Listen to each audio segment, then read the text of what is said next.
recording of The Uplift War by David Brin. Chapter 31. Galactics.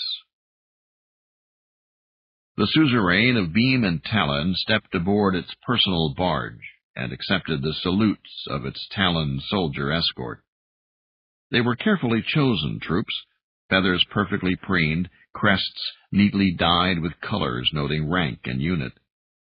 The Admiral's Kwaku aide hurried forth and took its ceremonial robe.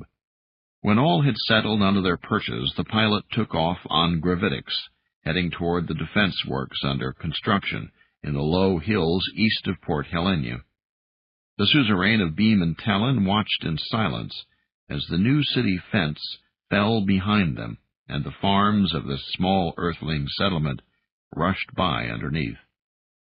The senior-most stoop colonel, military second in command, saluted with a sharp beak clap. "The conclave went well, suitably, satisfactorily?" the stoop colonel asked. The suzerain of Beam and Talon chose to overlook the impudence of the question. It was more useful to have a second who could think than one whose plumage was always perfectly preened. Surrounding himself with a few such creatures was one of the things that had won the suzerain its candidacy. The Admiral gave its inferior a haughty eye-blink of assent. "Our consensus is presently adequate, sufficient, it will do." The stoop colonel bowed and returned to its station. Of course it would know that consensus was never perfect at this early stage in a molt. Anyone could tell that from the suzerain's ruffled down and haggard eyes. This most recent command conclave had been particularly indecisive, and several aspects had irritated the Admiral deeply. For one thing, the suzerain of Cost and Caution was pressing to release much of their support fleet to go assist other Gubru operations far from here. And, as if that weren't enough, the third leader, the suzerain of Propriety, still insisted on being carried everywhere on its perch, refusing to set foot on the soil of Garth until all punctilio had been satisfied.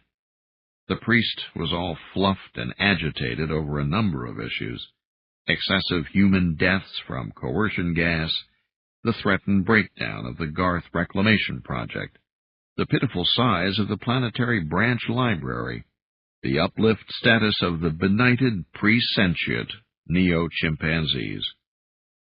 On every issue, it seemed, there must be still another realignment, another tense negotiation, another struggle for consensus. And yet, there were deeper issues than these ephemera. The three had also begun to argue over fundamentals, and there the process was actually starting to become enjoyable somehow. The pleasurable aspects of triumviracy were emerging, especially when they danced and crooned and argued over deeper matters. Until now it had seemed that the flight to queenhood would be straight and easy for the Admiral, for it had been in command from the start. Now it had begun to dawn on the suzerain of Beam and Talon that all would not be easy. This was not going to be any trivial molt after all. Of course, the best ones never were.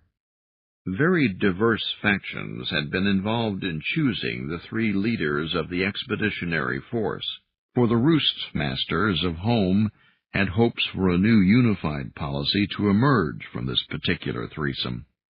In order for that to happen, all of them had to be very good minds, and very different from each other. Just how good and how different was beginning to become clear. A few of the ideas the others had presented recently were clever and quite unnerving. "They are right about one thing," the Admiral had to admit. "We must not simply conquer, defeat, overrun the wolflings. We must discredit them."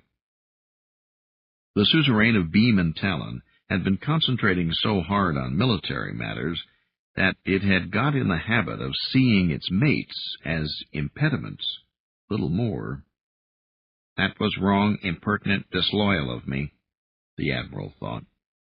In fact, it was devoutly to be hoped that the bureaucrat and the priest were as bright in their own areas as the admiral was in soldiery. If propriety and accountancy handled their ends as brilliantly as the invasion had been, then they would be a trio to be remembered. Some things were foreordained, the suzerain of beam and talon knew. They had been set since the days of the progenitors, long, long ago, long before there were heretics and unworthy clans polluting the star-lances, horrible, wretched wolflings, and Timbrimi, and Fenanin, and Sorrow. It was vital that the clan of Guxiu Gubru prevail in this era's troubles. The clan must achieve greatness. The admiral contemplated the way the eggs of the Earthlings' defeat had been laid so many years before, how the Gubru force had been able to detect and counteract their every move, and how the coercion gas had left all their plans in complete disarray. These had been the suzerain's own ideas, along with members of its personal staff, of course. They had been years in coming to fruition. The suzerain of beam and talon stretched its arms, feeling tension in the flexors that had ages before its species' own uplifting carried his ancestors aloft in warm, dry currents on the Gubru homeworld. Yes, let my peers' ideas also be bold, imaginative, brilliant. Let them be almost nearly close to, but not quite, as brilliant as my own. The suzerain began preening its feathers as the cruiser leveled off and headed east under a cloud-decked sky. Chapter 32. Athaklena. I am going crazy down here. I feel like I'm being kept prisoner. Robert paced, accompanied by twin shadows cast by the cave's only 2 glow bulbs. Their stark light glistened in the sheets of moisture that seeped slowly down the walls of the underground chamber. Robert's left arm clenched, tendons standing out from fist to elbow to well-muscled shoulder. He punched a nearby cabinet, sending banging echoes down the subterranean passageways. I warn you, Clenny, I'm not going to be able to wait much longer. When are you going to let me out of here? Athaklena winced as Robert slammed the cabinet again, giving vent to his frustration. At least twice he had seemed about to use his still splinted right arm instead of the undamaged left. Robert, she urged, you have been making wonderful progress. Soon your cast can come off. Please, do not jeopardize that by injuring yourself. You're evading the issue, he interrupted. Even wearing a cast, I could be out there, helping train the troops and scouting Gubru positions, but you have me trapped down here in these caves, programming mini-comps and sticking pins in maps. It's driving me nuts. Robert positively radiated his frustration. Athaklena had asked him before to try to damp it down, to keep a lid on it, as the metaphor went. For some reason she seemed particularly susceptible to his emotional tides, as stormy and wild as any Timbrimi adolescence. Robert, you know why we cannot risk sending you out to the surface. The Gubru gas bots have already swept over our surface encampment several times, unleashing their deadly vapors. Had you been above on any of those occasions, you would even now be on your way to Silmar Island, lost to us. And that is at best. I shudder to think of the worst. Athaklena's ruff bristled at the thought. The silvery tendrils of her corona waved in agitation. It was mere luck that Robert had been rescued from the Mendoza freehold just before the persistent Gubru searcher robots swooped down upon the tiny mountain homestead. Camouflage and removal of all electronic items had apparently not been enough to hide the cabin. Malene Mendoza and the children immediately left for Port Helena, and presumably arrived in time for treatment. Juan Mendoza had been less fortunate. Remaining behind to close down several ecological survey traps, he had been stricken with a delayed allergic reaction to the coercion gas and died within 5 convulsive minutes, foaming and jerking under the horrified gaze of his helpless chim partners. "You were not there to see Juan die, Robert, but surely you must have heard reports. Do you want to risk such a death? Are you aware of how close we already came to losing you?" Their eyes met, brown encountering gold-flecked gray. She could sense Robert's determination, and also his effort to control his stubborn anger. Slowly, Robert's left arm unclenched. He breathed a deep sigh and sank into a canvas-backed chair. "I'm aware, Clenny, I know how you feel. But you've got to understand, I'm part of all this." He leaned forward, his expression no longer wrathful, but still intense. "I agreed to my mother's request to guide you into the bush instead of joining my militia unit, because Megan said it was important. But now, you're no longer my guest in the forest, you're organizing an army, and I feel like a fifth wheel." Athaclena sighed. "We both know that it will not be much of an army, a gesture at best, something to give the Chims hope.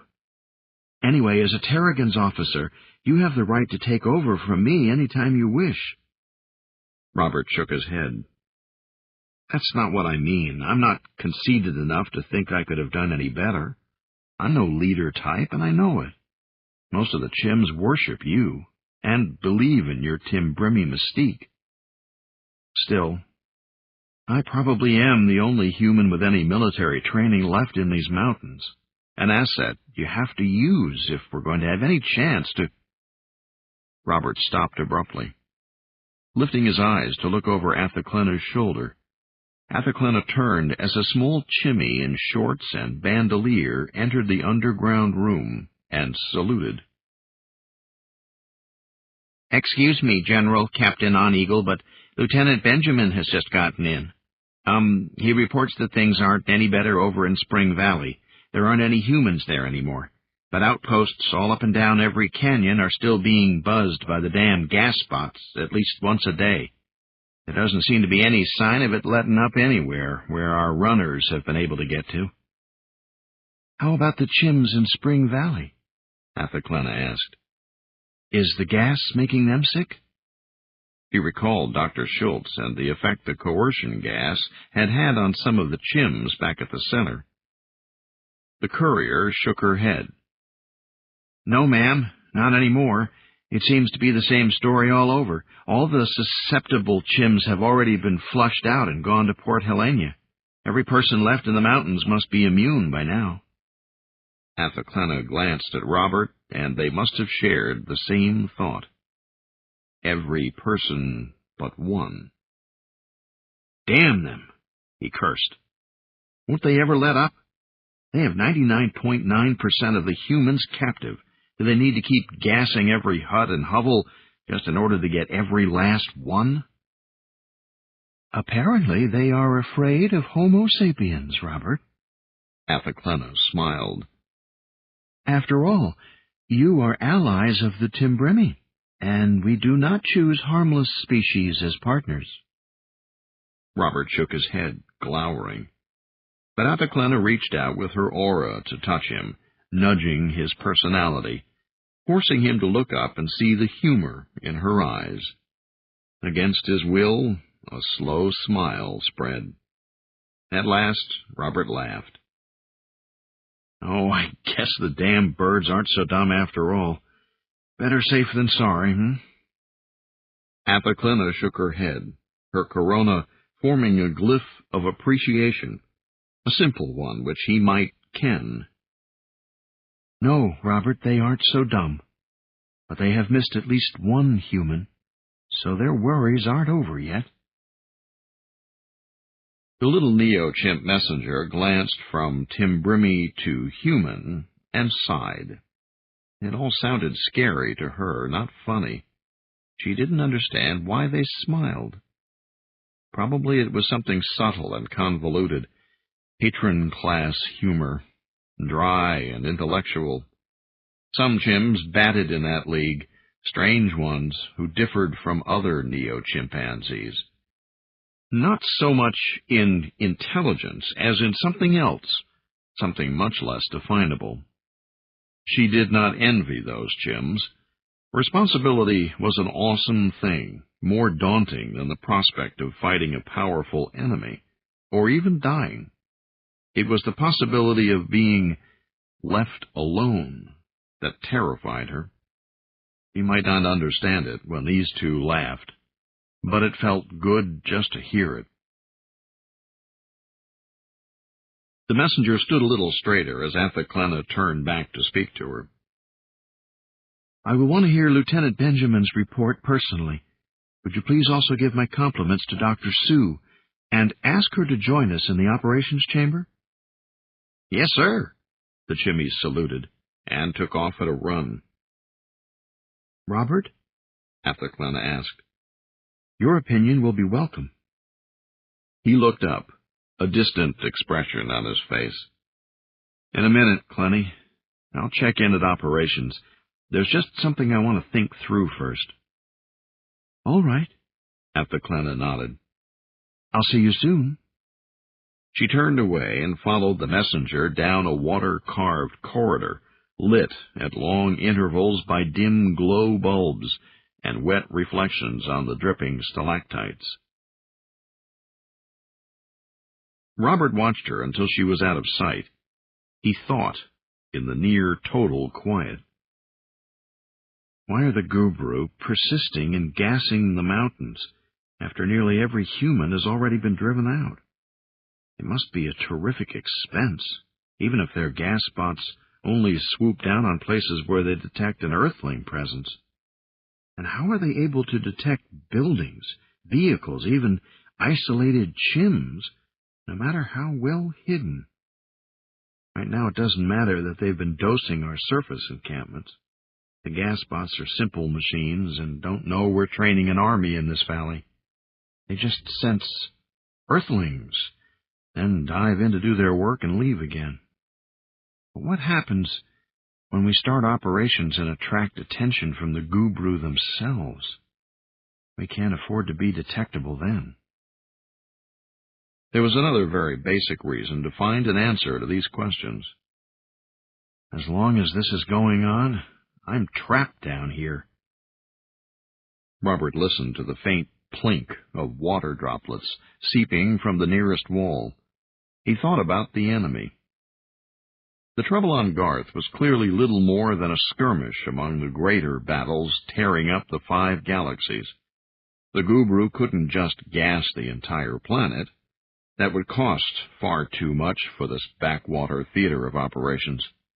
So a swarm of cheap, stupid, but efficient seeker robots had been unleashed to home in on anything not natural to Garth, anything that had the scent of Earth about it. By now, nearly every attack dosed only irritated, resentful chims, immune to the coercion gas, and empty buildings all over the planet. It was a nuisance, and it was effective. A way had to be found to stop it. Robert pulled a sheet of paper from a folder at the end of the table.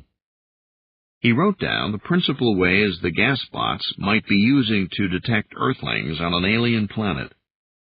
Optical imaging, body heat infrared, scan resonance, psi, reality twist.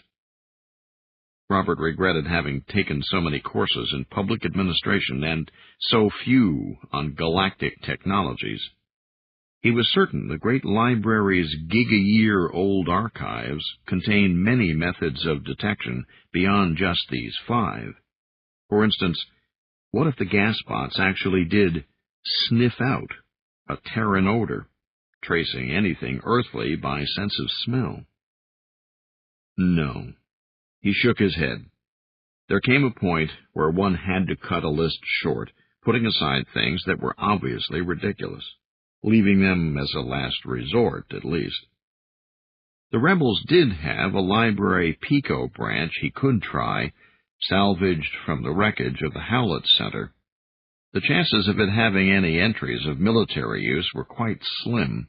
It was a tiny branch, holding no more information than all the books written by pre-contact mankind, and it was specialized in the areas of uplift and genetic engineering. Maybe we can apply to the District Central Library on Tanith for a literature search. Robert smiled at the ironic thought. Even a people imprisoned by an invader supposedly had the right to query the Galactic Library whenever they wished. That was part of the code of the progenitors. Right. He chuckled at the image. We'll just walk up to Gubru Occupation Headquarters and demand that they transmit our appeal to Tanith, a request for information on the invaders' own military technology. They might even do it. After all, with the galaxies in turmoil, the library must be inundated with queries. They would get around to our request eventually, maybe sometime in the next century. He looked over his list. At least these were means he had heard of or knew something about. Possibility 1. There might be a satellite overhead with sophisticated optical scanning capabilities, inspecting Garth acre by acre, seeking out regular shapes that would indicate buildings or vehicles. Such a device could be dispatching the gas spots to their targets. Feasible, but why were the same sites raided over and over again? Wouldn't such a satellite remember? And how could a satellite know to send robot bombers plunging down on even isolated groups of chimps traveling under the heavy forest canopy? The reverse logic held for infrared direction. The machines couldn't be homing in on the target's body heat. The Gubru drones still swooped down on empty buildings, for instance, cold and abandoned for weeks now. Robert did not have the expertise to eliminate all the possibilities on his list. Certainly he knew next to nothing about psi and its weird cousin, reality physics. The weeks with Athaklena had begun to open doors to him. But he was far from being more than a rank novice in an area that still caused many humans and chimps to shudder in superstitious dread. Well, as long as I'm stuck here underground, I might as well expand my education. He started to get up, intending to join Athaklena and Benjamin. Then he stopped suddenly. Looking at his list of possibilities, he realized that there was one more that he had left out. A way for the Gubru to penetrate our defenses so easily when they invaded. A way for them to find us again and again wherever we hide. A way for them to foil our every move. He did not want to, but honesty forced him to pick up the stylus one more time. He wrote a single word. Treason.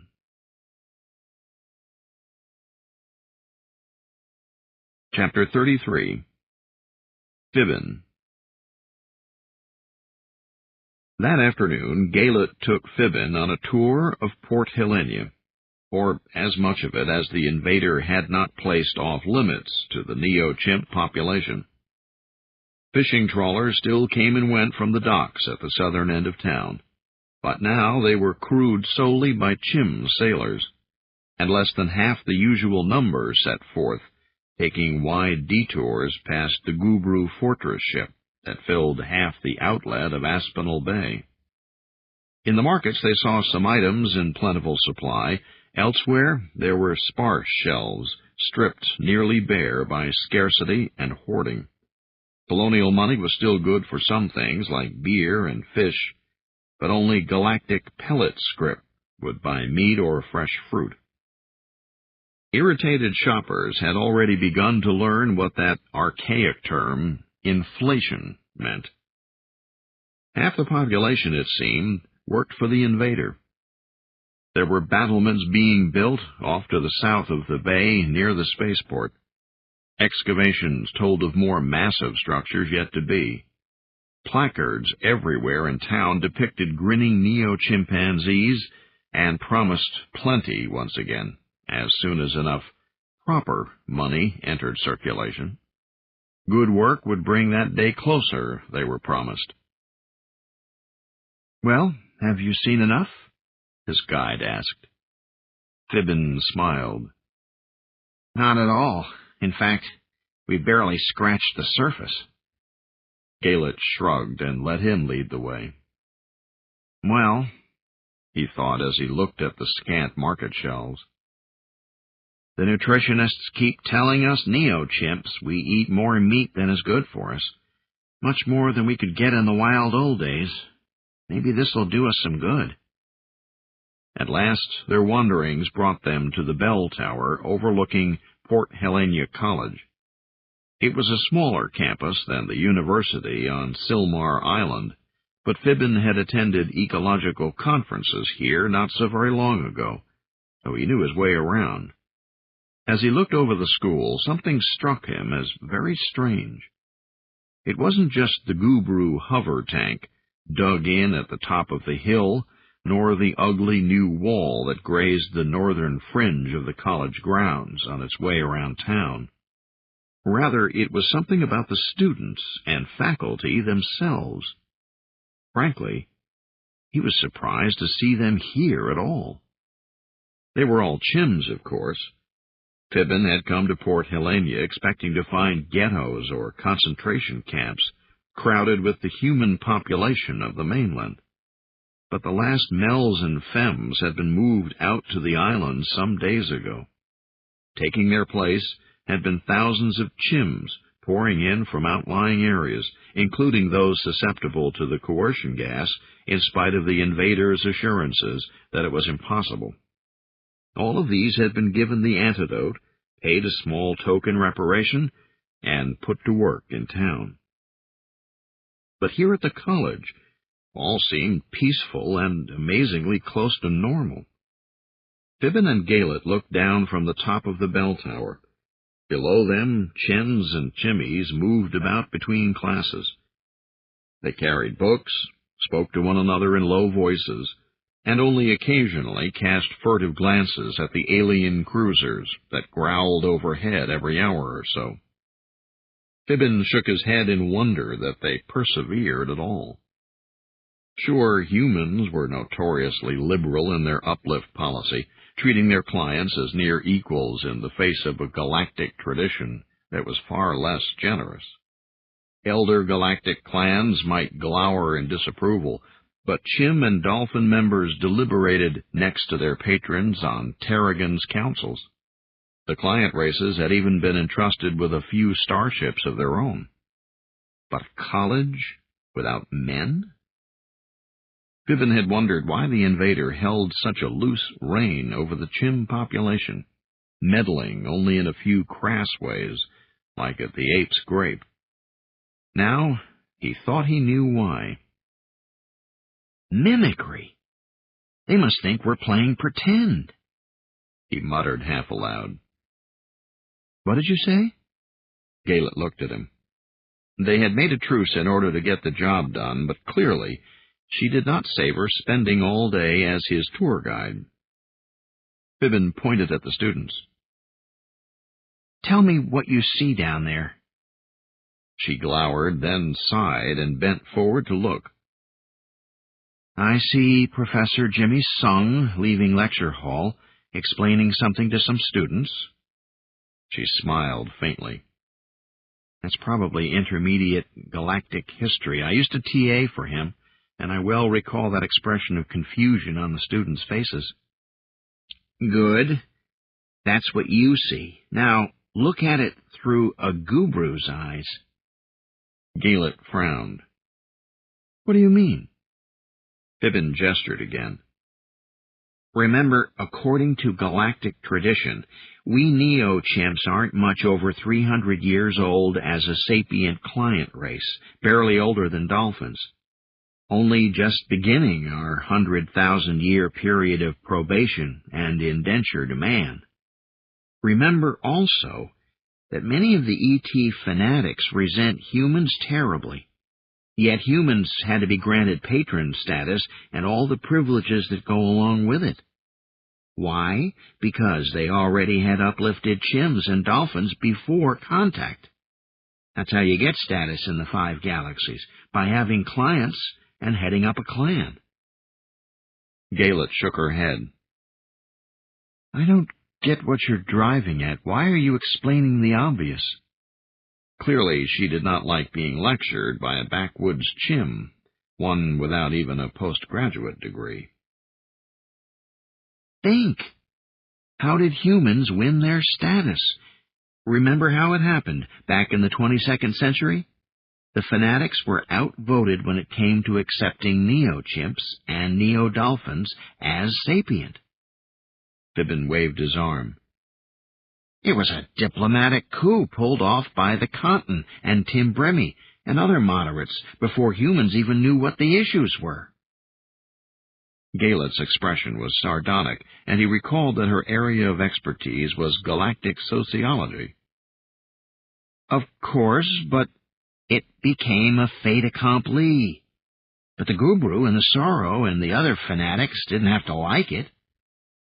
They still think we're little better than animals.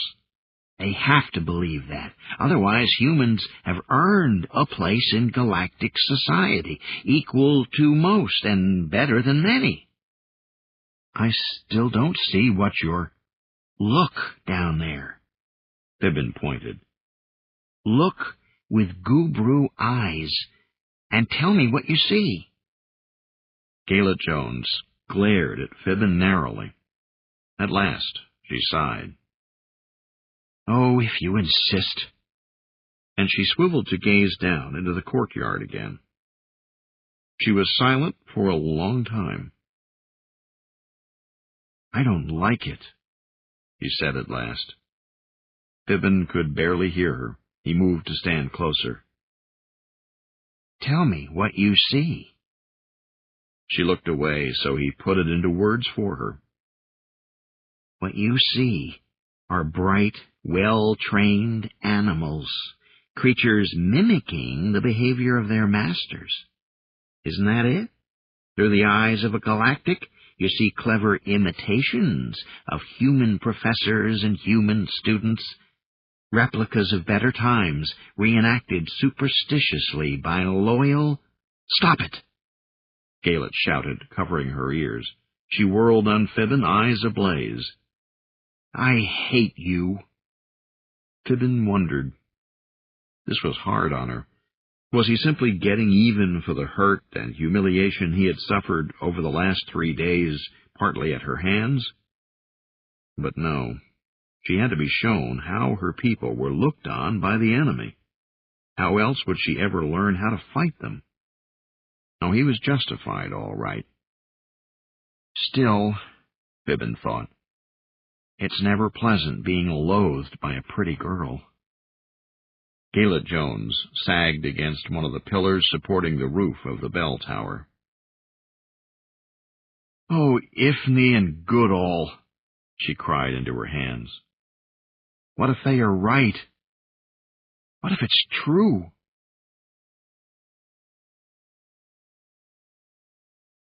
Chapter 34. Athaclena. The glyph paraphrenial hovered above the sleeping girl, a floating cloud of uncertainty that quivered in the darkened chamber. It was one of the glyphs of doom. Better than any living creature could predict its own fate. Paraphrenial knew what the future held for it, what was unavoidable. And yet it tried to escape. It could do nothing else.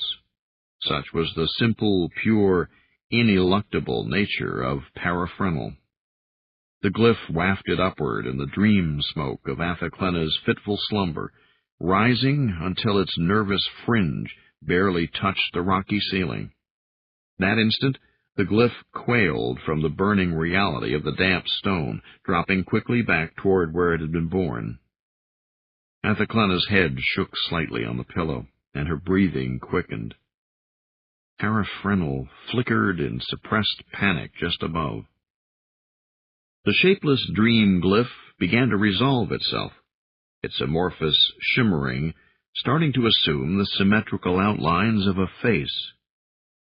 Paraphrynal was an essence, a distillation. Resistance to inevitability was its theme. It writhed and shuddered to hold off the change, and the face vanished for a time. Here, above the source, its danger was greatest. Paraphrynal darted away toward the curtained exit, only to be drawn short suddenly, as if held in leash by taut threads. The glyph stretched thin, straining for release. Above the sleeping girl, slender tendrils waved after the desperate capsule of psychic energy, drawing it back. Athaclena sighed tremulously. Her pale, almost translucent skin throbbed as her body perceived an emergency of some sort and prepared to make adjustments. But no orders came. There was no plan. The hormones and enzymes had no theme to build around. Tendrils reached out, pulling Paraphrynal, hauling it in. They gathered around the struggling symbol like fingers caressing clay, fashioning decisiveness out of uncertainty, form out of raw terror. At last they dropped away, revealing what Paraphrynal had become, a face, grinning with mirth. Its cat's eyes glittered, its smile was not sympathetic. Athaclena moaned. A crack appeared. The face divided down the middle, and the halves separated. Then there were two of them. Her breath came in rapid strokes. The two figures split longitudinally, and there were 4. It happened again, 8, and again, 16. Faces multiplied, laughing soundlessly but uproariously. Ah! Athaclena's eyes opened. They shone with an opalescent, chemical fear light. Panting, clutching the blankets, she sat up and stared in the small subterranean chamber, desperate for the sight of real things.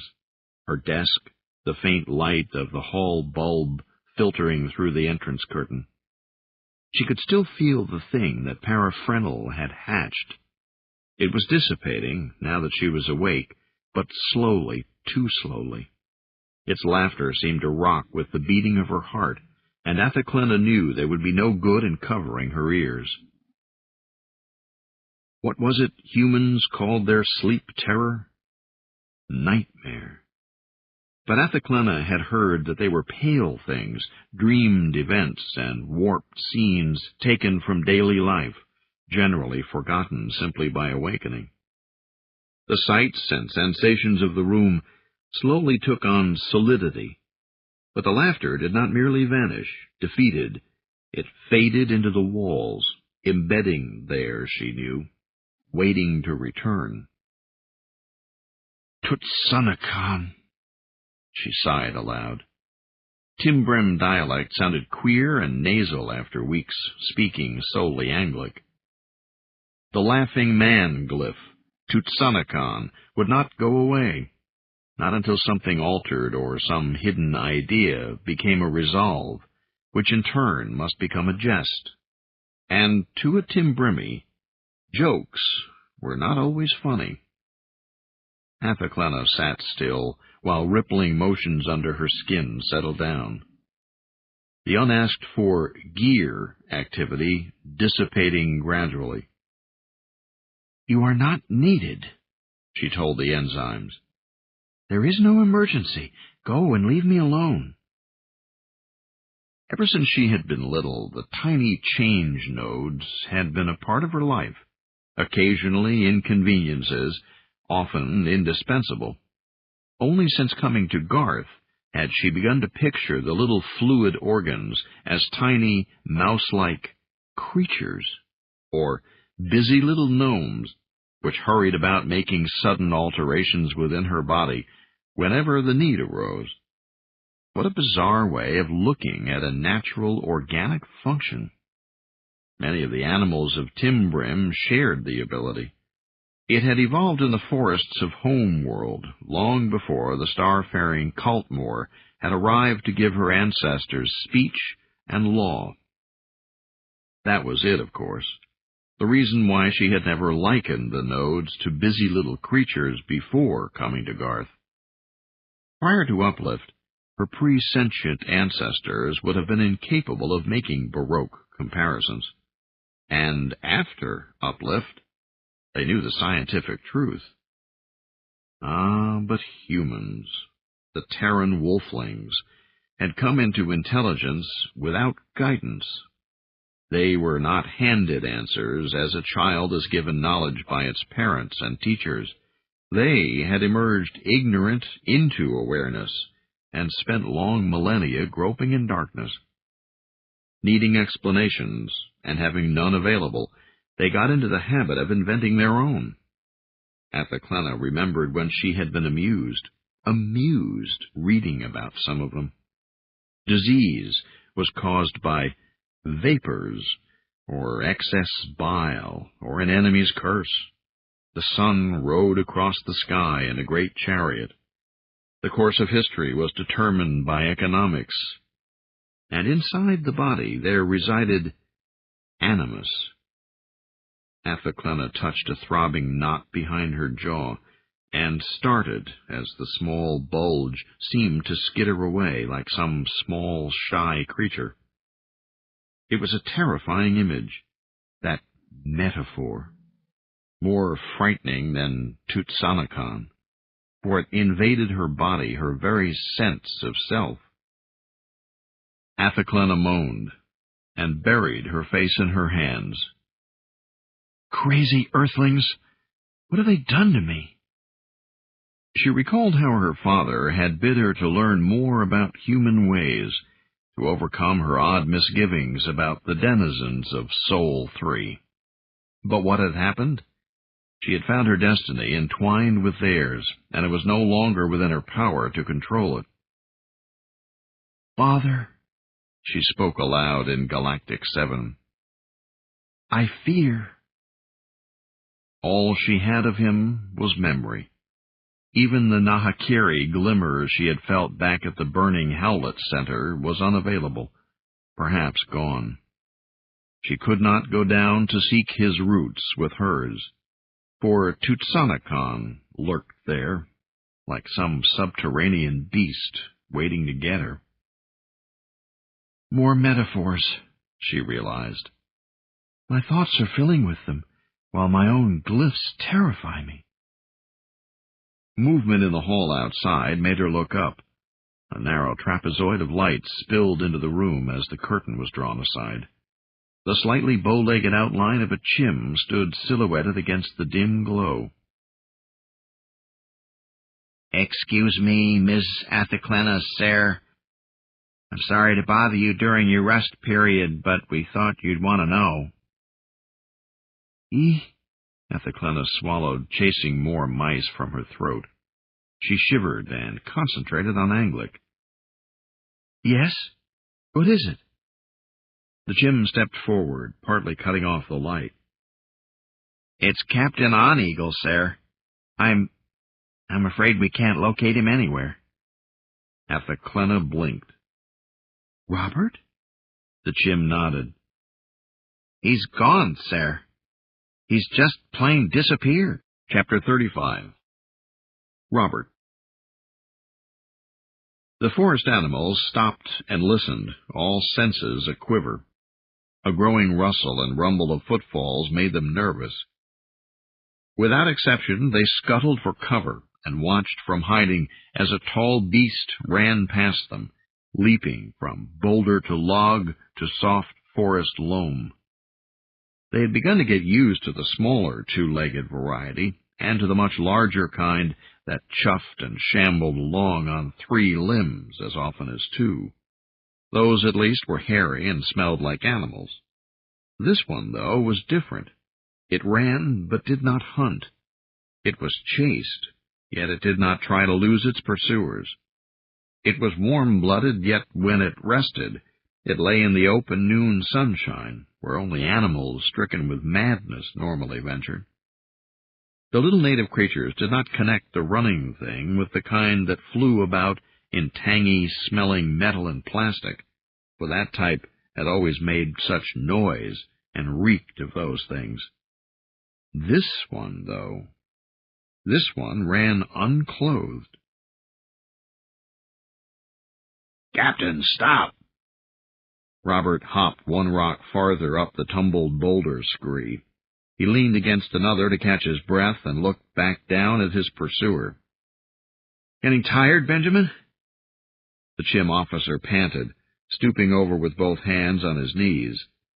Farther down the slope, the rest of the search party lay strung out, some flat on their backs, barely able to move.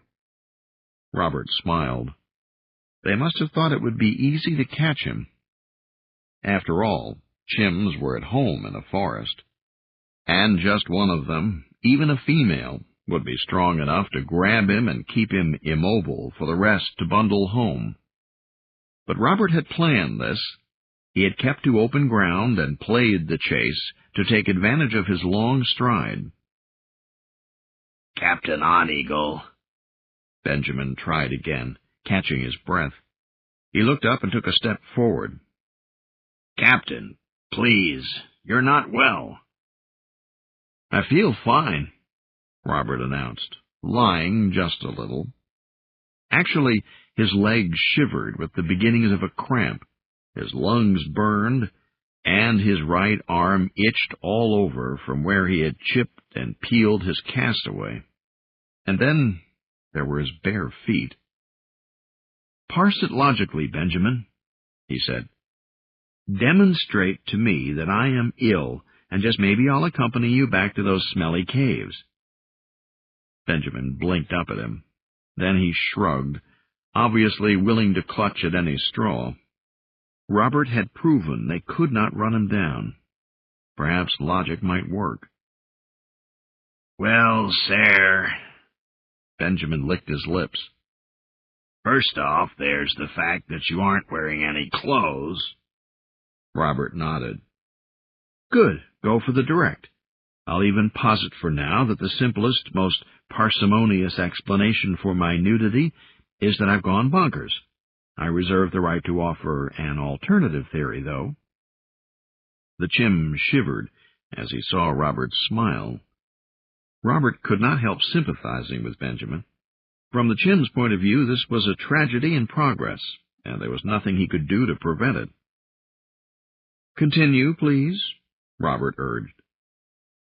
"Very well," Benjamin sighed. "Second, you are running away from Chims under your own command. A patron, afraid of his own loyal clients, cannot be in complete control of himself." Robert nodded. "Clients who would throw this patron into a straitjacket and dope him full of happy juice first chance they got? No good, Ben. If you accept my premise that I have reasons for what I'm doing, then it only follows that I'd try to keep you guys from dragging me back." Benjamin took a step closer. Robert casually retreated one boulder higher. "Your reason could be a false one," Benjamin ventured. "A neurosis defends itself by coming up with rationalizations to explain away bizarre behavior.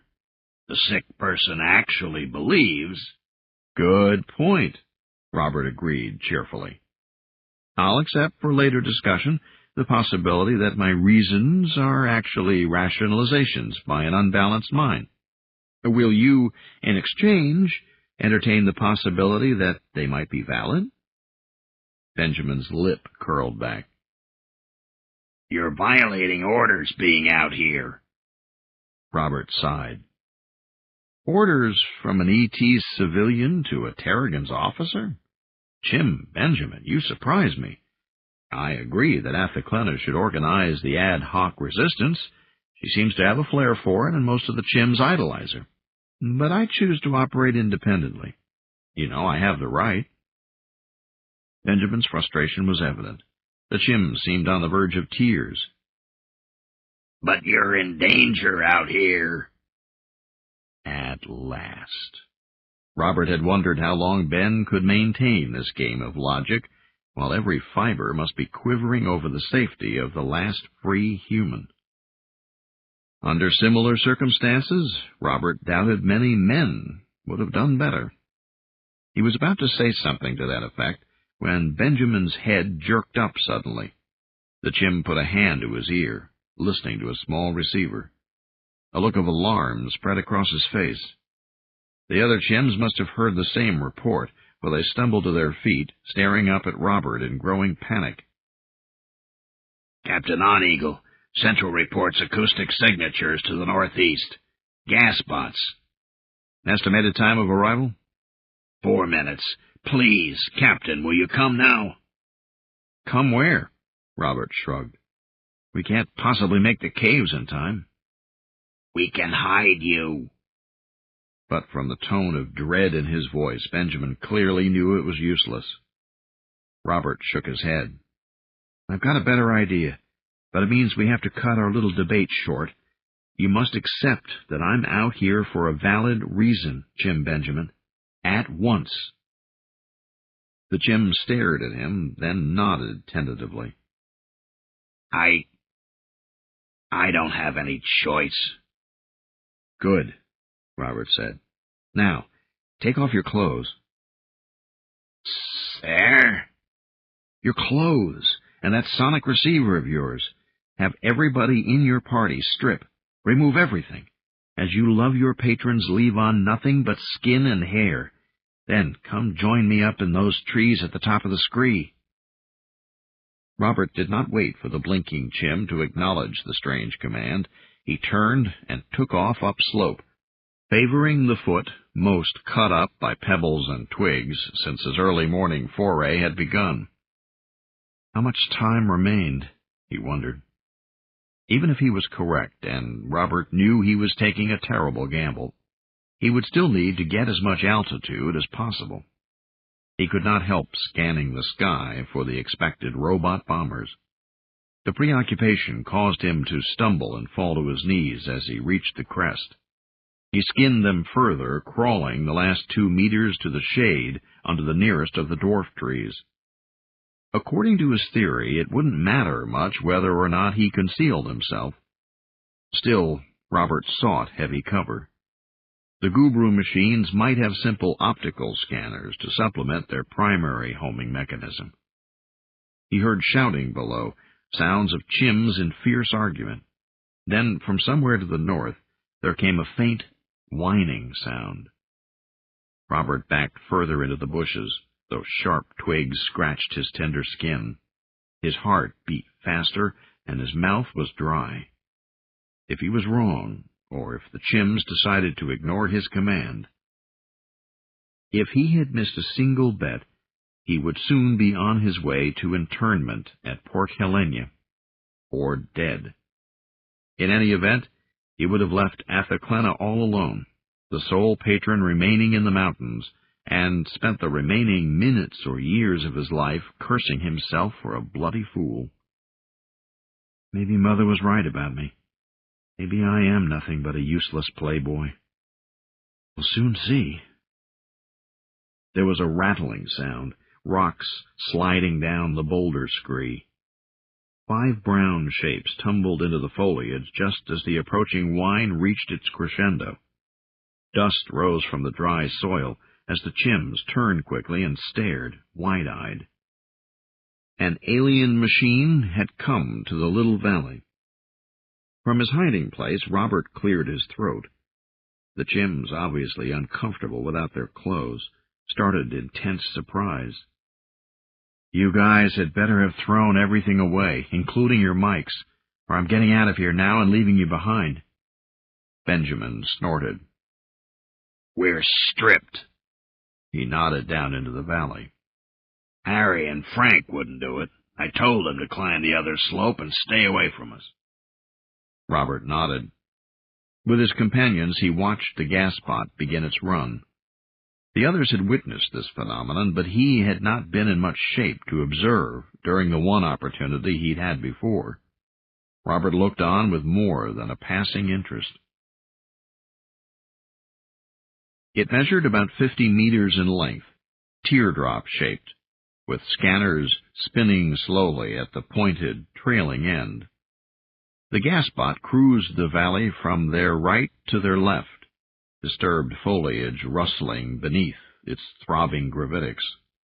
It seemed to be sniffing as it zigzagged up the canyon and vanished momentarily behind a curve in the bordering hills. The whine faded, but not for long. Soon the sound returned, and the machine reappeared shortly after. This time a dark, noxious cloud trailed behind, turbulent in its wake. The gasbot passed back down the narrow vale and laid its thickest layer of oily vapor where the chimps had left their clothes and equipment. "Could have sworn those minicoms couldn't have been detected," one of the naked chimps muttered. "We'll have to go completely without electronics on the outside," another added unhappily, watching as the device passed out of sight again. The valley bottom was already obscured. Benjamin looked at Robert. They both knew it wasn't over yet. The high-pitched moan returned as the Gubru mechanism cruised back their way, this time at a higher altitude. Its scanners worked the hills on both sides.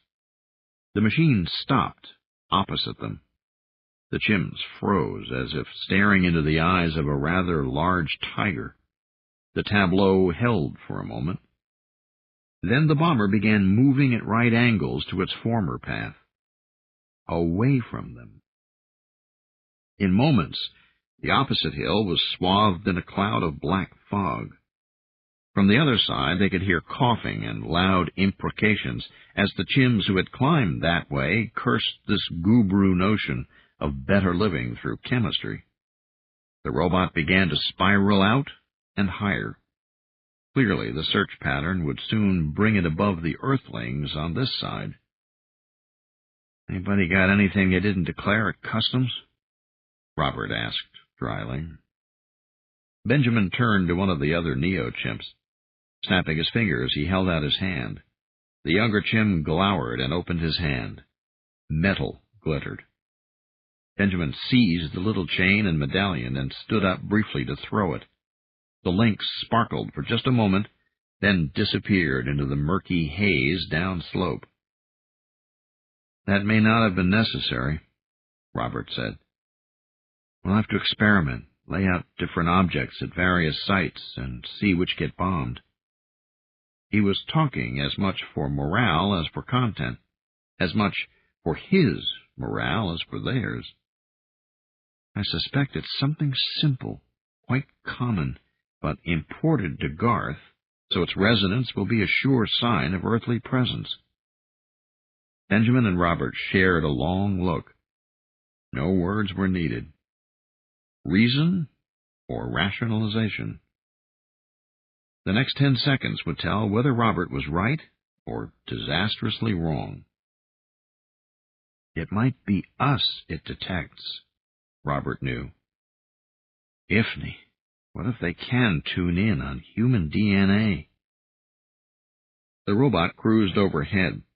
They covered their ears and blinked as the repulsor fields tickled their nerve endings. Robert felt a wave of déjà vu, as if this were something he and the others had done many times through countless prior lives. 3 of the chimps buried their heads in their arms and whimpered. Did the machine pause?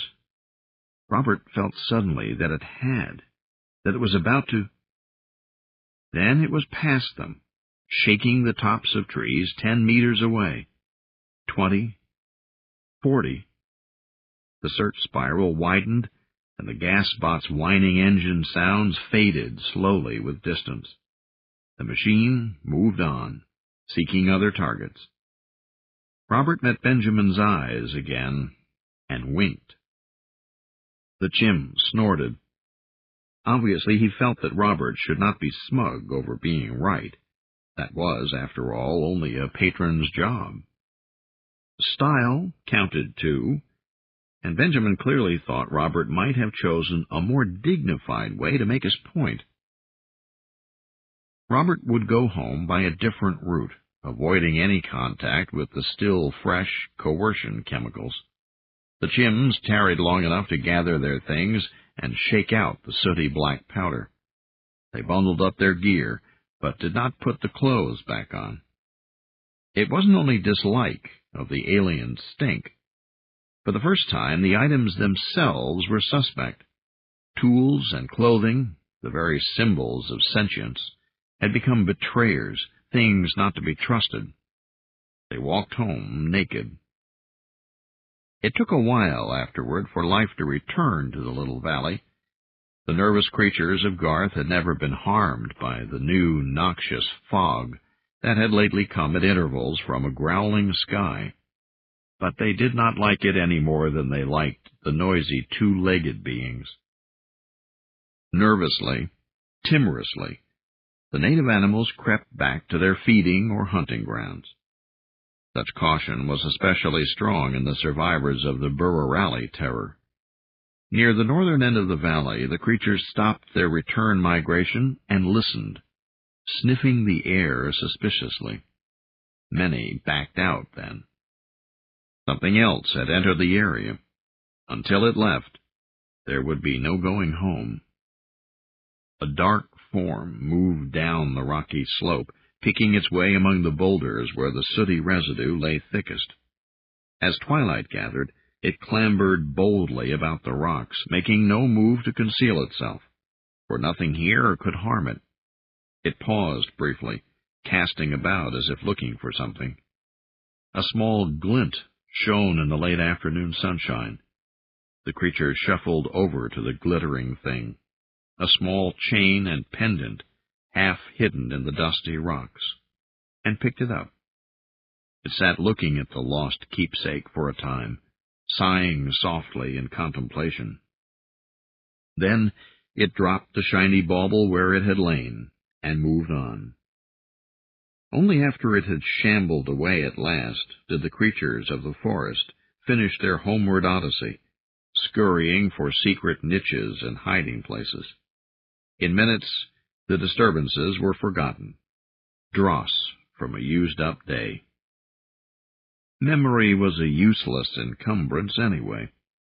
The animals had more important things to do than contemplate what had gone on an hour ago. Night was coming, and that was serious business. Hunting and being hunted, eating and being eaten, living and dying.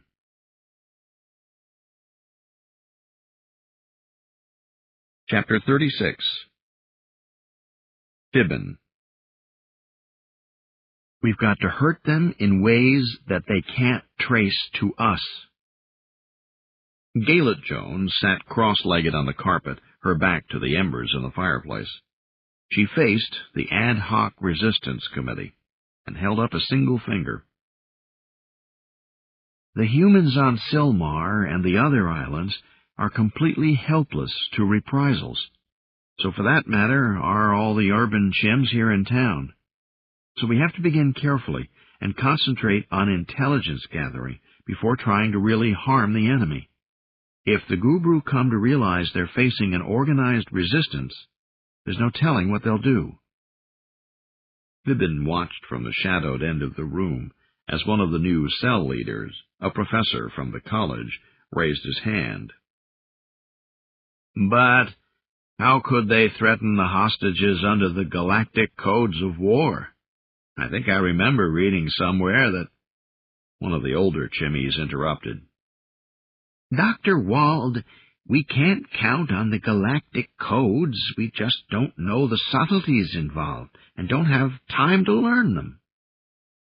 We could look them up, the elderly Chen suggested weakly. The city library is open for business. Yeah, Gaylett sniffed. With a Gubru librarian in charge now, I can just imagine asking one of them for a scan dump on resistance warfare.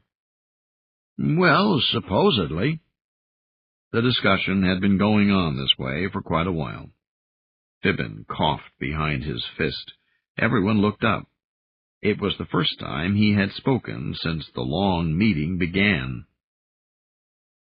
"The point is moot," he said quietly.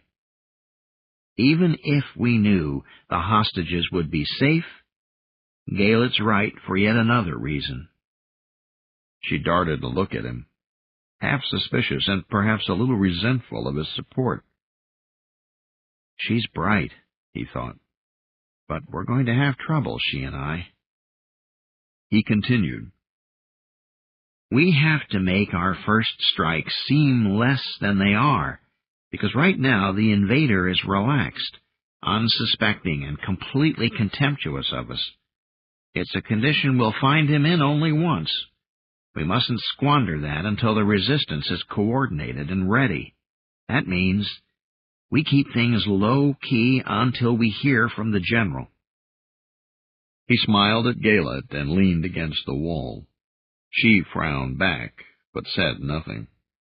They had had their differences over placing the Port Helena resistance under the command of a young alien. That had not changed. She needed him, though, for now. Fibbin's stunt at the Ape's Grape had brought dozens of new recruits out of the woodwork, galvanizing a part of the community that had had its fill of heavy-handed guru propaganda. "All right, then," Galet said. "Let's start with something simple, something you can tell your general about." Their eyes met briefly. Fibbin just smiled and held her gaze while other voices rose. "What if we were to... How about if we blow up?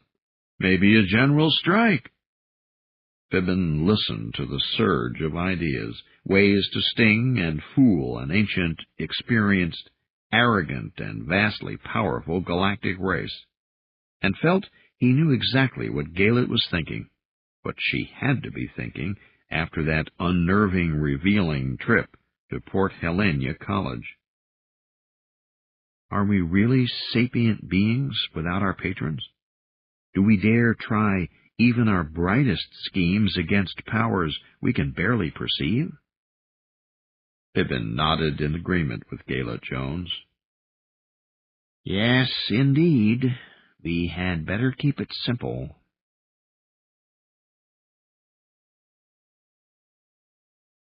Chapter 37. Galactics. It was all getting pretty expensive, but that was not the only thing bothering the suzerain of Cost and Caution. All the new anti-space fortifications, the perpetual assaults by coercion gas on any and every suspected or detected Earthling site, these were things insisted upon by the suzerain of Beam and Talon, and this early in the occupation it was hard to refuse the military commander anything it thought needed. But accounting was not the only job of the suzerain of Cost and Caution. Its other task was protection of the Gubru race from the repercussions of error. So many starfaring species had come into existence since the great chain of uplift was begun by the progenitors 3 billion years ago. Many had flowered, risen to great heights, only to be brought crashing down by some stupid, avoidable mistake. That was yet another reason for the way authority was divided among the Gubru. There was the aggressive spirit of the Talon soldier to dare and seek out opportunities for the roost. There was the exacting taskmaster of propriety, to make certain they adhered to the true path. In addition, though, there must be caution, the squawk of warning, forever warning, that daring can step too far, and propriety too rigid can also make roosts fall. The suzerain of Cost and Caution paced its office. Beyond the surrounding gardens lay the small city the humans called Port Helena. Throughout the building, Gubru and Kwaku bureaucrats went over details, calculated odds, made plans. Soon there would be another command conclave with its peers, the other suzerains. The suzerain of Cost and Caution knew there would be more demands made. Talon would ask why most of the battle fleet was being called away, and it would have to be shown that the Gubru nest masters had need of the great battleships elsewhere, now that Garth appeared secure. Propriety would complain again that this world's planetary library was woefully inadequate and appeared to have been damaged, somehow, by the fleeing Earthling government. Or perhaps it had been sabotaged by the Timbrimi trickster Uthakalvi.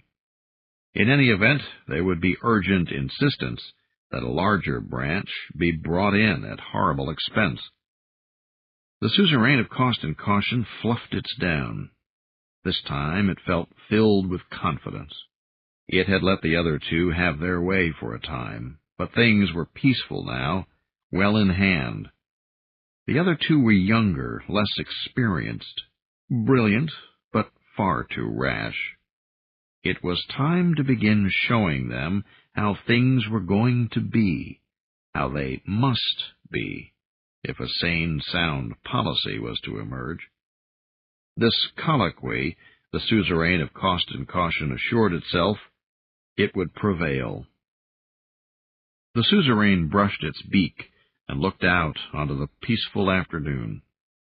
These were lovely gardens with pleasant open lawns and trees imported from dozens of worlds. The former owner of these structures was no longer here, but his taste could be sensed in the surroundings. How sad it was that there were so few Gubru who understood or even cared about the aesthetics of other races. There was a word for this appreciation of otherness. In Anglic, it was called empathy. Some sophants carried the business too far, of course. The Thenanin and the Timbrimi, each in their own way, had made absurdities of themselves, ruining all clarity of their uniqueness. Still, there were factions among the Roost Masters who believed that a small dose of this other appreciation might prove very useful in the years ahead. More than useful, caution seemed now to demand it. The suzerain had made its plans. The clever schemes of its peers would unite under its leadership. The outlines of a new policy were already becoming clear. Life was such a serious business, the suzerain of Cost and Caution contemplated, and yet, every now and then, it actually seemed quite pleasant. For a time, it crooned to itself, contentedly.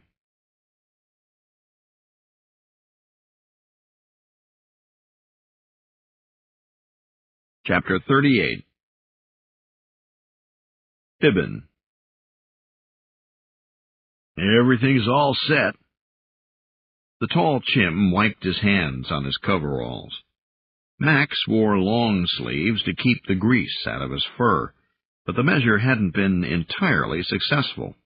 He put aside his tool kit, squatted next to Fibbin, and used a stick to draw a rude sketch in the sand. Here's where the town gas hydrogen pipes enter the embassy grounds, and here's where they pass under the chancery. My partner and I have put in a splice over beyond those cottonwoods.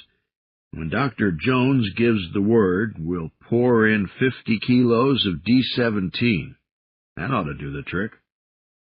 Fibbin nodded as the other chim brushed away the drawing. Sounds excellent, Max. It was a good plan.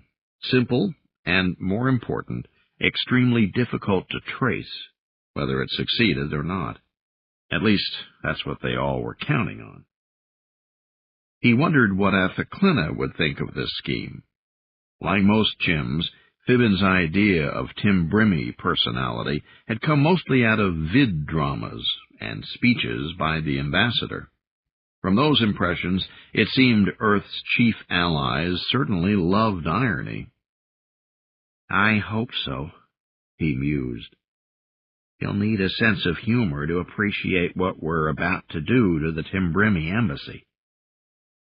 He felt weird sitting out here in the open, not more than 100 meters from the embassy grounds, where the rolling hills of Sea Bluff Park overlooked the Sea of Silmar. In old-time war movies, men always seemed to set off on missions like this at night, with blackened faces. But that was in the Dark Ages, before the days of high-tech and infrared spotters. Activity after dark would only draw attention from the invaders, so the saboteurs moved about in daylight, disguising their activities amid the normal routine of park maintenance. Max pulled a sandwich out of his capacious coveralls and took out large bites while they waited.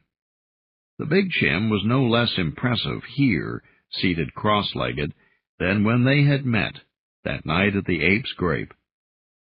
With his broad shoulders and pronounced canines, one might have thought he'd be a revert, a genetic reject.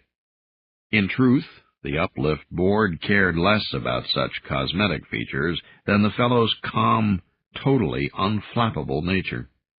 He had already been granted one fatherhood, and another of his group wives was expecting his second child.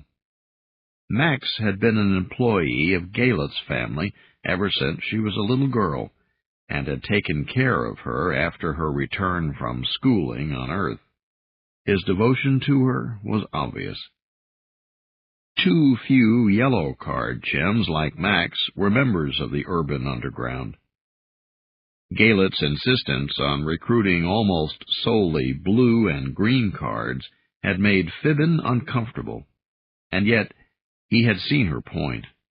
With it known that some chims were collaborating with the enemy, it would be best to start creating their network of cells out of those who had the most to lose under the Gubru. That still didn't make the discrimination smell good to Fibbin. "Feeling any better?" Fibbin looked up. "Your muscles," Max gestured. "Feeling less sore now?" Fibbin had to grin. Max had apologized all too often, first for doing nothing when the probationers began harassing him back at the Ape's Grape, and later shooting him with the stunner on Galet's orders. Of course, both actions were understandable in retrospect.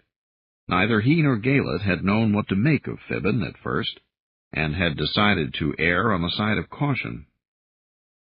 "Yeah, lots better. Just a twinge now and then, thanks." Good. Glad." Max nodded, satisfied. Privately, Fibbin noted that he had never heard Galet express any regret over what he'd gone through. Fibbin tightened another bolt on the sand lawn groomer he had been repairing. It was a real breakdown, of course, just in case a Gubru patrol stopped by. But luck had been with them so far. Anyway, most of the invaders seemed to be down at the south side of Aspinall Bay, supervising another of their mysterious construction projects. He slipped a monocular out of his belt and focused on the embassy. A low plastic fence topped with glittering wire surrounded the compound, punctuated at intervals by tiny, whirling watch buoys. The little spinning discs looked decorative, but Fibbin knew better. The protection devices made any direct assault by irregular forces impossible. Inside the compound there were 5 buildings. The largest, the Chancery, had come equipped with a full suite of modern radio, psi, and quantum wave antennae, an obvious reason why the Gubru moved in after the former tenants cleared out. Before the invasion, the embassy staff had been mostly hired humans and chims. The only Timbrimi actually assigned to this tiny outpost were the ambassador, his assistant, pilot, and his daughter. The invaders weren't following that example. The place swarmed with avian forms. Only one small building, at the top of the far hill across from Fibbin, overlooking the ocean, did not show a full complement of Gubru and Kwaku constantly coming and going. That pyramidal, windowless structure looked more like a cairn than a house, and none of the aliens approached within 200 meters of it. Fibbin remembered something the general had told him before he left the mountains. If you get an opportunity, Fibbin, please inspect the diplomatic cache at the embassy. If by some chance the Gubru have left the grounds intact, there might be a message from my father there. Athaklena's ruff had flared momentarily. And if the Gubru have violated the cache, I must know of that, too. It is information we can use. It looked unlikely he'd have had a chance to do as she asked, whether the aliens respected the codes or not. The general would have to settle for a visual report from far away. "What do you see?" Max asked. He calmly munched his sandwich, as if one started a guerrilla uprising every day. "Just a minute." Fibbin increased magnification and wished he had a better glass. As far as he could tell, the cairn at the top of the hill looked unmolested. A tiny blue light winked from the top of the little structure. Had the Gubru put it there? He wondered. "I'm not sure," he said, "but I think—" His belt phone beeped, another bit of normal life that might end once fighting began. The commercial network was still in operation, though certainly monitored by Gubru language computers. He picked up the phone. "That you, honey? I've been getting hungry. I hope you brought my lunch." There was a pause. When Gayla Jones spoke, there was an edge in her voice. "Yes, dear." She stuck to their agreed-upon code, but obviously did not relish it. "Pele's marriage group is on holiday today, so I invited them to join us for a picnic." Fibbin couldn't help digging a little, just for verisimilitude, of course. "That's fine, darling. Maybe you and I can find time to slip into the woods for some, ukuk." Before she could do more than gasp, he signed off. "See you in a little while, sweetie." Putting down the phone, he saw Max looking at him, a wad of food in one cheek. Fibbin raised an eyebrow, and Max shrugged, as if to say, "None of my business." "I better go see that Dwayne ain't screwed up," Max said. He stood and dusted sand from his coveralls. "Scope's up, Fibbin." "Filters up, Max." The big chim nodded and moved off down the hill, sauntering as if life were completely normal. Fibbin slapped the cover back on the engine and started the groomer. Its motor whistled with the soft whine of hydrogen catalysis. He hopped aboard and took off slowly down the hill. The park was fairly crowded for a weekday afternoon. That was part of the plan, to get the birds used to chim's behaving in unusual ways. Chims had been frequenting the area more and more during the last week. That had been Athaklena's idea. Fibbin wasn't sure he liked it, but oddly enough, it was one Tim Brimmy's suggestion Gaylett had taken up wholeheartedly. An anthropologist's gambit. Fibbin sniffed. He rode over to a copse of willows by a stream not far from the embassy grounds, near the fence and the small whirling watchers. He stopped the engine and got off. Walking to the edge of the stream, he took several long strides and leapt up onto the trunk of a tree. Fibbin clambered to a convenient branch where he could look out onto the compound. He took out a bag of peanuts and began to crack them, one at a time. The nearest watcher disk seemed to pause briefly. No doubt it had already scanned him with everything from X-rays to radar.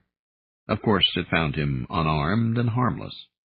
Every day for the last week, a different chim had taken his lunch break here at about this time of day. Fibbin recalled the evening at the Apes' Grape. Perhaps Athaklena and Gaylett had a point, he thought. If the birds try to condition us, why can't we turn the tables and do it to the birds? His phone rang again. Yeah? I'm afraid Donald's suffering from a little flatulence. He may not be able to make it to the picnic. Oh, too bad, He muttered and put the phone away. So far, so good. He cracked another peanut. The D-17 had been put into the pipes, delivering hydrogen to the embassy. It would still be several minutes before anything could be expected to happen. It was a simple idea, even if he had his doubts. The sabotage was supposed to look like an accident, and it had to be timed so that Galet's unarmed contingent was in position. This raid was meant not so much to do harm as to create a disturbance. Both Galet and Athaklena wanted information on Gubru emergency procedures. Fibbin was to be the general's eyes and ears. Over on the grounds, he saw avians come and go from the Chancery and other buildings. The little blue light atop the diplomatic cache winked against the bright sea clouds.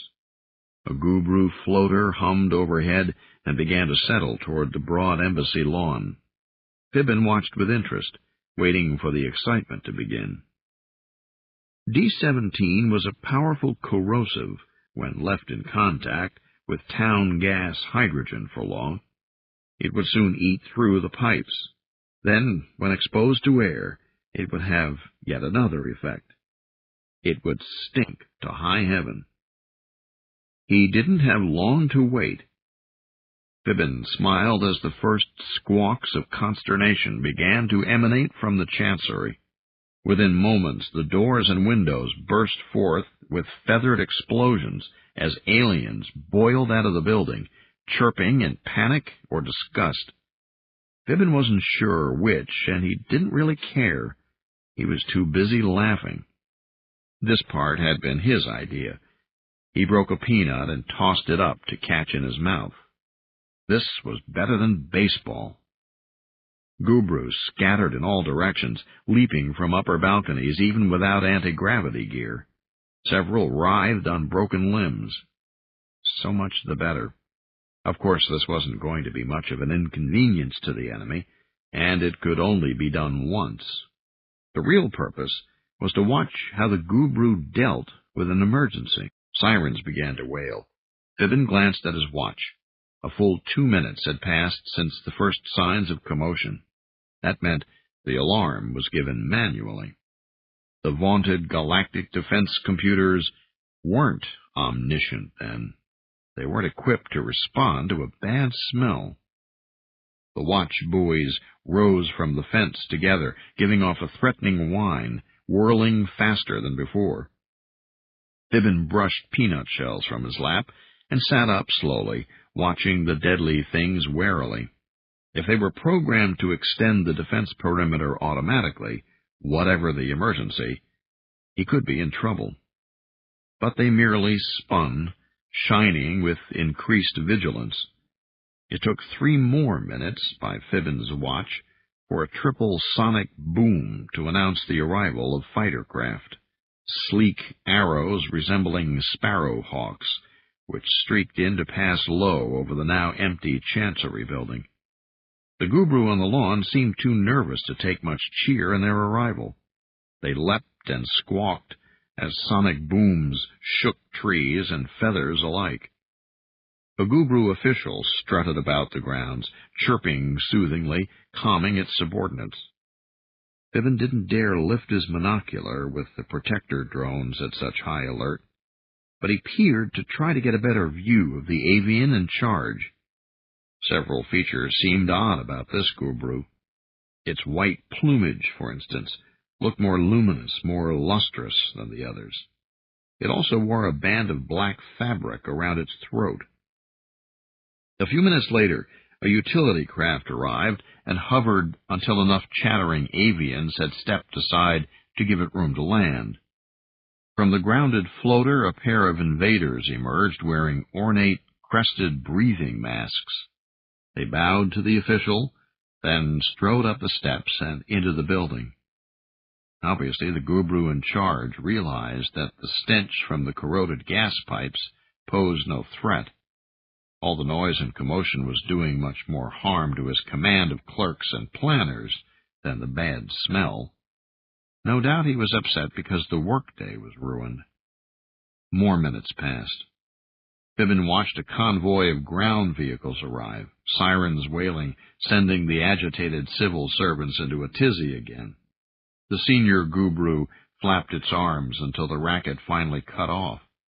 Then the aristocrat waved a curt gesture at the supersonic fighters hovering overhead. The warcraft swiveled about at once and departed as swiftly as they had come. Shock waves again rattled windows and sent the chancery staff shrieking. "Excitable lot, aren't they?" Fibbin observed. No doubt Gubru's soldiery were better conditioned for this sort of thing. Fibbin stood up on his branch and looked over toward other areas of the park. Elsewhere, the fence was lined with chims, and more streamed in from the city.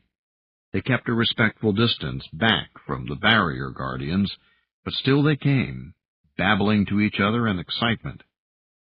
Here and there among them were Galet Jones's observers, timing and jotting down every alien response. "Almost the first thing the Gubru will read about when they study library tapes on your species," Athaclena had told him, "will be the so-called monkey reflex. The tendency of you anthropoids to scurry toward commotion out of curiosity. Conservative species find it strange, and this tendency of humans and chimps will seem particularly bizarre to avian beings, which tend to lack even a semblance of a sense of humor." She had smiled. "We will get them used to this type of behavior until they grow to expect those strange earthling clients always running toward trouble, just to watch. They will learn not to fear you, but they should, speaking as one monkey to another." Fibbin had known what she meant, that Timbrimi were like humans and chimps in this way. Her confidence had filled him as well, until he saw her frown suddenly and speak to herself quickly and softly, apparently forgetting that he understood Galactic 7. "Monkeys. One monkey to another. Sumbacharawi. Must I constantly think in metaphors?" It had perplexed Fibbin. Fortunately, he did not have to understand Athaclena, only know that she could ask anything she wanted of him, and he would jump. After a while, more maintenance workers arrived in ground vehicles, this time including a number of chimps wearing uniforms of the city gas department. By the time they entered the chancery, the Gubru bureaucrats on the lawn had settled into the shade just outside, chirping irritably at the still potent stench. Fibbin didn't blame them. The wind had shifted his way. His nose wrinkled in disgust. "Well, that's that. We cost them an afternoon's work, and maybe we learned something. Time to go home and assess the results." He didn't look forward to the meeting with Galet Jones. For a pretty and bright chimmy, she had a tendency to get awfully officious, and she obviously bore some grudge against him, as if he had gunned her down with a stunner and carried her off in a sack. Ah, well, tonight he would be off, back into the mountains with Tycho, carrying a report for the general. Fibbin had been born a city boy, but he had come to prefer the kind of birds they had out in the country to the sort infesting town of late. He turned around, grabbed a tree trunk with both arms, and started lowering himself. That was when suddenly something that felt like a big flat hand slammed hard against his back, knocking all the breath out of him. Fibbin clawed at the trunk. His head rang and tears filled his eyes. He managed just barely to keep his grip on the rough bark as branches whipped and leaves blew away in a sudden wave of palpable sound. He held on while the entire tree rocked, as if it were trying to buck him off. His ears popped as the overpressure wave passed. The rip of rushing air dropped to a mere roar. The tree swayed in slowly diminishing arcs.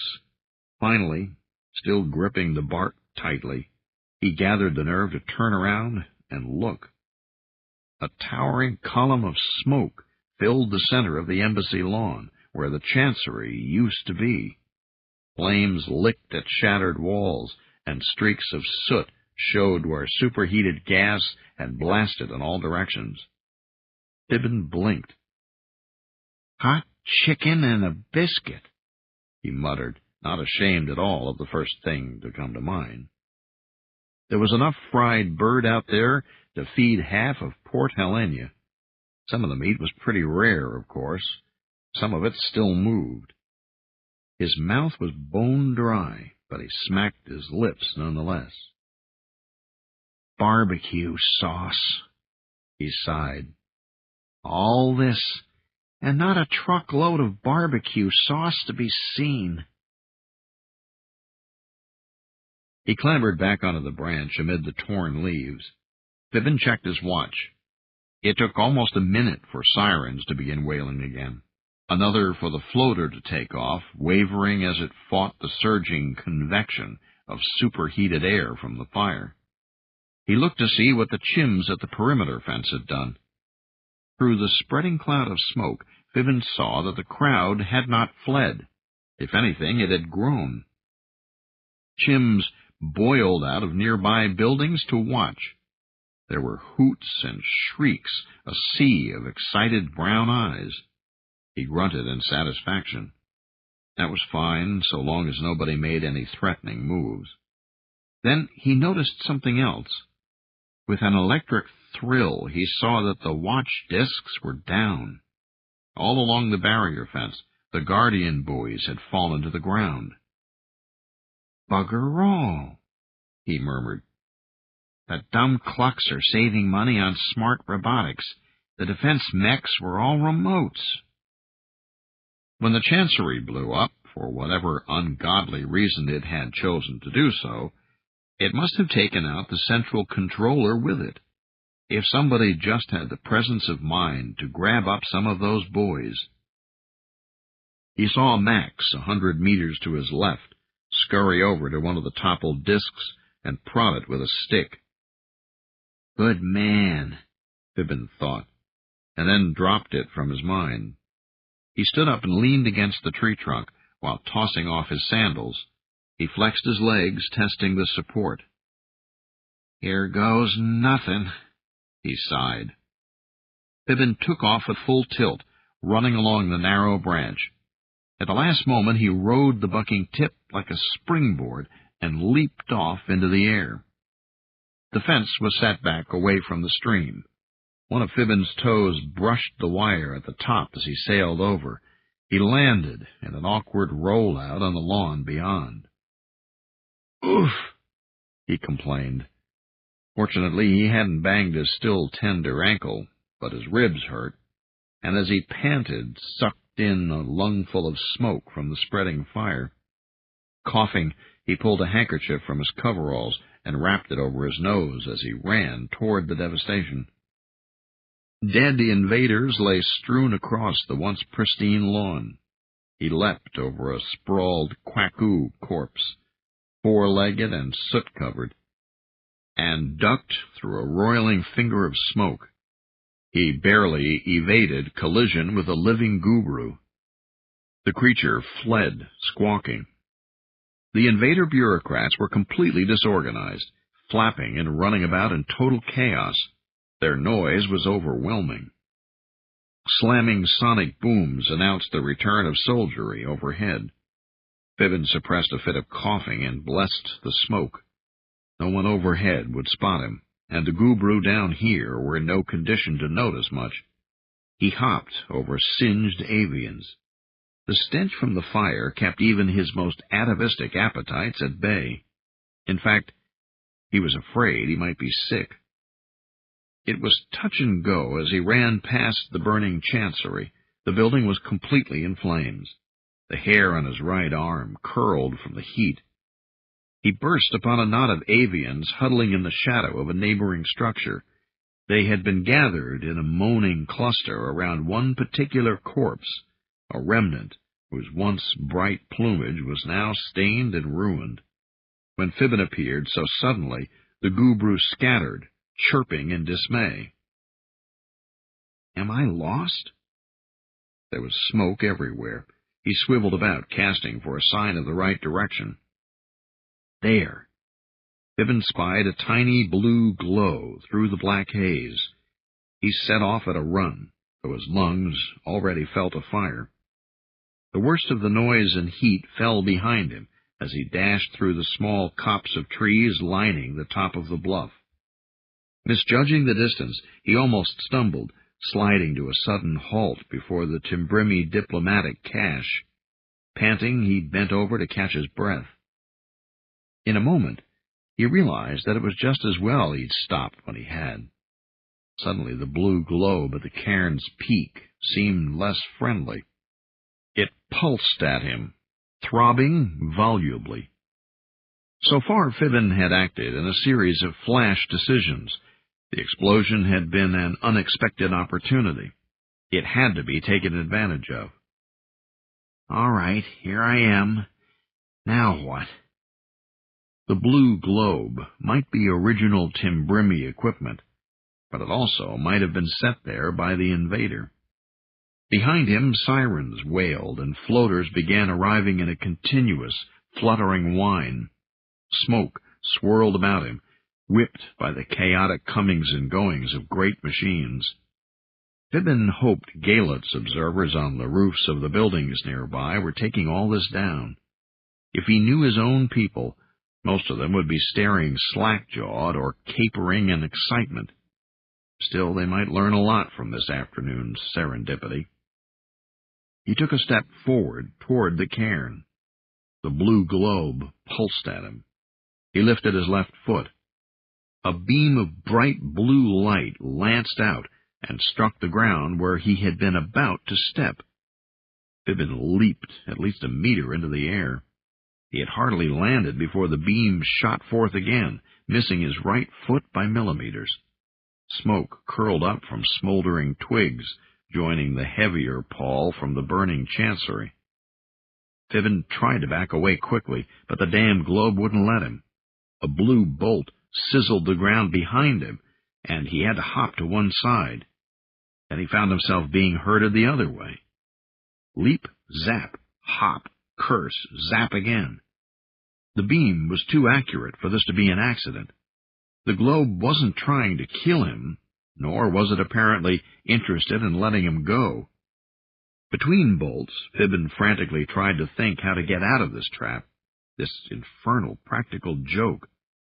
He snapped his fingers even as he jumped from another smoldering spot. Of course, the gubru hadn't messed with the Timbrimi cache.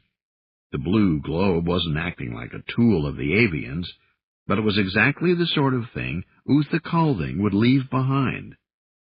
Fibbin cursed as a particularly near miss left one toe slightly singed. Damn bloody ETs! Even the good ones were almost more than anybody could bear. He gritted his teeth and forced himself to take a single step forward. The blue beam sliced through a small stone near his instep, cutting it precisely in half. Every instinct in Fibbin screamed for him to jump again, but he concentrated on leaving the foot in place and taking one more leisurely step. Normally, one would think that a defensive device like this would be programmed to give warnings at long range and to start frying in earnest when something came nearer. By such logic, what he was doing was stupid as hell. The blue globe throbbed menacingly and cast forth its lightning. Smoke curled from a spot between the tingers and tum of his left foot. He lifted the right. First a warning, then the real thing. That was the way an Earthling defense drone would work. But how would a Timbrimi program his? Fibbin wasn't sure he should wager so much on a wild guess. A client-class Sophont wasn't supposed to analyze in the middle of fire and smoke, and especially not when he was being shot at call it a hunch, he thought. His right foot came down, and its toes curled around an oak twig. The blue globe seemed to consider his persistence. Then the blue bolt lanced out again, this time a meter in front of him. A trail of sizzling humus walked toward him in a slow zigzag, the crackle of burning grass popping louder as it came closer and closer. Fibbin tried to swallow. "It's not designed to kill," he told himself over and over. "Why should it be? The Gubru could have blasted that globe at long range long ago." No, its purpose had to be to serve as a gesture, a declaration of rights under the intricate rules of galactic protocol, more ancient and ornate than Japanese imperial court ritual. And it was designed to tweak the beaks of Gubru. Fibbin held his ground. Another chain of sonic booms rattled the trees, and the heat from the conflagration behind him seemed to be intensifying. All the noise pressed hard against his self-control. "The Gubru are mighty warriors," he reminded himself. "But they are excitable." The blue beam edged closer. Fibbin's nostrils flared. The only way he could take his gaze away from the deadly sight was by closing his eyes. "If I'm right, then this is just another damn Timbrimi." He opened them. The beam was approaching his right foot from the side. His toes curled from a deep will to leap away. Fibbin tasted bile as the searing knife of light tore through a pebble 2 inches away and proceeded on to hit and cross his foot. Fibbin choked and suppressed an urge to howl. Something was wrong. His head spun as he watched the beam cross his foot and then commence leaving a narrow trail of smoky ruin directly under his spread-legged stance. He stared in disbelief at his foot. He had bet the beam would stop short at the last instant. It hadn't. Still, there his foot was, unharmed. The beam ignited a dry twig, then moved on to climb up his left foot. There was a faint tickling he knew to be psychosomatic. While touching him, the beam was only a spot of light. An inch beyond his foot, the burning resumed. His heart still pounding, Fibbin looked up at the blue globe and cursed with a mouth too dry to speak. "Very funny," he whispered. There must have been a small sigh-caster in the cairn, for Fibbin actually felt something like a smile spread in the air before him. A small, wry, alien smirk, as if the joke had really been a minor thing after all, not even worth a chuckle. "Real cute, Uther Calling." Fibbin grimaced as he forced his shaking legs to obey him, carrying him on a wobbling path toward the cairn. "Real cute. I'd hate to see what gives you a belly laugh." It was hard to believe Athaclena came from the same stock as the author of this little bit of whoopee cushion humor. At the same time, though, Fibbin wished he could have been present when the first Gubru approached the diplomatic cache to check it out. The blue globe still pulsed, but it stopped sending forth pencil beams of irritation. Fibbin walked close to the cairn and looked it over. He paced the perimeter. Halfway around where the cliff overlooked the sea, only 20 meters away, there was a hatch. Fibbin blinked when he saw the array of locks, hasps, bolts, combination slots, and keyholes. "Well," he told himself, "it is a cache for diplomatic secrets and such." But all those locks meant that he had no chance of getting in and finding a message from Uther Calving. Athaclena had given him a few possible code words to try, if he got the chance. But this was another story altogether. By now, the fire brigade had arrived. Through the smoke, Fibbin could see Chims from the City Watch stumbling over stick-figure aliens and stretching out hoses. It wouldn't be long before someone imposed order on this chaos. If his mission here really was futile, he ought to be getting out while the getting was still easy. He could probably take the trail along the bluff where it overlooked the Sea of Silmar. That would skirt most of the enemy and bring him out near a bus route. Fibbin bent forward and looked at the hatchway again. Pheh! There were easily 24 locks on the armored door. A small ribbon of red silk would be as useful in keeping out an invader. Either the conventions were being respected or they weren't. What the hell good were all these padlocks and things? Fibbin grunted, realizing. It was another Timbrimmy joke, of course, one the Gubru would fail to get, no matter how intelligent they were. There were times when personality counted for more than intelligence. Maybe that means... On a hunch, Fibbin ran around to the other side of the cairn. His eyes were watering from the smoke, and he wiped his nose on his handkerchief as he searched the wall opposite the hatch.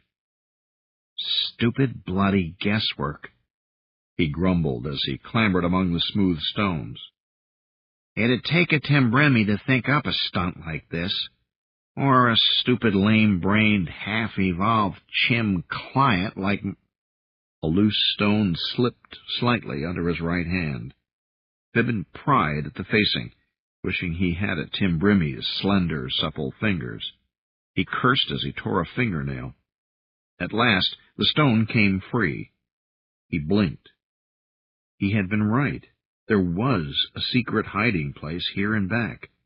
Only the damn hole was empty. This time, Fibbin couldn't help himself. He shrieked in frustration. It was too much.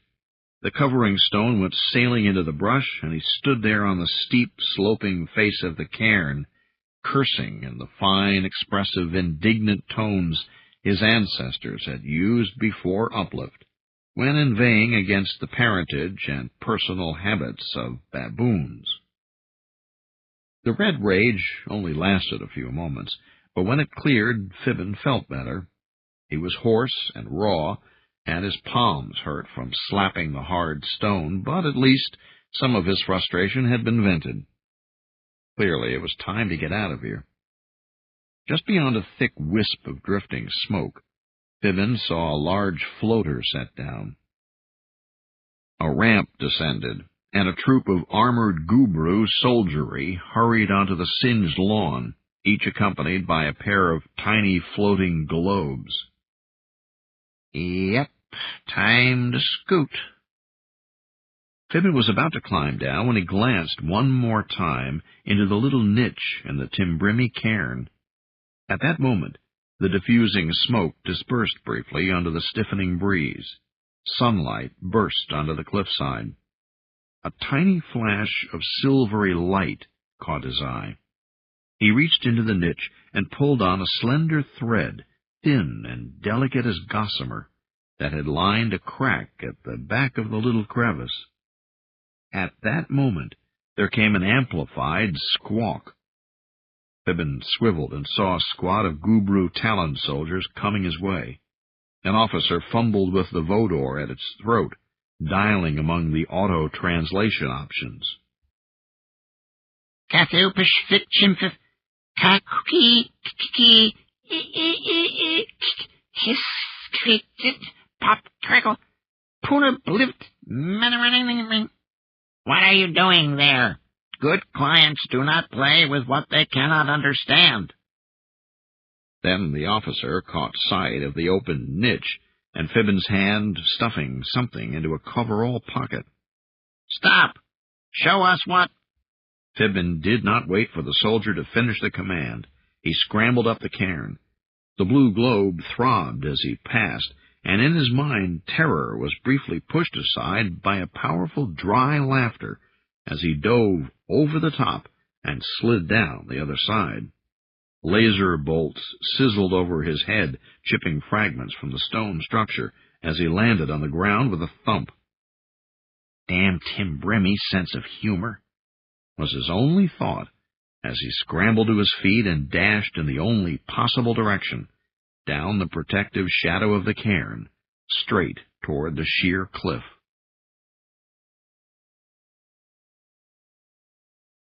Chapter 39. Galet. Max dumped the load of disabled Gubru guard discs onto the rooftop near Galet Jones. "We yanked out their receivers," he reported. "Still, we'll have to be damn careful with them." Nearby, Professor Oakes clicked his stopwatch. The elderly Chen grunted in satisfaction. "Their air cover has been withdrawn again. Apparently they've decided it was an accident after all." Reports kept coming in. Galet paced nervously, occasionally looking out over the roof parapet at the conflagration and confusion in Sea Bluff Park. "We didn't plan anything like this," she thought. "It could be great luck. We've learned so much. Or it could be a disaster. Hard to tell yet. If only the enemy doesn't trace it to us." A young Chen, no more than 12 years old, put down his binoculars and turned to Galet. "Semaphore reports all but one of our forward observers has come back in, ma'am. No word from that one, though." "Who is it?" Galet asked. It's that militia officer from the mountains. Fibbin Bolger, ma'am." "I might have guessed," Galet sighed. Max looked up from his pile of alien booty, his face a grimace of dismay. "I saw him. When the fence failed, he jumped over it and went running toward the fire. I suppose I should have gone along to keep an eye on him." "You should have done no such thing, Max. You were exactly right. All the foolish stunts." She sighed. "I might have known he would do something like this. If he gets captured and gives us away—" She stopped. There was no point in worrying the others more than necessary. Anyway, she thought a little guiltily, the arrogant Chen might only have been killed. She bit her lip, though, and went to the parapet to look out in the direction of the afternoon sun. Chapter 40. Fibbin.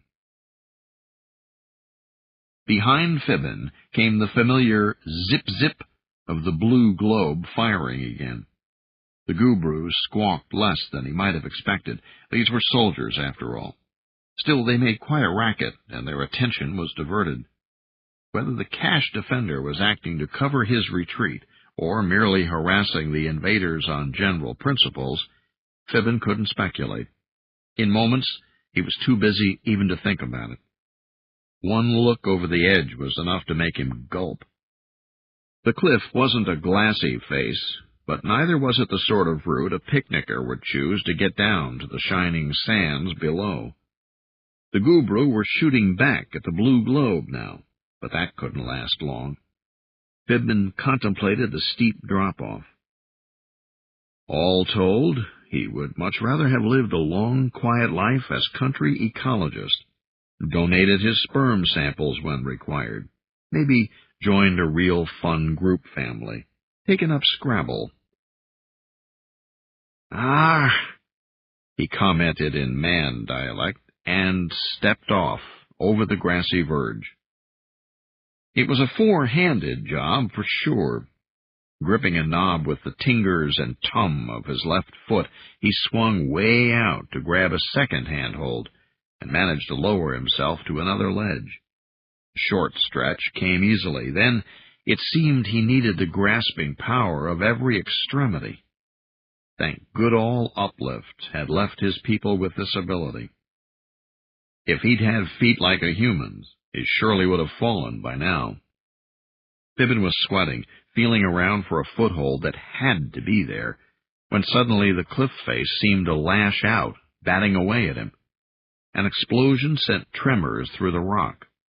Fibbin's face ground into the gritty surface as he clutched for dear life, his feet kicking and dangling in midair. "Of all the damn—" He coughed and spat as a plume of dust floated down from the cliff edge. In peripheral vision, he glimpsed bright bits of incandescent stone flying out through the sky, spinning down to hissing graves in the sea below. The root-grubbing cairn must have blown. And something whizzed by his head. He ducked, but still caught a flash of blueness and heard within his head a chuckling of alien laughter. The hilarity reached a crescendo as something seemed to brush the back of his head, then faded as the blue light zipped off again, dropping to skip away southward just above the waves. Fibbin wheezed and sought frantically for a foothold.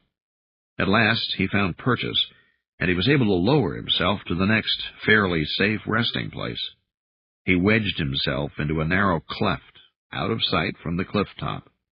Only then did he spare the extra energy to curse. "Someday, Uthakalding, someday." Fibbin wiped dust from his eyes and looked down. He had made it about halfway to the beach. If he ever reached the bottom safely, it should be an easy walk to the closed amusement park at the northwestern corner of Aspinall Bay. From that point, it ought to be simple to disappear into back alleys and side streets. The next few minutes would tell. The survivors of the Gubru patrol might assume he had been killed in the explosion, blown out to sea along with debris from the cache. Or perhaps they'd figure he would have fled by some other route. After all, only an idiot would try to climb down a bluff like this one without equipment. Fibbin hoped he had it thought out right, because if they came down here looking for him, his goose was as surely cooked as those birds in the Chancery fire. Just ahead, the sun was settling toward the western horizon. Smoke from this afternoon's conflagration had spread far enough to contribute brilliant umber and crimson hues to the gathering sunset. Out on the water he saw a few boats here and there. 2 cargo barges steamed slowly toward the distant islands, low brown shapes barely visible on the decks, no doubt carrying food for the hostage human population. Too bad some of the salts in the seawater on Garth were toxic to dolphins. If the third race of Terragans had been able to establish itself here, it would have been a lot harder for the enemy to isolate the inhabitants of the archipelago so effectively. Besides, Finns had their own way of thinking. Perhaps they'd have come up with an idea or two Fibbin's people had missed.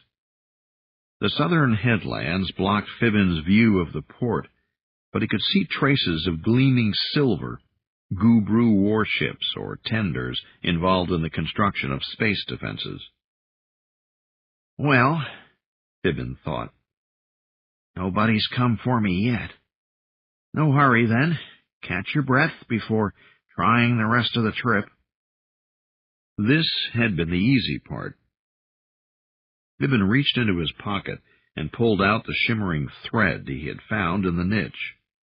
It might easily be a spider web or something similarly insignificant, but it was the only thing he had to show for his little adventure. He didn't know how he would tell Athaclena that his efforts had come only to this. Well, not only this. There was also the destruction of the Timbrimi diplomatic cache. That'd be another thing to have to explain. He took out his monocular and unscrewed the lens cover. Fibbin carefully wrapped the thread into the cap and replaced it. He put the magnifier away. Yeah, it was going to be a real nice sunset. Embers from the fire sparkled, swept into whirling plumes by Gubru ambulances screaming back and forth from the top of the bluffs. Fibbin considered reaching into a pocket for the rest of the peanuts while he watched, but right now his thirst was worse than his hunger. Most modern chimps ate too much protein anyway. Life's rough, he thought. trying to find a comfortable position in the narrow notch. But then it's never been easy for client-class beings, has it? There you are, minding your own business in some rainforest, perfectly adequate in your ecological niche. Then, bam! Some authoritarian guy with delusions of godhood is sitting on your chest, forcing the fruit of the tree of knowledge down your throat. From then on, you're inadequate because you're being measured against the higher standard of your patron. No freedom. You can't even breed as you please. And you've got all those responsibilities. Who ever heard of responsibilities back in the jungle? Responsibilities to your patrons, to your descendants. Rough deal. But in the 5 galaxies, there's only one alternative. Extermination. Witness the former tenants of Garth. Fibbin licked the sweat salt from his lips and knew that it was nervous reaction that had brought on the momentary wave of bitterness. There was no point to recriminations anyway. If he were a race representative, one of those few chimps deputized to speak for all neo-chimpanzees before the Terrigans and the great galactic institutes, the issues might be worth contemplating. As it was, Fibbin realized he was just procrastinating. I guess they forgot about me after all, he thought, wondering at his luck. Sunset reached its peak in a glory of color and texture, casting rich red and orange streamers across Garth's shallow sea. Hell, after a day like this, what was climbing down a steep cliff in the dark? Anticlimax, that was all. Where the devil have you been? Galet Jones faced Fibbin when he slumped through the door. She approached, glowering. Aw, Teach, he sighed. Don't scold me. I've had a rough day. He pushed past her and shuffled through the house library, strewn with charts and papers. He stepped right across a large chart laid on the floor, oblivious as 2 of Galet's observers shouted indignantly. They ducked aside as he passed straight over them. We finished debriefing hours ago, Galet said as she followed him. Max managed to steal quite a few of their watch discs. I know, I saw, he muttered as he stumbled into the tiny room he had been assigned. He began undressing right there. Do you have anything to eat? He asked. Eat? Galet sounded incredulous. We have to get your input to fill in gaps on our Gubru operations chart. That explosion was a windfall, and we weren't prepared with enough observers. Half of the ones we had just stood and stared when the excitement started. With a clump, Fibbin's coveralls fell to the floor. He stepped out of them. Food can wait, he mumbled. I need a drink. Galet Jones blushed and half-turned away. You might have the courtesy not to scratch, she said. Fibbin turned from pouring himself a stiff shot of ping-orange brandy and looked at her curiously. Was this actually the same Chimmy who had accosted him with pink a fortnight or so ago? He slapped his chest and waved away plumes of dust. Galet looked disgusted. I was looking forward to a bath, but now I think I'll skip it, he said. Too sleepy now. Gotta rest. Going home tomorrow. Galet blinked. To the mountains? Fibbin nodded. Gotta pick up Tycho and head back to report to the general. He smiled tiredly. Don't worry, I'll tell her you're doing a good job here. Fine job. The Chimmy sniffed disgustedly. You've spent the afternoon and evening rolling in dirt and getting soused. Some militia officer, and I thought you were supposed to be a scientist. Well, next time your precious general wants to communicate with our movement here in town, you make sure she sends somebody else. Do you hear me? She swiveled and slammed the door behind her. "What did I say?" Fibbin stared after her. Dimly, he knew he could have done better somehow, but he was so tired. His body ached from his singed toes to his burning lungs. He hardly felt the bed as he collapsed into it. In his dreams, a blueness spun and pulsed. From it there emanated a faint something that could be likened to a distant smile. Amusing, it seemed to say. Amusing, but not all that much of a laugh. More of an appetizer for things to come. In his sleep, Fibbin moaned softly. Then another image came to him, of a small neo-chimpanzee, an obvious throwback, with bony eye ridges and long arms, which rested on a keyboard display strapped to its chest. The atavistic chim could not speak, but when it grinned, Fibbin shivered. Then a more restful phase of sleep set in, and at last he went on in relief to other dreams. Chapter 41. Galactics. The suzerain of propriety could not set foot on unsanctioned ground. Because of this, it rode perched upon a gilded staff of reckoning, guided by a convoy of fluttering Kwaku attendants.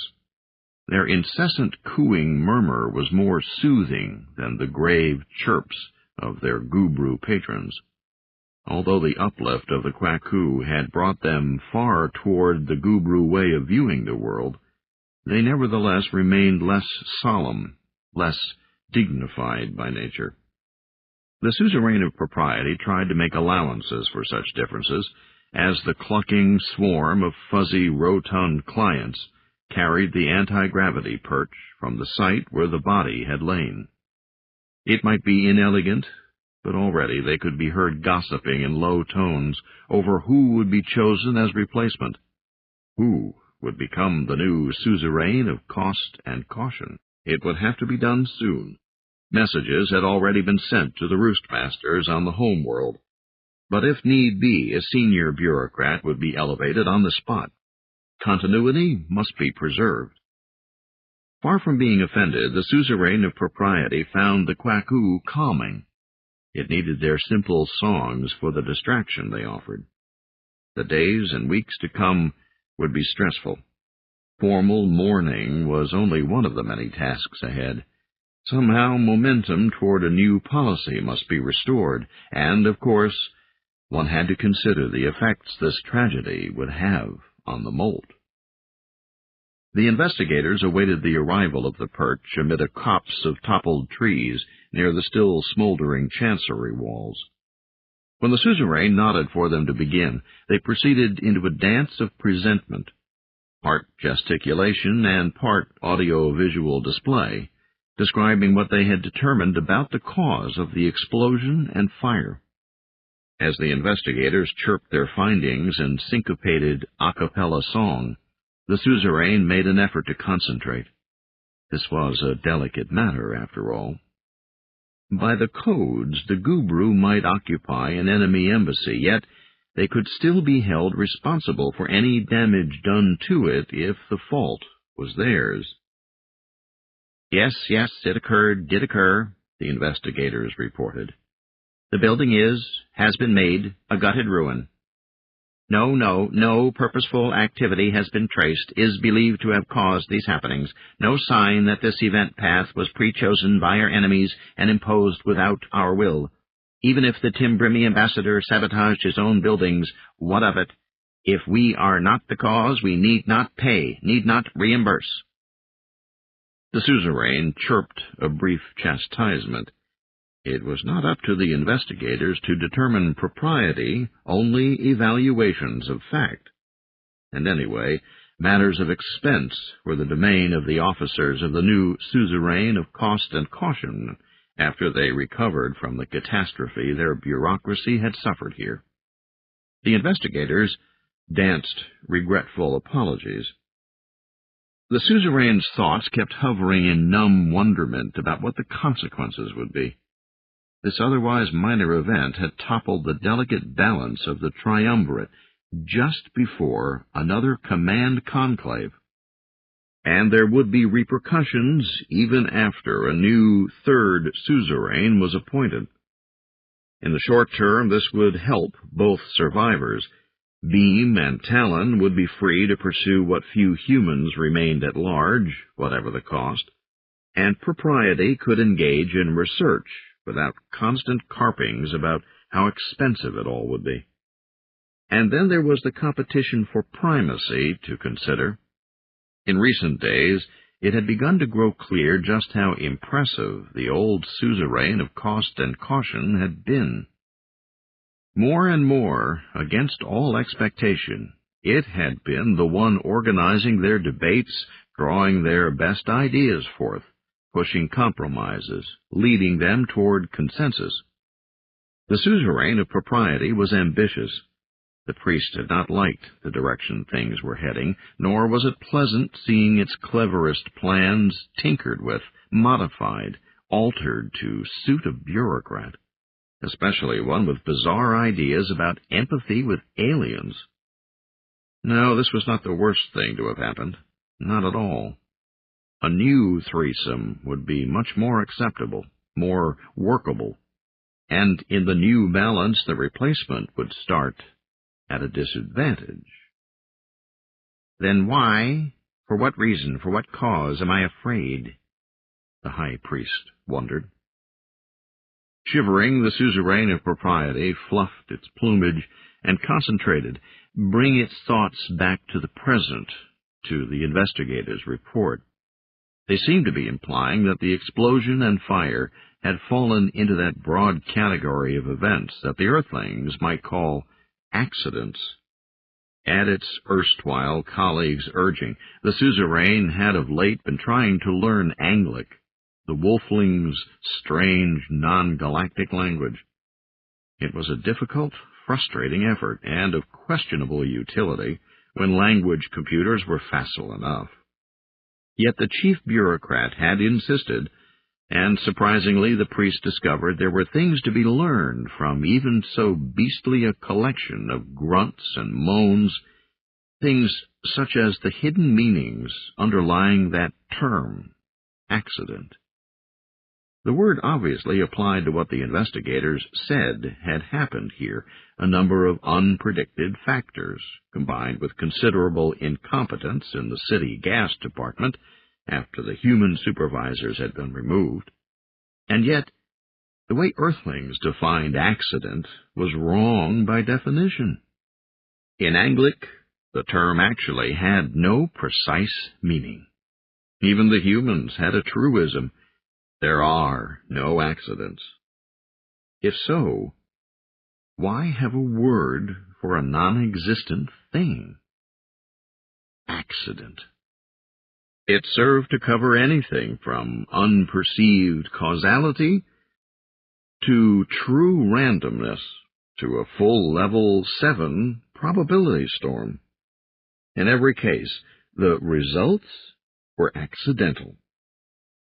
How could a species be spacefaring, be classified at the high level of a patron of a clan, with such a murky, undefined, context-dependent way of looking at the universe? Compared with these Earthlings, even the devil trickster Timbrimmy were transparent and clear as the very ether. This sort of uncomfortable line of thought was the sort of thing the priest had most hated about the bureaucrat. It was one of the dead suzerain's most irritating attributes. It was also one of the things most beloved and valuable. It would be missed.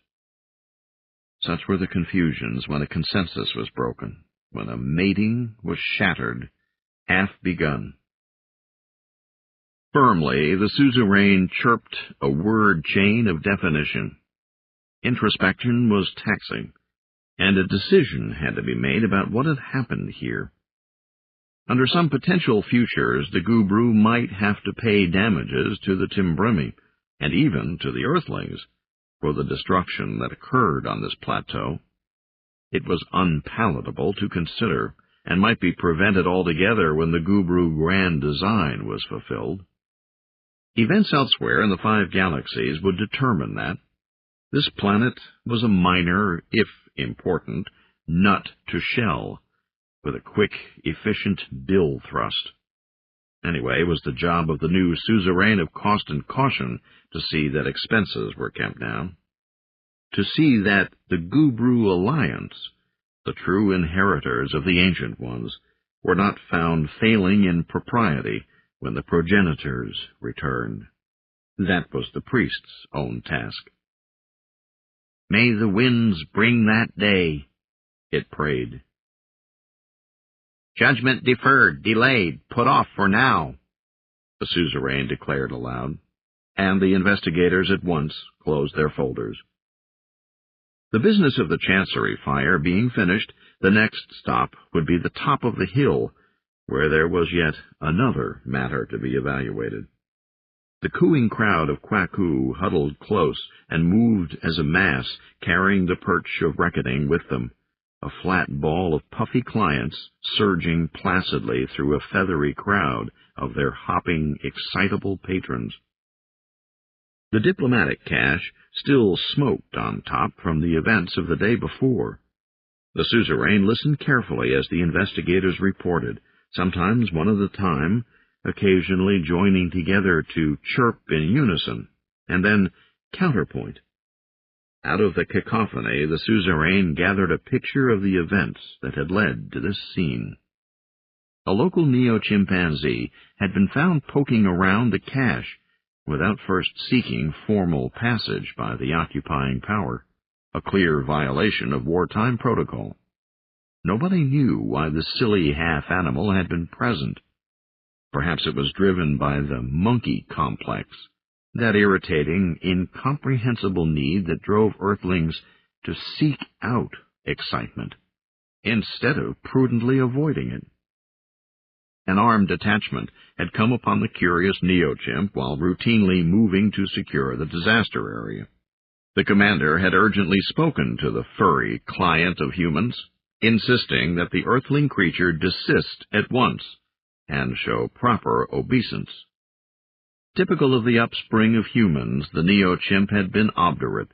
Instead of behaving in a civilized manner, it had run away.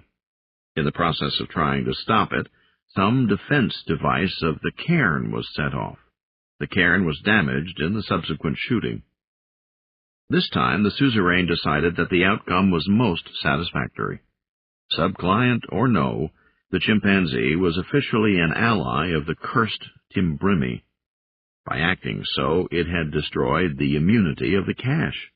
The soldiers were within their rights to open fire upon either the chimp or the defender globe without restraint. There had been no violation of propriety, the suzerain ruled. The investigators danced a dance of relief.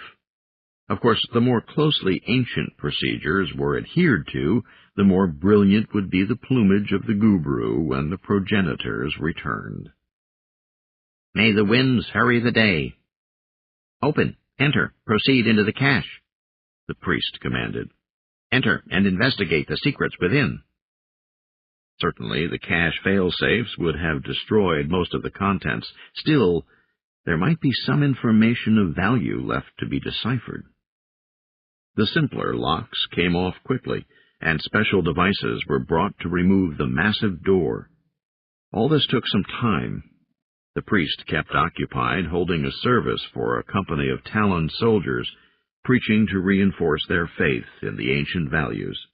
It was important not to let them lose their keen edge with things so peaceful, so the suzerain reminded them that in the last 2 days several small parties of warriors had gone missing in the mountains southeast of this very town. Now would be a useful time for them to remember that their lives belonged to the nest and honor. Nothing else mattered. At last, the final puzzle bolt was solved.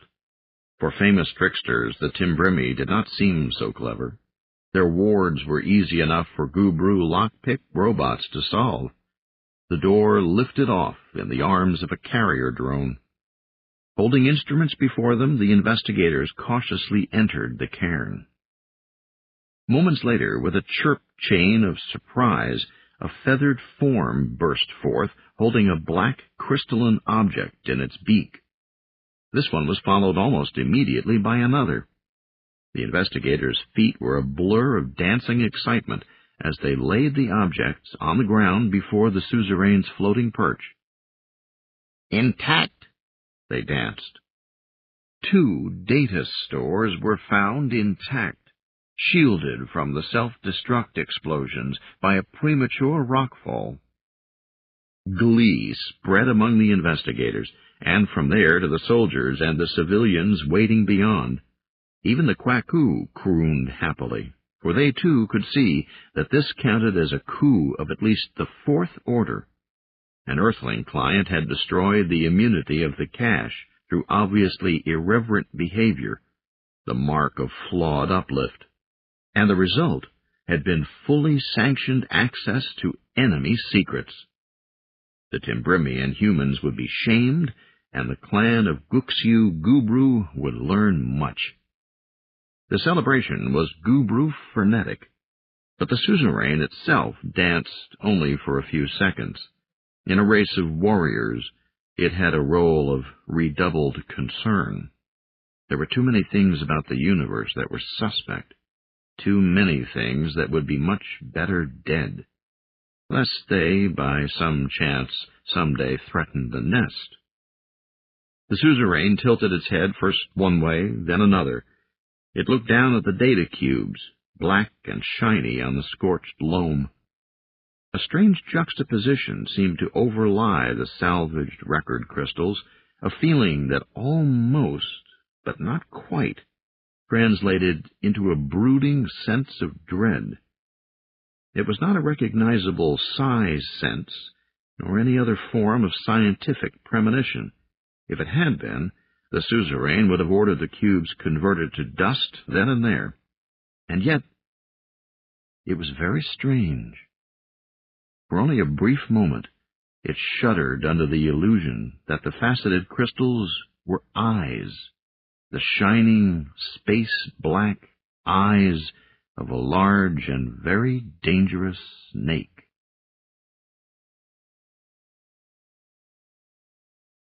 Chapter 42.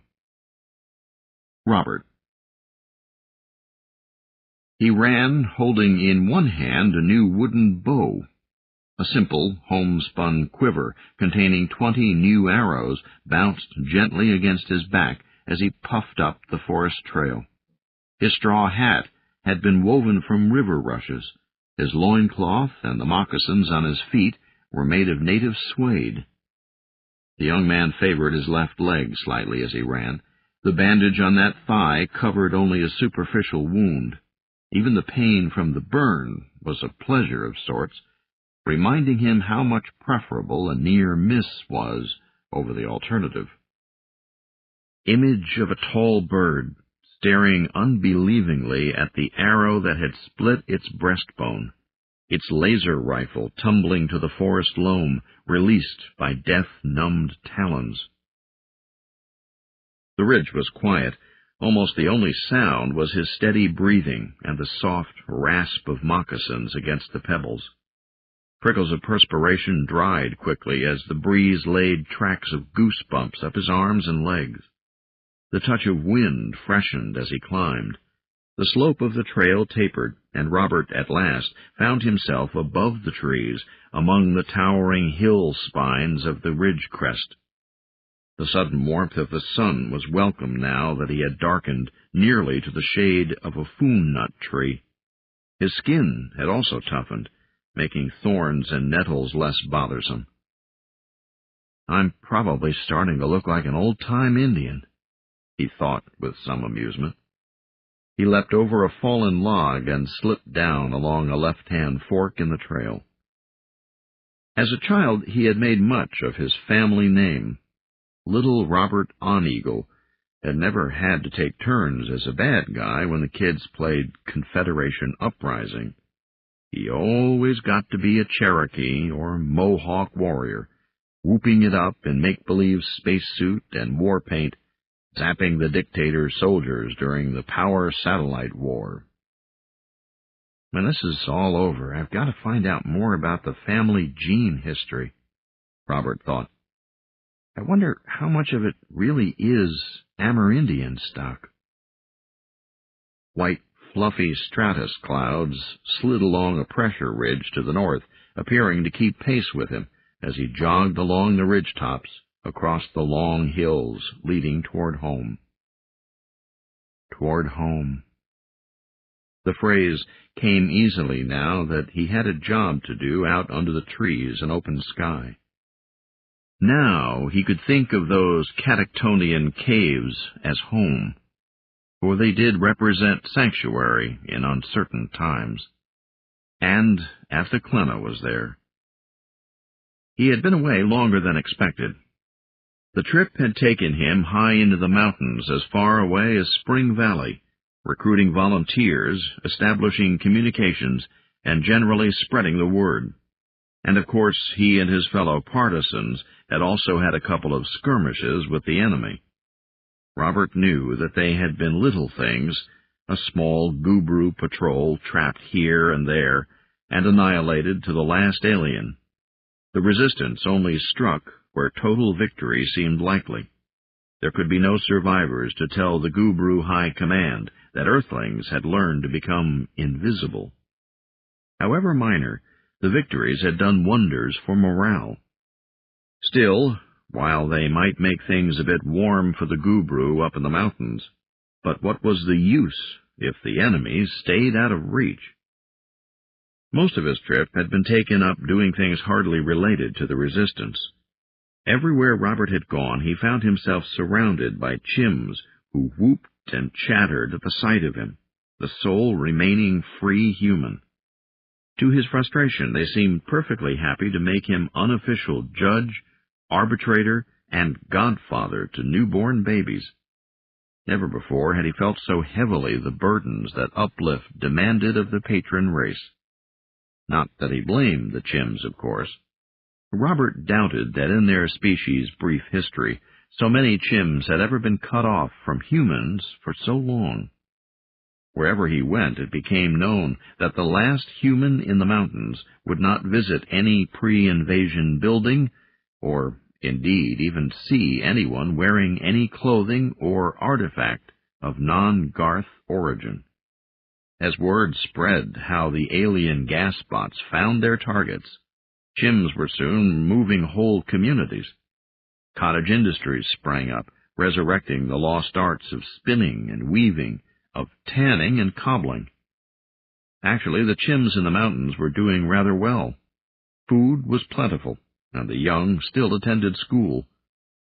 Here and there, a few responsible types had even begun to reorganize the Garth Ecological Reclamation Project, keeping the most urgent programs going, improvising to replace the lost human experts. Perhaps they don't really need us, he remembered thinking. His own kind had come within a hair's breadth of turning Earth homeworld into an ecological Kelmno in the years just before humanity awakened into sanity. A horrible calamity was averted by the narrowest of margins. Knowing that, it was humbling to see so many so-called clients behaving more rationally than men had only a century before contact. Do we really have any right to play God with these people? Maybe when this blows over, we should just go away and let them work out their future for themselves. A romantic idea. There was a rub, of course. The Galactics would never let us. So he let them crowd around him, ask his advice, name their babies after him. Then, when he had done all he could for the time being, he took off down the trail for home. Alone, since by now no Chim could keep up with his pace. The solitude of the last day or so had been welcome. It gave him time to think. He had begun learning a lot about himself these last few weeks and months, ever since that horrible afternoon when his mind had crumpled under pounding fists of agony, and Athaklena had come into his mind to rescue him. Oddly, it had not turned out to be the beasts and monsters of his neuroses that mattered most. Those were easily dealt with once he faced them, and knew them for what they were. Anyway, they were probably no worse than any other person's burdens of unresolved business from the past. No, what had been more important was coming to grips with what he was as a man. That was an exploration he had only just begun, but Robert liked the direction the journey seemed to be heading. He jogged around a bend in the mountain trail and came out of the hill's shadow with the sun on his back. Ahead to the south lay the craggy limestone formations concealing the Valley of Caves. Robert stopped as a metallic glint caught his eye. Something sparkled over the prominences beyond the valley, perhaps 10 miles away. Gas spots, he thought. Over in that area, Benjamin's techs had begun laying out samples of everything from electronics to metals to clothing, in an effort to discover what it was the Gubru robots homed in on. Robert hoped they had made some progress while he was away. And yet, in another sense, he hardly cared any more. The new longbow felt good in his hand. The Chims in the mountains preferred powerful homemade crossbows and arbalests, requiring less coordination but greater simian strength to crank. The effect had been the same, with all 3 weapons dead birds. The use of ancient skills and archaic tools had turned into a galvanizing theme, resonating with the mythos of the Wolfling clan. There were disturbing consequences as well. Once, after a successful ambush, he had noticed some of the local mountain chens drifting away from camp. He slipped into the shadows and followed them to what appeared to be a secret cook fire in a side canyon. Earlier, while they had stripped the vanquished Gubru of their weapons and carried off the bodies, he had noticed some of the Chims glancing back at him furtively, perhaps guiltily. That night he watched from a dark hillside as long-armed silhouettes danced in the firelight under the wind-blown stars. Something roasted on a spit over the flames, and the wind carried a sweet, smoky aroma.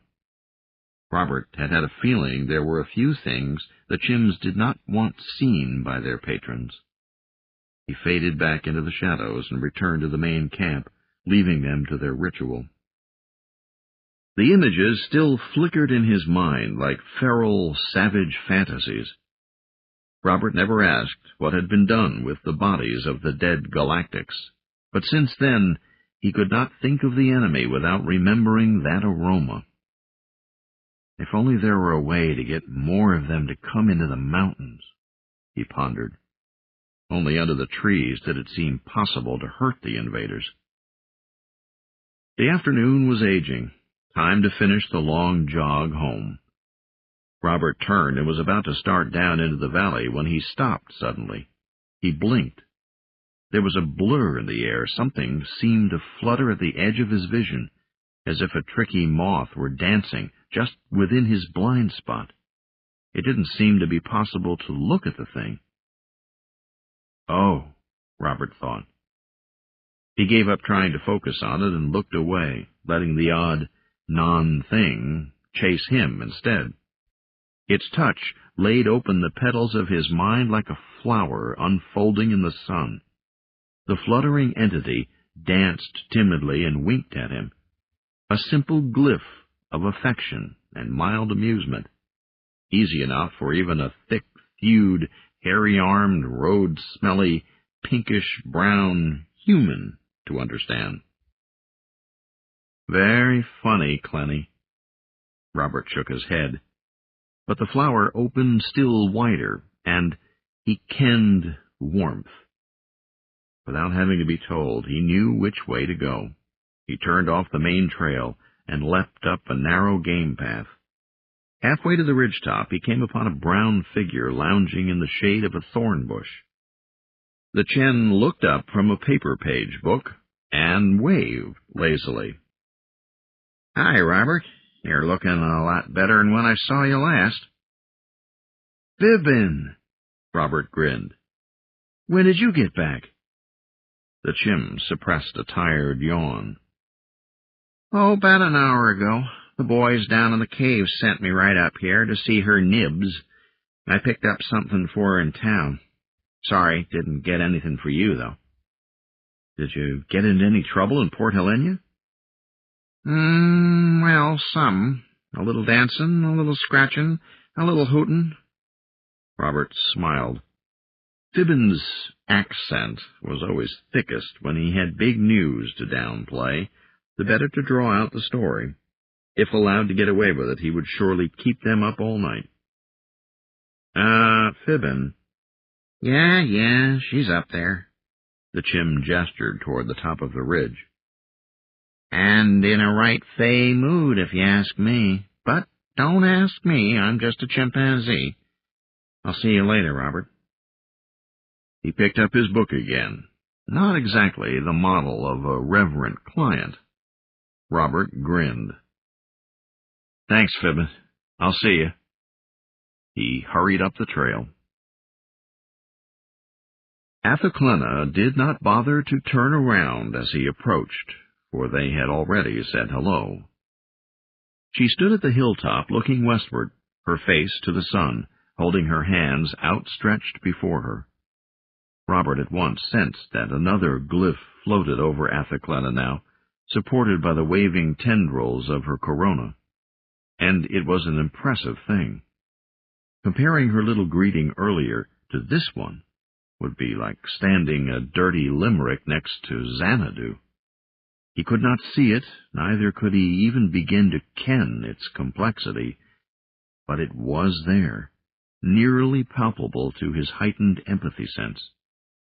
Robert also realized that she held something between her hands, like a slender thread of invisible fire, intuited more than seen, that arched across the gap from one hand to the other. "Athaklena, what is—" He stopped then as he came around and saw her face. Her features had changed. Most of the humaniform contours she had shaped during the weeks of their exile were still in place, but something they had displaced had returned, if only momentarily. There was an alien glitter in her gold-flecked eyes, and it seemed to dance in counterpoint to the throbbing of the half-seen glyph. Robert's senses had grown. He looked again at the thread in her hands, and felt a thrill of recognition. "Your father!" Athaklena's teeth flashed white. "With Tana Uthakalving, Beluineth thu Haunta." He breathed deeply through wide-open nostrils. Her eyes, set as wide apart as possible, seemed to flash. "Robert, he lives!" He blinked, his mind overflowing with questions. "That's great! But where? Do you know anything about my mother, the government? What does he say?" She did not reply at once. Athaklena held up the thread. Sunlight seemed to run up and down its taut length. Robert might have sworn that he heard sound, real sound, emitting from the thrumming fiber.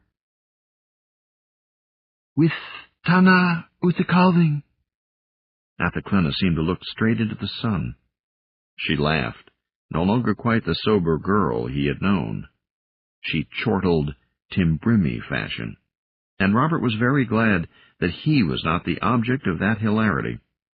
Timbrimi humor quite often meant that someone else, sometime soon, would definitely not be amused. He followed her gaze out over the Vale of Sind, where a flight of the ubiquitous Gubru transports moaned faintly as they cruised across the sky. Unable to trace more than the outlines of her glyph, Robert's mind searched for and found something akin to it in the human fashion. In his mind, he pictured a metaphor. Suddenly, Athoclina's smile was something feral, almost cat-like, and those warships reflected in her eyes seemed to take on the aspect of complacent, rather unsuspecting mice.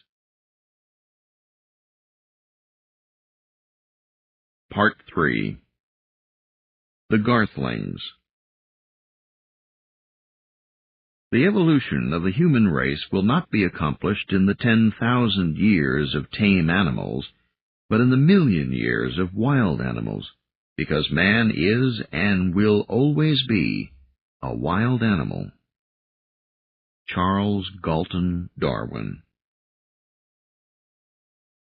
Natural selection won't matter soon, not anywhere near as much as conscious selection. We will civilize and alter ourselves to suit our ideas of what we can be. Within one more human lifespan, we will have changed ourselves unrecognizably. Greg Bear. Chapter 43.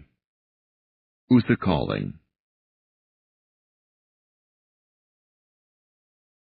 Inky stains marred the fen near the place where the yacht had foundered. Dark fluids oozed slowly from cracked, sunken tanks into the waters of the broad, flat estuary. Wherever the slick trails touched, insects, small animals, and the tough salt grass all died. The little spaceship had bounced and skidded when it crashed, scything a twisted trail of destruction before finally plunging nose first into the marshy river mouth. For days thereafter, the wreck lay where it had come to rest, slowly leaking and settling into the mud. Neither rain nor the tidal swell could wash away the battle scars etched into its scorched flanks. The yacht's skin, once allicient and pretty, was now seared and scored from near miss after near miss.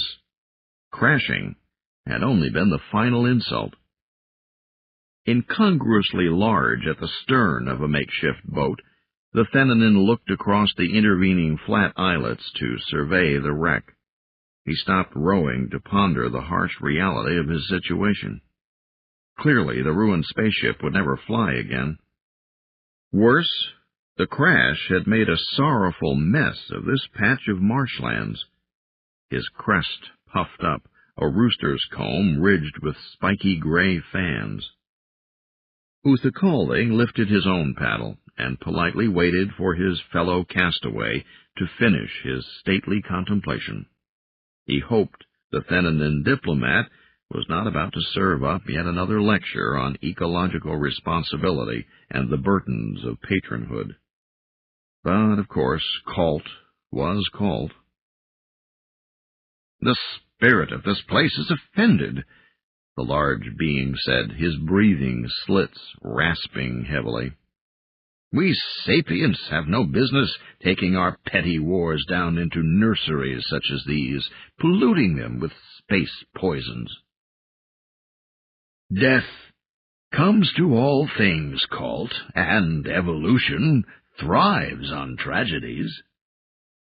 He was being ironic, but Colt, of course, took him seriously. The Fennanin's throat slits exhaled heavily. "I know that, my Timbrimi colleague. It is why most registered nursery worlds are allowed to go through their natural cycles unimpeded. Ice ages and planetoidal impacts are all part of the natural order. Species are tempered and rise to meet such challenges. However, this is a special case. A world damaged as badly as Garth can only take so many disasters before it goes into shock and becomes completely barren. It is only a short time since the Burrarali worked out their madness here, from which this planet has barely begun to recover. Now our battles add more stress, such as that filth." Colt gestured, pointing at the fluids leaking from the broken yacht. His distaste was obvious. Uther Calding chose this time to keep his silence. Of course, every patron-level galactic race was officially environmentalist. That was the oldest and greatest law. Those spacefaring species who did not at least declare fealty to the ecological management codes were wiped out by the majority for the protection of future generations of Sophons. But there were degrees. The Gubru, for instance, were less interested in nursery worlds than in their products, ripe, pre-sentient species, to be brought into the Gubru clan's peculiar color of conservative fanaticism. Among the other lines, the Sorrow took great joy in the manipulation of newly fledged client races, and the Tandu were simply horrible. Colt's race was sometimes irritating in their sanctimonious pursuit of ecological purity, but at least theirs was a fixation Uther Calding could understand. It was one thing to burn a forest or to build a city on a registered world. Those types of damage would heal in a short time. It was quite another thing to release long-lasting poisons into a biosphere, poisons which would be absorbed and accumulate. Uther Calding's own distaste at the oily slicks was only a little less intense than Colt's, but nothing could be done about it now. The Earthlings had a good emergency cleanup team on this planet, Colt. Obviously, the invasion has left it inoperative. Perhaps the Gubru will get around to taking care of this mess themselves. Colt's entire upper body twisted as the Thenanin performed a sneeze-like expectoration. A gobbet struck one of the nearby leafy fronds. Uther Calding had come to know that this was an expression of extreme incredulity. The Gubru are slackers and heretics. Uther Calding, how can you be so naively optimistic? Colt's crest trembled and his leathery lids blinked. Uther Calding merely looked back at his fellow castaway, his lips a compressed line. Colt rasped. I see. You test my sense of humor with a statement of irony. The Thenanin made his ridge crest inflate briefly. Amusing. I get it. Indeed. Let us proceed. Uther Calding turned and lifted his oar again. He sighed and crafted Tufluk, the glyph of mourning for a joke not properly appreciated. Probably this dour creature was selected as ambassador to an Earthling world because he has what passes for a great sense of humor among Thenanin. The choice might have been a mirror image of the reason Uther Calding himself had been chosen by the Timbrimi, for his comparatively serious nature, for his restraint and tact. No, Uther Calding thought as they rode, worming by patches of struggling salt grass. Colt, my friend, you did not get the joke at all. But you will. It had been a long trek back to the river mouth.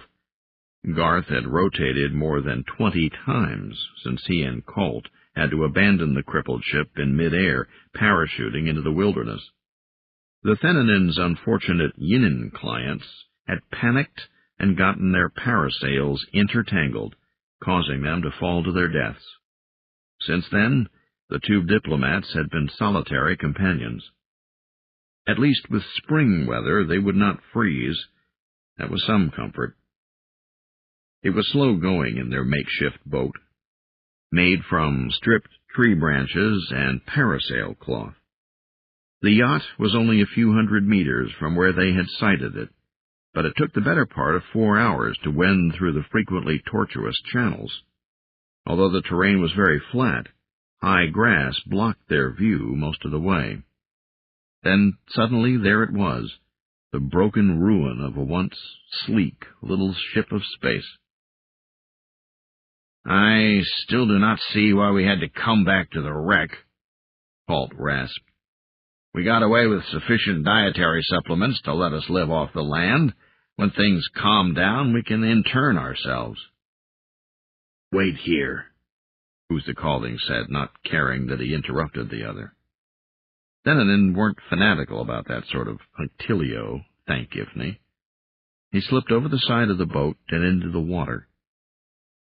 There is no need that both of us risk approaching any closer. I will continue alone. Uther Calding knew his fellow castaway well enough to read Colt's discomfort. The Thenanin culture put great store in personal courage, especially since space travel terrified them so. I will accompany you, Uther Calding. He moved to put the oar aside. There may be dangers. Uther Calding stopped him with a raised hand. Unnecessary, colleague and friend. Your physical form isn't suited for this mire, and you may tip the boat. Just rest. I'll only be a few minutes. Very well, then. Colt looked visibly relieved. I shall await you here. Uther Calding stepped through the shallows, feeling for his footing in the tricky mud. He skirted the swirls of leaked ship fluid and made toward the bank where the broken back of the yacht arched over the bog. It was hard work. He felt his body try to alter itself to better handle the effort of wading through the muck, but Uther Calding suppressed the reaction. The glyph Nurchurunau helped him keep adaptations to a minimum. The distance just wasn't worth the price the changes would cost him. His ruff expanded, partly to support Nurchurunau, and partly as his corona felt among the weeds and grass for presences. It was doubtful anything here could harm him. The Burrarali had seen to that. Still, he probed the surrounding area as he waited, and caressed the empathy net of this marshy life stew. The little creatures were all around him, all the basic standard forms, sleek and spindly birds, scaled and horn-mouthed reptiloids, hairy or furry types, which scuttled among the reeds. It had long been known that there were 3 classic ways for oxygen-breathing animals to cover themselves. When skin cells buckled outward, it led to feathers. When they buckled inward, there was hair. When they thickened flat and hard, the animal had scales. All 3 had developed here, and in a typical pattern. Feathers were ideal for avians who needed maximum insulation for minimum weight. Fur covered the warm-blooded creatures who could not afford to lose heat. Of course, that was only surface. Within there was a nearly infinite number of ways to approach the problem of living. Each creature was unique, each world a wonderful experiment in diversity. A planet was supposed to be a great nursery, and deserved protection in that role. It was a belief both Uther Calding and his companion shared. His people and Colt's were enemies, not as the Gubru were to the humans on Garth, of course, but of a certain style, registered with the Institute for Civilized Warfare. There were many types of conflict, most of them dangerous and quite serious. Still, Uther Calding liked this Thenanin, in a way. That was preferable. It was usually easier to pull a jest on someone you liked. His slick leggings shed the greasy water as he slogged up onto the mudbank. Uther Calding checked for radiation, then stepped lightly toward the shattered yacht. Colt watched the Timbrimi disappear around the flank of the broken ship.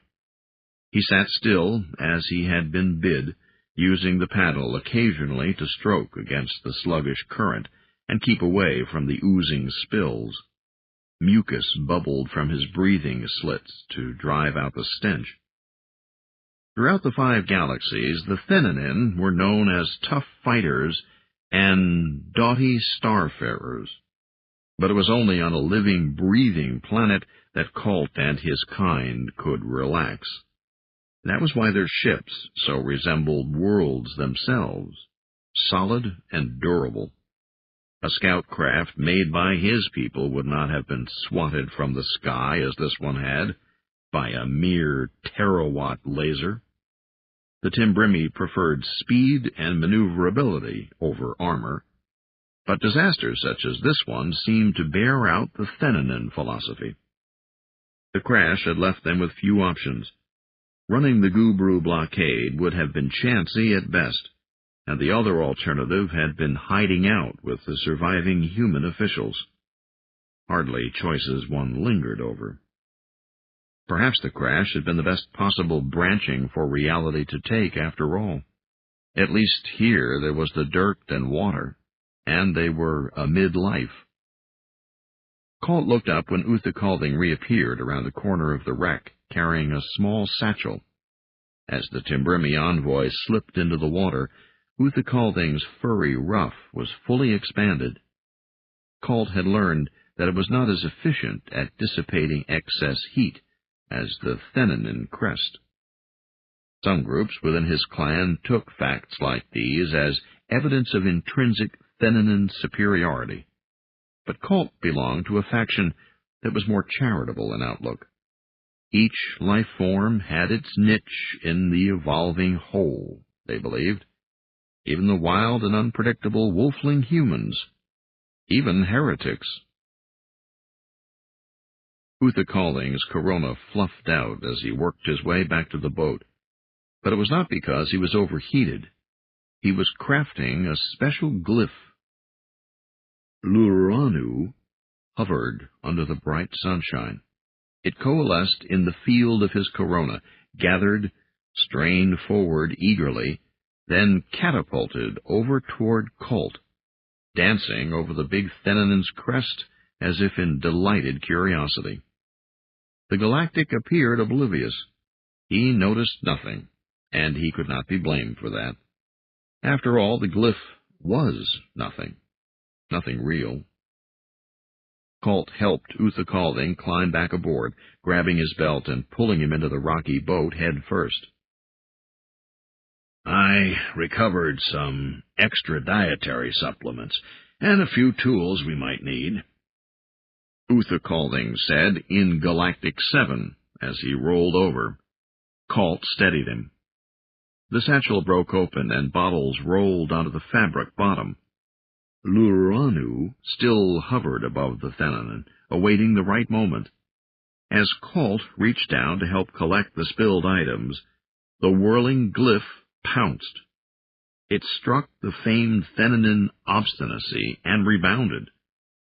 Colt's bluff stolidity was too tough to penetrate. Under Uthakalding's prodding, Luranu leapt again, furiously hurling itself against the leathery creature's crest at just the moment Colt picked up a bottle that was lighter than the others and handed it to Uthakalding. But the alien's obdurate skepticism sent the glyph reeling back once more. Uthakalding tried a final time as he fumbled with the bottle and put it away. But this time, Luranu simply shattered against the Thenanin's impenetrable barrier of assumptions. "Are you all right?" Colt asked. "Oh, fine." Uthakalding's ruff settled down, and he exhaled in frustration. Somehow he would have to find a way to excite Colt's curiosity. "Oh, well," he thought. "I never expected it to be easy. There will be time." Out there ahead of them lay several 100 kilometers of wildlands, then the mountains of Mulun, and finally the valley of the Sind, before they could reach Port Helena. Somewhere in that expanse, Uthakalding's secret partner waited, ready to help execute a long, involved joke on Colt. "Be patient," Uthakalding told himself. "The best jests do take time." He put the satchel under his makeshift seat and secured it with a length of twine. Let us be off. I believe we'll find good fishing by the far bank, and those trees will make for good shelter from the midday sun." Colt rasped assent and picked up his oar. Together they worked their way through the marsh, leaving the derelict yacht behind them to settle slowly into the Endurant mud.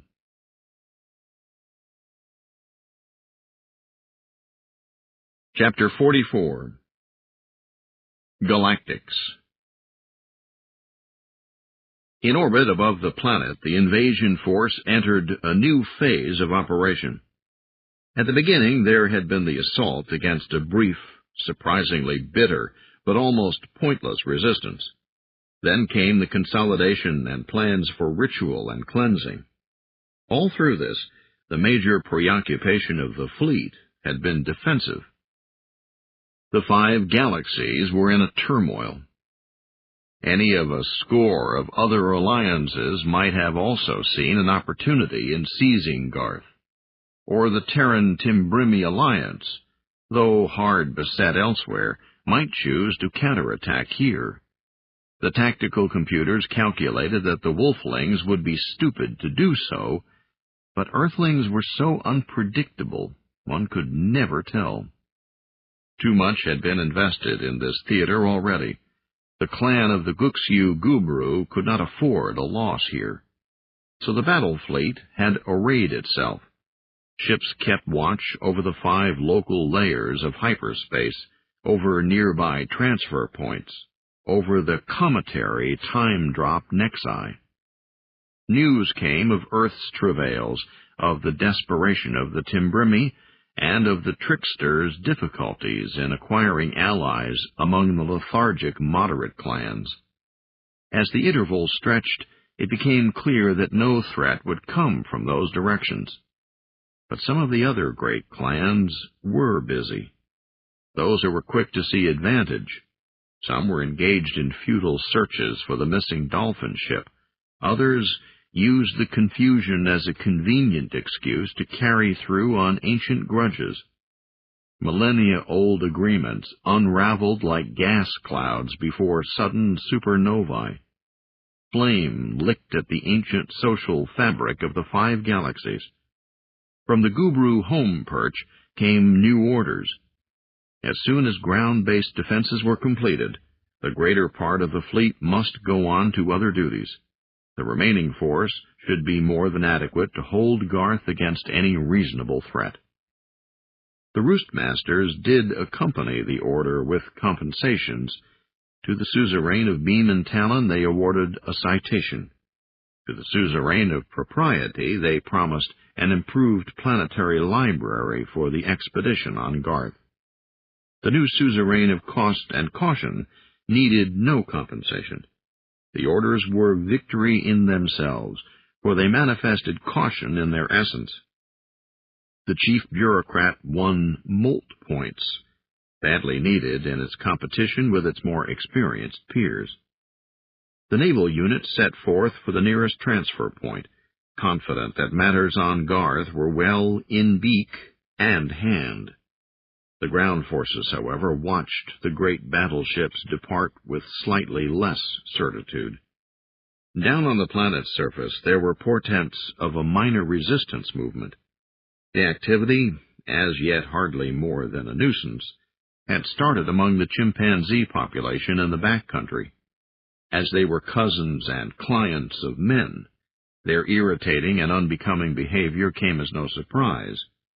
The Gubru High Command took precautions. Then they turned their attention to other matters. Certain items of information had come to the attention of the Triumvirate, data taken from an enemy source, information having to do with planet Garth itself. The hint might turn out to be nothing at all, but if it were true, the possibilities were vast. In any event, these things had to be looked into. Important advantages might be at stake. In this, all 3 suzerains agreed completely. It was their first taste of true consensus together. A platoon of Talon soldiers kept watch over the expedition making its way into the mountains.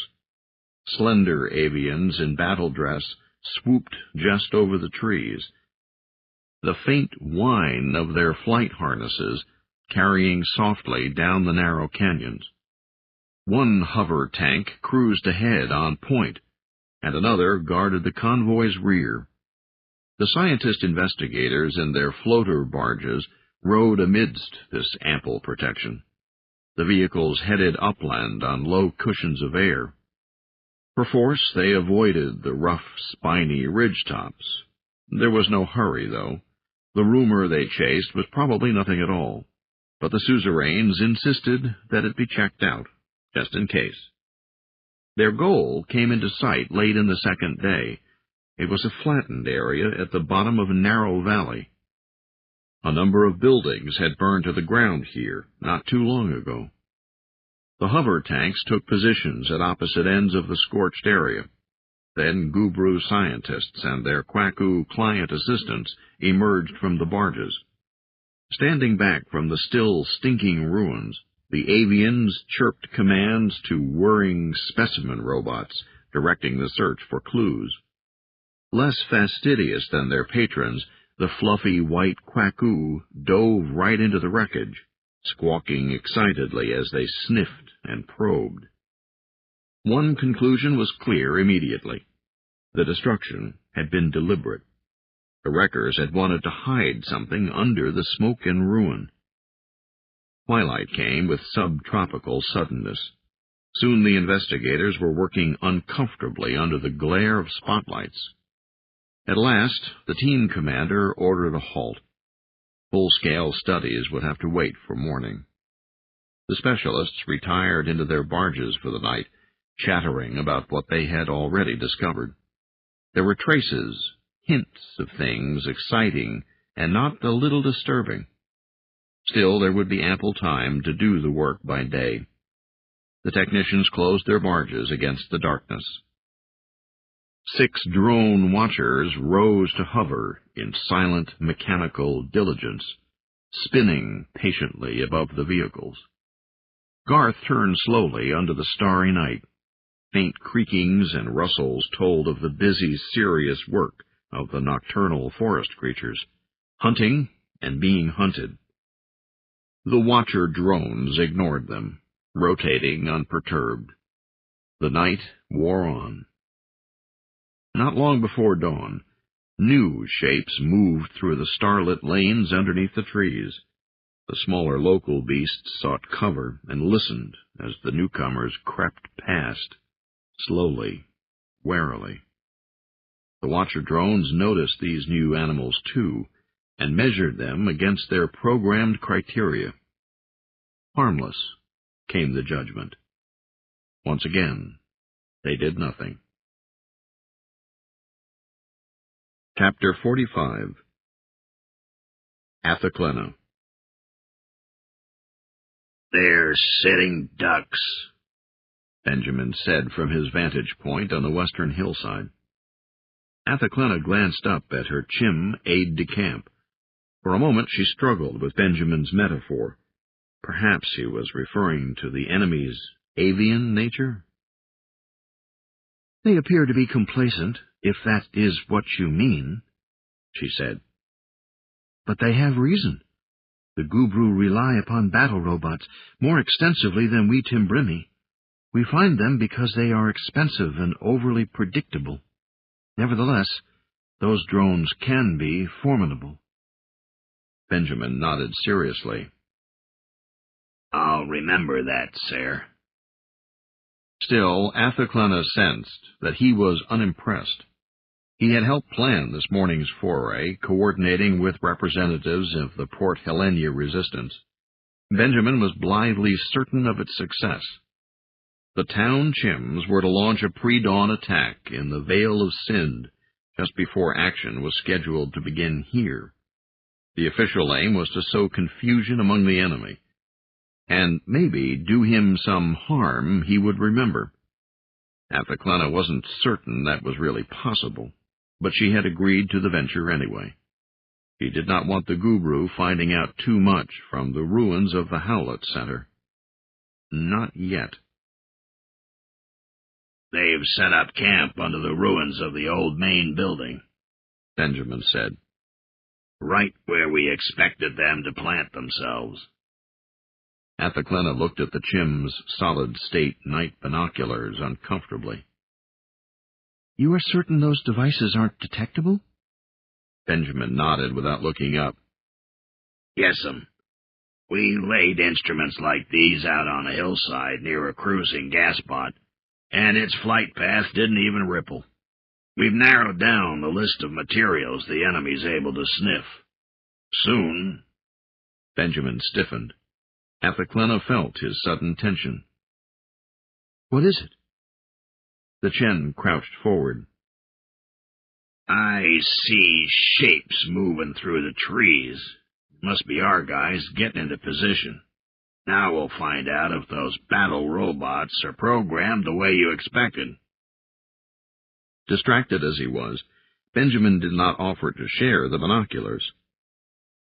So much for patron-client protocol, Athaclena thought. Not that it mattered. She preferred to reach out with her own senses. Down below, she detected 3 different species of biped arranging themselves around the Gubru expedition. If Benjamin had spotted them, they certainly had to be well within range of the enemy's sensitive watch drones. And yet the robots did nothing. Seconds beat past, and the whirling drones did not fire on the shapes approaching under the trees, nor did they alert their sleeping masters. She sighed in increased hope. The machine's restraint was a crucial piece of information.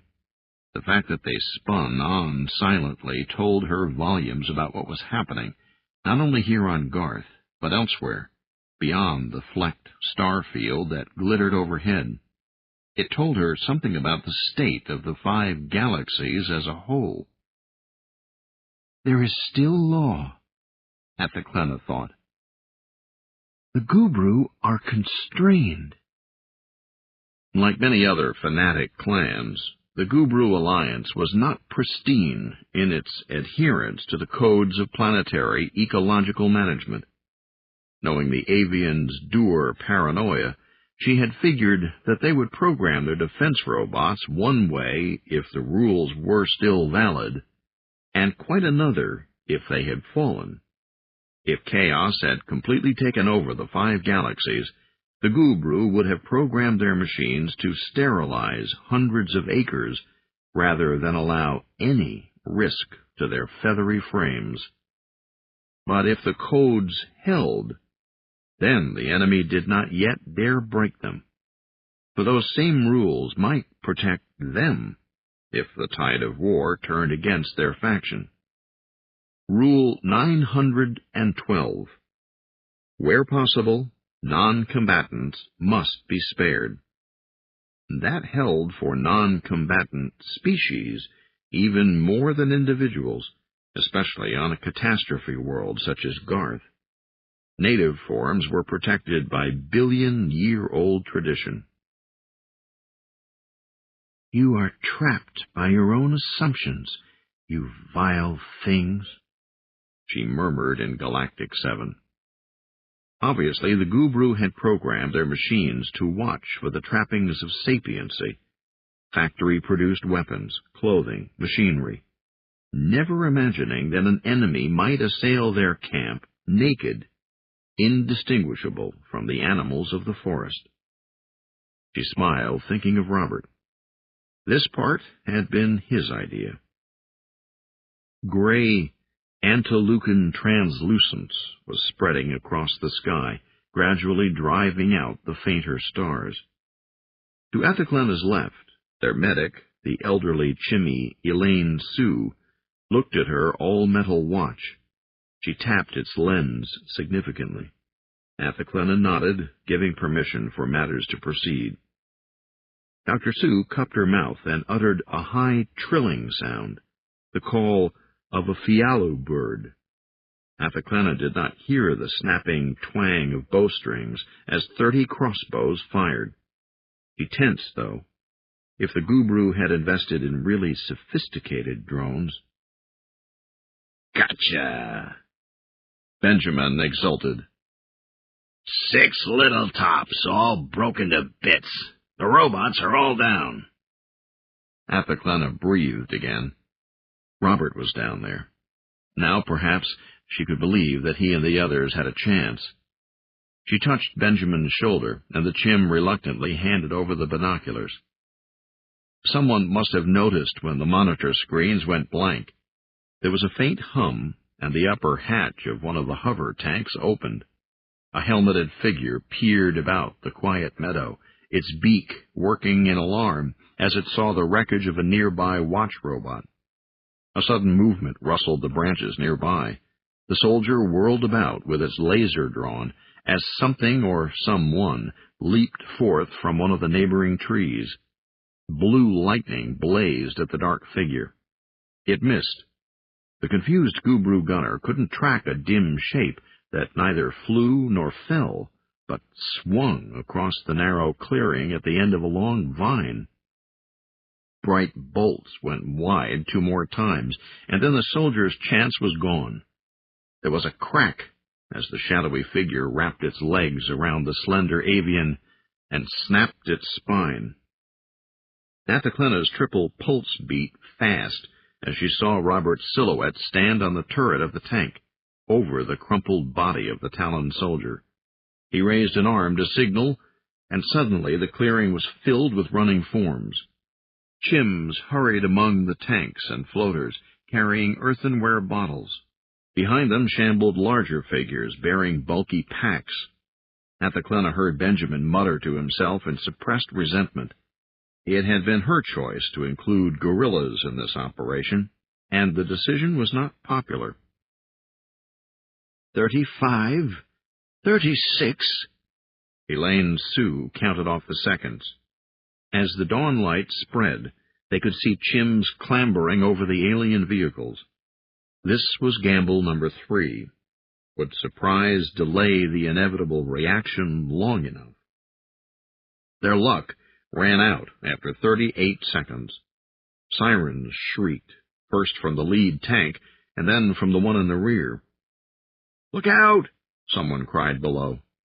The furry raiders scattered for the trees as Talon soldiers tumbled out of their hover barges, firing searing blasts from their saber rifles. Chims fell screaming, batting at burning fur, or toppled silently into the undergrowth, holed from front to back. Athaclena clamped down on her corona in order not to faint under their agony. This was her first taste of full-scale war. Right now there seemed to be no joke, only suffering and pointless, hideous death. Then Talon soldiers began falling. The avians hopped about seeking targets that had disappeared into the trees and were struck down by missiles as they stood. The fighters adjusted their weapons to seek out energy sources, but there were no lasers out there to home in on. No pulse projectors, not even chemically powered pellet guns. Meanwhile, crossbow bolts whizzed like stinging gnats. One by one, the Gubru warriors jerked and fell. First one tank, then the other, began to rise on growling blasts of air. The lead vehicle turned. Its triple barrels then started blasting swaths through the forest. The tops of towering trees seemed to hang in mid-air for brief moments as their centers exploded, before plummeting earthward in a haze of smoke and flying woodchips. Taut vines whipped back and forth like agonized snakes, spraying their hard-won liquors in all directions. Chims screamed as they spilled from shattered branches. "Is it worth it? Oh, can anything be worth this?" Athaclena's corona had expanded in the emotion of the moment, and she felt a glyph start to take shape. Angrily, she rejected the unformed sense image, an answer to her question. She wanted no laughing Timbrimi poignancies now. She felt like weeping, human style, but did not know how. The forest was afroth with fear, and native animals fled the devastation. Some ran right over Athaclena and Benjamin, squeaking in their panicked desperation to get away. The radius of slaughter spread as the deadly vehicles opened up on everything in sight. Explosions and flame were everywhere. Then, as abruptly as it had started firing, the lead tank stopped. First one, then another barrel glowed reddish-white and shut down. Half the noise abated. The other fighting machines seemed to be suffering similar problems, but that one tried to continue firing in spite of its crackling, drooping barrels. "Duck!" Benjamin cried out as he pulled Athaclina down. The crew on the hillside took cover just in time as the rear tank exploded in a searing, actinic flash.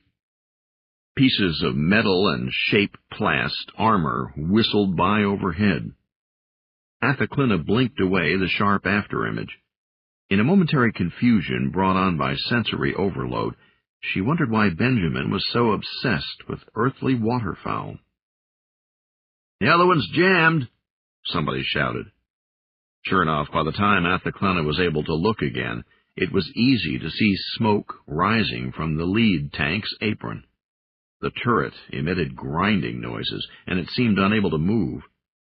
Mixed with a pungent odor of burning vegetation came the sharp smell of corrosion. "It worked!" Elaine Sue exulted. Then she was over the top and gone, running to tend the wounded. Benjamin and Robert had proposed using chemicals to disable a Gubru patrol. Athaclina then modified the plan to suit her own purposes. She did not want dead Gubru, as had been their policy so far. This time, she wanted live ones.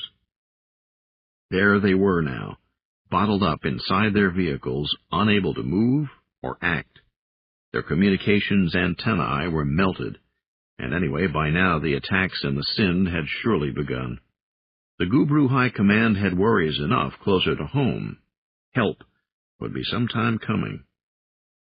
Silence held for a moment as debris rained to the forest floor. Dust slowly settled. Then there was heard a growing chorus of high shrieks, shouts of glee unaltered since before mankind began meddling with chimpanzee genes. Athaclina heard another sound as well. A rolling, ululating cry of triumph.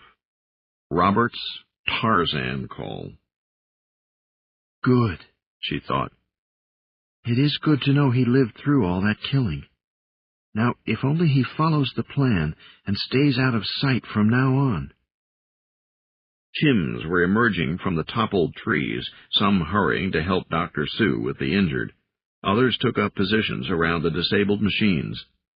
Benjamin was looking to the northwest, where a few stars faded before the dawn. Faint, warlike rumblings could be heard coming from that direction. "I wonder how Fibbin and the city boys are doing at their end," he said.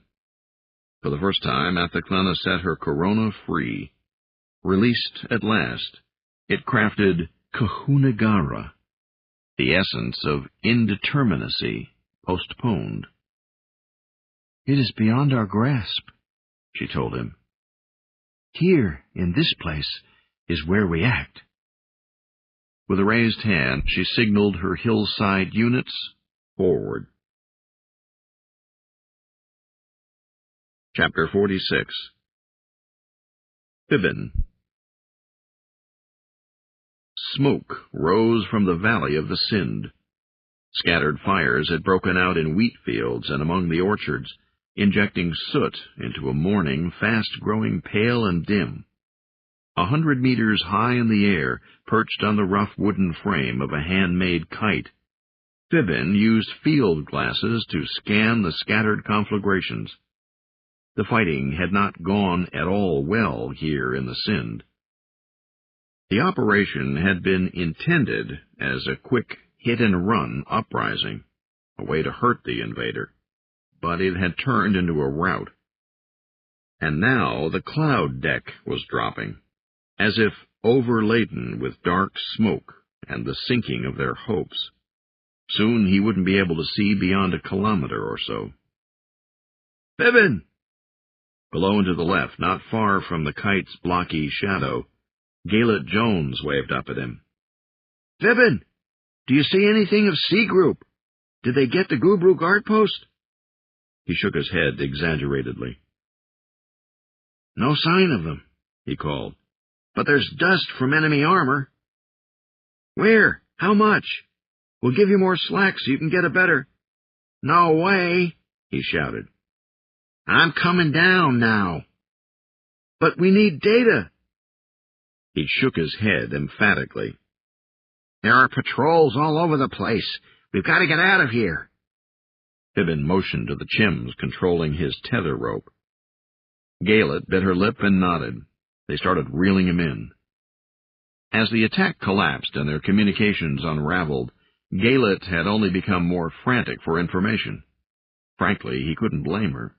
He, too, wanted to know what was happening. He had friends out there. But right now it might be better to think of their own skins.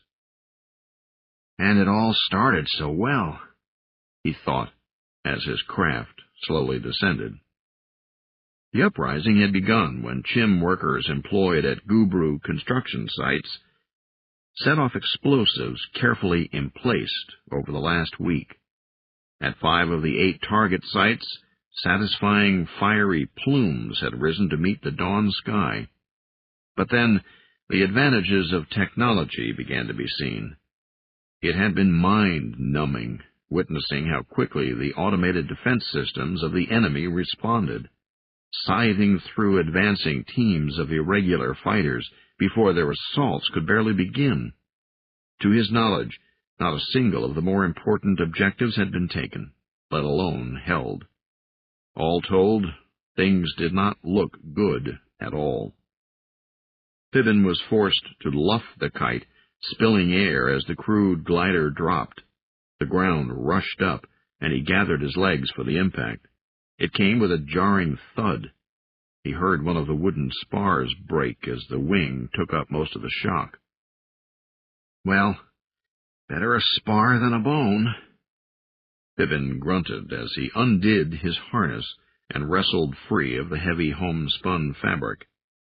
A real parasail with composite struts and Duracloth wings would have been an awful lot better, but they still didn't know what it was about some manufactured goods that the invader was able to home in on. So he had insisted on homemade and clumsy substitutes. The big scarred Chim named Max stood watch nearby, a captured Gubru laser rifle in one hand. He offered a hand. "You okay, Fibbin?" "Yeah, Max, fine. Let's get this thing broken down." His crew hurried to disassemble the kite and get it under the cover of the nearby trees. Gubru floaters and fighters had been whistling overhead ever since the ill-fated foray had begun before dawn. The kite was almost insignificant, virtually invisible to radar or infrared. Still, they had surely been pushing their luck, using it in daylight like this. Galet met them at the edge of the orchard. She had been reluctant to believe in the Gubru's secret weapon, the enemy's ability to detect manufactured goods. But she had gone along part way at his insistence.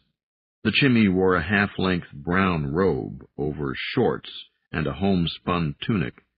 She clutched a notebook and stylus to her breast. Getting her to leave behind her portable data screen had taken a major effort of persuasion. If Fibbin had imagined for a moment that he saw relief on her face when he picked himself out of the wreckage, he stood corrected. She was all business now. "What did you see? How heavy were the enemy reinforcements from Port Helena? How close did Yossi's team get to the Skynet battery?" "Good Chens and Chimmies have died this morning, but all she seems to care about is her damned data." The space defense strongpoint had been one of several targets of opportunity. Until now, the few piddling ambushes in the mountains had hardly been enough to raise the enemy's notice. Fibbin had insisted that the first raid would have to count big. They would never find the enemy so unprepared again. And yet, Galet had planned the operation in the Vale of Sind around her observers, not the fighting units.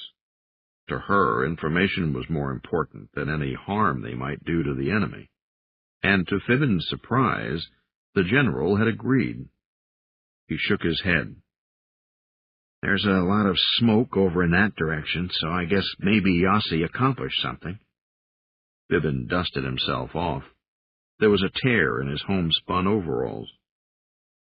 "I saw plenty of enemy reinforcements moving about. It's all up here." He tapped his head. Galet grimaced, obviously wishing she could hear it all right now. But the plan had been to be away well before this. It was getting awfully late. "Okay, we'll debrief you later. By now this rendezvous must be compromised." "You gotta be kidding," Fibbin thought sarcastically. He turned. "You guys got that thing buried yet?" The three Chims in the kite team were kicking leaves over a low mound under the bulging roots of a fook sap tree. "All done, Fibbin." They began collecting their hunting rifles, stacked beneath another tree. Fibbin frowned. "I think we better get rid of those. They're Terran make." Galet shook her head emphatically. "And replace them with what? If we're stuck with just our 6 or 10 captured Gubru lasers, what can we accomplish? I'm willing to attack the enemy stark naked if I have to, but not unarmed." Her brown eyes were hot. Fibbin felt his own anger. "You're willing to attack. Why not go after the damn birds with a sharpened pencil, then? That's your favorite weapon." "That's not fair. I'm taking all these notes because—" He never finished the remark. Max interrupted, shouting, "Take cover!" The sudden whistle of split air became a rocking boom as something white flashed past nearly at treetop level. Fallen leaves whirled and floated out upon the meadow in its wake. Fibbin did not remember diving behind a knotted tree root, but he peered over it in time to see the alien craft rise and come about at the crest of the far hill, then begin its return run. He felt Galet nearby. Max was to the left, already high in the branches of another tree. The others had flattened themselves over to the right, closer to the verge of the orchard. Fibbin saw one of them raise his weapon as the scout craft approached again. "No!" he shouted, realizing he was already too late. The edge of the meadow erupted. Gobbets of earth were thrown skyward as if by angry demons. In the blink of an eye, the maelstrom ripped through the nearest trees, propelling fragments of leaves, branches, dirt, flesh, and bone through the air in all directions. Galet stared at the chaos, slack-jawed. Fibbin threw himself onto her just before the rolling explosion swept past them. He felt the wake of the white fighting craft as it roared past. Surviving trees rattled and shook from the momentum of displaced air. A steady rain of debris fell onto Fibbin's back. Galet's face emerged from under his arm. She gasped. "Get friggin' off of me before I suffocate, you smelly, flea-cracking, moth-eaten." Fibbin saw the enemy scout plane disappear over the hill. He got up quickly. "Come on," he said, hauling her to her feet. "We've got to get out of here." Galet's colorful curses ceased abruptly as she stood up. She gasped at the sight of what the Gubru weapon had done, staring as one does at what is too horrible to believe. Bits of wood had been stirred vigorously with the grisly remains of 3 would-be warriors. The Chim's rifles lay scattered among the wreckage. "If you're planning on grabbing one of those weapons, you're on your own, sister." Galet blinked. Then she shook her head and mouthed one word. "No." She was convinced. Then she whirled. "Max!" She started toward where they had last seen her big, dour servant. But just then there came a rumbling sound. Fibbin stopped her. "Troop transports. We haven't got time. If he's alive and can get away, he will. Let's go. The drone of giant machines drew closer. She resisted still. Oh, for Ifney's sake, think of saving your notes, he urged. That struck home. Gaylett let him drag her along. She stumbled after him a few paces, then caught her stride. Together, they began to run. Some girl, Pippin thought, as they fled under the cover of the trees. She might be a pain in the ass, but at least she's got spunk. First time she's ever seen anything like that, and she doesn't even throw up. Yeah? Another little voice seemed to say inside him. And when did you ever see such a mess either? Space battles are neat, clean, compared to this. Pippin admitted to himself that the biggest reason he had not puked was that he'd be damned if he'd ever let himself lose his breakfast in front of this particular chimney. He'd never give her the satisfaction. Together they splashed across a muddy stream and sought cover away from there. Chapter 47. Athaklena. It was all up to Benjamin now. Athaklena and Robert watched from cover up on the slopes as their friend approached the grounded Gubru convoy. 2 other Chims accompanied Benjamin, one holding high a flag of truce. Its device was the same as the symbol for the library, the rayed spiral of galactic civilization. The Chim emissaries had doffed homespun and were now decked out in silvery, formal robes, cut in a style appropriate for bipeds of their form and status. It took courage to approach this way. Although the vehicles were disabled, there had not been a sign of activity for more than half an hour. The 3 Chims had to be wondering what the enemy would do. 10 to 1 the birds try using a robot first, Robert muttered, his eyes intent on the scene below. Athaklena shook her head. No bet, Robert. Notice, the door to the center barge is opening. From their vantage point, they could survey the entire clearing. The wreckage of the Howlett Center buildings loomed darkly over one still smoldering hover tank. Its sister, useless barrels drooping, lay canted on its shattered pressure skirts. In between the 2 wrecked fighting machines, from one of the disabled barges, a floating shape emerged. Right, Robert sniffed in disgust. It was indeed a robot. It, too, carried a flapping banner, another depiction of the rayed spiral. Damn birds won't admit Chims are above the level of groundworms, not unless they're forced to, Robert commented. They'll try to use a machine to handle the parlay. I only hope Benjamin remembers what he's supposed to do. Athaklena touched Robert's arm, partly to remind him to keep his voice down. He knows, she said softly. And he has Elaine Sue to help him. Nevertheless, they shared a formless feeling of helplessness as they watched. This was patron-level business. Clients should not be asked to face a situation such as this alone. The floating drone, apparently one of the Gubru's sample collection bots, hastily adapted to diplomatic functions, came to a halt 4 meters from the advancing Chims, who had already stopped and planted their banner. The robot emitted a squeal of indignant chatter that Athaklena and Robert could not quite make out. The tone, however, was peremptory. 2 of the Chims backed up a step, grinning nervously. You can do it, Ben, Robert growled. Athaklena saw a knot stand out in his well-muscled arms. If those bulges had been Timbrimi change glands instead. She shivered at the comparison and looked back to the scene below. Down in the valley, Chim Benjamin stood rock still, apparently ignoring the machine.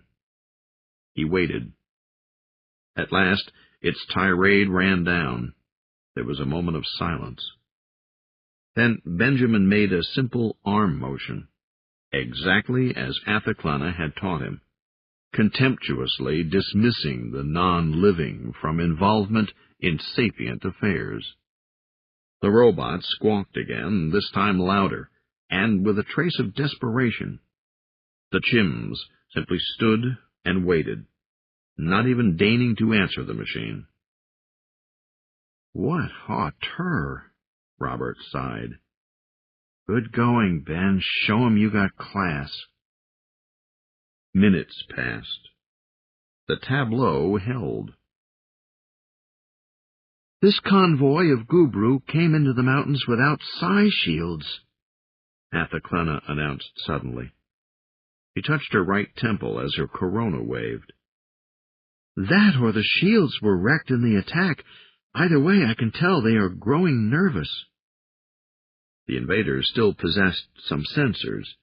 They would be detecting movement in the forest, runners drawing nearer. The second assault group would arrive soon, this time bearing modern weapons. The resistance had kept its greatest power in reserve for the sake of surprise.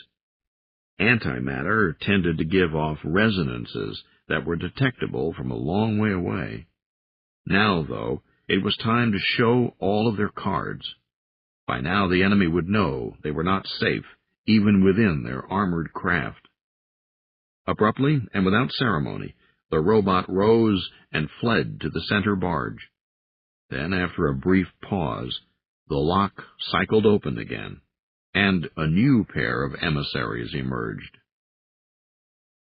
"Kwaku," Robert announced. Athaclana suppressed the glyph Sirtunu. Her human friend did have a propensity for proclaiming the obvious.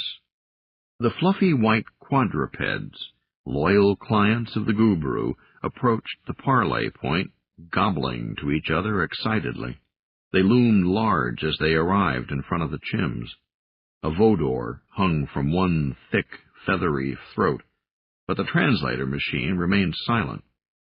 The three Chims folded their hands before themselves and bowed as one, inclining their heads to an angle of about 20 degrees. They straightened and waited. The Kwaku just stood there.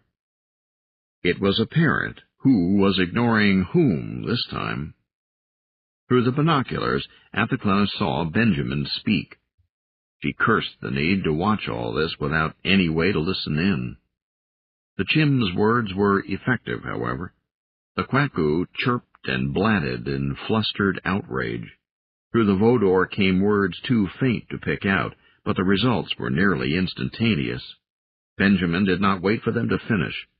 He and his companions picked up their banner, turned about, and marched away. "Good fellow," Robert said in satisfaction. He knew Chims. Right now their shoulder blades must be itching terribly, yet they sauntered coolly.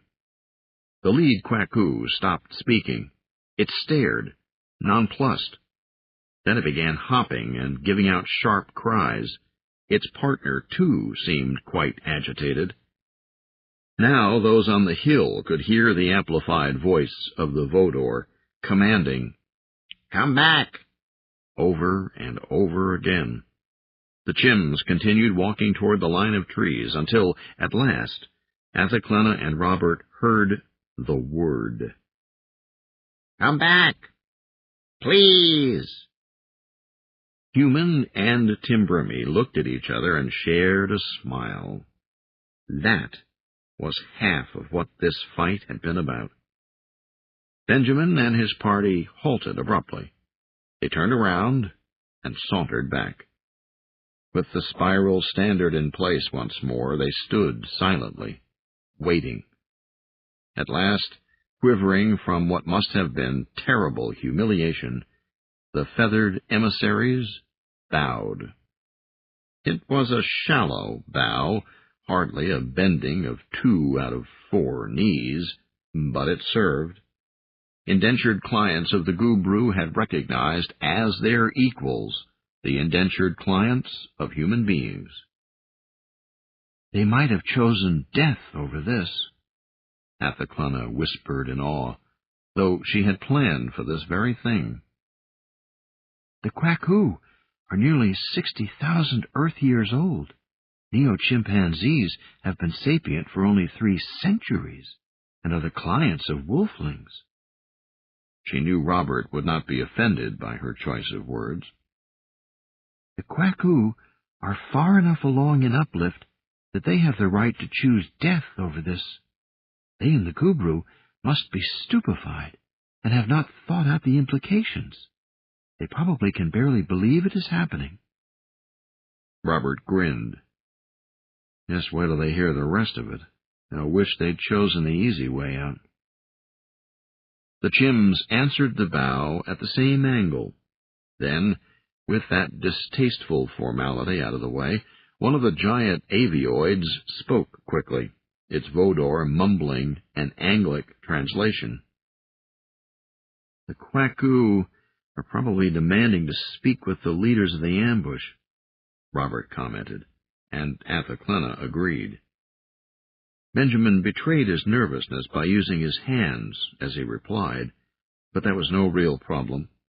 He gestured at the ruins, at the destroyed hover tanks, at the helpless barges, and the forest on all sides, where vengeful forces were converging to finish the job.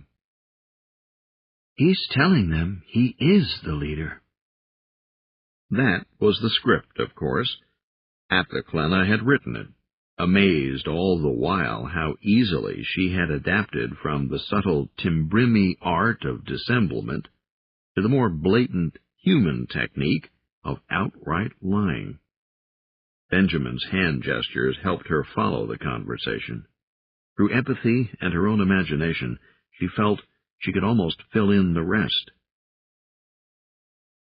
"We have lost our patrons," Benjamin had rehearsed saying. "You and your masters have taken them from us. We miss them and long for their return. Still, we know that helpless mourning would not make them proud of us. Only by action may we show how well we have been uplifted. We are therefore doing as they have taught us, behaving as sapient creatures of thought and honor.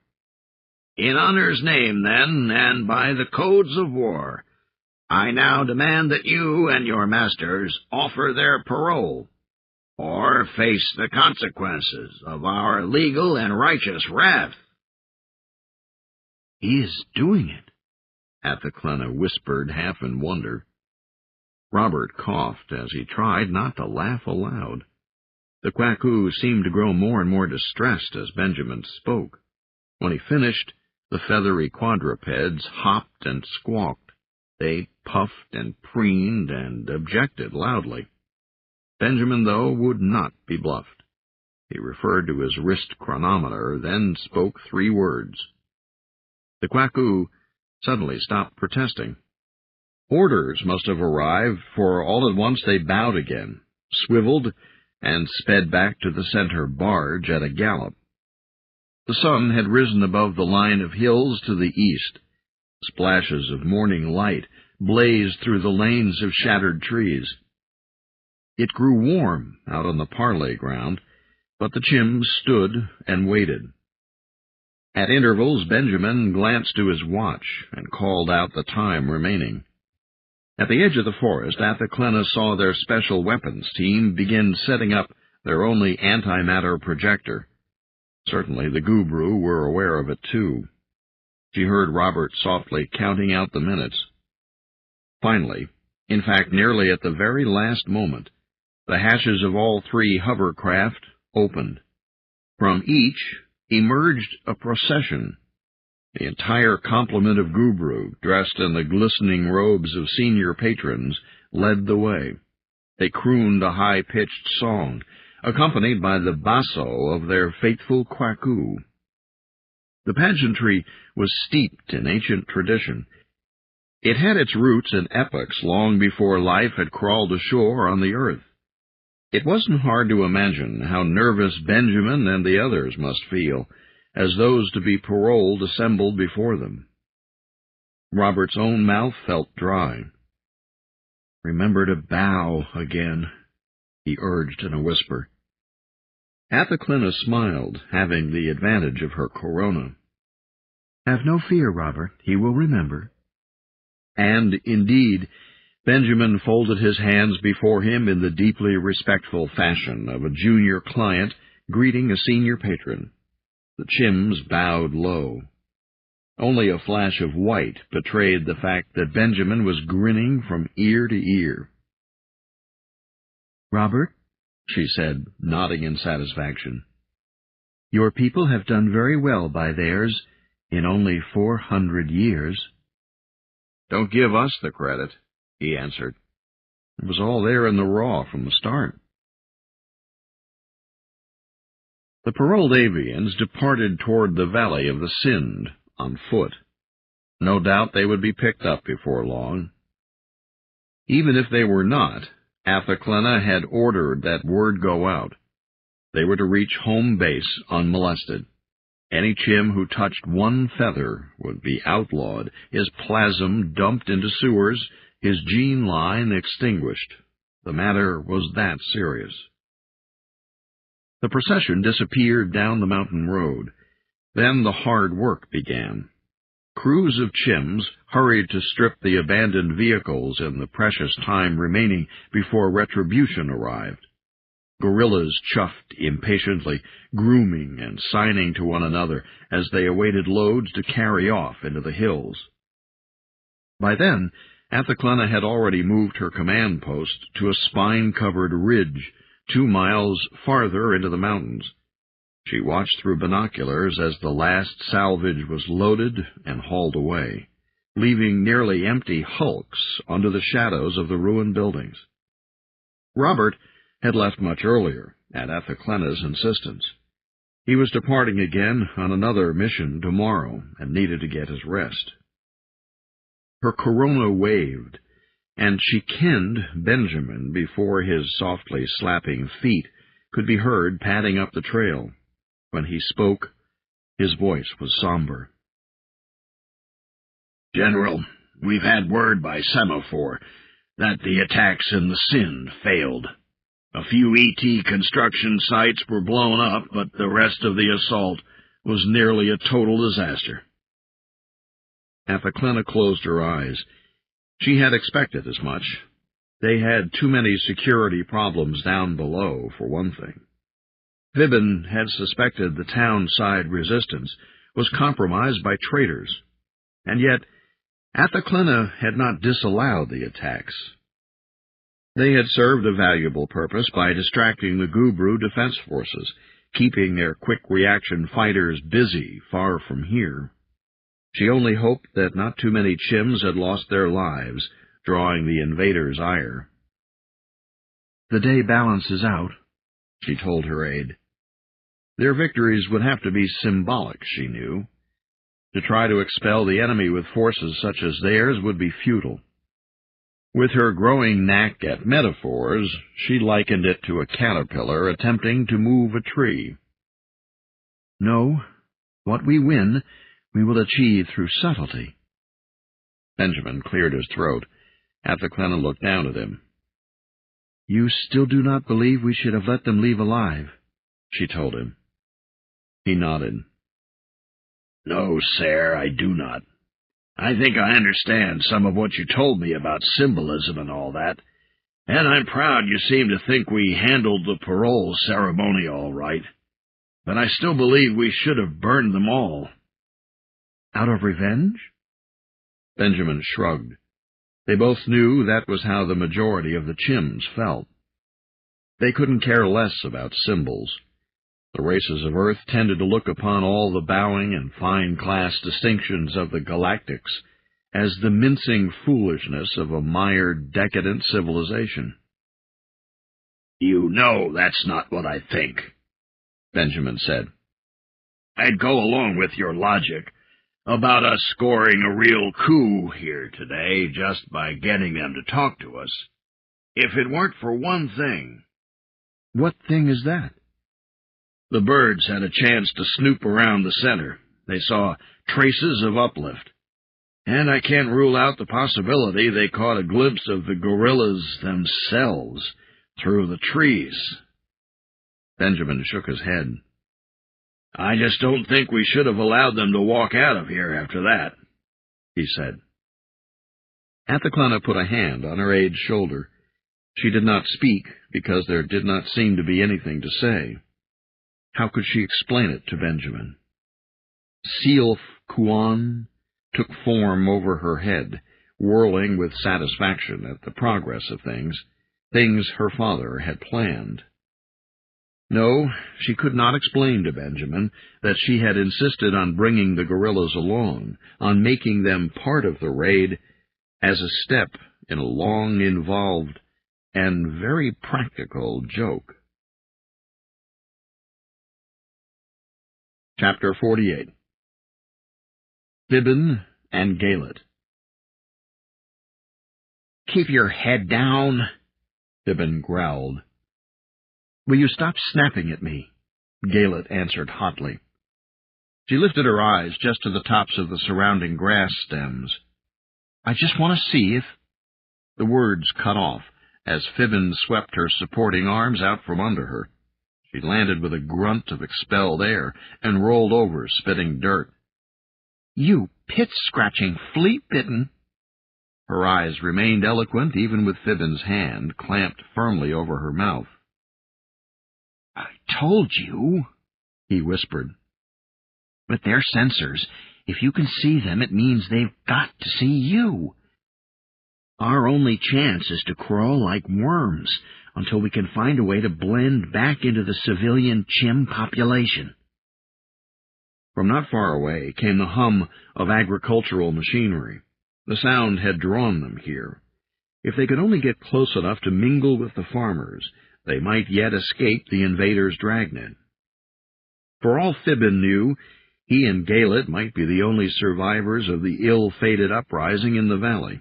It was hard to imagine how the mountain guerrillas under Athaclena's command could have done any better. The insurrection seemed all washed up from where he lay. He drew back his hand from Galet's mouth. If looks could kill, he thought, contemplating the expression in her eyes. With her hair matted and mud-splattered, she was hardly the picture of the serene, chimmy intellectual. "I thought you said," she whispered deliberately, emphasizing calmness, "that the enemy couldn't detect us if we wear only native-made materials. That's if they're being lazy and only counting on their secret weapon. But don't forget, they've also got infrared, radar, seismic sonar, psi—" He stopped suddenly. A low whine approached from his left. If it was the harvester they had heard before, there might be a chance to catch a ride. "Wait here," he whispered. Galet grabbed his wrist. "No, I'm coming with you." She looked quickly left and right, then lowered her eyes. Don't leave me alone." Fibbin bit his lip. "All right, but stay down low, right behind me." They moved single file, hugging the ground. Slowly the whine grew louder. Soon Fibbin felt a faint tinkling up the back of his neck. "Gravitics," he thought. "It's close." How close he didn't realize until the machine slipped over the grass tops, coming into view just 2 meters away. He had been expecting a large vehicle, but this thing was about the size of a basketball and was covered with silvery and glassy knobs, sensors. It bobbed gently in the afternoon breeze, regarding them. "Oh, hell!" He sighed, sitting up on his haunches and letting his arms drop in resignation. Not far away he heard faint voices. No doubt this thing's owners. "It's a battle drone, isn't it?" Galet asked tiredly. He nodded. "A sniffer. Cheap model, I think, but good enough to find and hold us." "What do we do?" He shrugged. "What can we do? We'd better surrender." Behind his back, however, he sifted through the dark soil. His fingers closed around a smooth stone. The distant voices were coming this way. What the heck? He thought. Listen, Galet, when I move, duck. Get out of here. Get your notes to Athaclena if she's still alive. Then, before she could ask any questions, he let out a shout and hurled the stone with all his might. Several things happened all at once. Pain erupted in Fibbin's right wrist. There was a flash of light, so bright that it dazzled him. Then, during his leap forward, countless stinging pinpricks rained up and down his chest. As he sailed toward the thing, a sudden strange feeling overcame Fibbin, one that said he had performed this act before, lived this particular moment of violence, not once or twice, but 100 times in 100 prior lives. The wave of familiarity, hooked on the flickering edge of memory, washed over him as he dove through the drone's pulsing gravitic field to wrap himself over the alien machine. The world bucked and spun as the thing tried to throw him off. Its laser blasted at his shadow, and grass fires broke out. Fibbin held on for his life as the fields of the sky blended in a sickening blur. The induced sense of déjà vu actually seemed to help. Fibbin felt as if he had done this countless times. A small, rational corner of his mind knew that he hadn't, but the memory misfunction said different, and gave him a false confidence he badly needed right then, as he dared to loosen the grip of his injured right hand and fumbled for the robot's control box. Ground and sky merged. Fibbin tore a fingernail prying at the lid, breaking the lock. He reached in, grabbed wires. The machine spun and careened, as if sensing his intention. Fibbin's legs lost their grip and whipped out. He was whirled around like a rag doll. When his left hand gave way, he held on only by a weakening grip on the wires themselves, round and round and round. At that moment, only one thing in the world was not a blur, the lens of the robot's laser, directly in front of him. Goodbye, he thought, and closed his eyes. Then something tore loose. He flew away, still holding wires in his right hand. When crunching impact came, it was almost anticlimactic. He cried out and rolled up just short of one of the smoldering fires. Oh, there was pain, all right. Fibbin's ribs felt as if one of the big female gorillas at the Howlett Center had been affectionate with him all night. He had been shot at least twice. Still, he had expected to die. No matter what came after this, it was good just to be alive. He blinked away dust and soot. 5 meters away, the wreckage of the alien probe hissed and sputtered inside a ring of blackened, smoking grass. So much for the vaunted quality of galactic hardware. What E.T. shyster sold the Gubru that piece of shit? Fibbin wondered. I don't care. Even if it was a jofer made of 10 smelly sap rings, I'd kiss him right now. I really would. Excited voices, running feet. Fibbin felt a sudden hope. He had expected Gubru to come after their downed probe, but these were Chims. He winced and held his side as he managed to stand. He smiled. The expression froze on his face when he saw who was approaching. Well, well, what do we have here? Mr. Blue Card himself. Looks like you've been running more obstacle courses, college boy. You just don't seem to know when you're beat. It was a tall Chen with carefully shaved facial hair and a mustache, elegantly waxed and curled. Fibbin recognized the leader of the probationer gang at the Ape's Grape, the one calling himself Iron Grip. Of all the Chims in the world, why did it have to be him? Others arrived. The bright zip suits bore an added feature, a sash and arm patch, each bearing the same sigil, a claw outstretched, 3 sharp talons glistening in holographic threat. They gathered about him, carrying modified saber rifles, obviously members of the new collaborators' militia he and Galet had heard rumors of. "Remember me, college boy?" Iron Grip asked, grinning. "Yes, I thought you would. I sure do remember you." Fibbin sighed as he saw Galet Jones brought forward, held firmly by 2 other probationers. "Are you all right?" she asked softly. He could not read the expression in her eyes. Fibbin nodded. There seemed to be little to say.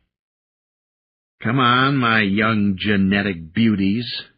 Iron Grip laughed as he took Fibbin hard just above his wounded right wrist. "We've got some people we want you to meet, and this time there won't be any distractions." Fibbin's gaze was torn away from Galet's as a jerk on his arm sent him stumbling. He lacked the strength to put up a useless struggle. As his captors dragged him ahead of Galet, he had his first chance to look around, and saw that they were only a few hundred meters from the edge of Port Helena. A pair of wide-eyed chims in work dungarees watched from the running boards of a nearby cultivator. Fibbin and Galet were being taken toward a small gate in the alien wall, the barrier that undulated complacently over the countryside, like a net settled firmly over their lives. Chapter 49. Galactics. The suzerain of propriety displayed its agitation by huffing and dancing a brief series of hops on its perch of declamation. The half-formed squirms had actually delayed appearing before its judgment, withholding the news for more than a planetary rotation. True, the survivors of the mountain ambush were still in shock. Their first thought had been to report to military command, and the military, busy cleaning up the last of the abortive insurrections in the nearby flatlands, had made them wait. What, after all, was a minor scuffle in the hills compared with a nearly effective assault on the deep space defense battery? The suzerain could well understand how such mistakes were made, and yet it was frustrating. The affair in the mountains was actually far more significant than any of the other outbreaks of wild guerrilla warfare. "You should have extinguished, caused an end, eliminated yourselves." The suzerain chirped and danced out its chastisement before the Gubru scientists. The specialists still looked ruffled and unpreened from their long trek out of the hills. Now they slumped further in dejection. "In accepting parole, you have injured, caused harm, reduced our propriety and honor," the suzerain finished chiding.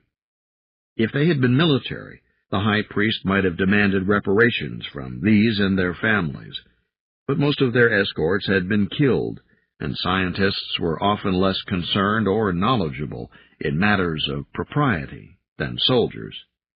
The suzerain decided to forgive them. "Nevertheless, your decision is understood, is given sanction. We shall abide by your parole." The technicians danced in relief.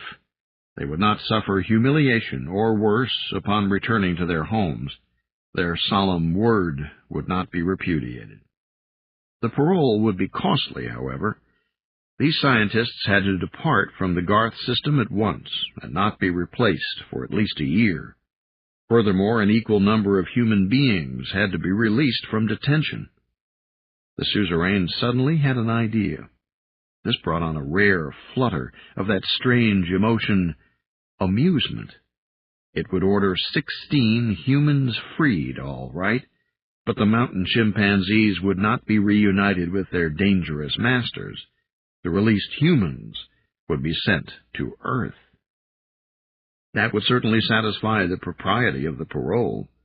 The solution would be expensive, true, but not nearly as much as letting such creatures loose again on the main continent of Garth. It was stunning to contemplate that neo-chimpanzees might have achieved what these reported they had done in the mountains. How could it be? The proto-clients they had observed in town and in the valley hardly seemed capable of such finesse. Might there, indeed, be humans out there still? The thought was daunting, and the suzerain did not see how it would be possible. According to census figures, the number unaccounted for was too small to be significant anyway. Statistically, all of those should simply be dead. Of course, the gas bombings would have to be stepped up. The new suzerain of cost and caution would complain, for the program had proved very expensive. But now the suzerain of propriety would side with the military completely. There was a faint stirring. The suzerain of propriety felt a twinge inside. Was it an early sign of a change of sexual state? It should not begin yet, when things were still so unsettled, and dominance not yet decided among the three peers. The molting must wait until propriety had been served, until consensus had been reached, so that it would be clear who was the strongest. The suzerain chirped a prayer to the lost progenitors, and the others immediately crooned in response. If only there was some way to be sure which way the battles were going, out in the galactic swirl. Had the dolphin ship been found yet? Were the fleets of some alliance even now approaching the returned ancient ones to call up the end of all things? Had the time of change already begun? If the priest were certain that galactic law had indeed broken down irreparably, it would feel free to ignore this unpalatable parole and its implied recognition of neo-chimpanzee sapiency. There were consolations, of course. Even with humans to guide them, the near animals would never know the right ways to take advantage of that recognition. That was the way of wolfling-type species. Ignoring the subtleties of the ancient galactic culture, they barged ahead using the direct approach, and nearly always died. Consolation, it chirped. Yes, consolation and victory. There was one more matter to take care of, potentially the most important of all. The priest addressed the leader of the expedition again. Your final parole agreement was to avoid, to abjure, to forswear ever visiting that site again. The scientists danced agreement. One small place on the surface of Garth was forbidden to Gubru until the stars fell, or until the rules were changed. And yet, before the attack, you found, did discover, did uncover traces of mysterious activity, of gene meddling, of secret uplift? That, too, had been in their report. The suzerain questioned them carefully about details. There had only been time for a cursory examination, but the hints were compelling, the implications staggering. Up in those mountains, the chimpanzees were hiding a pre-sentient race. Prior to the invasion, they and their human patrons had been engaging in uplift of a new client species. So, the suzerain danced. The data recovered from the Timbrimi cairn was no lie. Somehow, by some miracle, this catastrophe world had given birth to a treasure. And now, in spite of Gubru mastery of the surface and the sky, the Earthlings continued to hoard their discovery to themselves. No wonder the planetary branch library had been ransacked of its uplift files. They had tried to hide the evidence. But now, the suzerain rejoiced, we know of this wonder. You are dismissed, released, set upon your ships for home, it told the bedraggled scientists. Then the suzerain turned to its Kwaku aides, gathered below its perch. Contact the suzerain of Beam and Talon, it said with unaccustomed brevity. Tell my peer that I wish a colloquy at once. One of the fluffy quadrupeds bowed at once, then scurried off to call the commander of the armed forces. The suzerain of propriety stood still upon its perch, disallowed by custom from setting foot upon the surface until the ceremonies of protection had been completed. Its weight shifted from time to time, and it rested its beak on its chest, while standing deep in thought.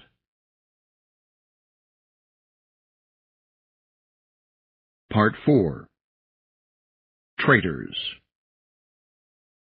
Accuse not nature, she hath done her part. Do thou but thine. John Milton, Paradise Lost. Chapter 50. Government in Hiding. The messenger sat on a couch in the corner of the council room, holding a blanket around his shoulders while he sipped from a steaming cup of soup. Now and then the young Chen shivered, but mostly he looked exhausted. His damp hair still lay in tangled mats from the icy swim that had brought him on the last leg of his dangerous journey. "It's a wonder he made it here at all," Megan On-Eagle thought, watching him. "All the spies and recon teams we sent ashore, carrying the finest equipment, none ever returned. But this little chim makes it to us, sailing a tiny raft made of cut trees with homespun canvas sails, carrying a message from my son." Megan wiped her eyes again, remembering the courier's first words to her, after swimming the last stretch of underground caves to their deep island redoubt. "Captain On-Eagle sends his felicitations, ma'am." He had drawn forth a packet, waterproofed in ole tree sap, and offered it to her, then collapsed into the arms of the medical techs. "A message from Robert," she thought in wonder. "He is alive. He is free. He helps lead an army." She didn't know whether to exult or shudder at the thought. It was a thing to be proud of, for sure. Robert might be the sole adult human loose on the surface of Garth right now, and if his army was little more than a ragged band of simian guerrillas, well, at least they had accomplished more than her own carefully hoarded remnants of the official planetary militia had. And if he had made her proud, Robert had also astonished her. Might there be more substance to the boy than she had thought before? Something brought out by adversity, perhaps? "There may be more of his father in him than I'd wanted to see." Sam Tennis was a starship pilot who stopped at Garth every 5 years or so, one of Megan's 3 spacer husbands. Each was home for only a few months at a stretch, almost never at the same time, then off again. Other femmes might not have been able to deal with such an arrangement, but what suited spacers also met her needs as a politician and career woman. Of the 3, only Sam Tennis had given her a child. "And I never wanted my son to be a hero," she realized. "As critical as I have been of him, I guess I never really wanted him to be like Sam at all." For one thing, if Robert had not been so resourceful, he might be safe now, interned on the islands with the rest of the human population, pursuing his playboy hobbies among his friends, instead of engaged in a desperate, useless struggle against an omnipotent enemy. "Well," she reassured herself, "his letter probably exaggerates." To her left, mutterings of amazement grew ever more pronounced as the government in exile pored over the message, printed on tree bark in homemade ink. "Son of a bitch!" She heard Colonel Milchamp curse. "So that's how they always knew where we were, what we were up to before we even got started." Megan moved closer to the table. "Please summarize, Colonel." Milchamp looked up at her. The portly, red-faced militia officer shook several sheets until someone grabbed his arm and pried them out of his hand. "Optical fibers!" he cried. Megan shook her head. "I beg your pardon?" "They doped them. Every string, telephone cable, communications pipe, almost every piece of electronics on the planet. They're all tuned to resonate back on a probability band the damn birds can broadcast." Colonel Milchamp's voice choked on his anger. He swiveled and walked away. Megan's puzzlement must have shown. "Perhaps I can explain, Madam Coordinator," said John Kiley, a tall man with the sallow complexion of a lifetime spacer. Kiley's peacetime profession was captain of an in-system civilian freighter. His merchant vessel had taken part in the mockery of a space battle, one of the few survivors, if that was the right term. Overpowered, battered, finally reduced to peppering Gubru fighting planetoids with its comm laser. The wreck of the Esperanza only made it back to Port Helena because the enemy was leisurely in consolidating the Gimmelhai system. Its skipper now served as Megan's naval advisor. Kiley's expression was stricken. "Madam Coordinator, do you remember that excellent deal we made, 20 years ago, for a turnkey electronics and photonics factory? It was a state-of-the-art, midget-scale autofac, perfect for a small colony world such as ours." Megan nodded. "Your uncle was coordinator then. I believe your first merchant command was to finalize negotiations and bring the factory home to Garth." Kiley nodded. He looked crestfallen. "One of its main products is optical fibers. A few said the bargain we got from the Kwaku was just too good to be true, but who could have imagined they might have something like this in mind, so far in the future? Just on the off chance that they might someday want to—" Megan gasped. "The Kwaku? They're clients of—" "Of the Gubru," Kiley nodded. "The damn birds must have thought even then that something like this might someday happen." Megan recalled what Uther Calding had tried to teach her, that the ways of the galactics are long ways, and patient as the planets in their orbits. Someone else cleared his throat. It was Major Prathachulthorn, the short, powerfully built Terrigan's Marine officer. He and his small detachment were the only professional soldiers left after the space battle and the hopeless gesture of defiance at the Port Helena space field.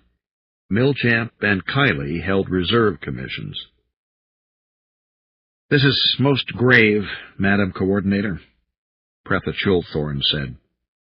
"Optical fibers made at that factory have been incorporated into almost every piece of military and civilian equipment manufactured on the planet.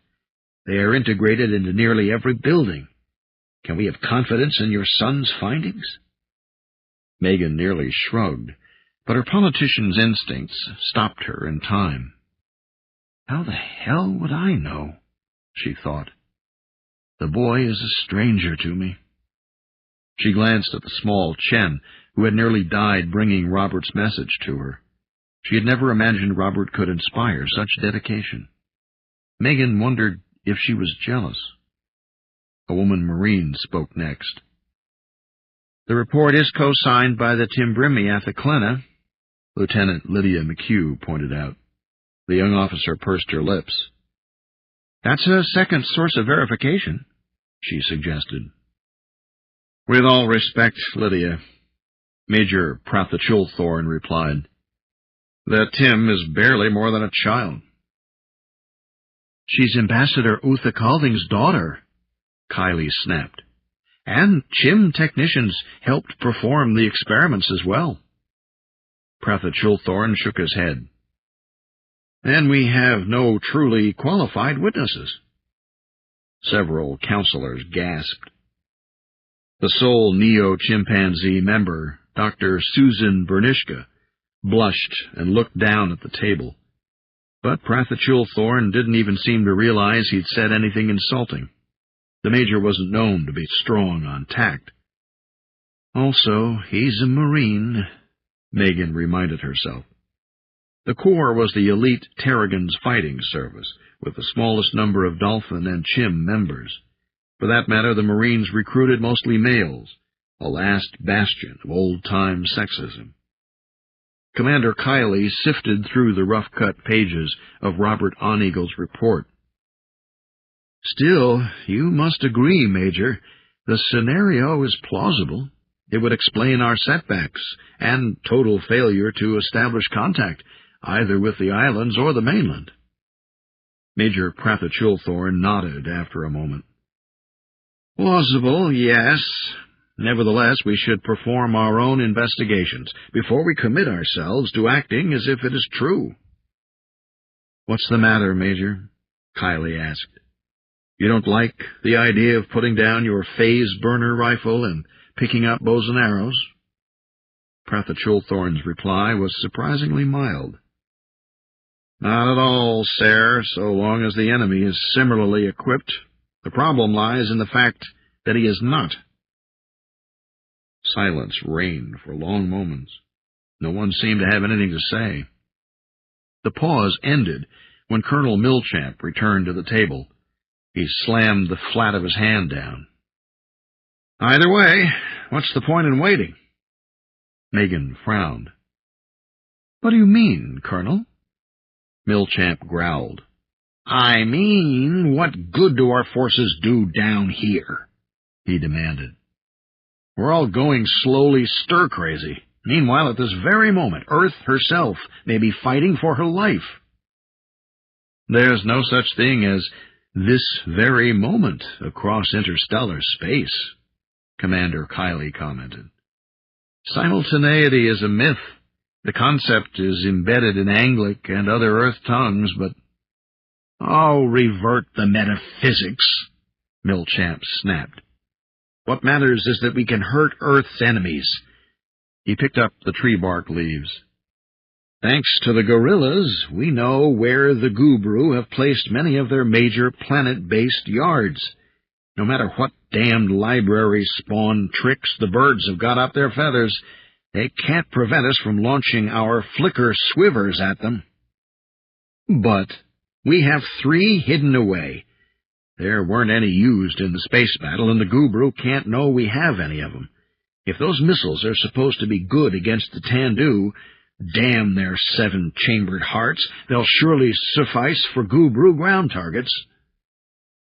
And what good will that do? Lieutenant McHugh asked mildly.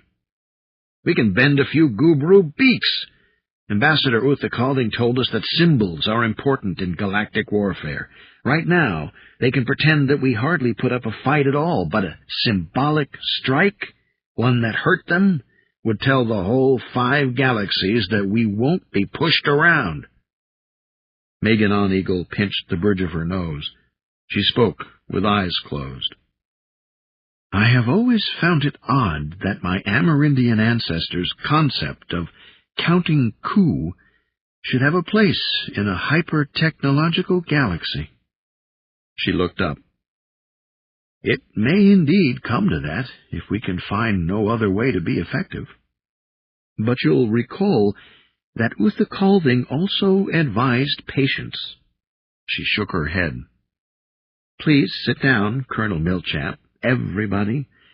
I'm determined not to throw our strength away in a gesture, not until I know it's the only thing left to do against the enemy. Remember, nearly every human on the planet is hostage on the islands. Their lives depended on doses of Gubru antidote. And on the mainland there are the poor Chims, for all intents abandoned, alone. Around the conference table, the officers sat downcast. They're frustrated, Megan thought, and I can't blame them. When war had loomed, when they had begun planning ways to resist an invasion, nobody had ever suggested a contingency like this. Perhaps a people more experienced in the sophistications of the great library, in the arcane art of war that the eons-old galactics knew, might have been better prepared. But the Gubru's tactics had made a shambles of their modest defense plans. She had not added her final reason for refusing to sanction a gesture. Humans were notoriously unsophisticated at the game of galactic punctilio. A blow struck for honor might be bungled, instead giving the enemy excuse for even greater horrors. Oh, the irony. If Uther Calding was right, it was a little Earthship halfway across the 5 galaxies from here that had precipitated the crisis. Earthlings certainly did have a knack for making trouble for themselves. They'd always had that talent. Megan looked up as the small Chen from the mainland, Robert's messenger, approached the table, still wearing his blanket. His dark brown eyes were troubled. "Yes, Petrie?" she asked. The Chim bowed. "Ma'am, the doctor wants me to go to bed now." She nodded. "That's fine, Petrie. I'm sure we'll want to debrief you some more later, ask you some more questions, but right now you should rest." Petrie nodded. "Yes'm.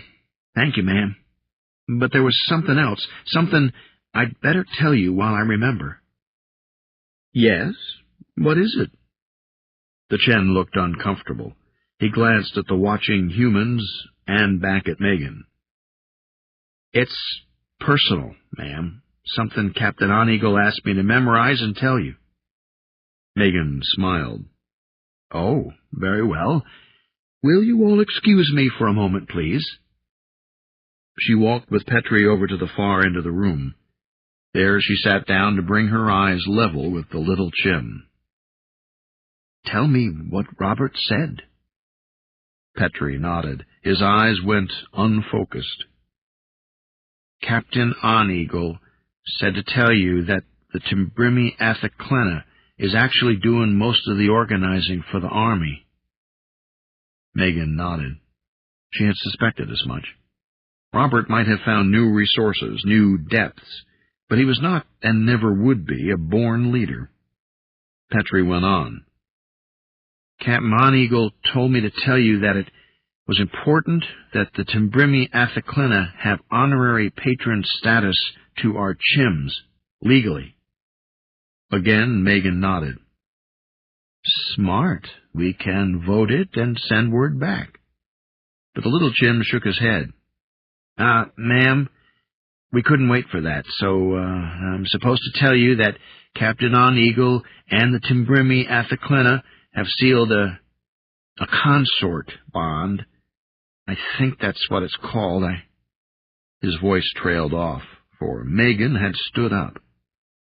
Slowly she turned to the wall and rested her forehead against the cool stone. "That damn fool of a boy," part of her cursed.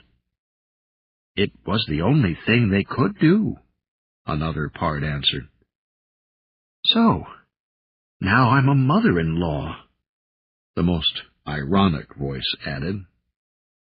There would certainly be no grandchildren from this union. That was not what interspecies consort marriages were for. But there were other implications. Behind her the council debated.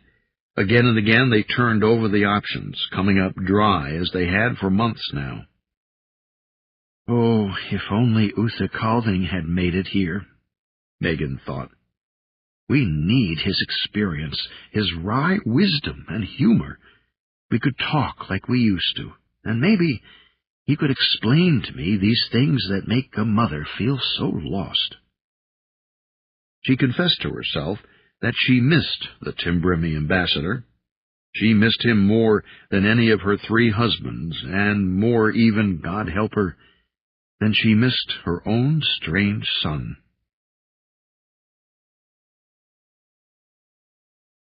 Chapter 51. Uther Calding.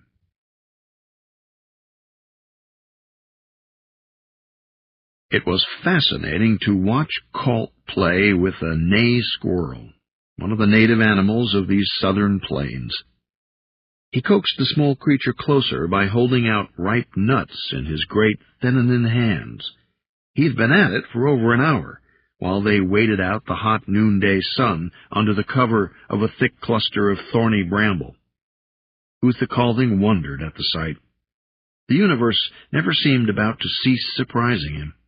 Even bluff, oblivious, obvious Colt was a perpetual source of amazement. Quivering nervously, The Ney squirrel gathered its courage. It took 2 more hops toward the huge Thenanin and stretched out its paws. It plucked up one of the nuts. Astonishing. How did Colt do it? Uthakalding rested in the muggy shade.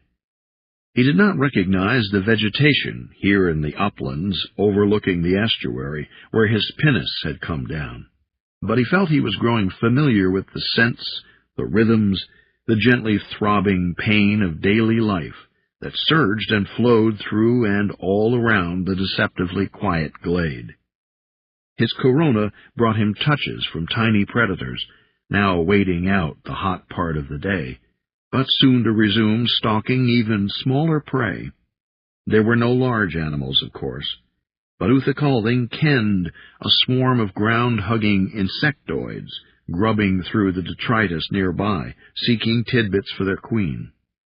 The tense little Ney squirrel hovered between caution and gluttony as it approached once more to feed from Colt's outstretched hand.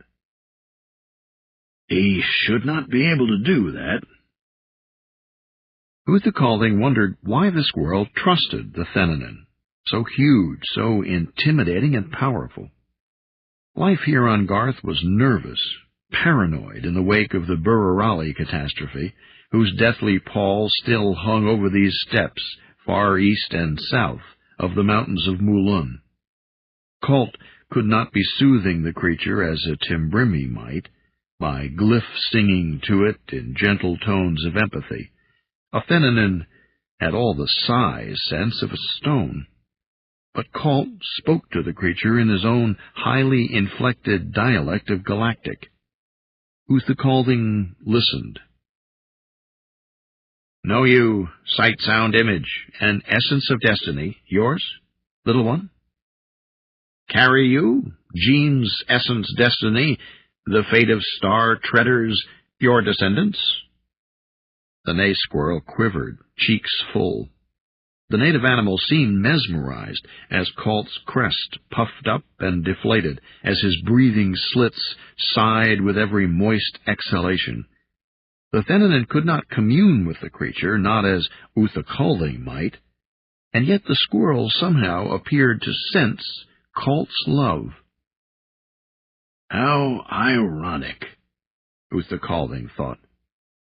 Timbrimi lived their lives awash in the ever-flowing music of life, and yet he did not personally identify with this small animal.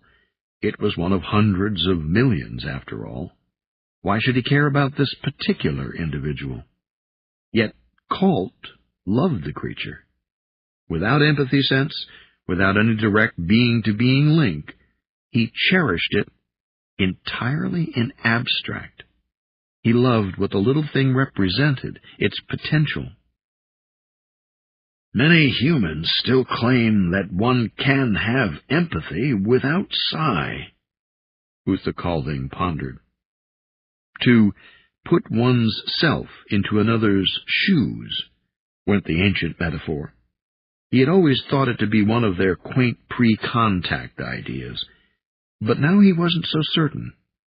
Perhaps Earthlings were sort of midway between Thenanin and Timbrimi in this matter of how one empathized with others. Colt's people passionately believed in uplift, in the potential of diverse life forms eventually to achieve sapiency.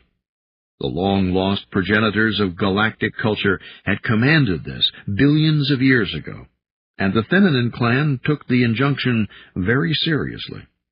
Their uncompromising fanaticism on this issue went beyond being admirable. At times, as during the present galactic turmoil, it made them terribly dangerous. But now, ironically, Uthakalding was counting on that fanaticism. He hoped to lure it into action of his own design. The Ney squirrel snatched one last nut from Colt's open hand, and then decided it had enough. With a swish of its fan-shaped tail, it scooted off into the undergrowth. Colt turned to look at Uthakalding, his throat slits flapping as he breathed. I have studied genome reports gathered by the Earthling ecologists, the Thenanin consul said. This planet had impressive potential only a few millennia ago. It should never have been ceded to the Bururali.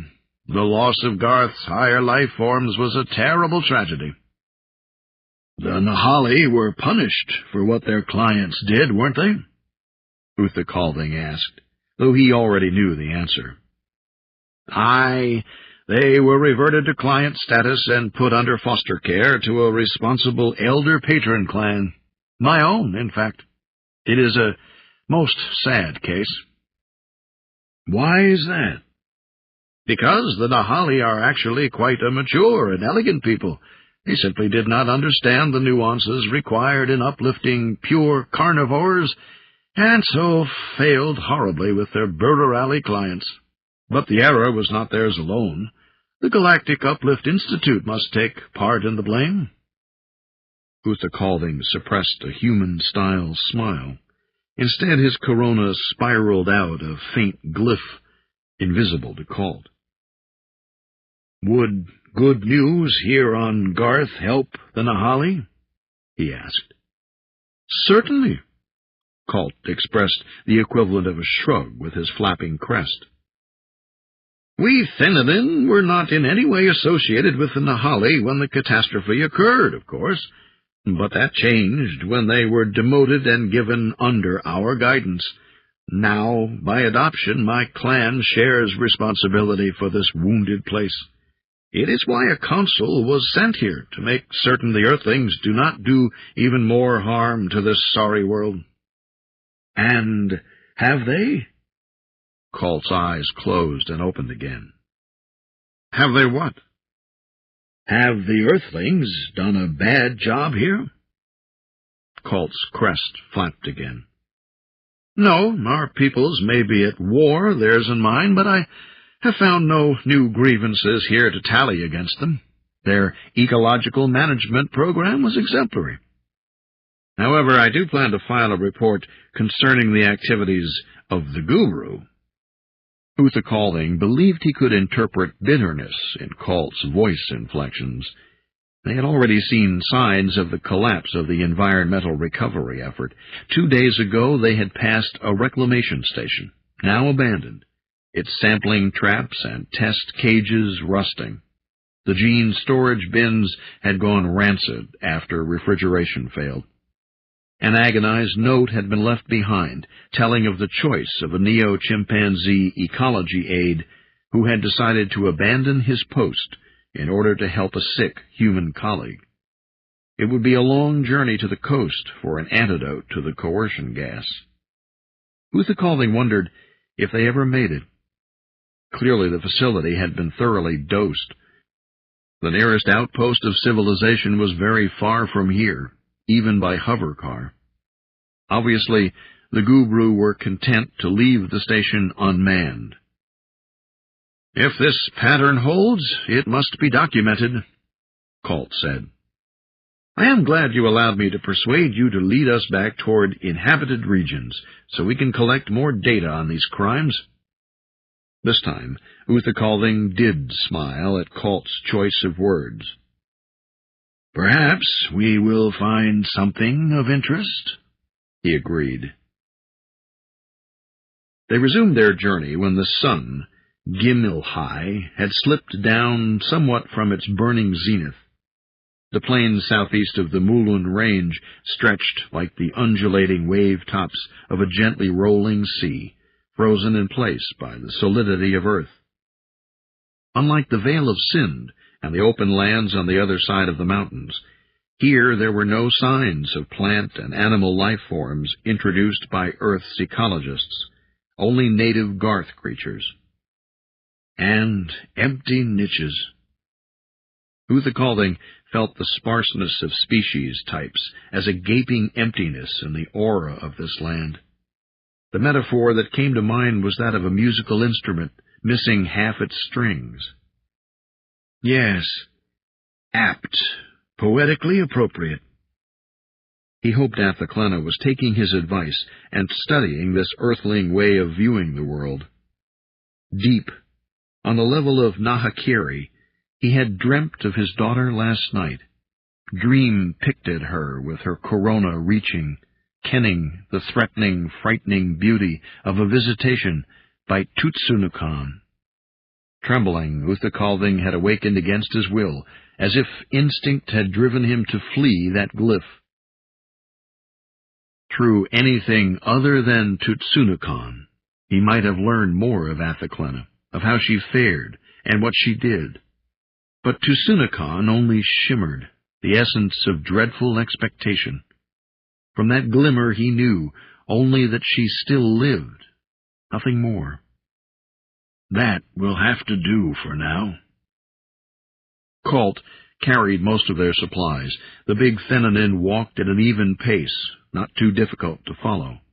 Uthakalding suppressed body changes that would have made the trek easier for a short while, but cost him in the long run. He settled for a loosening in his gait, a wide flaring of his nostrils, making them flat but broad, to let in more air, yet keep out the ever-present dust. Ahead, a series of small tree-lined hummocks lay by a stream bed, just off their path toward the distant ruddy mountains. Uthakalding checked his compass and wondered if the hills should look familiar. He regretted the loss of his inertial guidance recorder in the crash. If only he could be sure. There! He blinked. Had he imagined a faint blue flash? Colt? The Thenanin lumbered to a stop. He turned around to face Uthakalding. Did you speak, colleague? Colt, I think we should head that way. We can reach those hills in time to make camp and forage before dark. It is somewhat off our path. Colt puffed for a moment. Very well, I will defer to you in this. Without delay, he bent and began striding toward the 3 green-top mounds. It was about an hour before sunset when they arrived by the watercourse and began setting camp. While Colt erected their camouflaged shelter, Uthakalding tested pulpy, reddish, oblong fruits plucked from the branches of nearby trees. His portable meter declared them nutritious. They had a sweet, tangy taste. The seeds inside, though, were hard, obdurate, obviously evolved to withstand stomach acids, to pass through an animal's digestive system and scatter on the ground with its feces. It was a common adaptation for fruit-bearing trees on many worlds. Probably some large, omnivorous creature had once depended on the fruit as a food source, and repaid the favor by spreading the seeds far and wide. If it climbed for its meals, it probably had the rudiments of hands. Perhaps it even had potential. The creatures might have someday become pre-sentient, entered into the cycle of uplift, and eventually become a race of sophisticated people. But all that ended with the Burrarali, and not only the large animals died. The tree's fruit now fell too close to the parent. Few embryos could break out of tough seeds that had evolved to be etched away in the stomachs of the missing symbionts. Those saplings that did germinate languished in their parent's shade. There should have been a forest here, instead of a tiny, scrabbling, woody patch. I wonder if this is the place, Uthakalding thought. There were so few landmarks out on this rolling plain. He looked around, but there were no more tantalizing flashes of blue. Colt sat in the entrance of their shelter and whistled low, atonal melodies through his breathing slits. Uthakalding dropped an armload of fruit in front of the Thenanin and wandered down toward the gurgling water. The stream rolled over a bank of semi-clear stones, taking up the reddening hues of twilight. That was where Uthakalding found the artifact. He bent and picked it up, examined it. Native chert, chipped and rubbed, flaked along sharp, glassy-edged lines, dull and round on one side where a hand could find a grip. Uthakalding's corona waved. Lurananu took form again, wafting among his silvery tendrils. The glyph rotated slowly as Uthakalding turned the little stone axe in his hand. He contemplated the primitive tool.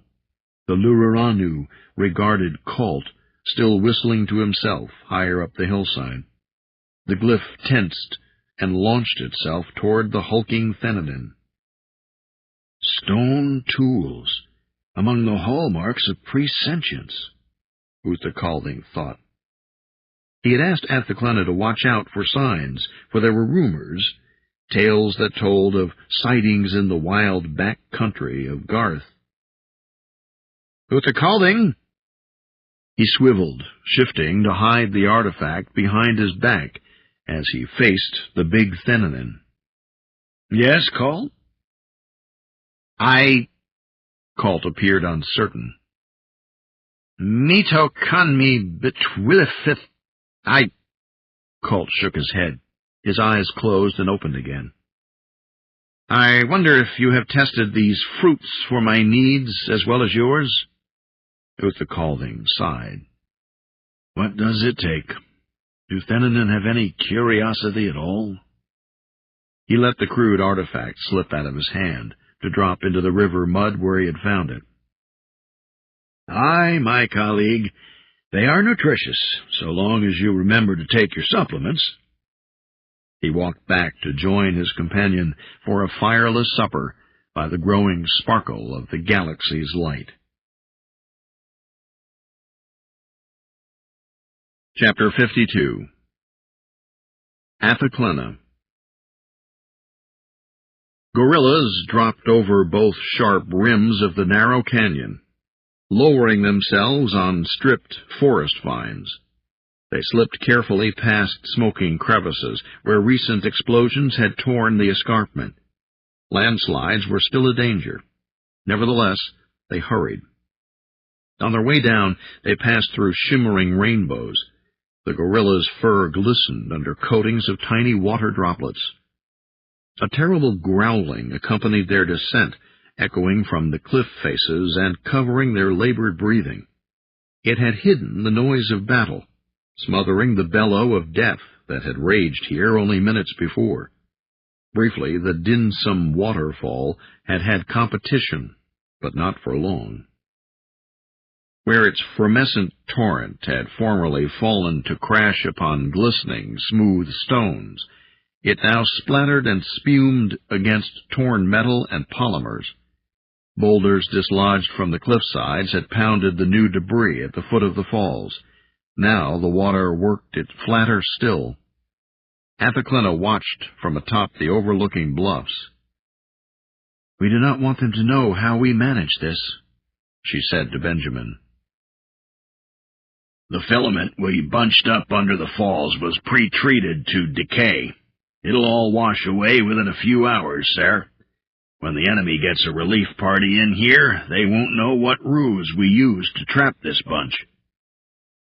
They watched the guerrillas join the party of Chim warriors poking through the wreckage of 3 Gubru hover tanks. Finally satisfied that all was clear, the Chims slung their crossbows and began pulling out bits of salvage, directing the guerrillas to lift this boulder or that shattered piece of armor plate out of the way. The enemy patrol had come in fast, following the scent of hidden prey. Their instruments told them that someone had taken refuge behind the waterfall, and it was a perfectly logical place for such a hideaway, a barrier hard for their normal detectors to penetrate. Only their special resonance scanners had flared, betraying the Earthlings who had taken technology under there. In order to take those hiding by surprise, the tanks had flown directly up the canyon, covered overhead by swarming battle drones of the highest quality, ready for combat. Only they did not find much of a battle awaiting them. There were, in fact, no Earthlings at all behind the torrent, only bundles of thin spider silk fiber, and a tripwire, and planted all through the cliffsides a few hundred kilos of homemade nitroglycerin. Water spray had cleared away the dust, and swirling eddies had carried off myriad tiny pieces. Still, the greater part of the Gubru strike force lay where it had been when explosions rocked the overhanging walls, filling the sky with a rain of dark, volcanic stone. Athaklena watched a chim emerge from the wreckage. He hooted and held up a small, deadly Gubru missile. Soon a stream of alien munitions found its way into the packs of the waiting guerrillas. The large presentients began climbing out again through the multi-hued spray. Athaklena scanned the narrow streaks of blue sky that could be seen through the forest canopy. In minutes the invader would have its fighters here. The colonial irregulars must be gone by then, or their fate would be the same as the poor chims who rose last week in the Vale of Sind. A few refugees had made it to the mountains after that debacle. Fibbenbolger was not one of them.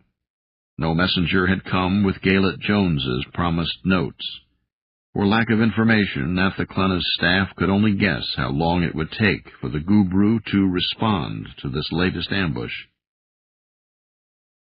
"Pace, Benjamin." Athaklena glanced meaningfully at her timepiece. Her aide nodded. "I'll go hurry him up, sir." He sidled over next to their signaller. The young chimmy began waving flapping flags. More guerrillas and chims appeared at the cliff edge, scrambling up onto the wet, glistening grass. As the chim scavengers climbed out of the water-carved chasm, they grinned at Athaklena and hurried off, guiding their larger cousins toward secret paths through the forest. Now she no longer needed to coax and persuade, for Athaklena had become an honorary earthling. Even those who had earlier resented taking orders from an E.T. now obeyed her quickly, cheerfully. It was ironic. In signing the articles that made them consorts, she and Robert had made it so that they now saw less of each other than ever.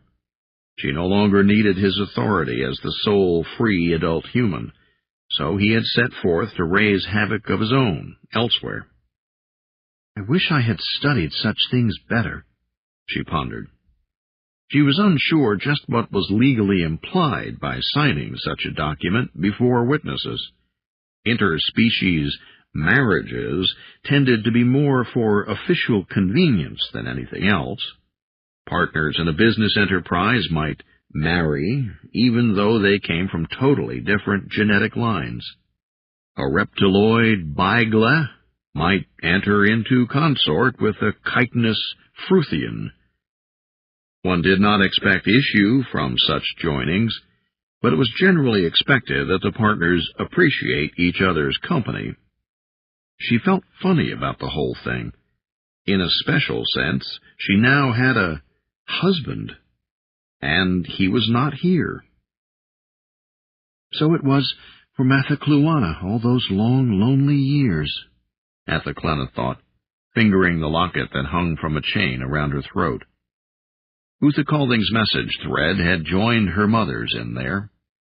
Perhaps their Leilactolaptan spirits wound together in there, close as their bond had been in life. "Perhaps I begin to comprehend something I never understood about them," she wondered. "Sir? Ma'am?" Athaklena blinked and looked up. Benjamin was motioning to her from the trailhead, where one of the ubiquitous vine clusters came together around a small pool of pinkish water. A chimney technician squatted by an opening in the crowded vines, adjusting a delicate instrument. Athaklena approached. "You have word from Robert?" "Yes, sir," the chimney said. "I definitely am detecting one of the trace chemicals he took along with him." "Which is it?" she asked tensely. The chimney grinned. "The one with the left-handed adenine spiral. It's the one we agreed would mean victory." Athaklena breathed a little easier. So, Robert's party, too, had met with success. His group had gone to attack a small enemy observation post north of Lorne Pass, and must have engaged the enemy yesterday. 2 minor successes in as many days. At this rate, they might wear the Gubru down in, say, 1,000,000 years or so. Reply that we also have met our goals. Benjamin smiled as he handed the signaller a vial of clear fluid, which was poured into the pool. Within hours, the tag molecules would be detectable many miles away. Tomorrow, probably. Robert's signaller would report her message. The method was slow, but she imagined the Gubru would have absolutely no inkling of it, for a while at least. "They're finished with the salvage, General. We'd better scoot." She nodded. "Yes, scoot we shall, Benjamin." In a minute they were running together up the verdant trail toward the pass and home. A little while later, the trees behind them rattled and thunder shook the sky. Clamorous booms pealed, and for a time the waterfall's roar fell away under a raptor's scream of frustrated vengeance. Too late, she cast contemptuously at the enemy fighters. This time. Chapter 53. Robert.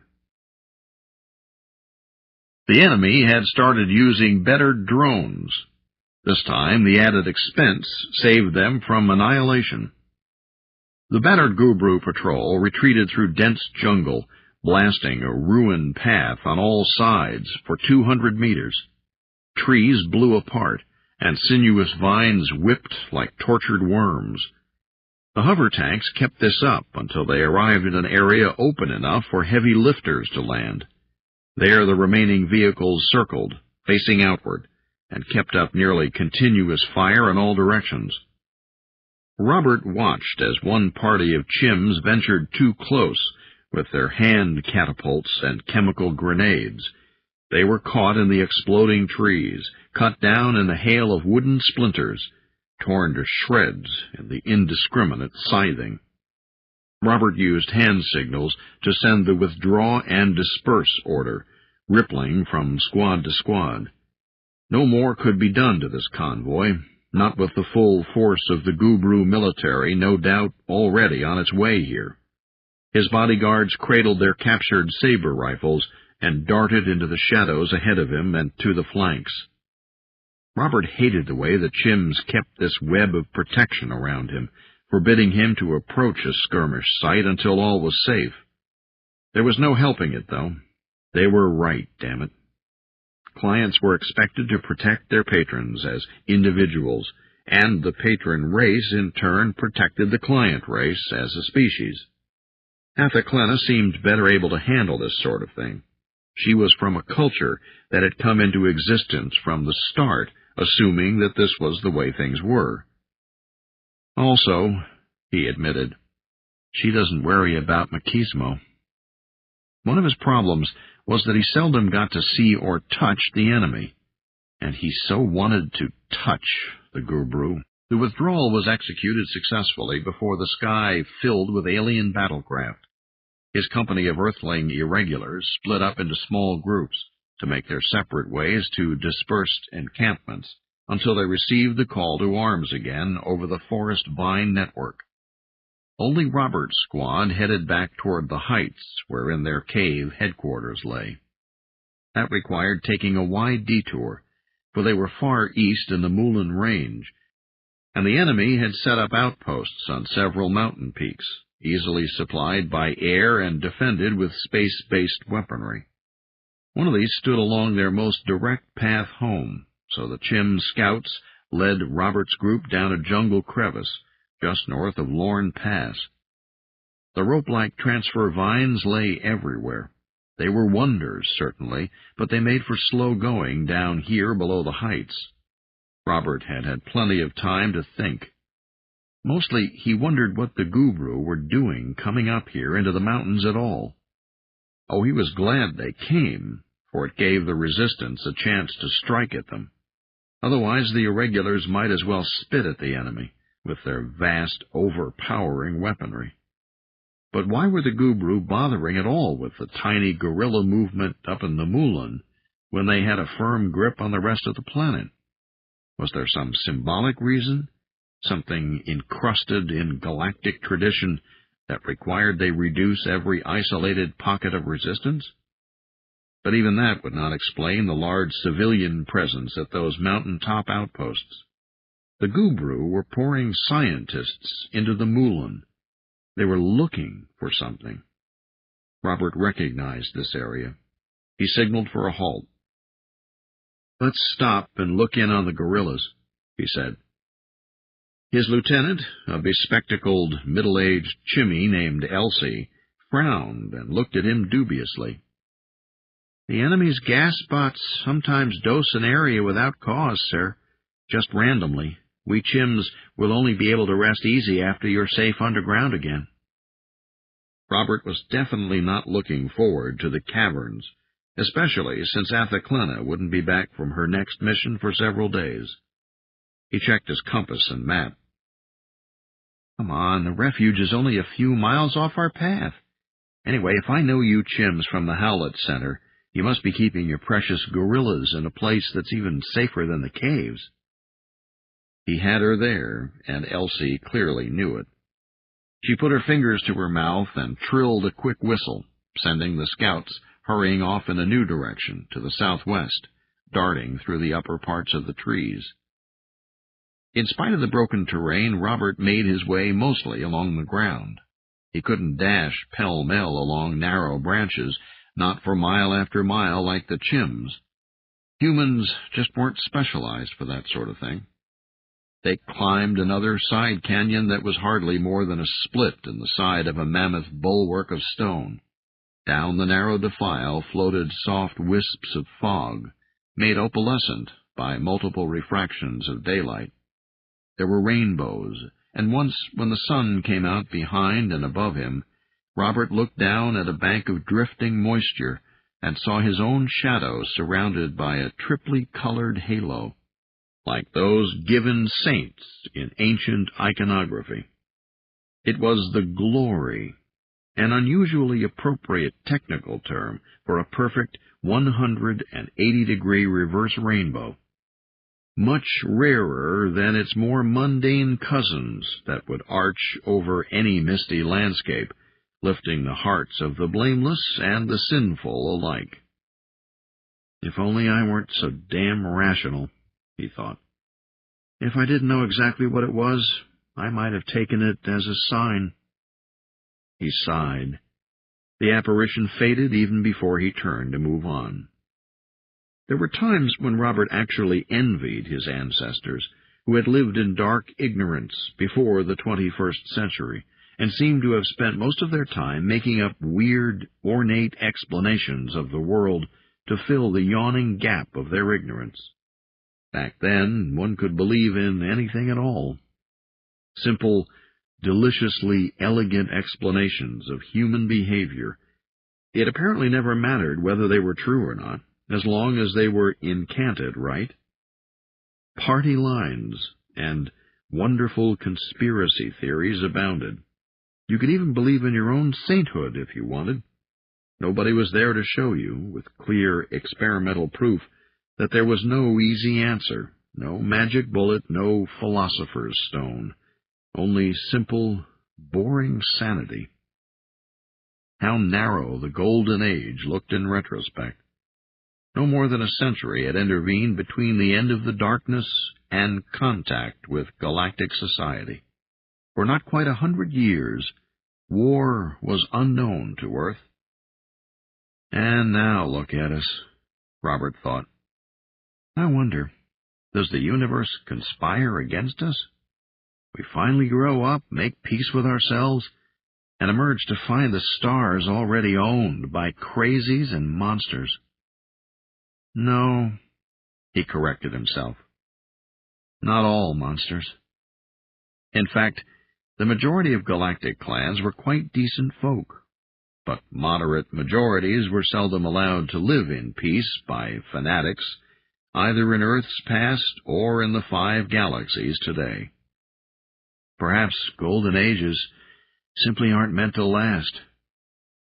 Sound traveled oddly in these closed, rocky confines amid the crisscross lacing of native vines. One moment it seemed as if he were climbing in a world gone entirely silent, as if the rolling wisps of shining haze were folds of cotton batting that enveloped and smothered all sound. The next instant he might suddenly pick up a snatch of conversation, just a few words, and know that some strange trick of acoustics had carried back to him a whispered remark between two of his scouts, possibly hundreds of meters away. He watched them, the Chims. They still looked nervous, these irregular soldiers who had until a few months ago been farmers, miners, and backwood ecological workers. But they were growing more confident day by day, tougher and more determined. And more feral, Robert also realized, seeing them flit into and out of view among the untamed trees.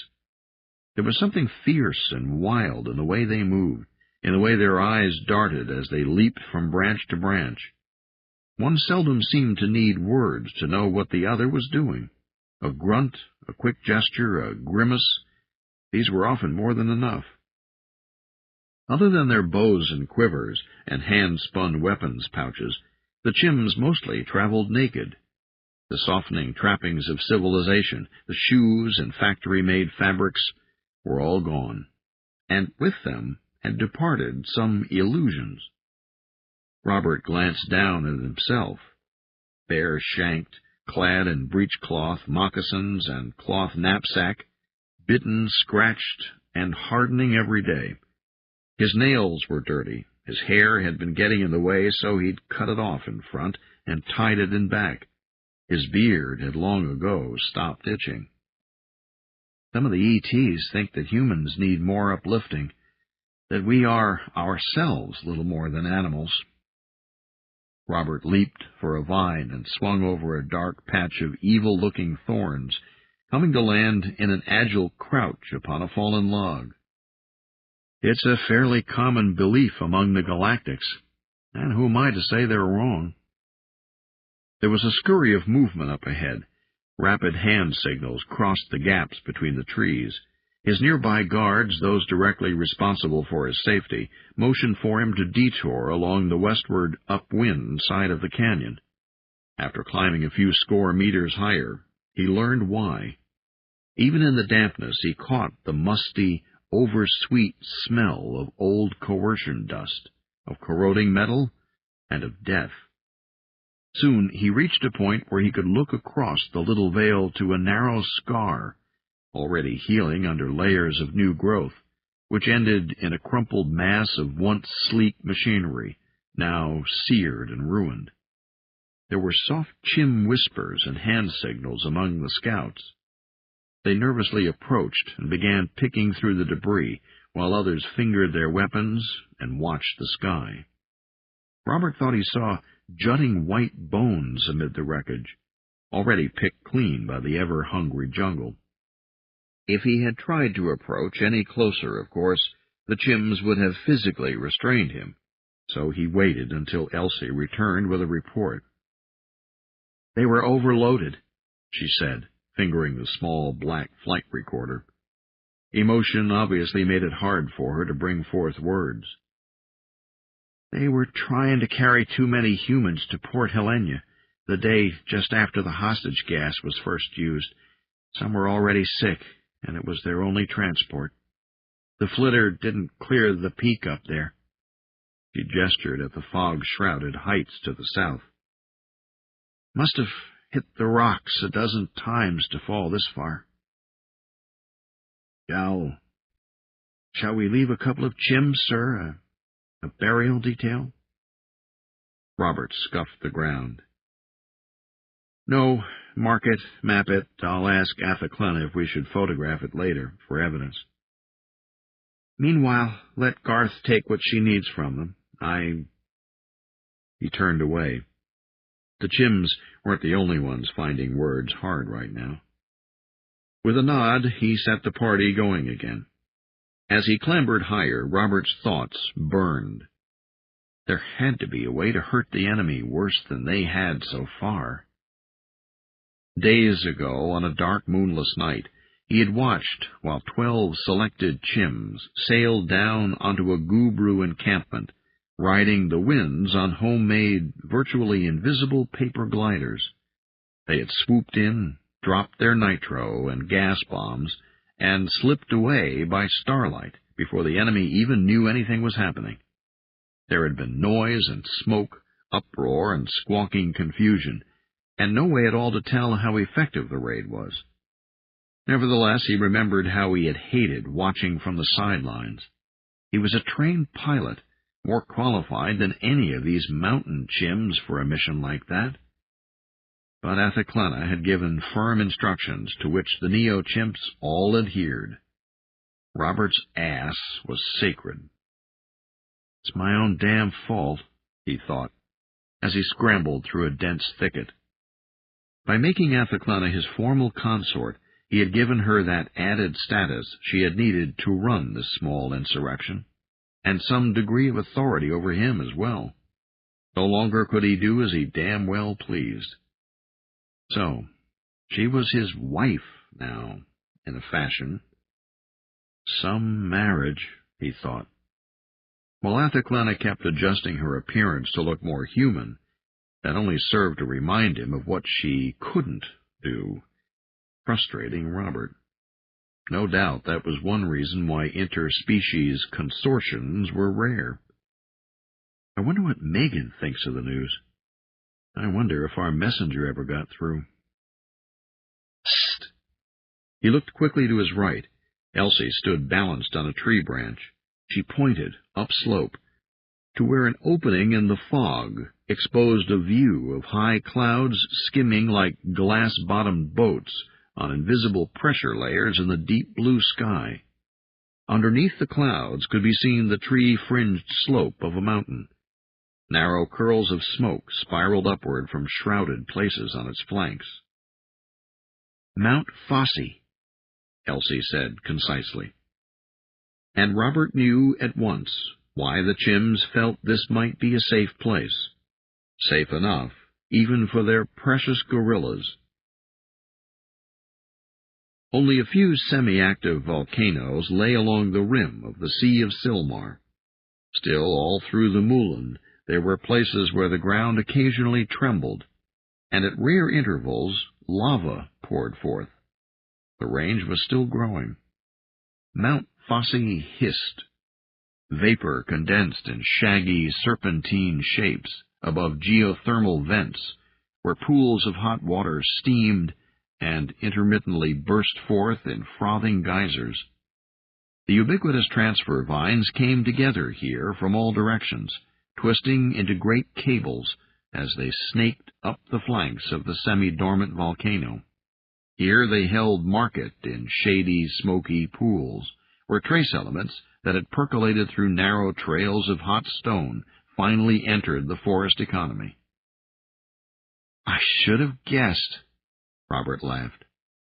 Of course, the Gubru would be unlikely to detect anything here. A few unclothed anthropoids on these slopes would be nothing amid all this heat, spume, and chemical potpourri. If the invaders ever did come to check, the gorillas and their guardians could just melt into the surrounding jungle and return after the interlopers left. Whose idea was this? He asked, as they approached, under the shade of a high forest canopy. The smell of sulfur grew stronger. The general thought of it, Elsie answered. Figures. Robert didn't feel resentful. Athaklena was bright, even for a Timbrimi, and he knew he himself wasn't much above human average, if that. Why wasn't I told about it? Elsie looked uncomfortable. You never asked, sir. You were busy with your experiments, finding out about the optical fibers and the enemy's detection trick, and... Her voice trailed off. And? He insisted. She shrugged. And we weren't sure you wouldn't ever get dosed with the gas sooner or later. If that happened, you'd have to report to town for antidote, you'd be asked questions and maybe psi-scanned. Robert closed his eyes, opened them, nodded. Okay. For a moment there, I wondered if you trusted me. Sir! Never mind, he waved. Athelclena's decision had been proper, logical, once again. He wanted to think about it as little as possible. Let's go see the gorillas.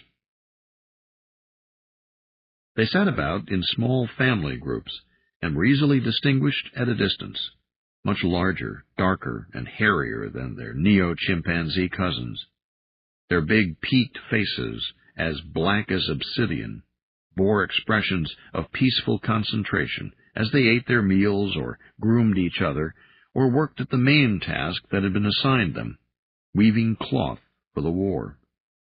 Shuttles flew across broad wooden looms, carrying homespun weft over warped strands, snicking and clicking to a rhythm matched by the great ape's rumbling song. The ratcheting and the low atonal grunting followed Robert as he and his party moved toward the center of the refuge. Now and then a weaver would stop work, putting her shuttle aside to wave her hands in a flurry of motion, making conversation with a neighbor. Robert knew sign talk well enough to follow some of the gossip, but the gorillas seemed to speak with a dialect that was quite different from that used by infant chims. It was simple speech, yes, but also elegant in its own way, with a gentle style that was all their own. Clearly, these were not just big chims, but a completely different race, another path taken, a separate route to sentience. The gorilla groups each seemed to consist of a number of adult females, their young, a few juveniles, and one hulking, silver-backed adult male. The patriarch's fur was always gray along his spine and ribs. The top of his head was peaked and imposing. Uplift engineering had altered the neo-gorilla's stance, but the bigger males still had to use at least one knuckle when they walked. Their huge chests and shoulders made them too top-heavy still to move bipedally. In contrast, the lithe gorilla children moved easily on two legs. Their foreheads were rounded, smooth, without the severe sloping and bony brow ridges that would later give them such deceptively fierce countenances. Robert found it interesting how much alike infants of all three races looked: gorillas, chims, and humans. Only later in life did the dramatic differences of inheritance and destiny become fully apparent. Neoteny, Robert thought.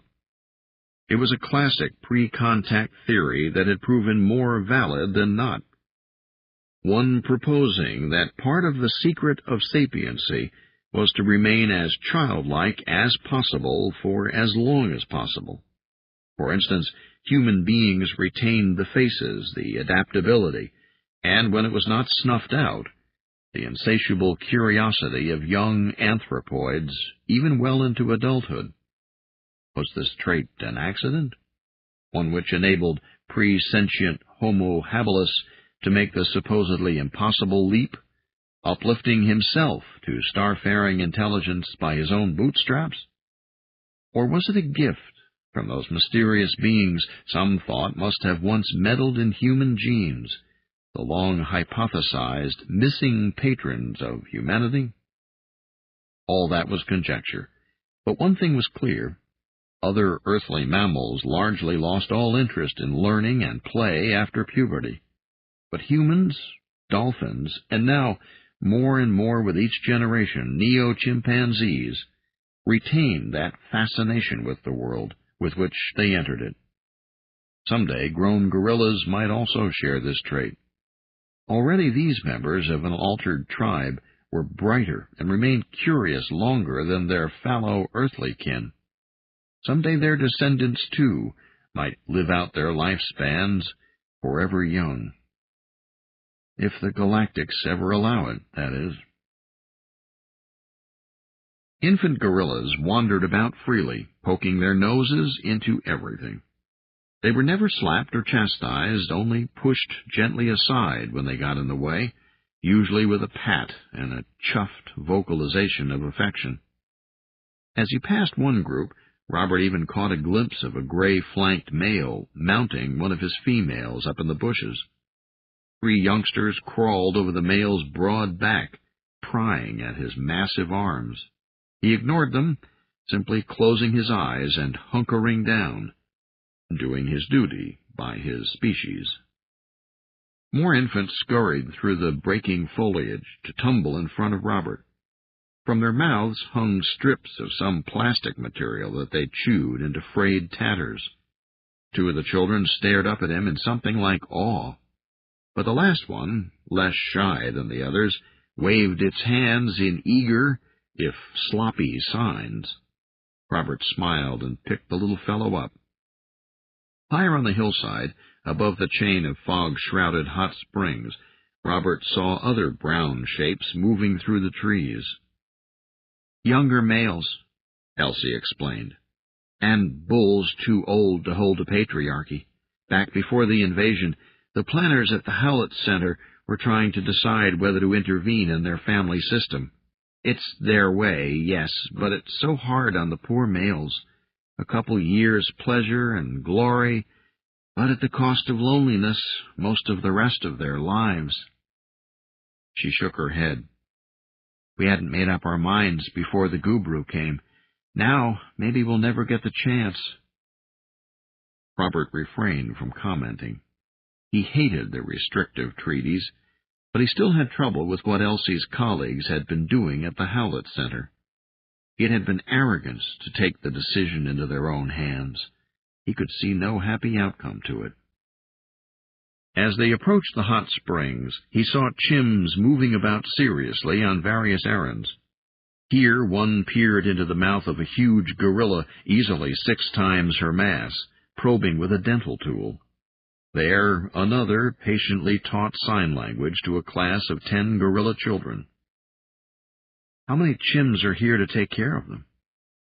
"Dr. De Schrijver from the center, about a dozen of the chim techs that used to work with her, plus about 20 guards and volunteers from nearby settlements.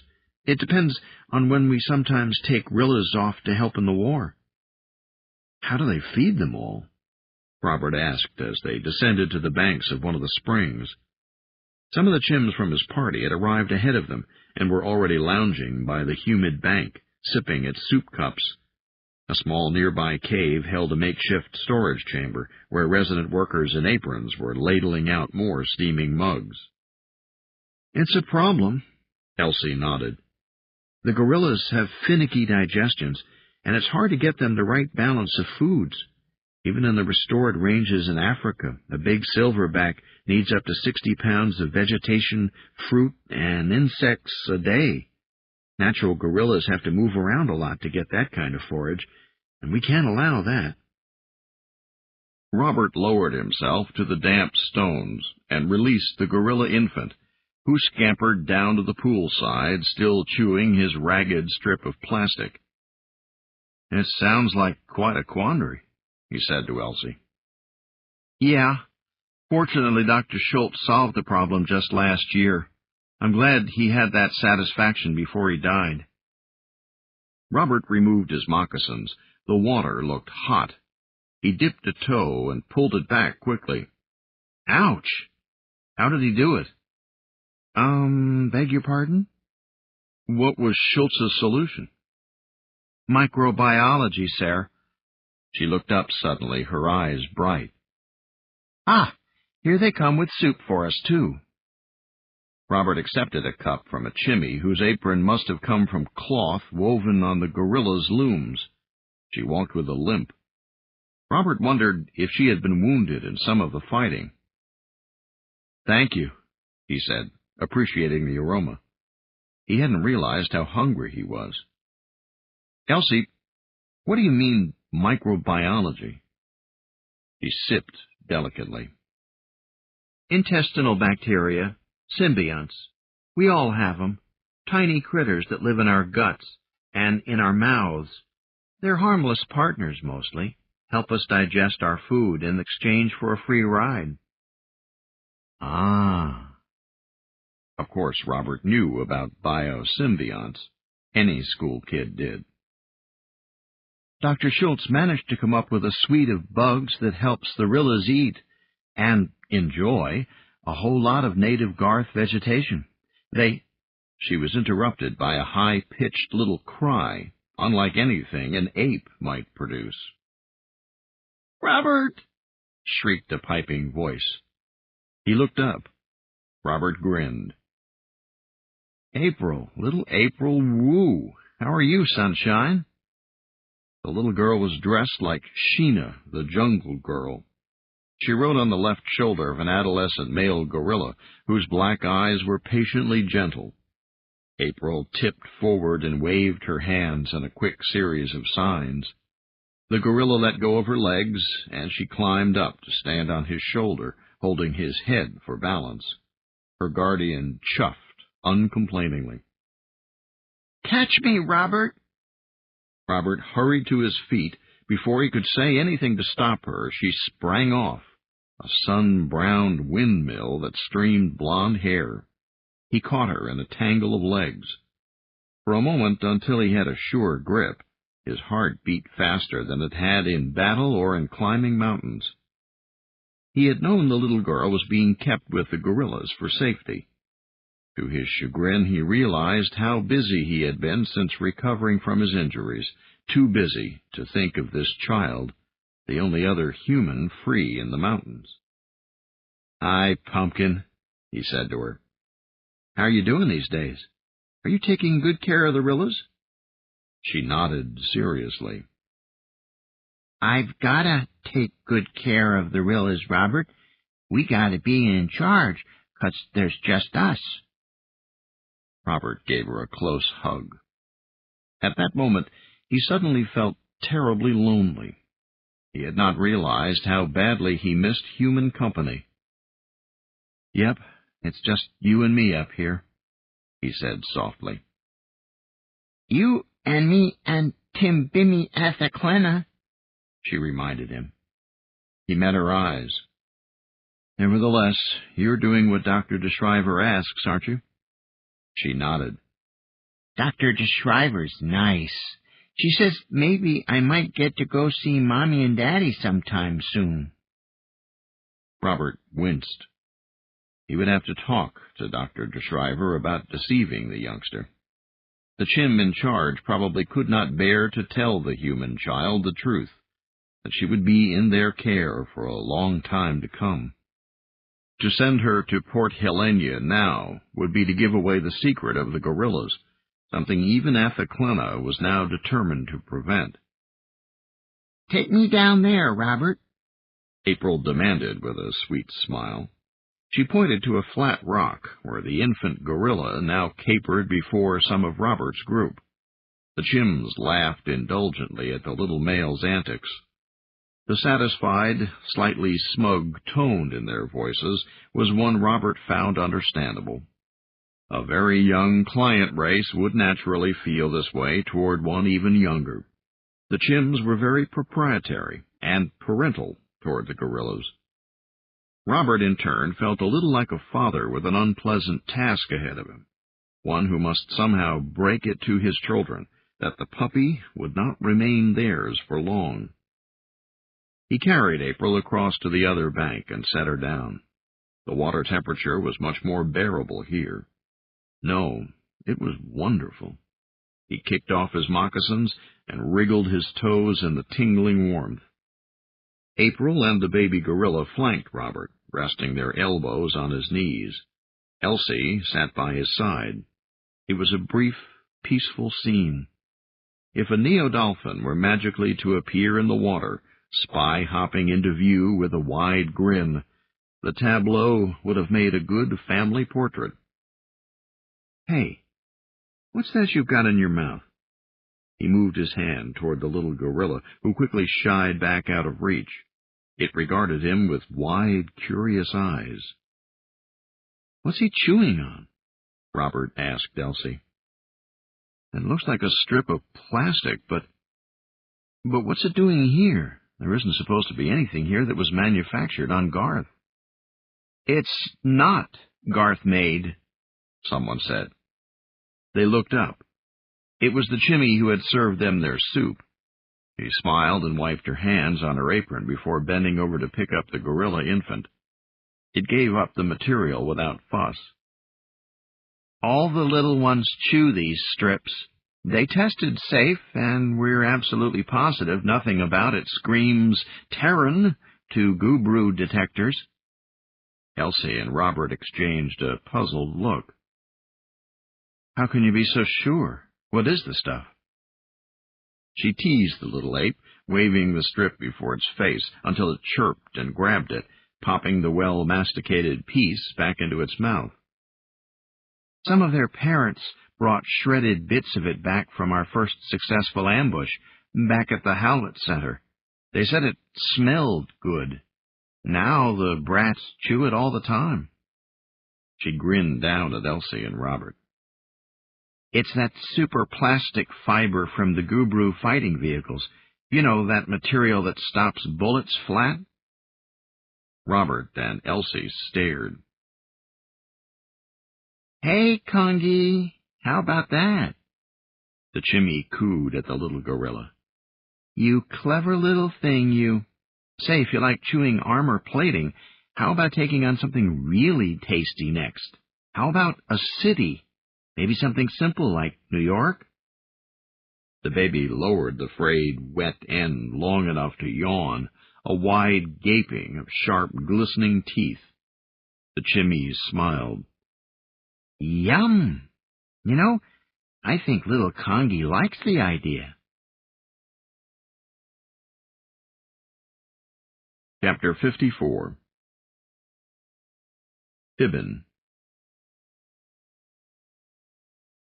Hold still now, Fibbin told Galet as he combed his fingers through her fur. He needn't have said anything, for although Galet was turned away, presenting her back to him, he knew her face bore a momentary expression of beatific joy as he groomed her. When she looked like that, calm, relaxed, happy with the delight of a simple tactile pleasure, her normally stern countenance took on a glow, one that utterly transformed her somewhat ordinary features. It was only for a minute, unfortunately. A tiny, scurrying movement caught Fibbin's eye, and he pounced after it on instinct before it could vanish into her fine hair. "Ow!" she cried, when his fingernails bit a corner of skin, as well as a small, squirming louse. Her chains rattled as she slapped his foot. "What are you doing?" "Eating," he muttered as he cracked the wriggling thing between his teeth. Even then it didn't quite stop struggling. "You're lying," she said, in an unconvincing tone of voice. "Shall I show it to you?" She shuddered. "Never mind, just go on with what you were doing." He spat out the dead louse, though for all their captors had been feeding them, he probably could use the protein. In all the thousands of times he had engaged in mutual grooming with other Chims, friends, classmates, the Throop family back on Silmar Island, he had never before been so clearly reminded of one of the ritual's original purposes, inherited from the jungle of long ago, that of ridding another Chim of parasites. He hoped Galet wouldn't be too squeamish about doing the same for him. After sleeping on straw ticks for more than 2 weeks, he was starting to itch something awful. His arms hurt. He had to stretch to reach Galet since they were chained to different parts of the stone room, and could barely get close enough to do this. "Well," he said, "I'm almost finished, at least with those places you're willing to uncover. I can't believe the Chimmy who said pink to me a couple of months ago is such a prude about nudity." Galet only sniffed, not even deigning to answer. She had seemed glad enough to see him yesterday when the renegade Chims had brought him here from his former place of confinement. So many days of separate carceral isolation had made them as happy to see each other as long-lost siblings. Now, though, it seemed she was back to finding fault with everything Fibbin did. "Just a little more," she urged. "Over to the left." "Gripe, gripe, gripe," Fibbin muttered under his breath. But he complied. Chims needed to touch and be touched, perhaps quite a bit more than their human patrons, who sometimes held hands in public, but seldom more. Fibbin found it nice to have someone to groom after all this time. Almost as pleasurable as having it done to you was doing it for somebody else. Back in college, he had read that humans once restricted most of their person-to-person touching to their sexual partners. Some dark-age parents had even refrained from hugging their kids.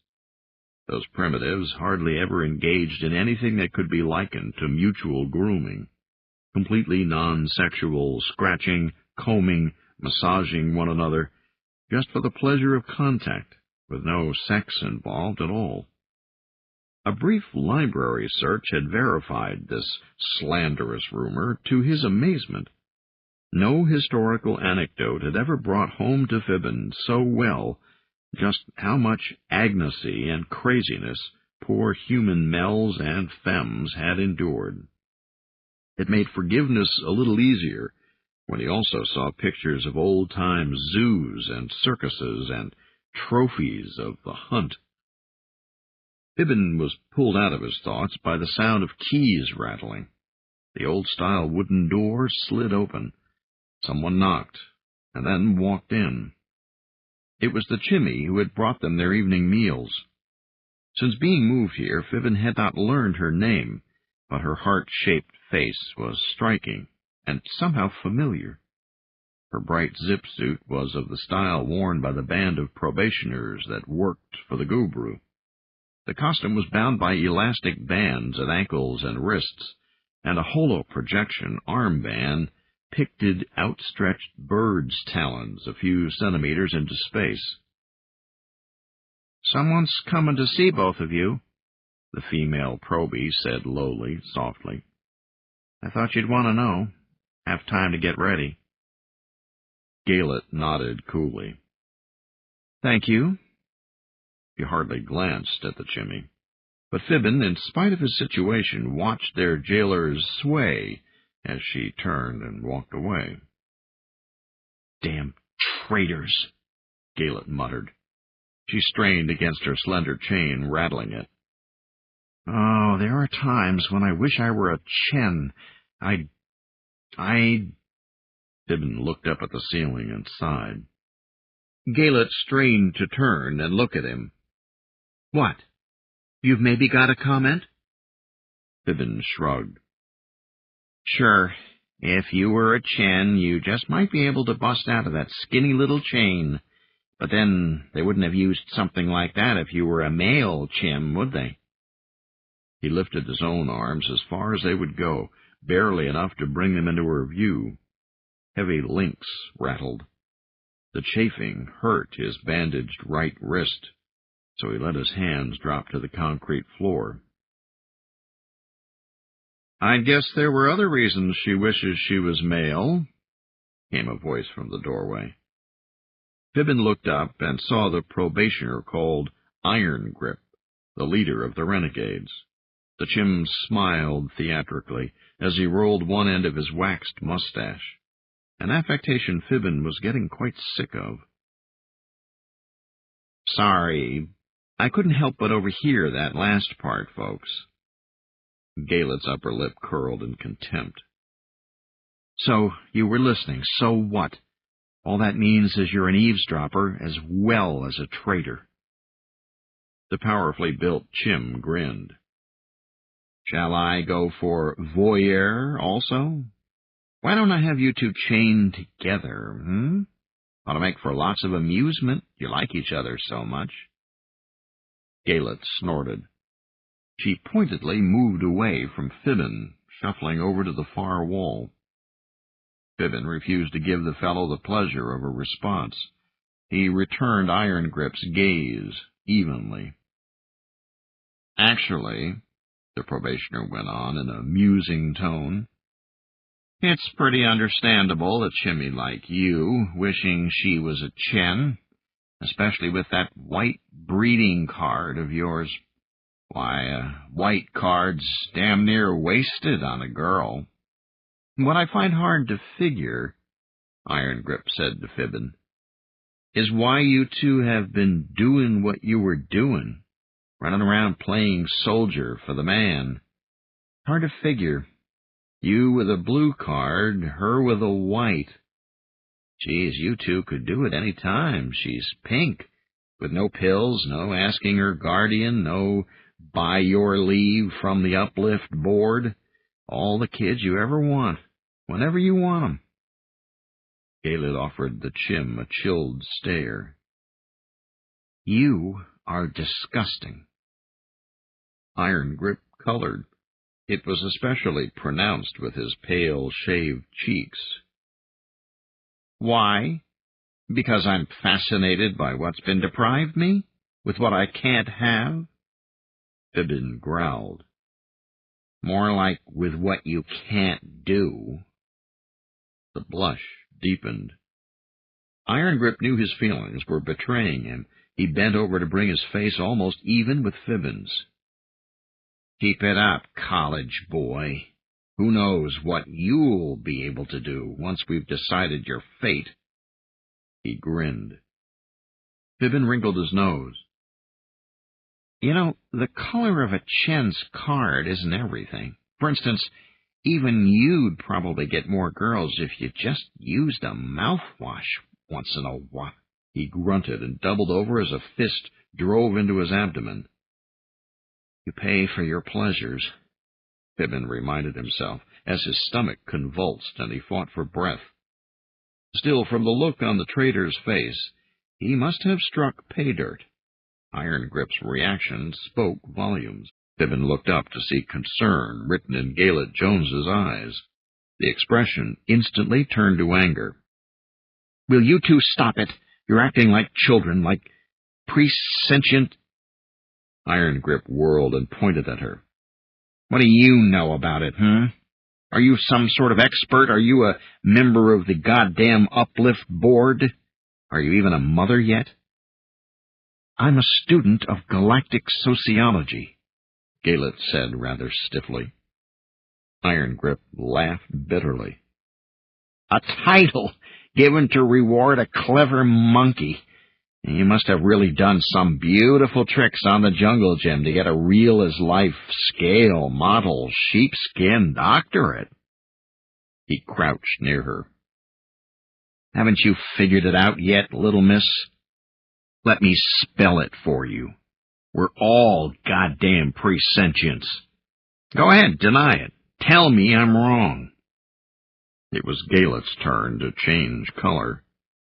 She glanced at Fibbin, and he knew she was remembering that afternoon at the college in Port Helena when they had climbed to the top of the bell tower and looked out over a campus empty of humans, filled only with chim students and chim faculty, trying to act as if nothing had changed. She had to be remembering how bitter it had been, seeing that scene as a galactic would. I'm a sapient being, she muttered, obviously trying to put conviction into her voice. Yeah, Iron Grip sneered. What you mean to say, though, is that you're just a little closer than the rest of us, closer to what the Uplift board defines as a target for us neo-chims, closer to what they think we ought to be.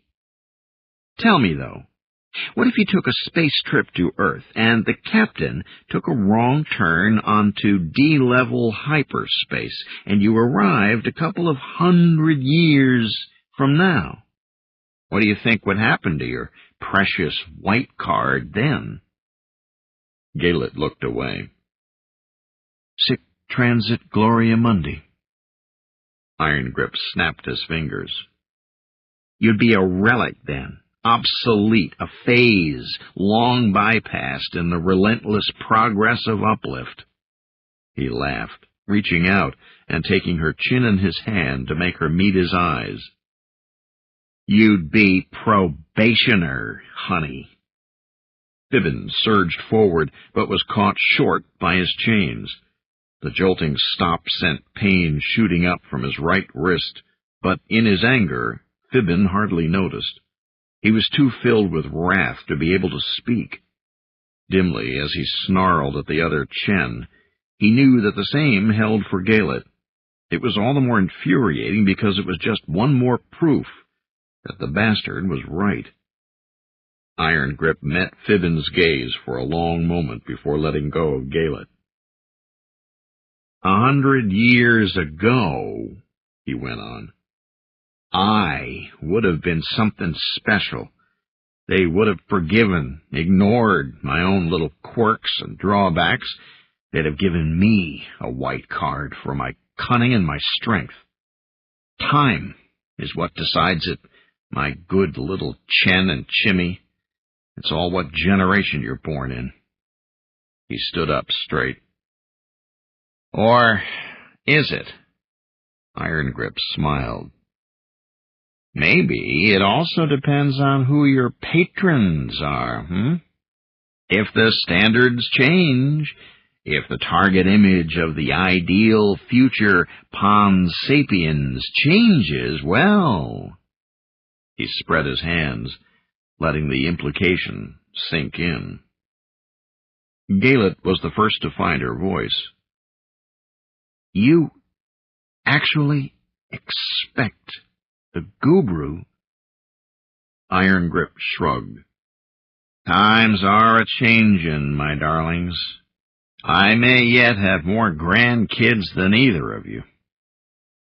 Fibbin found a key to drive out the incapacitating anger and unlock his own voice.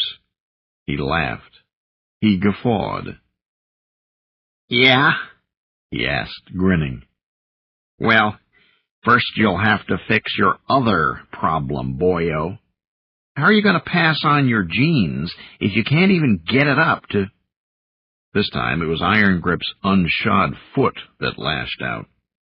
Fibbin was more prepared and rolled aside to take the kick at an angle, but more blows followed in a dull rain. There were no more words, though, and a quick glance told Fibbin that it was Iron Grip's turn to be tongue-tied. Low sounds emerged as his mouth opened and closed, flecked with foam. Finally, in frustration, the tall Chim gave up kicking at Fibbin. He swiveled and stomped out. The Chimmy with the keys watched him go. She stood by the door, looking uncertain what to do. Fibbin grunted as he rolled over onto his back. Ah! He winced as he felt his ribs. None seemed to be broken. At least Simon Legree wasn't able to perform a proper exit line. I half expected him to say, "I'll be back, just you wait," or something equally original. Galet shook her head. What do you gain by baiting him? He shrugged. I got my reasons.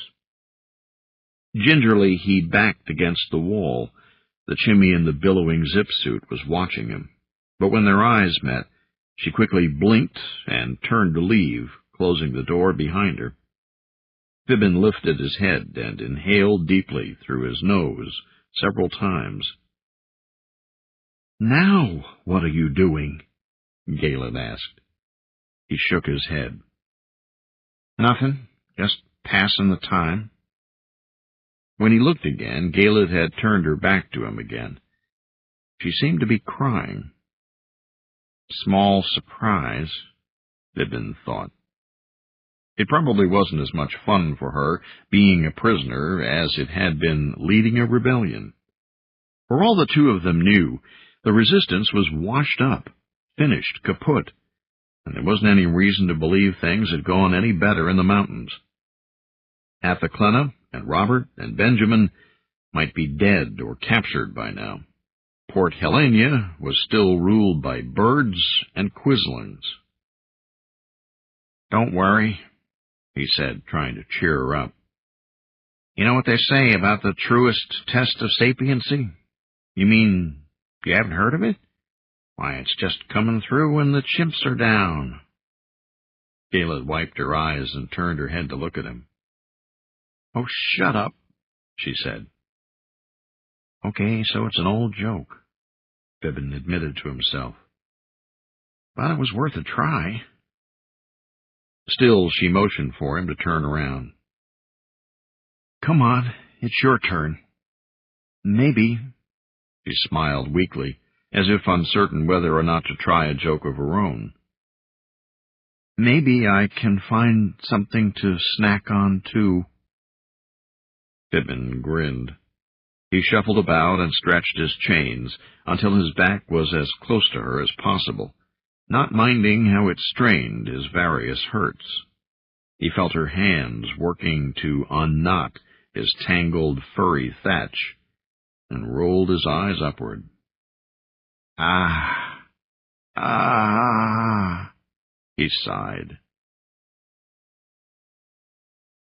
A different jailer brought them their noon meal, a thin soup accompanied by 2 slices of bread. This male probie possessed none of Iron Grip's fluency. In fact, he seemed to have trouble with even the simplest phrases, and snarled when Fibbin tried to draw him out. His left cheek twitched intermittently in a nervous tick, and Gaylett whispered to Fibbin that a feral glint in the chim's eyes made her nervous. Fibbin tried to distract her. Tell me about Earth, he asked. What's it like? Gaylett used a bread crust to sop up the last of her soup. What's to tell? Everybody knows about Earth. Yeah, from video and from Go There Cube books, sure, but not from personal experience. You went as a child with your parents, didn't you? That's where you got your doctorate? She nodded. University of Jakarta. And then what? Her gaze was distant. Then I applied for a position at the Tarragon Center for Galactic Studies in La Paz. Fibbin knew of the place. Many of Earth's diplomats, emissaries, and agents took training there, learning how the ancient cultures of the 5 galaxies thought and acted. It was crucial if the leaders were to plan a way for the 3 races of Earth to make their way in a dangerous universe. Much of the fate of the Wolfling clan depended on the graduates of the CGS. I'm impressed you even applied, he said, meaning it. Did you pass? She nodded. It was close. I qualified, barely. If I'd scored just a little better, they said there'd have been no question. Obviously, the memory was painful. She seemed undecided, as if tempted to change the subject. Gaylett shook her head. Then I was told that they'd prefer it if I returned to Garth instead. I should take up a teaching position, they said. They made it plain I'd be more useful here. They? Well, who's this they you're talking about? Gaylett nervously picked at the fur on the back of her arm. She noticed what she was doing and made both hands lay still on her lap. The Uplift Board, she said quietly. But what do they have to say about assigning teaching positions or influencing career choices, for that matter? She looked at him. They have a lot to say, Fibbin, if they think Neo-Chimp or Neo-Dolphin genetic progress is at stake. They can keep you from becoming a spacer, for instance, out of fear your precious plasm might get irradiated. Or they can prevent you from entering chemistry as a profession out of fear of unpredicted mutations. She picked up a piece of straw and twirled it slowly. Oh, we have a lot more rights than other young client races, I know that. I keep reminding myself.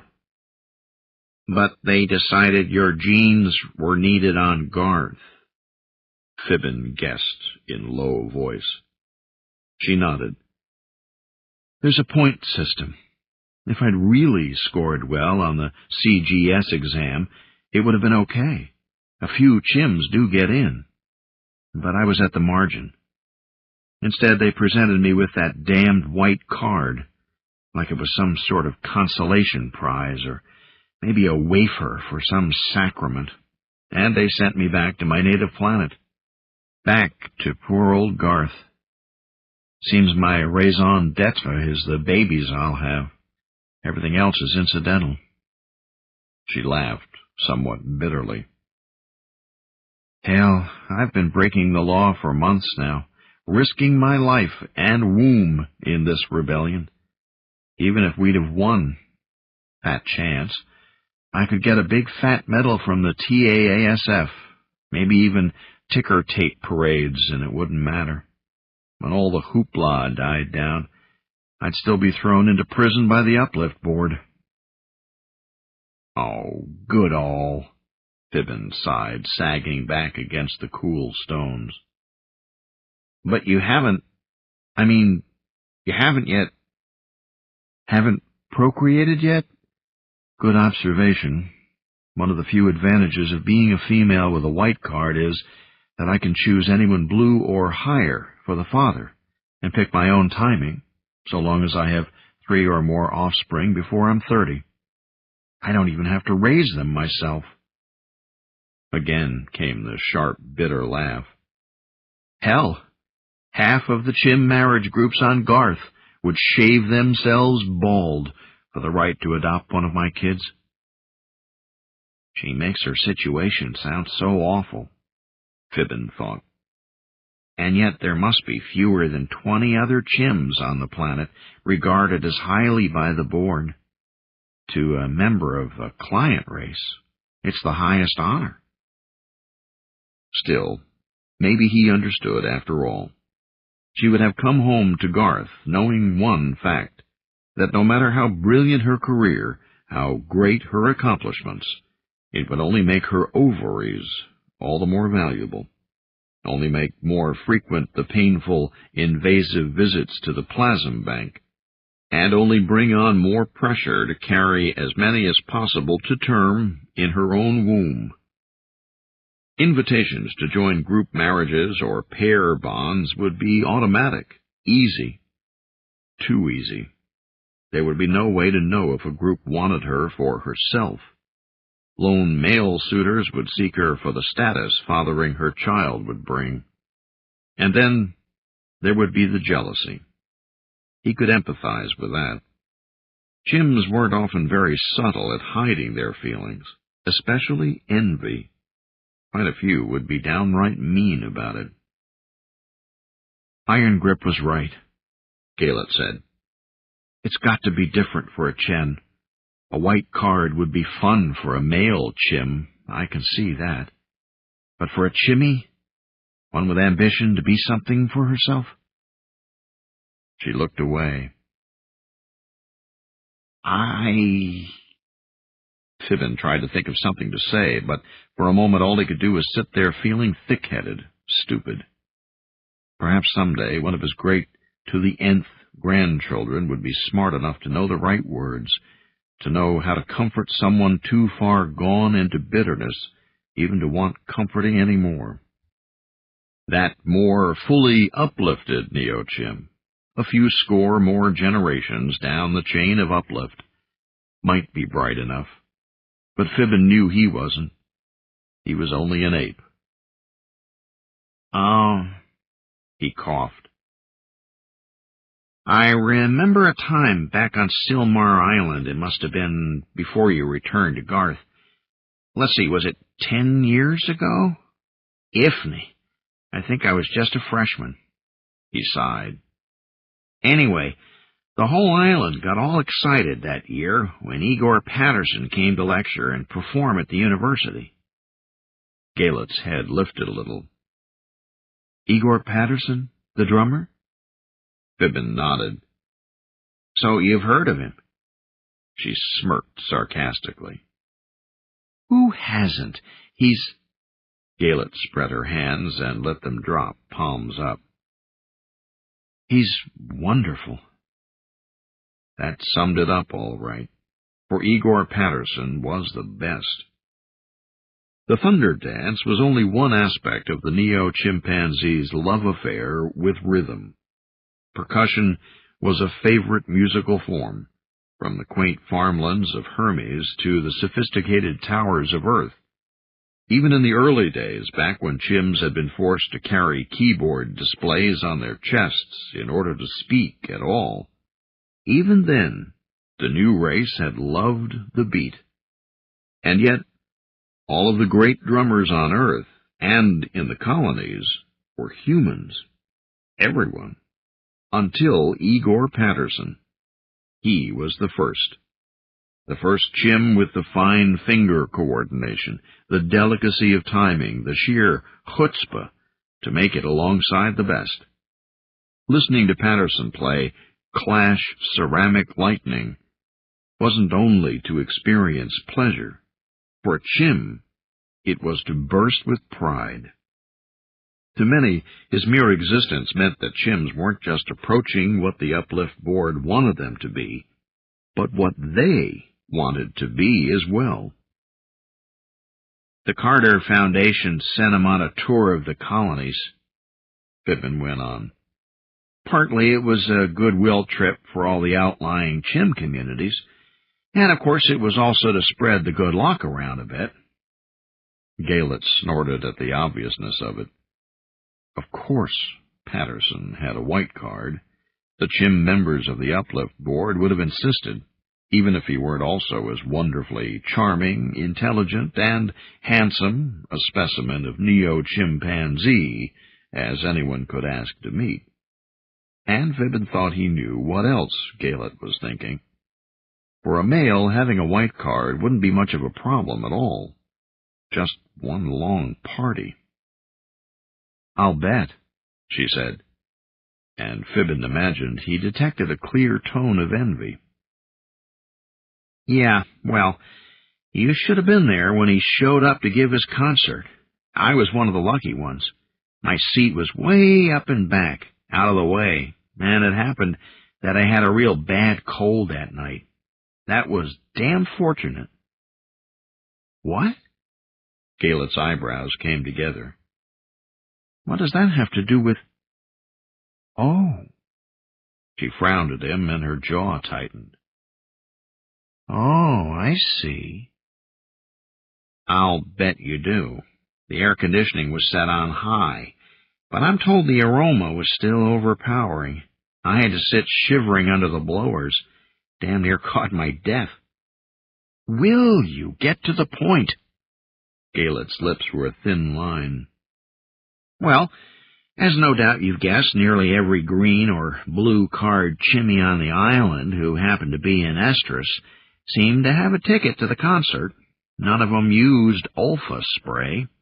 They came, generally, with the complete okay of their group husbands, wearing flaming pink lipstick. Just on the off chance—" "I get the picture," Gaylett said. And for just an instant, Fibbin wondered if he saw her blink back a faint smile as she pictured the scene. If so, it was only a momentary flicker of her severe frown. "So what happened?" Fibbin stretched, yawning. "What would you expect to happen?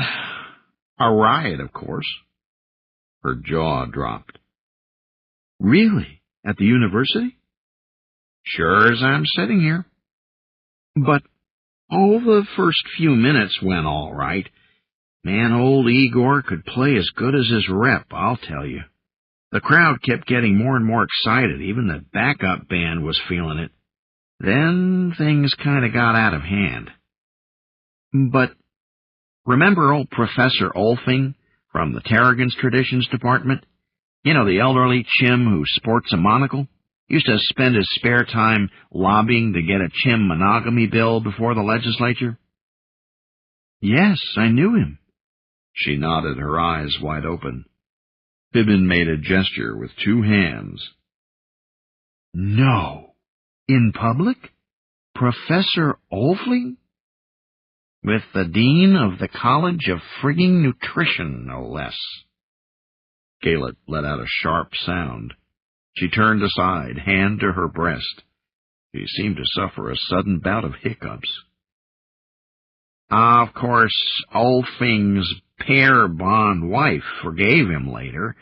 It was that or lose him to a 10 group that said they liked his style. Galet slapped her chest, coughing. She turned further away from Fibbin, shaking her head vigorously. Poor Igor Patterson, Fibbin continued. He had problems of his own, of course. Some of the guys from the football team had been drafted as bouncers. When it started getting out of hand, they tried using fire extinguishers.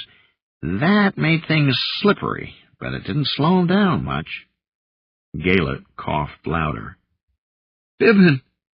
It was too bad, really, he mused aloud. Igor was getting into a great blues riff, really pounding those skins, packing in a backbeat you couldn't believe. I was grooving on it, until this 40-year-old chimmy, naked and slick as a dolphin, dropped straight onto him from the rafters. Galet doubled over, clutching her belly. She held up a hand, pleading for mercy. Stop, please, she whimpered weakly. Thank heavens it was the snare drum she fell through. Took her long enough getting untangled for poor Igor to escape out the back way, just barely ahead of the mob. She toppled over sideways. For a moment Fibbin felt concern. Her face was so flushed and red. She hooted, slapping the floor, and tears streamed from her eyes. Galet rolled over onto her back, rocking with peals of laughter. Fibbin shrugged. And all that was just from playing the first number. Patterson's special version of the bloody national anthem. What a pity. I never did get to hear his variation on Inagata Devita. Now that I think about it, though, he sighed once more. Maybe it's just as well. Power curfew came at 2000 hours, and no exception was made for prisons. A wind had risen before sunset and soon was rattling the shutters of their small window. It came in off the ocean, carrying a heavy salt smell. In the distance could be heard the faint rumblings of an early summer storm. They slept, curled in their blankets as close to each other as their chains allowed, head to head, so they could hear each other breathing in the darkness. They slumbered, inhaling the soft tang of stone and the mustiness of straw, and exhaled the soft mutterings of their dreams. Galet's hands moved in tiny jerks, as if trying to follow the rhythms of some illusory escape. Her chains tinkled faintly. Fibbin lay motionless, but now and then he blinked, his eyes occasionally opening and closing without the light of consciousness in them. Sometimes a breath caught and held for a long moment, before releasing at last. They did not notice the low humming sound that penetrated from the hallway outside, nor the light which speared into their cell through cracks in the wooden door. Feet shuffled, and claws clicked on flagstones. When the keys rattled in the lock, Fibbin jerked, rolled to one side, and sat up. He knuckled his eyes as the hinges creaked. Galet lifted her head. She used her hand to block the sharp glare of 2 lamps, held high on poles. Fibbin sneezed, smelling lavender and feathers. When he and Galet were hauled to their feet by several of the zip-suited chims, he recognized the gruff voice of their head captor, Iron Grip. You two better behave yourselves. You've got important visitors. Fibbin blinked, trying to adjust to the light. At last he made out a small crowd of feathered quadrupeds, large balls of white fluff bedecked in ribbons and sashes. 2 of them held staffs from which the bright lanterns hung. The rest twittered around what looked like a short pole ending in a narrow platform. On that perch stood a most singular-looking bird. It, too, was arrayed in bright ribbons. The large bipedal gubru shifted its weight from one leg to another nervously. It might have been the way the light struck the alien's plumage, but the coloration seemed richer, more luminous than the normal off-white shade. It reminded Fibbin of something, as if he had seen this invader or one like it before somewhere. What the hell is the thing doing, moving around at night? Fibbin wondered. I thought they hated to do that. Pay proper respect to honored elders, members of the High Clan Guxu Gubru, Iron Grip said, sharply, nudging Fibbin. I'll show the damn thing my respect. Fibbin made a rude sound in his throat and gathered phlegm. No, Galet cried. She grabbed his arm and whispered urgently. Fibbin, don't, please, do this for me. Act exactly as I do. Her brown eyes were pleading. Fibbin swallowed. Oh, hell, Galet. She turned back toward the gubru and folded her arms across her chest. Fibbin imitated her, even as she bowed low. The Galactic peered at them, first with one large, unblinking eye, then another. It shuffled to one end of the perch, forcing its holders to adjust their balance. Finally, it began chirping in a series of sharp, clipped squawks. From the quadrupeds there emerged a strange, swooping accompaniment, rising and falling, sounding something like Zoon. One of the Kwaku servitors ambled forward. A bright metallic disc hung from a chain around its neck. The Vodor gave forth a low, jerky Anglic translation. It has been judged in honor, judged in propriety, that you two have not transgressed, have not broken the rules of conduct, the rules of war. Zoon. We judge that it is right, proper, meet to allow for infant status, to charitably credit, believe that your struggles were on your patron's behalf. Zoon. It comes to our attention, awareness, knowledge that your status is, as leaders of your gene flux, race flow, species in this place and time. Zoon. We therefore offer, present, deign to honor you with an invitation, a blessing, a chance to earn the boon of representation. Zoon. It is an honor, beneficence, glory to be chosen, to seek out, penetrate, create the future of your race. Zoon. There it finished as abruptly as it had begun. Bow again, Galet urged in a whisper. He bent over with arms crossed as she demonstrated. When Fibbin looked up again, the small crowd of alien avians had swiveled and moved toward the doorway. The perch was lowered, but still the tall gubru had to duck down, feathered arms splayed apart for balance, in order to pass through. Iron Grip followed behind. The probationer's parting glare at them was one of pure loathing. Fibbin's head rang. He had given up trying to follow the bird's queer, formal dialect of Galactic 3 after the first phrase.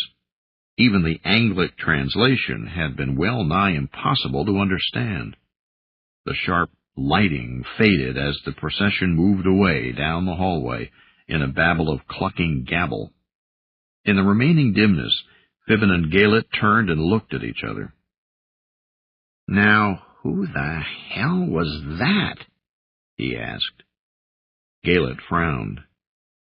It was a suzerain, one of their 3 leaders.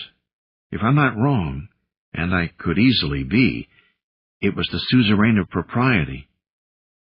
That tells me a whole lot. Just what on Ifni's roulette wheel is a suzerain of propriety? Galet waved away his question. Her forehead was knotted in deep concentration. Why did it come to us, instead of having us brought to it?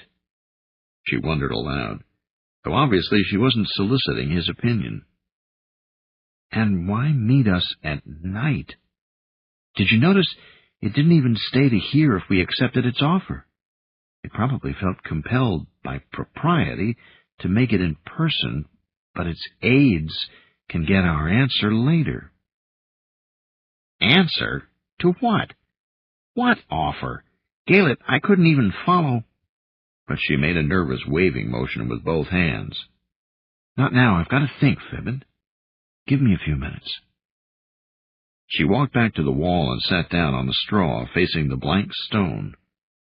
Fibbin had a suspicion it would be considerably longer than she'd estimated before she was done. You can sure choose 'em, he thought. You deserve what you get when you fall in love with a genius.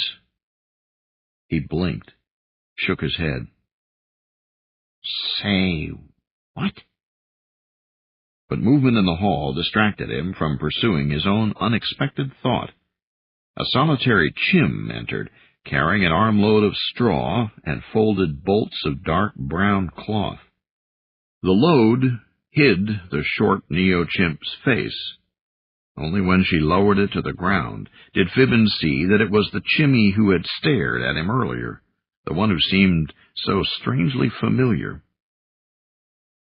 I brought you some fresh straw and some more blankets. These nights are still pretty cool. He nodded. Thank you.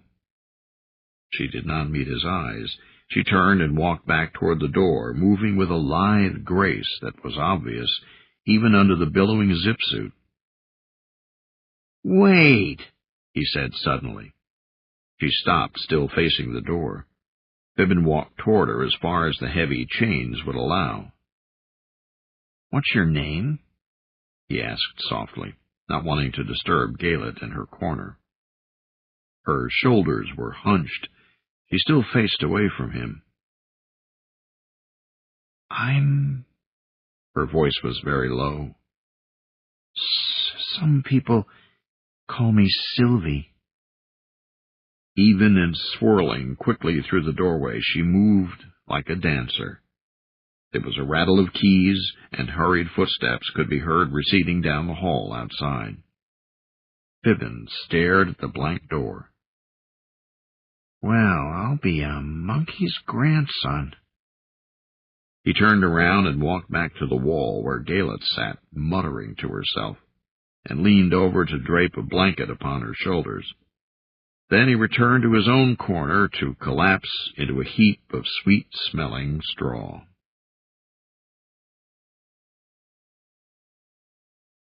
Chapter 55. Utha Calding.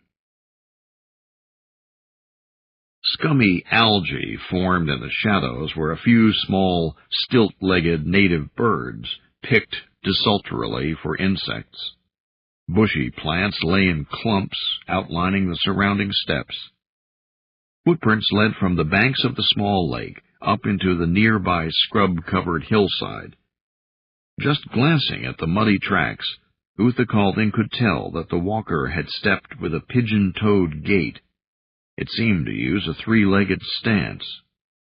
He looked up quickly as a flash of blue caught the corner of his eye, the same glimmer that had led him to this place. He tried to focus on the faint twinkle, but it was gone before he could track it. He knelt to examine the impressions in the mud. A smile spread as he measured them with his hands. Such beautiful outlines. The third foot was off-center from the other two, and its print was much smaller than the others, almost as if some bipedal creature had crossed from lake to brush, leaning on a blunt-headed staff. Utha Calding picked up a fallen branch, but he hesitated before brushing away the outlines. Shall I leave them? He wondered. Is it really necessary to hide them? He shook his head. No, as the humans say, Do not change game plans in midstream. The footprints disappeared as he swept the branch back and forth. Just as he was finishing, he heard heavy footsteps and the sound of breaking shrubs behind him. He turned as Colt rounded a bend in the narrow game trail to the small prairie lake. The glyph Lururanu hovered and darted over the Thenanin's big-crested head, like some frustrated parasitic insect, buzzing about in search of a soft spot that never seemed to be there. Uthakalding's corona ached like an overused muscle. He let Lururanu bounce against Colt's bluff stolidity for a minute longer before admitting defeat. He drew the defeated glyph back in and dropped the branch to the ground. The Thenanin wasn't looking at the terrain anyway. His concentration was on a small instrument resting in his broad palm. "I am growing suspicious, my friend," Colt said as he drew even with the Timbrimi. Uthakalding felt blood rush in the arteries at the back of his neck. At last? He wondered. Suspicious of what, my colleague? Colt folded an instrument and put it away in one of his many vest pouches. "There are signs." His crest flapped. "I have been listening to the uncoded transmissions of the Gubru, and something odd seems to be going on." Uthakalding sighed. No, Colt's one-track mind was concentrating on a completely different subject. There was no use trying to draw him away from it with subtle clues. "What are the invaders up to now?" he asked. "Well, first of all, I am picking up much less excited military traffic, and suddenly they appear to be engaged in fewer of those small-scale fights up in the mountains than they were days and weeks ago. You'll recall we were both wondering why they were expending so much effort to suppress what had to be a rather tiny partisan resistance." Actually, Uthakalding had been pretty certain he knew the reason for the frantic flurry of activity on the part of the Gubru. From what the two of them had been able to piece together, it seemed the invaders were very anxious to find something up in the mountains of Mulan. They had thrown soldiers and scientists into the rough range with apparent reckless energy, and appeared to have paid a heavy cost for the effort. "Can you think of a reason why the fighting has ebbed?" he asked Colt. "I am uncertain from what I can decipher. One possibility is that the Gubru have found and captured the thing they were so desperately looking for." "Doubtful," Uthakalding thought with conviction. "It is hard to cage a ghost." "Or they may have given up searching for it." "More likely," Uthakalding agreed. It was inevitable that sooner or later the avians should realize they had been made fools of and cease chasing wild gooses. "Or perhaps," Colt concluded, "the Gubru have simply finished suppressing all opposition and liquidated whoever was opposing them." Uthakalding prayed the last answer was not the correct one. It was among the risks he had taken, of course, in arranging to tease the enemy into such a frenzy. He could only hope that his daughter and Megan Oneagle's son had not paid the ultimate price to further his own convoluted hoax on the malign birds. He commented. "Did you say there was something else puzzling you?" "This," Colt went on, "that after 5/12 of planetary days, during which they have done nothing at all for the benefit of this world, suddenly the Gubru are making announcements, offering amnesty and employment to former members of the Ecological Recovery Service." "Yes. Well, maybe it just means they've completed their consolidation and can now spare a little attention to their responsibilities." Colt snorted. Perhaps, but the Gubru are accountants, credit counters, humorless, selfish warriors. They are fanatically prim about those aspects of galactic tradition that interest them. Yet they hardly seem to care at all about preserving planets as nursery worlds, only about the near-term status of their clan. Although Uther Calding agreed with that assessment, he considered Colt less than an impartial observer, and the Thenanin was hardly the one to accuse others of being humorless. Anyway, one thing was obvious. So long as Colt was distracted like this, thinking about the Gubru, it would be useless to try to draw his attention to subtle clues and footprints in the ground. He could sense movement in the prairie all around him. The little carnivores and their prey were all seeking cover, settling into small niches and burrows to wait out midday, when the fierce heat of summer would beat down, and it would cost too much energy either to give chase or to flee. In that respect, tall galactics were no exception. "Come," Uther Calding said. "The sun is high. We must find a shady place to rest. I see some trees over on the other side of the water." Colt followed without comment. He appeared to be indifferent about minor deviations in their path, so long as the distant mountains grew perceptibly closer each day. The white-topped peaks were now more than just a faint line against the horizon. It might take weeks to reach them, and indeterminably longer to find a way through unknown passes to the Sind. But Thenanin were patient when it suited their purposes. There were no blue glimmerings, as Uther Calding found them shelter under a too-tight cluster of stunted trees, though he kept his eye peeled anyway. Still, with his corona, he thought he kenned a touch of feral joy from some mind hiding out there on the steppe, something large, clever, and familiar. "I am, indeed, considered to be something of an expert on Terrans," Colt said a little later, as they made conversation under the gnarled branches. Small insects buzzed near the Thenanin's breathing slits, only to be blown away every time they approached. "That, plus my ecological expertise, won me my assignment to this planet." "Don't forget your sense of humor," Uther Calding added with a smile. "Yes." Colt's crest puffed in the Thenanin equivalent of a nod.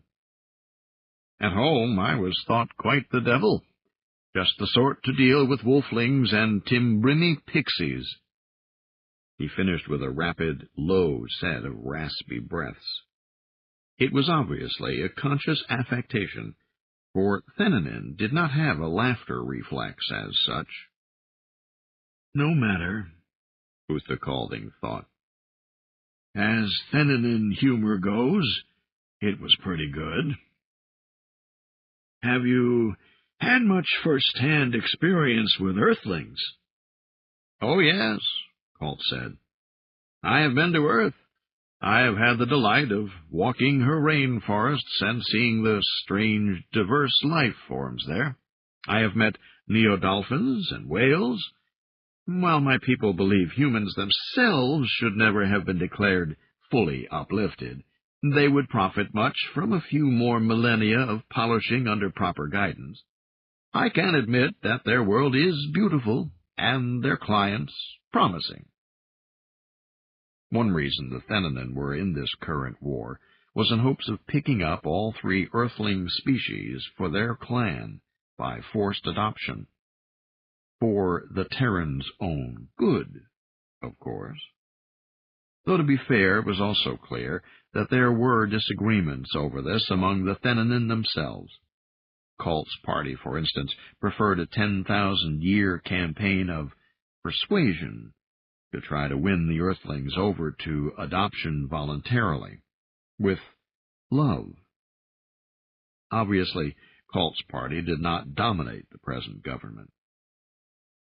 And, of course, I met a few Earthlings in the course of a term working for the Galactic Institute of Migration during an expedition to negotiate with the Fa-Fan-Fa.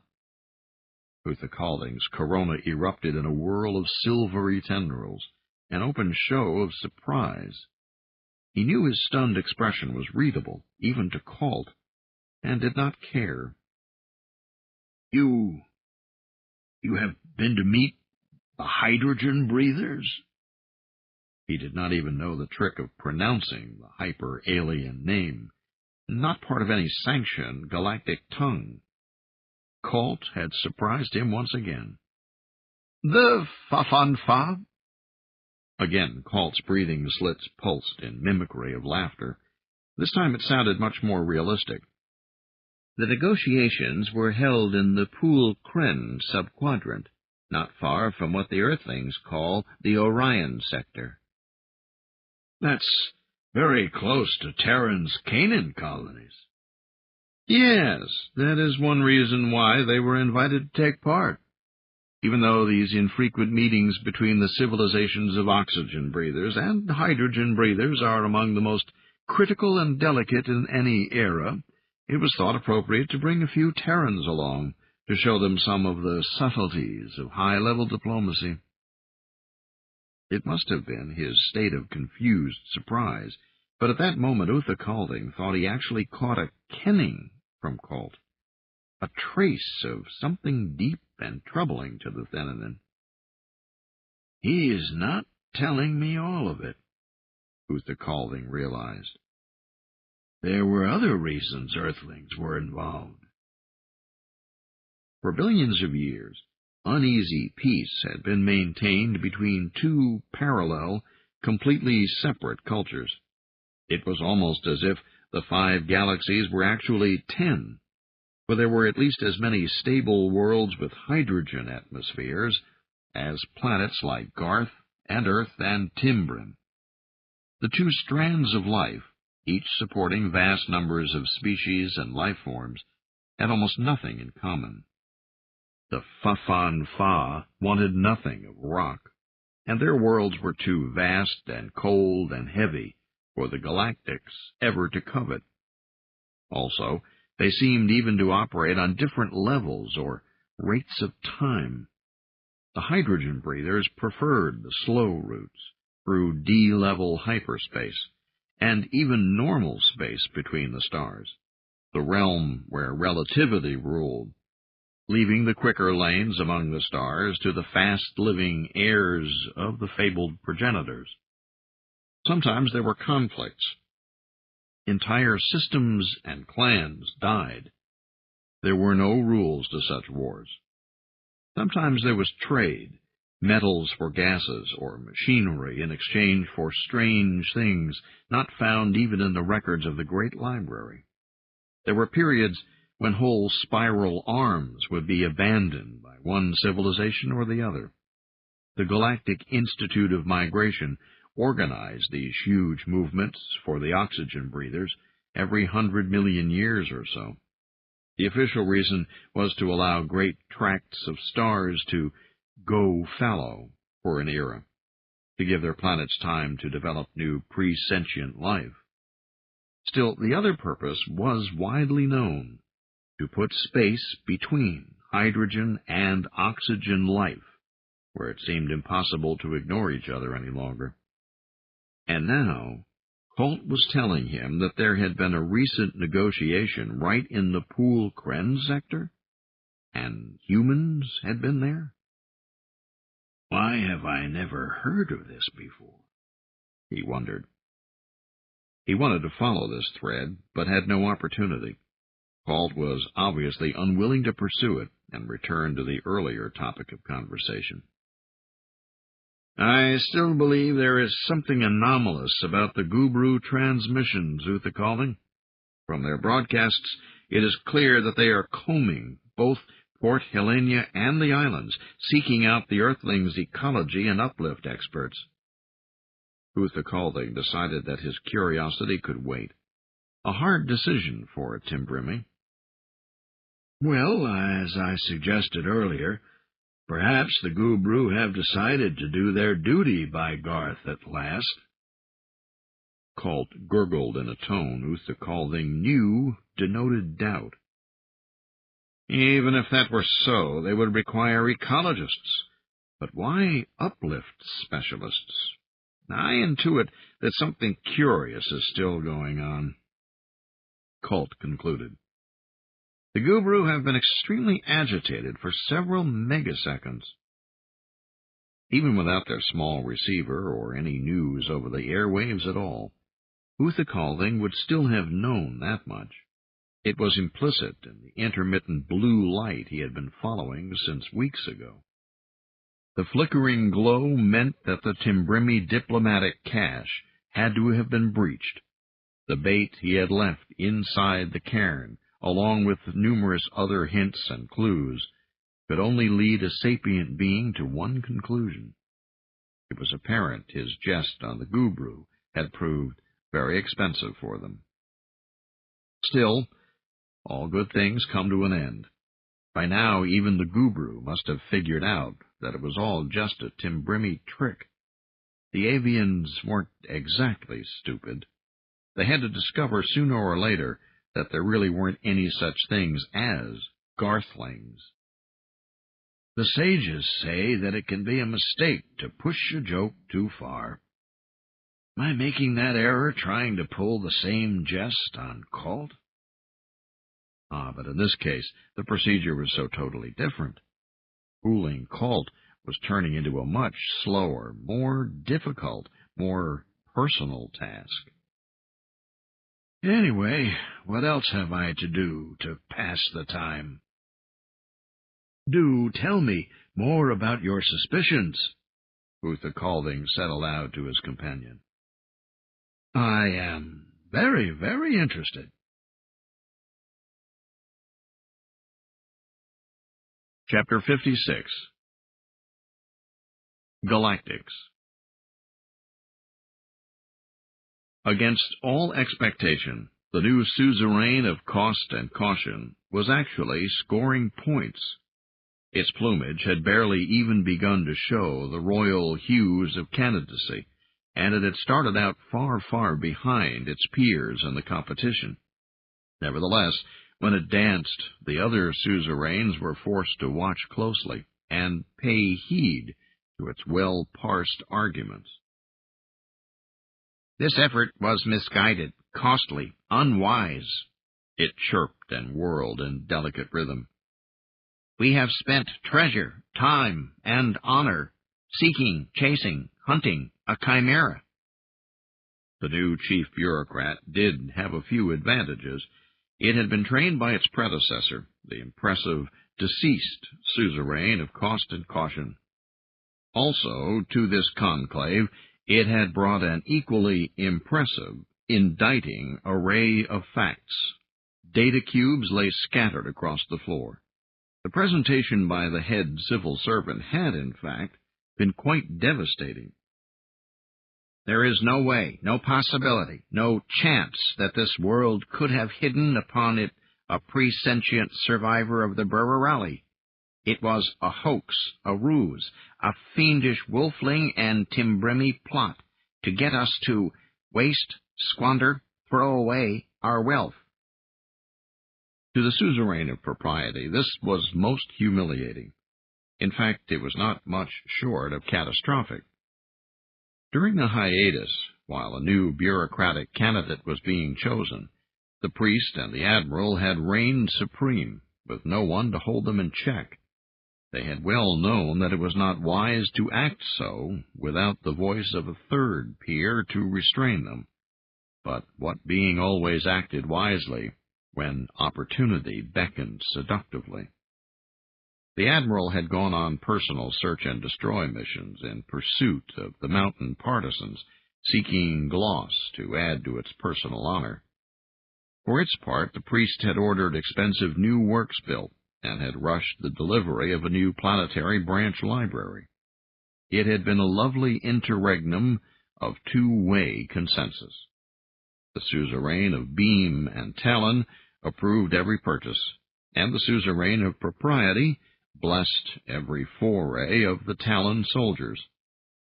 Expedition after expedition was sent into the mountains, as closely guarded scientists eagerly sought out a prize beyond price.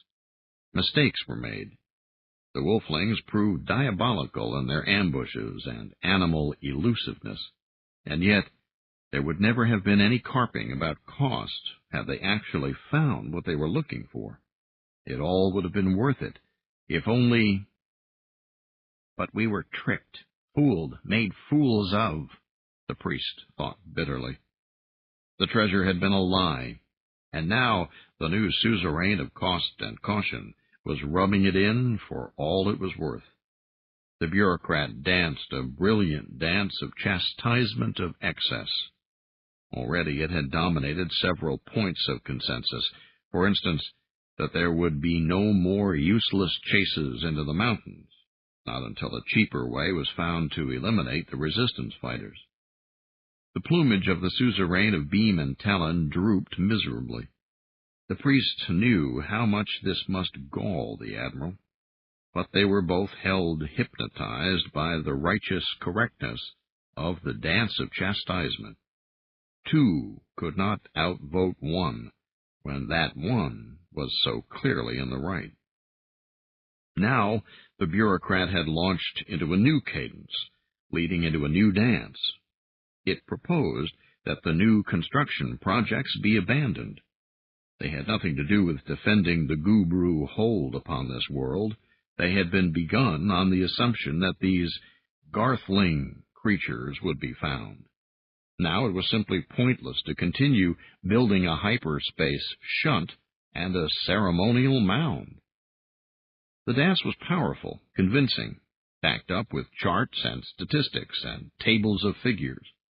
The suzerain of propriety realized that something would have to be done, and done soon, or this upstart would end the day in the foremost position. It was unthinkable that such a sudden reverse of order should happen just as their bodies were starting to give them twinges preliminary to molt. Even leaving out the question of molt order, there was also the message from the roost masters to consider. The queens and princes back home were desperate in their queries. Had the three on Garth come up with a bold new policy yet? Calculations showed that it would be important to have something original and imaginative soon, or else the initiative would pass forever to some other clan. It was intimidating to have the fate of the race riding in one slipstream, and for all of its obvious finesse and fine preening, one thing was readily apparent about the new chief bureaucrat. The new suzerain of cost and caution lacked the depth, the clarity of vision of its dead predecessor. The suzerain of propriety knew that no grand policy was going to come out of picayune, short-sighted credit-pinching. Something had to be done, and done now. The priest took up a posture of presentiment, spreading its brightly feathered arms in display. Politely, perhaps even indulgently, the bureaucrat cut short its own dance and lowered its beak, yielding time. The suzerain of propriety started slowly, shuffling in small steps upon its perch. Purposely, the priest adopted a cadence used earlier by its adversary. Although there may be no Garthlings, there remains a chance, opportunity, opening, for us to use the ceremonial site we have planned, built, dedicated, at such cost. There is a plan, scheme, concept, which may still yet win glory, honor, propriety for our clan. At the center, focus, essence of this plan, we shall examine, inspect, investigate the clients of wolflings.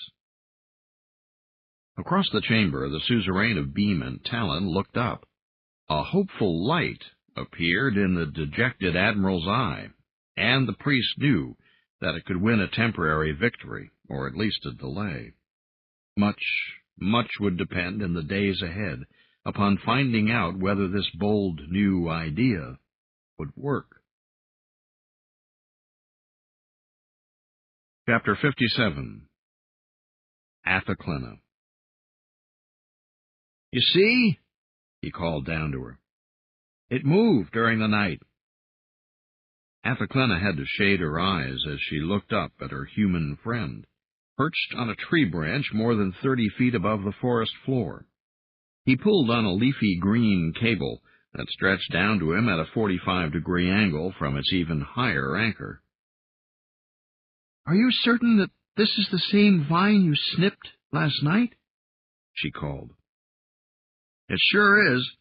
I climbed up and poured a liter of chromium-rich water, the very stuff this particular vine specializes in, into the crotch of that branch way up there above me. Now you can see this vine has re-anchored itself to that exact spot." Athelclena nodded. She felt a fringe of truth around his words. "I see it, Robert, and now I believe it." She had to smile. Sometimes Robert acted so much like a young Timbrimi male, so quick, impulsive, puckish. It was a little disconcerting in a way. Aliens were supposed to behave in strange and inscrutable ways, not just like, well, boys. "But Robert is not an alien," she reminded herself. "He's my consort." And anyway, she had been living among Terrans for so long, she wondered if she had started to think like one. If I ever get home, will I disconcert all around me, frightening and amazing them with metaphors, with bizarre wolfling attitudes? Does that prospect attract me? A lull had settled over the war. The Gubru had stopped sending vulnerable expeditions into the mountains. Their outposts were quiescent. Even the ceaseless droning of gas spots had been absent from the high valleys for more than a week, to the great relief of the Chim farmers and villagers. With some time on their hands, she and Robert had decided to have themselves just one day off, while they had a chance, to try to get to know each other better. After all, who knew when the fighting would resume? Would there ever be another opportunity? They both needed distraction anyway. There had still been no reply from Robert's mother, and the fate of Ambassador Uther Calding remained unclear, in spite of the glimpse she had been given of her father's design. All she could do was try to perform her part as well as possible, and hope he was still alive and able to do his. "All right," she called up to Robert. "I accept it. The vines can be trained after a fashion. Now come down. Your perch looks precarious." But Robert only smiled. "I'll come down in my own way. You know me, Clenny. I can't resist an opportunity like this." Athelclena tensed. There it was again, that whimsy at the edges of his emotional aura. It wasn't unlike Sealth Kuan, the coronal kenning surrounding a young Timbrimi who was savoring an anticipated jest. Robert gave the vine a hearty tug. He inhaled, expanding his rib-cage to a degree no Timbrimi could have equaled, then thumped his chest, hollowly, rapidly, and gave out a long, ululating yodel. It echoed down the forest corridors. Athelclena sighed. "Oh, yes, he must pay respects to their wolfling deity, Tarzan." With the vine clutched in both hands, Robert vaulted from the branch. He sailed, legs outstretched together, in a smooth arc down and across the forest meadow, barely clearing the low shrubs. He whooped aloud. Of course, it was just the sort of thing humans would have invented during those dark centuries between the advent of intelligence and their discovery of science. None of the library-raised galactic races, not even the Timbrimi, would ever have thought up such a mode of transportation. The pendulum swing carried Robert upward again, toward a thick mass of leaves and branchlets, halfway up the side of a forest giant. Robert's warbling cry cut off suddenly as he crashed through the foliage with a splintering sound and disappeared. The silence was punctuated only by a faint, steady rain of minor debris. Athaclena hesitated, then called out, "Robert?" There was neither reply nor movement up there in that high thicket. "Robert, are you all right? Answer me." The Anglic words felt thick in her mouth. She tried to locate him with her corona, the little strands above her ears strained forward. He was in there all right, and in some degree of pain, she could tell. She ran across the meadow, leaping over low obstacles as the gear transformation set in, her nostrils automatically widening to accept more air as her heart rate tripled. By the time she reached the tree, her finger and toenails had already begun to harden. She kicked off her soft shoes and began climbing at once, quickly finding holds in the rough bark as she shimmied up the giant bole to the first branch. The ubiquitous vines clustered here, snaking at an angle toward the leafy morass that had swallowed Robert. She tested one of the ropey cables, then used it to shimmy up to the next level. Athaclena knew she should pace herself. For all of her Timbrimi's speed and adaptability, her musculature wasn't as strong as a human's, and coronal radiation didn't dissipate heat as well as Terran sweat glands. Still, she could not taper off from the full emergency speed. It felt dim and close within the leafy blind where Robert had crashed. Athaclena blinked and sniffed as she entered the darkness. The odors reminded her that this was a wild world. She was no wolfling to be at home in a Farron jungle. Athaclena had to retract her tendrils so they wouldn't get tangled in the thicket. That was why she was taken by surprise when something reached out from the shadows to grab her tightly. Hormones rushed. She gasped and coiled around to strike out at her assailant. Just in time, she recognized Robert's aura, his human male odor very near, and his strong arms holding her close. Athaclena experienced a momentary wave of dizziness as the gear reaction braked hard. It was in that stunned state, while still immobilized by change rigor, that her surprise was redoubled. For that was when Robert began touching her mouth with his. At first his actions seemed meaningless, insane. But then as her corona unwound, she started picking up feelings again. And all at once she remembered scenes from human video dramas, scenes involving mating and sexual play. The storm of emotions that swept over Athaclena was so powerfully contradictory that she remained frozen for a while longer. Also, part of it might have been the relaxed power in his arms. Only when Robert finally let go of her did Athaclena back away from him quickly, wedging herself against the bole of the giant tree, gasping. An thwilleth bielen naha. You, Blinchuk, how dare you, Clifnum. She ran out of breath and had to stop her polyglot cursing, panting slowly. Didn't seem to be penetrating Robert's mild expression of good cheer, anyway. I didn't catch all that, Athaclena. My gal 7 is still pretty bad, though I've been working on it.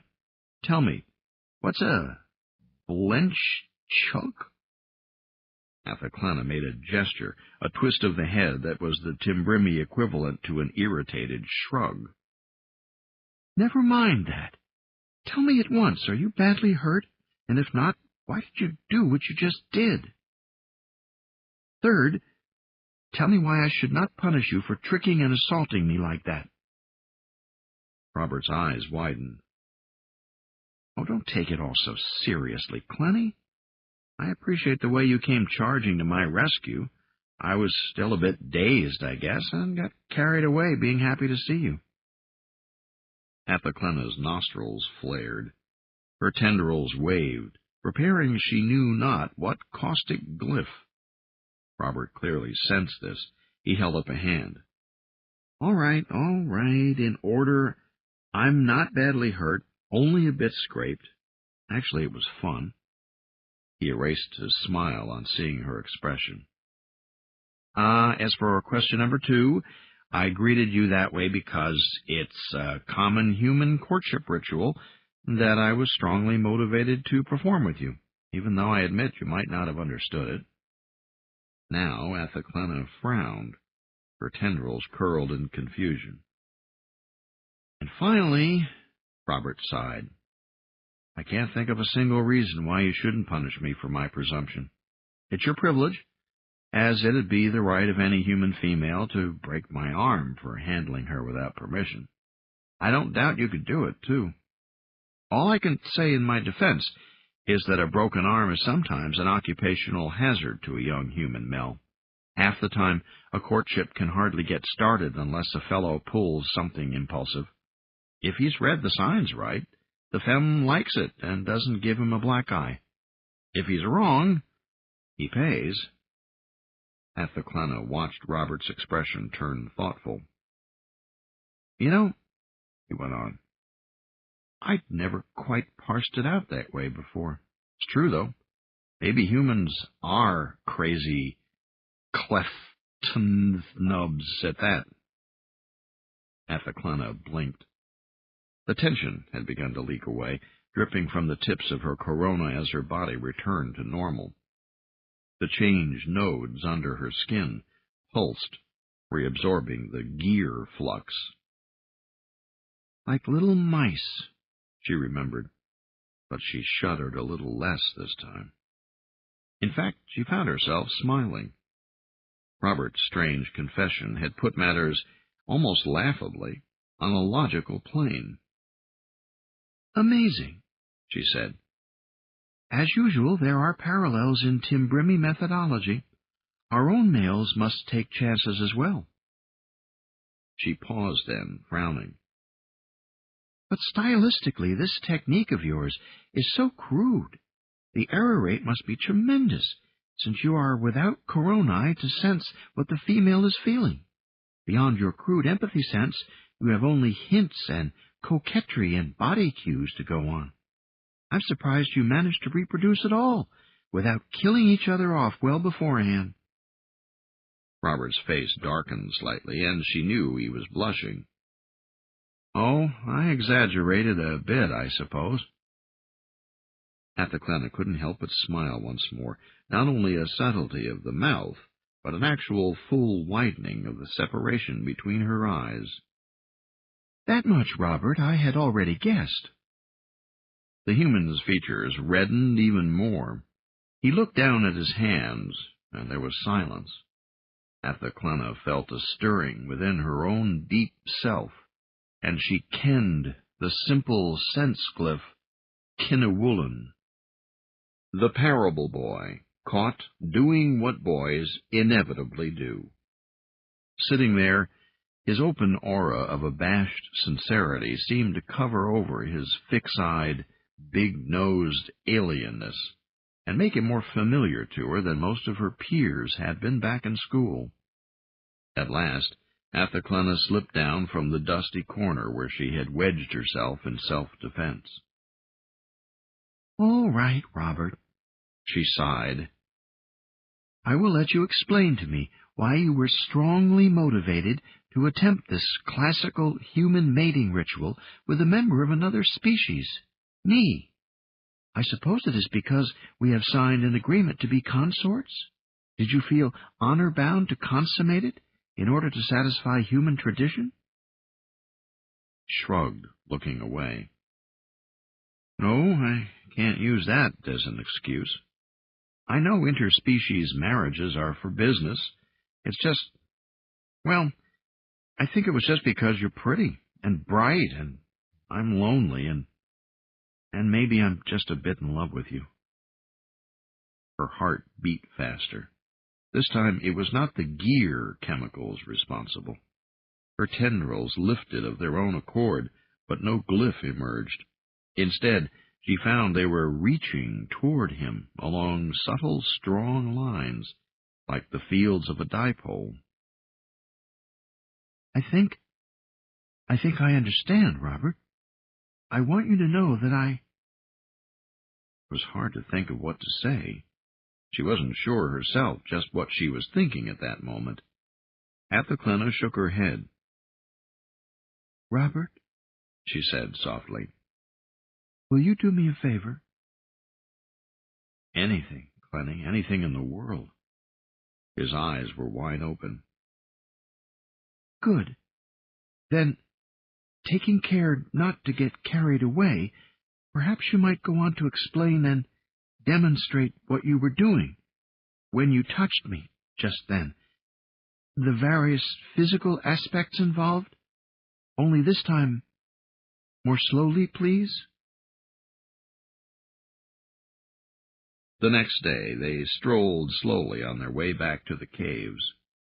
She and Robert dawdled, stopping to contemplate how the sunlight came down in little glades, or standing by small pools of colored liquid, wondering aloud which trace chemical was stockpiled here or there by the ubiquitous trade vines, and not really caring about the answer.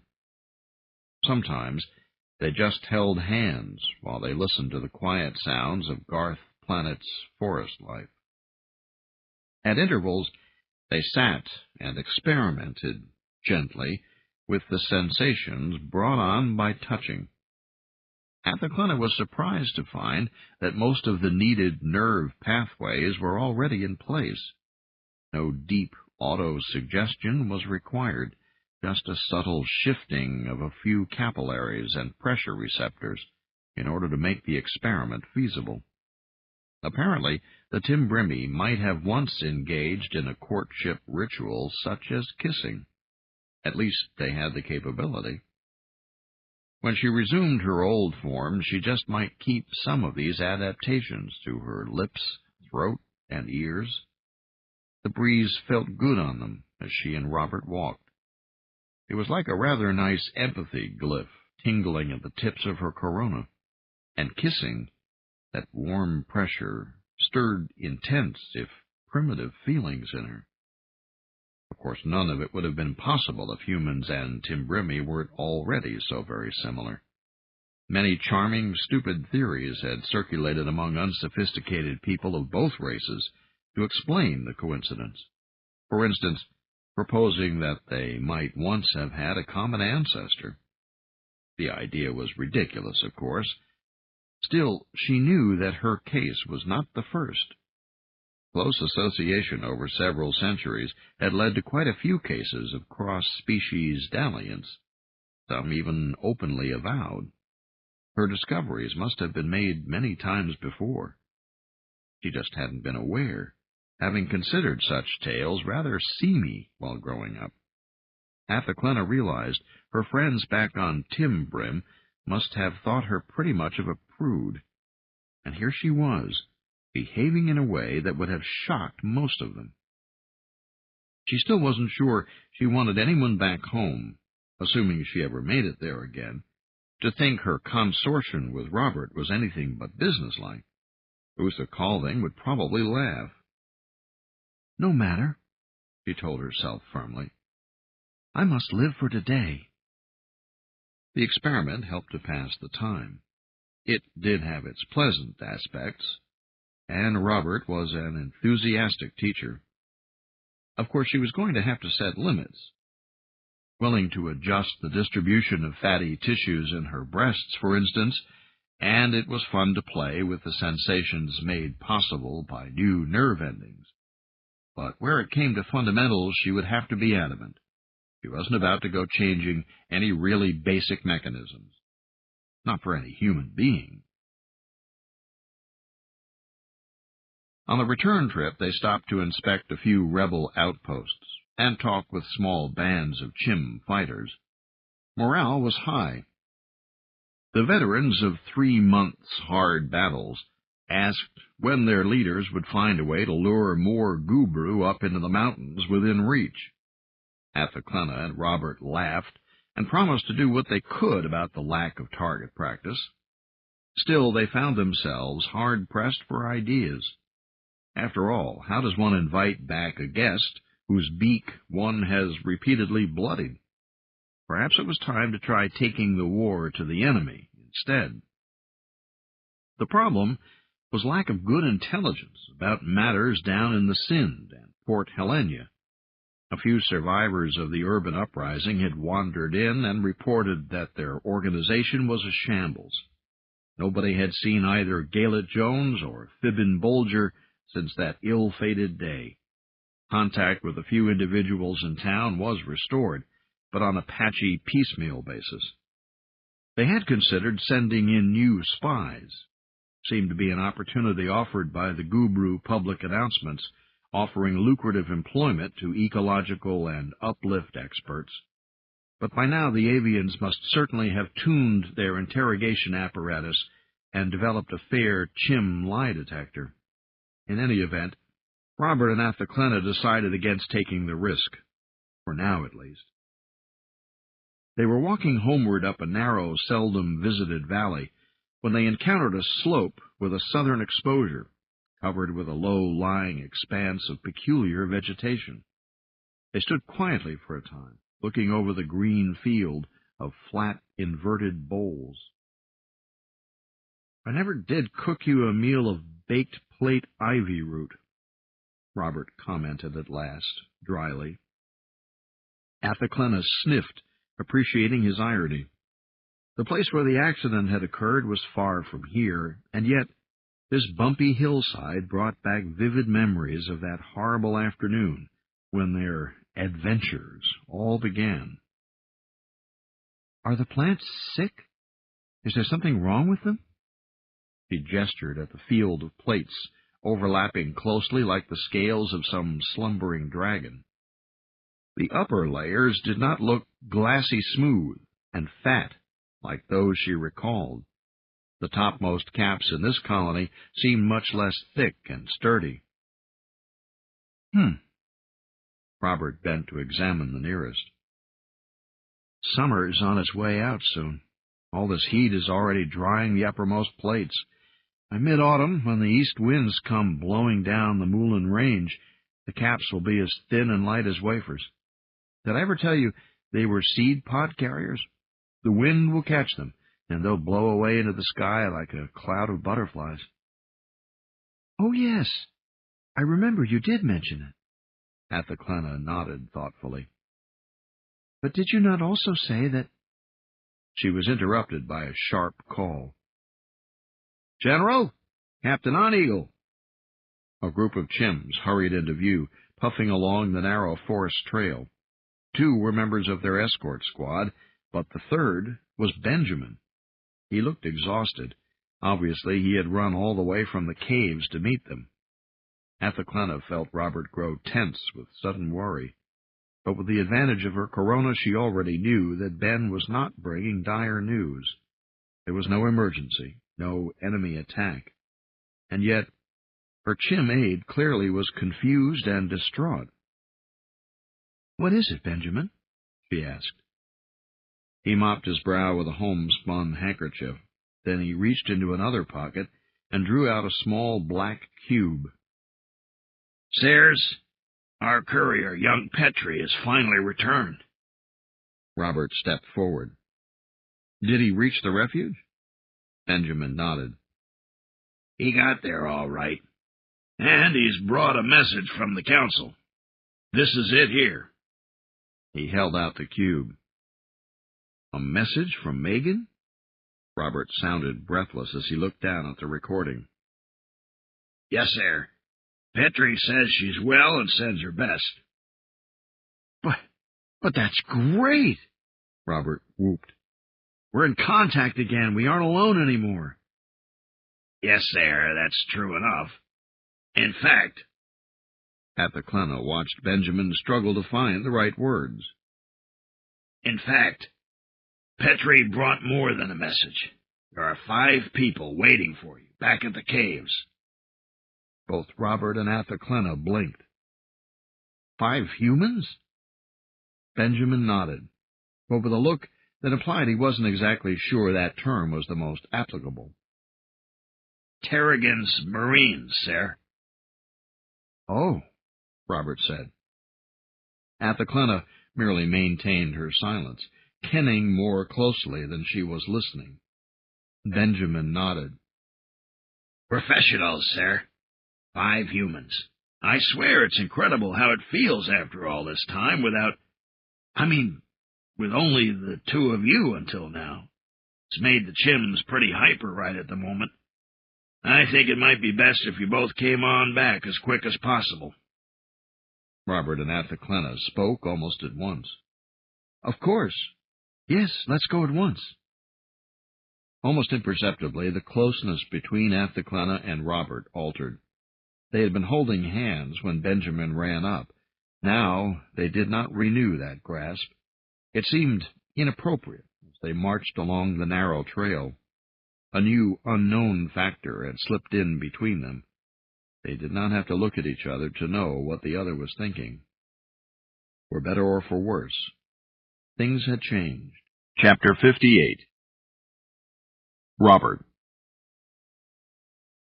Major Prathachulthorn pored over the readouts that lay like blown leaves spread across the plotting table. The chaos was only apparent, Robert realized, as he watched the small dark man work, for Prathachulthorn never needed to search for anything.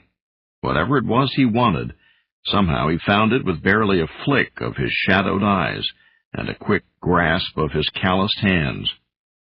At intervals, the Marine officer glanced over to a holotank and muttered subvocally into his throat microphone. Data whirled in the tank, shifting and turning in subtle rearrangements at his command. Robert waited, standing at ease in front of the table of rough-cut logs. It was the 4th time Prathachulthorn had summoned him to answer tersely phrased questions. Each time Robert grew more awed by the man's obvious precision and skill. Clearly, Major Prathachulthorn was a professional.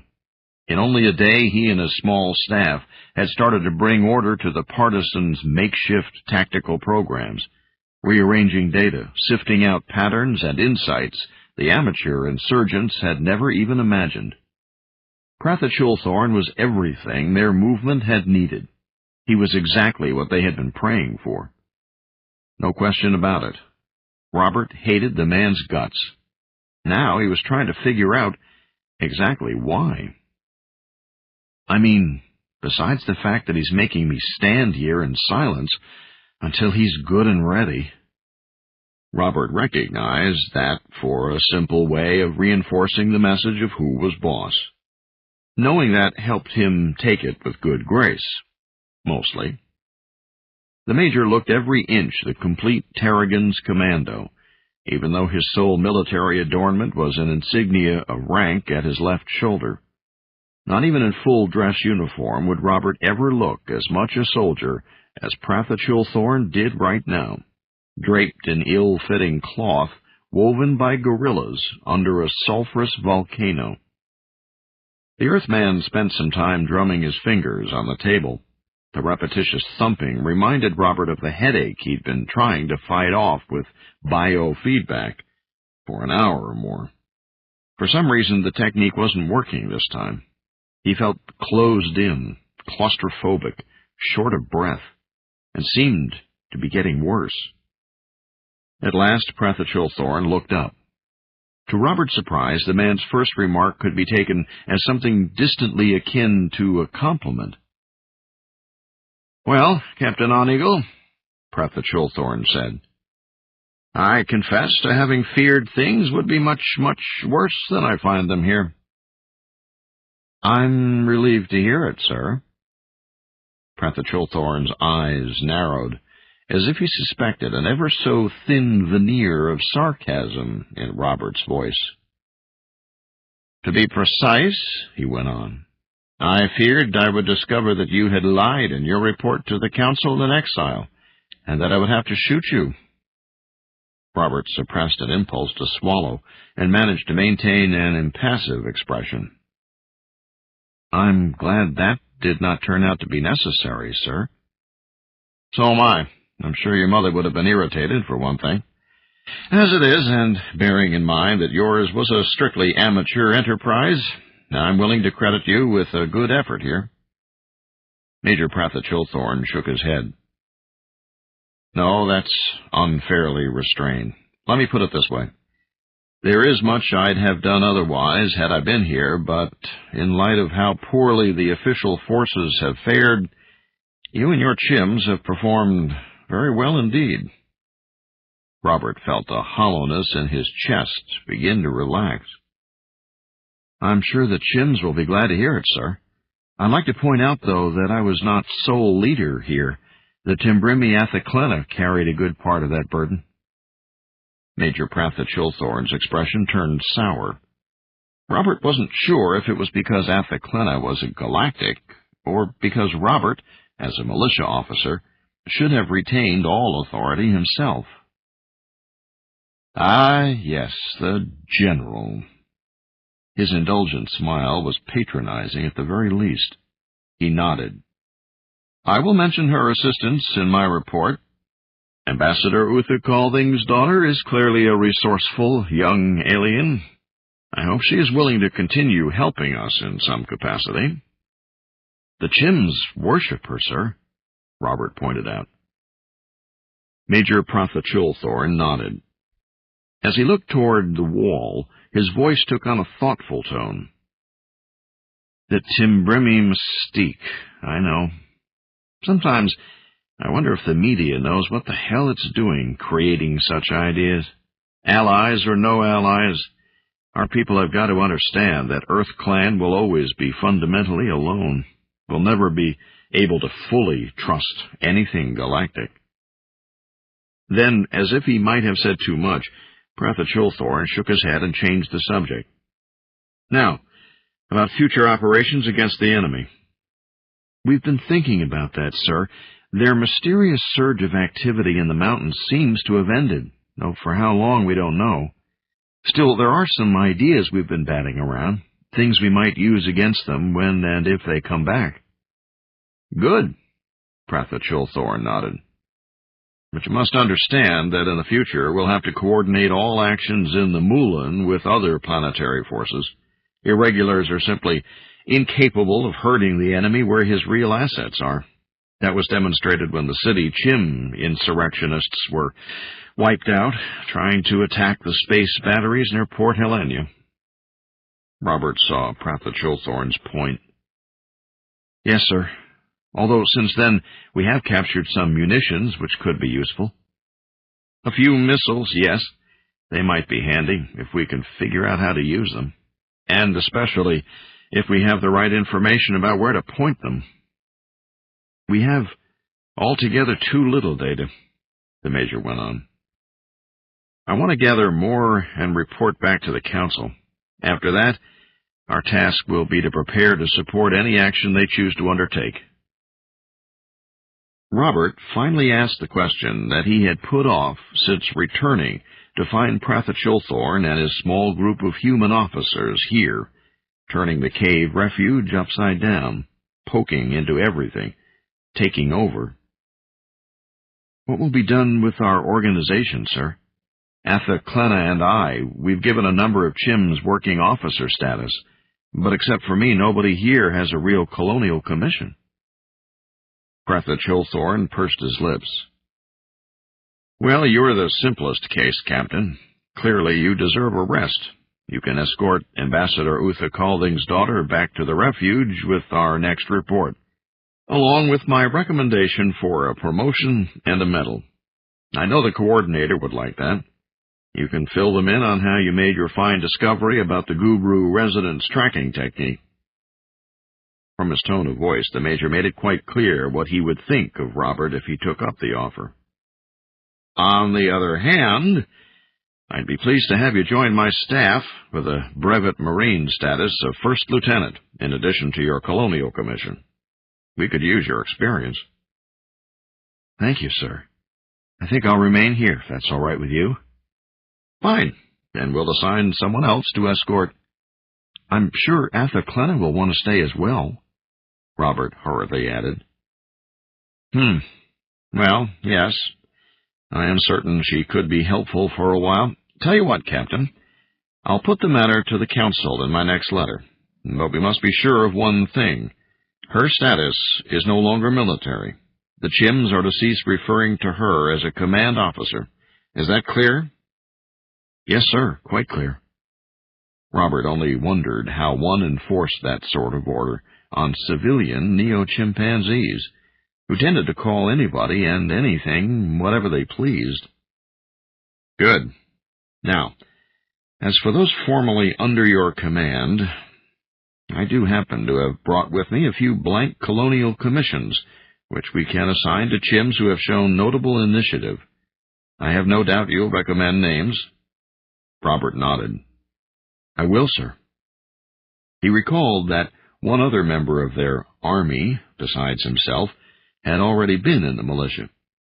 The thought of Fibbin, certainly dead for a long time now, made him suddenly even more depressed. These caves, they're driving me nuts. It's getting harder and harder to bear the time I must spend down here. Major Prathachulthorne was a disciplined soldier, and had spent months in the Council's underground refuge, but Robert had no such firmness of character. I've got to get out. Sir, he said quickly, I'd like to ask your permission to leave base camp for a few days to run an errand down near Lorne Pass, at the ruins of the Howlett Center. Prathachulthorne frowned. The place where those guerrillas were illegally gene-meddled? The place where we won our first victory, he reminded the commando, and where we made the Gubru accept parole. Huh, the major grunted. What do you expect to find there? Robert suppressed an impulse to shrug. In his suddenly worsening claustrophobia, in his need for any excuse to get away, he pulled forth an idea that had until then only been a glimmer at the back of his mind. A possible weapon, sir. It's a concept for something that might help a lot if it worked. That piqued Prathachulthorne's interest. What is this weapon? I'd rather not be specific right now, sir, not until I've had a chance to verify a few things. I'll only be gone 3 or 4 days at the most, I promise. Well, Prathachulthorne's lips pursed. It will take that long just to put these data systems into shape. You'll only get underfoot till that's done. Afterwards, though, I'll be needing you. We've got to prepare a report to the Council. Yes, sir. I'll hurry back. Very well, then. Take Lieutenant McHugh with you. I want one of my own men to see the countryside. Show McHugh how you accomplished your little coup. Introduce her to the leaders of the more important Chim partisan bands in that area, then return without delay. Dismissed. Robert came to attention. I think I know now why I hate him, Robert realized as he saluted, performed an about-face, and walked out through the hanging blanket that served as a door to the subterranean office. Ever since he had returned to the caves to find Prathachulthorne and his aides moving around like owners, patronizing the Chims and judging everything they had all done together, Robert had been unable to stop feeling like a child who had, until that moment, been allowed to play a wonderful dramatic role, a really fun game. But now the child had to bear paternal pats on the head, strokes that burned, even if intended in praise. It was an embarrassing analogy, and yet he knew that in a sense it was true after all. Robert blew a silent sigh and hurried away from the office and dark armory he had shared with Athaklana, but which now had been completely taken over by grown-ups. Only when he was finally back under the tall forest canopy did Robert feel he could breathe freely again. The tree's familiar scents seemed to cleanse his lungs of the dank cave odors. The scouts who flitted ahead of him and alongside were those he knew, quick, loyal, feral-looking with their crossbows and sooty faces. My Chims, he thought, feeling a little guilty that it came to him in those words. But the feeling of proprietorship was there anyway. It was like the old days, before yesterday, when he had felt important and needed. The illusion broke apart, though, the next time Lieutenant McHugh spoke. "These mountain forests are very beautiful," she said. "I wish I'd taken the time to come up here before the war broke out." The Earthling officer stopped by the side of the trail to touch a blue veined flower, but it folded away from her fingers and retreated backward into the thicket. "I've read about these things, but this is my first chance to see them for myself." Robert grunted noncommittally. He would be polite and answer any direct question, but he wasn't interested in conversation, especially with Major Prathachulthorne's second-in-command. Lydia McHugh was an athletic young woman with dark, well-cut features. Her movements, lithe like a commando's or an assassin's, were by that same nature also quite graceful. Dressed in homespun kilt and blouse, she might have been taken for a peasant dancer if it weren't for the self-winding arbalest she cradled in the crook of one arm like a child. In hip pouches were enough darts to pincushion half the Goo-Brew within 100 kilometers. The knives sheathed at her wrists and ankles were for more than show.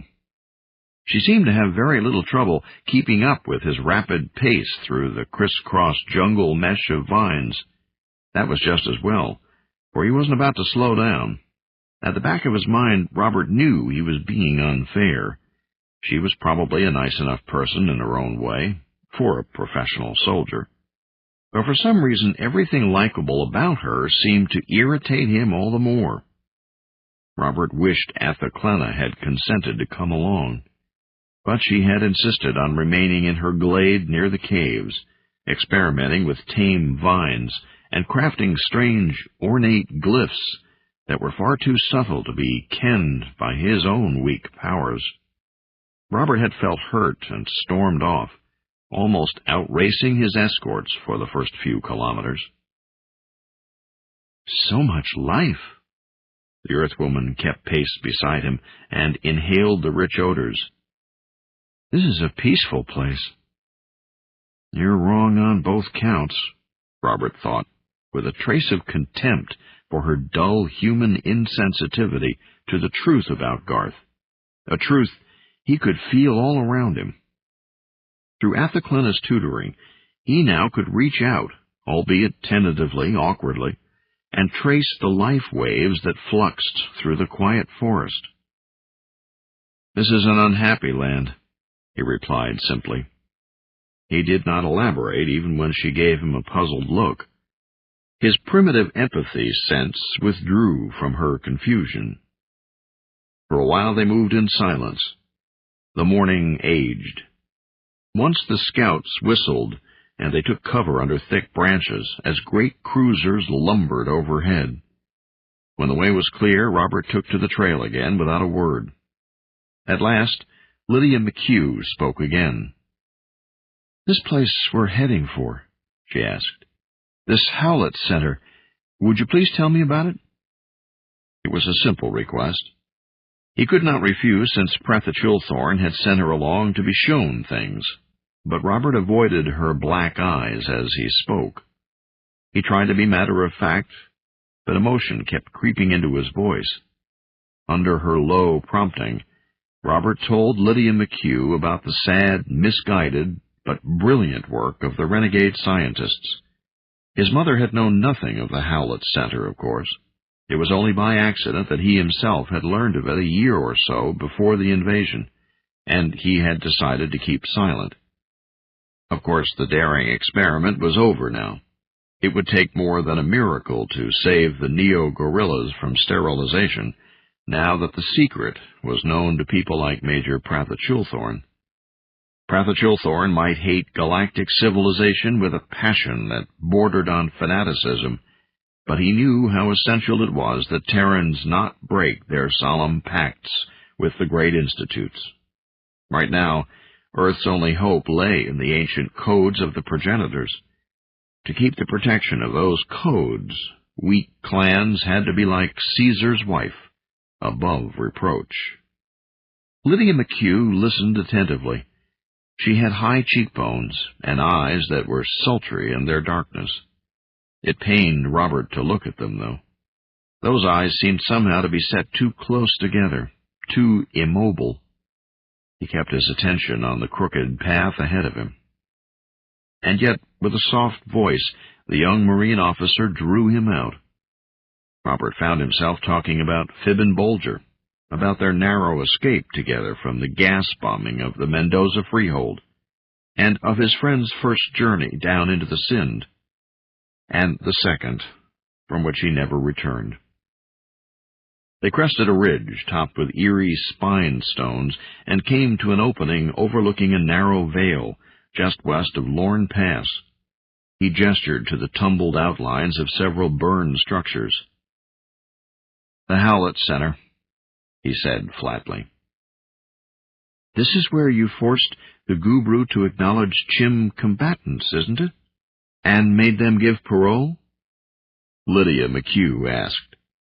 Robert realized he was hearing respect in her voice, and turned briefly to stare at her. She returned his look with a smile. Robert felt his face grow warm. He swung back quickly, pointing to the hillside nearest the center, and rapidly describing how the trap had been laid and sprung, skipping only his own trapeze leap to take out the Gubru sentry. His part had been unimportant anyway. The Chims were the crucial ones that morning. He wanted the Earthling soldiers to know that. He was finishing his story when Elsie approached. The Chimmies saluted him, something that had never seemed necessary before the Marines arrived. "I don't know about actually going down there, sir," she said earnestly. "The enemy's already shown an interest in those ruins. They may have come back." Robert shook his head. When Benjamin paroled the enemy's survivors, one condition they accepted was to stay out of this valley and not even keep its approaches under surveillance from then on. Has there been any sign of them breaking their word? Elsie shook her head. "No, but—" Her lips pressed together, as if she felt she ought to forbear comment on the wisdom of trusting the pledges of ETs. Robert smiled. "Well, then, come on. If we hurry, we can be in and back out by nightfall." Elsie shrugged. She had made a quick set of hand gestures. Several Chims darted out of the spine stones and down into the forest. After a moment, there came an all-clear whistle. The rest of the party crossed the gap at a brisk run. "They are very good," Lydia McHugh told him softly, after they were back under the trees again. Robert nodded, recognizing that she had not qualified her remark by adding, "for amateurs," as Protha Chilthorne would have done. He was grateful for that, and wished she wasn't being so nice. Soon they were picking their way toward tumbled ruins, carefully searching for signs that anyone else had been there since the battle, months ago. There did not seem to be any, but that did not diminish the intense vigilance of the Chims.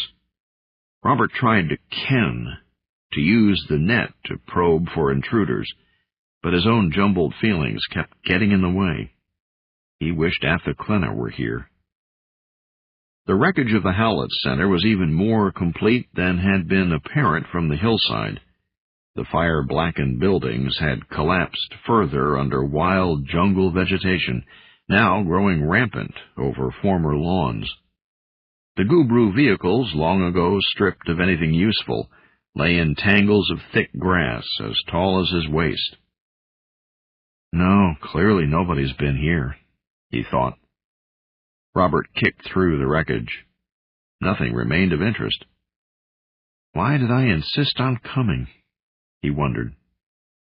He knew his hunch, whether it panned out or not, had actually been little more than an excuse to escape from the caves, to get away from Protha Chilthorne, to get away from uncomfortable glimpses of himself. Perhaps one reason he had chosen to come to this place was because it was here that he had had his own brief moment of hand-to-hand contact with the enemy. Or maybe he had hoped to recreate the feelings of only a few days ago, traveling unfettered, and unjudged. He had hoped to come here with different female company than the woman who now followed him, eyes darting left and right, putting everything under professional scrutiny. Robert turned away from his brooding thoughts and walked toward the ruined alien hover tanks. He sank to one knee, brushing aside the tall, rank grass. Gubru machinery, the exposed guts of the armored vehicles, gears, impellers, gravitics. A fine yellow patina overlay many of the parts. In some places, the shining plastimesh had discolored, thinned, and even broken through. Robert pulled on a small chunk, which came off, crumbling in his hands. Well, I'll be a blue-nosed gopher. I was right. My hunch was right. What is it? Lieutenant McHugh asked over his shoulder. He shook his head. I'm not sure yet, but something seems to be eating through a lot of these parts. May I see? Robert handed her the piece of corroded cerament. This is why you wanted to come here? You suspected this? He saw no point in telling her all the complex reasons, the personal ones. That was a large part of it. I thought maybe there might be a weapon in it. They burned all the records and facilities when they evacuated the center, but they couldn't eradicate all the microbes developed in Dr. Schultz's lab. He didn't add that he had a vial of gorilla saliva in his pack. If he had not found the Gubru armor in this state, on arriving here, he had planned to perform his own experiments. Lydia McHugh crumbled the material in her hand. She got down and crawled under the machine to examine which parts had been affected. Finally, she emerged and sat next to Robert. It could prove useful, but there would still be the problem of a delivery system. We don't dare venture out of the mountains to spray the little bugs over Gubru equipment in Port Helena. Also, biosabotage weapons are very short-term in their effectiveness. They have to be used all at once, and by surprise, since countermeasures are usually swift and effective. After a few weeks, the bugs would be neutralized, chemically with coatings or by cloning another beastie to eat ours. Still, she turned another piece over and looked up to smile at Robert. This is great. What you did here before and now this, these are the right ways to fight guerrilla war. I like it. We'll find a way to use it. Her smile was so open and friendly that Robert couldn't help responding. And in that shared moment, he felt a stirring that he had been trying to suppress all day. Damn, she's attractive, he realized miserably. His body was sending him signals more powerful than it ever had in the company of Athaklena, and he barely knew this woman. He didn't love her. He wasn't bound up with her as he was with his Timbrimi consort. And yet his mouth was dry and his heart beat faster as she looked at him, this narrow-eyed, thin-nosed, tall-browed female human. We better be heading home, he said quickly. Go ahead and take some samples, Lieutenant. We'll test them back at base. He ignored her long look as he stood up and signaled to Elsie. Soon, with specimens stowed away in their packs, they were climbing once more toward the spine stones. The watchful guards showed obvious relief as they shouldered their rifles and leaped back into the trees. Robert followed his escort with little attention to the path. He was trying not to think of the other member of his own race walking beside him, so he frowned and kept himself banked in behind a brumous cloud of his own thoughts. Chapter 59. Fibbin. Fibbin and Galet sat near each other under the unblinking regard of masked Gubru technicians, who focused their instruments on the two chims with dispassionate, clinical precision. Multi-lensed globes and flat-plate phased arrays floated on all sides, peering down at them. The testing chamber was a jungle of glistening tubes and shiny-faced machinery, all antiseptic and sterile. Still, the place reeked of alien bird. Fibbin's nose wrinkled, and once again he disciplined himself to avoid thinking unfriendly thoughts about the guru. Certainly several of the imposing machines must be psi detectors, and while it was doubtful they could actually read his mind, the Galactics certainly would be able to trace his surface attitudes. Fibbin reached for something else to think about. He leaned to his left and spoke to Galet. I talked to Sylvie before they came for us this morning. She told me she hasn't been back to the Ape's Grape since that night I first came to Port Helena. Galet turned to look at Fibbin. Her expression was tense, disapproving. So, games like that striptease of hers may be obsolete now, but I'm sure the guru are finding other ways to use her unique talents. She's refused to do anything like that since then, Galet. Honestly, I can't see why you're so hostile toward her. And I find it hard to understand how you can be so friendly with one of our jailers, Galet snapped. She's a probationer and a collaborator. Fibbin shook his head. Actually, Sylvie's not really a probie at all, nor even a gray or yellow. She has a green repro card. She joined them because I don't give a damn what her reasons were. Oh, I can imagine what sort of sob story she's told you, you big dope, while she batted her eyelashes and softened you up for... From one of the nearby machines came a low, atonal voice. Young neo-chimpanzee softens. Be still, young clients. It soothed. Galet swiveled a face forward, her jaw set. Fibbin blinked. I wish I understood her better, he thought. Half the time he had no idea what would set Galet off. It was Galet's moodiness that had started him talking with Sylvie in the first place, simply for company. He wanted to explain that to Galet, but decided it would do no good. Better to wait. She would come out of this funk, she always did. Only an hour ago, they had been laughing, jostling each other while they fumbled with a complicated mechanical puzzle. For a few minutes they had been able to forget the staring mechanical and alien eyes while they worked as a team, sorting and resorting the pieces and arranging them together. When they stood back at last and looked on the completed tower they had made, they both knew that they had surprised the note-takers. In that moment of satisfaction, Galet's hand had slipped, innocently and affectionately, into his.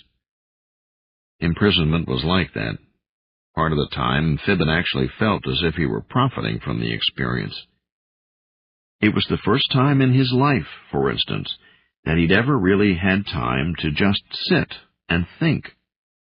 Their captors now let them have books, and he was catching up on quite a few volumes he'd always wanted to read. Conversations with Galet had opened up the arcane world of alienology. He, in turn, had spoken to her of the great work being done here on Garth, delicately nudging a ruined ecosystem back toward health. But then all too common had been the long, darker intervals when the hours dragged on and on. A pall hung over them at such times. The walls seemed to close in, and conversation always came back to the war, to memories of their failed insurrection, to lost friends and gloomy speculations over the fate of Earth itself. At such times, Fibbin thought he might trade all hope of a long life for just an hour to run free under trees and clean sky. So even this new routine of testing by the guru had come as a relief for both of them. At least it was a distraction. Without warning, the machine suddenly pulled away, opening an avenue in front of their bench. We are finished. Finished. You have done well. Done well. You have. Now follow the globe. Follow it toward transportation. As Fibbin and Galet stood up, a brown octahedral projection took form in front of them. Without looking at each other, they followed the hologram past the silent, brooding avian technicians, out of the testing chamber, and down a long hallway. Surface robots swept past them with the soft whisper of well-tuned machinery. Once a Kwaku technician darted out of an office door, favored them with a startled look, then ducked back inside. At last, Fibbin and Galet passed through a hissing portal and emerged into bright sunshine. Fibbin had to shade his eyes. The day was fair, but with a bite that seemed to say that brief summer was now well on its way out. The chims he could see in the streets, beyond the Gubru compound, were wearing light sweaters and sneakers, another sure sign that autumn was near. None of the chims looked their way. The distance was too great for Fibbin to tell anything of their mood or to hope that somebody might recognize him or Galet. "We won't be riding the same car back," whispered Galet, and she motioned down a long parapet toward the landing ramp below. Sure enough, the tan military van that had brought them had been replaced by a large, roofless hover barge. An ornate pedestal stood in the open deck behind the pilot station. Kwaku's servitors adjusted a sunshade to keep the fierce light of Gimel-High off their master's beak and crest. The large Gubru was recognizable. Its thick, faintly luminous plumage looked shaggier than the last time they had seen it, in the furtive darkness of their suburban prison. The effect was to make it seem even more different than the run-of-the-mill Gubru functionaries they had seen. In some places, the alacruous feathers had begun to appear frayed, tattered. The avian aristocrat wore a striped collar. It paced impatiently atop its perch. "Well, well," Fibbin muttered. "If it ain't our old friend, the something of good housekeeping." Galet snorted in something just short of a small laugh. "It's called the suzerain of propriety," she reminded him. "The striped torque means it's the leader of the priestly caste. Now just you remember to behave yourself. Try not to scratch too much and watch what I do."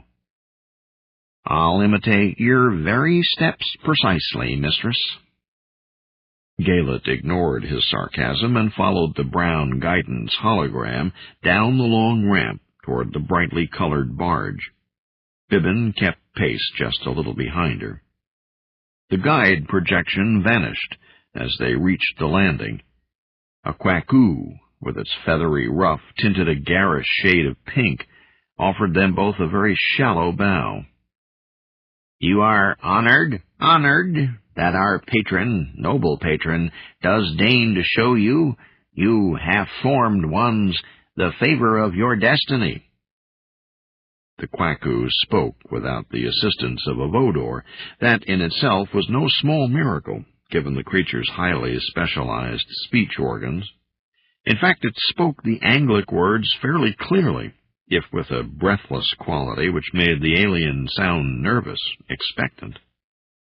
It wasn't likely the suzerain of propriety was the easiest boss in the universe to work for. Fibbin imitated Galet's bow and kept silent as she replied, "We are honored by the attention that your master, the high patron of a great clan, condescends to offer us," she said in slow, carefully enunciated Galactic 7. "Nevertheless, we retain, in our own patrons' names, the right to disapprove its actions." Even Fibbin gasped. The assembled Kwaku cooed in anger, fluffing up threateningly. 3 high chirped notes cut their outrage off abruptly. The lead Kwaku swiveled quickly and bowed to the suzerain, who had scuttled to the end of its perch closest to the 2 chims. The Gubru's beak gaped as it bent to regard Galet, first with one eye, then the other. Fibbin found himself sweating rivulets. Finally, the alien straightened and squawked a pronouncement in its own highly clipped, inflected version of Galactic 3. Only Fibbin saw the tremor of relief that passed down Galet's tense spine. He could not follow the suzerain's stilted prose, but a Vodor nearby commenced translating promptly. Well said, said well, spoken well for captured client-class soldiers of foe clan Terra. Come then, come and see. Come and see and hear a bargain you will certainly not disapprove, not even in your patrons' names. Galet and Fibbin glanced at each other. Then, as one, they bowed. The late morning air was clear, and the faint ozone smell probably did not foretell rain. Such ancient cues were useless in the presence of high technology anyway. The barge cruised south past the closed pleasure piers of Port Helena and out across the bay. It was Fibbin's first chance to see how the harbor had changed since the aliens had arrived. The fishing fleet had been crippled, for one thing. Only 1 in 4 trawlers did not lie beached or in dry dock. The main commercial port was almost dead as well. A clump of dispirited-looking seafaring vessels listed at their moorings, clearly untouched for months. Fibbin watched one of the still working fishing trawlers heave into view around the point of the bay, probably returning early with a fortuitous catch, or with a mechanical failure the Chim crew felt unable to deal with at sea. The tub-bottom boat rose and fell as it rode the standing swell where sea met bay. The crew had to struggle since the passage was narrower than it had been in days of peace. Half of the strait was now blocked by a towering, curving cliff face, a great fortress of alien cerametal. The Gubru battleship seemed to shimmer in a faint haze. Water droplets condensed at the fringes of its ward screens. Rainbows sparkled and a mist fell over the struggling trawler as it forced its way past the northern tongue of land at last. Fibbin could not make out the faces of the Chim crew as the suzerain's barge swept overhead, but he saw several long-armed forms slump in relief as the boat reached calm waters at last. From Point Borealis, the upper arm of the bay shore swept several kilometers north and east toward Port Helena itself. Except for a small navigation beacon, those rough heights were unoccupied. The branches of ridgetop pines riffled gently in the sea breezes. Southward, however, across the narrow strait, things were quite different. Beyond the grounded battleship, the terrain had been transformed. Forest growth had been removed, the contours of the bluffs altered. Dust rose from a site just out of view beyond the headland.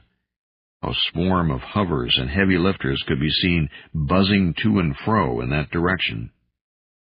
Much farther to the south, toward the spaceport, new domes had been erected as part of the Gubru defensive network. The facilities the urban guerrillas had only mildly inconvenienced in their abortive insurrection. But the barge did not seem to be heading that way. Rather, they turned toward the new construction on the narrow, hilly slopes between Aspinall Bay and the Sea of Silmar. Fibbin knew it was hopeless asking their hosts what was going on. The Kwaku technicians and servitors were polite, but it was a severe sort of courtesy, probably on orders, and they were not forthcoming with much information. Galet joined him at the railing and took his elbow. "Look," she whispered in a hushed voice. Together they stared as the barge rose over the bluffs. A hilltop had been shorn flat near the ocean shoreline. Buildings Fibbin recognized as proton power plants lay clustered around its base, feeding cables upward along its flanks. At the top, a hemispherical structure lay face upward, glimmering and open like a marble bowl in the sunshine. "What is it? A force field projector? Some kind of weapon?" Fibbin nodded, shook his head, and finally shrugged. Beats me. It doesn't look military. Whatever it does sure must take a lot of juice. Look at all those power plants. Goodall. A shadow slipped over them, not with the fluffy, ragged coolness of a cloud passing before the sun, but with the sudden sharp chill of something solid and huge rumbling over their heads. Fibbin shivered only partly from the drop in temperature. He and Galet couldn't help crouching as they looked up at the giant lifter carrier that cruised only 100 meters higher. Their avian hosts, on the other hand, appeared unruffled. The suzerain stood on its perch, placidly ignoring the thrumming fields that made the chims tremble. They don't like surprise, Fibbin thought. But they are pretty tough when they know what's happening. Their transport began a long, slow, lazy circuit around the perimeter of the construction site. Fibbin was pondering the white upturned bowl below when the quackoo with the pink ruff approached and inclined its head ever so slightly. The Great One deigns, does offer a favor, and will suggest commonality, complementarity of goals and aims. Across the barge, the suzerain of propriety could be seen perched regally on its pedestal. Fibbin wished he could read expressions on a Gubru face. What's the old bird got in mind? He wondered. Fibbin wasn't entirely sure he really wanted to know. Galet returned the shallow bow of the quackoo. Please tell your honored patron we will humbly attend his offer. The suzerain's Galactic 3 was stilted and formal, embellished with mincing courtly dance steps. The Vodor translation did not help Fibbin much. He found himself watching Galet rather than the alien, as he tried to follow what the hell they were talking about. Allowable revision to ritual of choice of Uplift Advisor. Modification made during time of stress by foremost client representatives. If performed truly in best interests of their patron race. Galet seemed visibly shaken, looking up at the Gubru. Her lips pressed together in a tight line, and her intertwined fingers were white with tension. When the suzerain stopped chirping, the Vodor continued on for a moment. Then silence closed in around them, leaving only the whistle of passing air and the faint droning of the hover's engines. Galet swallowed. She bowed and seemed to have difficulty finding her voice. You can do it, Fibbin urged silently. Speech lock could strike any chim, especially under pressure like this, but he knew he dared not do anything to help her. Galet coughed, swallowed again, and managed to bring forth words. Honored elder, we cannot speak for our patrons, or even for all the chims on Garth. What you ask is... The suzerain spoke again, as if her reply had been complete. Or perhaps it simply was not considered impolite for a patron-class being to interrupt a client. You have no need not, to answer now, the Vodor pronounced as the Gubru chirped and bobbed on its perch. Study, learn, consider. The materials you will be given. This opportunity will be to your advantage.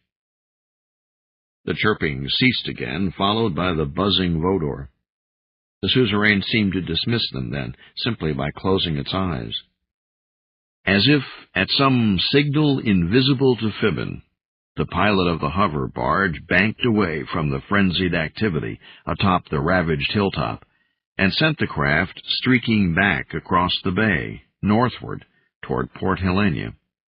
Soon the battleship in the harbor, gigantic and imperturbable, fell behind them in its wreath of mist and rainbows. Fibbin and Galet followed the quackoo to seats at the back of the barge. What was all that about? Fibbin whispered to her. What was the damn thing saying about some sort of ceremony? What does it want us to do? Shh! Galet motioned for him to be silent. I'll explain later, Fibbin. Right now, please, let me think. Galet settled into a corner, wrapping her arms around her knees. Absently she scratched the fur on her left leg. Her eyes were unfocused, and when Fibbin made a gesture, as if to offer to groom her, she did not even respond. She only looked off toward the horizon, as if her mind were very far away. Back in their cell, they found that many changes had been made. I guess we passed all those tests, Fibbin said, staring at their transformed quarters. The chains had been taken away soon after the suzerain's first visit, that dark night weeks ago. After that occasion, the straw on the floor had been replaced by mattresses, and they had been allowed books. Now, though, that was made to seem Spartan indeed. Plush carpeting had been laid down, and an expensive holo tapestry covered most of one wall. There were such amenities as beds and chairs and a desk, and even a music deck. Bribes, Fibbin muttered as he sorted through some of the record cubes. Hot damn, we've got something they want. Maybe the resistance isn't over. Maybe Athaclena and Robert are stinging them, and they want us to. This hasn't got anything to do with your general, Fibbin, Galet said in a very low voice, barely above a whisper. Or not much, at least. It's a whole lot bigger than that. Her expression was tense. All the way back she had been silent and nervous. At times Fibbin imagined he could hear wheels turning in her head. Galet motioned for him to follow her to the new hollow wall.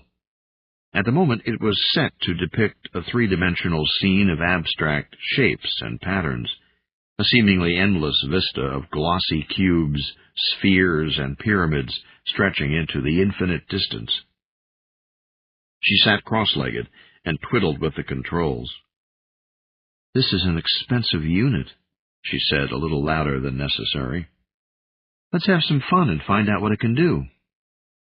As Fibbin sat down beside her, the Euclidean shapes blurred and vanished. The controller clicked under Galet's hand, and a new scene suddenly leaped into place. The wall now seemed to open onto a vast, sandy beach. Clouds filled the sky out to a lowering gray horizon, pregnant with storms. Breakers rolled less than 20 meters away, so realistic that Fibbin's nostrils flared as he tried to catch the salt scent. Galet concentrated on the controls. "This may be the ticket," he heard her mumble. The almost perfect beachscape flickered, and in its place there suddenly loomed a wall of leafy green, a jungle scene so near and real that Fibbin almost felt he could leap through and escape into its green mists, as if this were one of those mythical teleportation devices one read of in romantic fiction, and not just a high-quality hollow tapestry. He contemplated the scene Galet had chosen. Fibbin could tell at once that it wasn't a jungle of Garth. The creeper-entwined rainforest was a vibrant, lively, noisy scene filled with color and variety. Birds cawed and howler monkeys shrieked. Earth, then, he thought, and wondered if the galaxy would ever let him fulfill his dream of someday seeing the home world. Not bloody likely, the way things are. His attention drew back as Galet spoke. "Just let me adjust this here to make it more realistic." The sound level rose. Jungle noise burst forth to surround them. What is she trying to do? He wondered. Suddenly, he noticed something. As Galet twiddled with the volume level, her left hand moved in a crude but eloquent gesture. Fibbin blinked.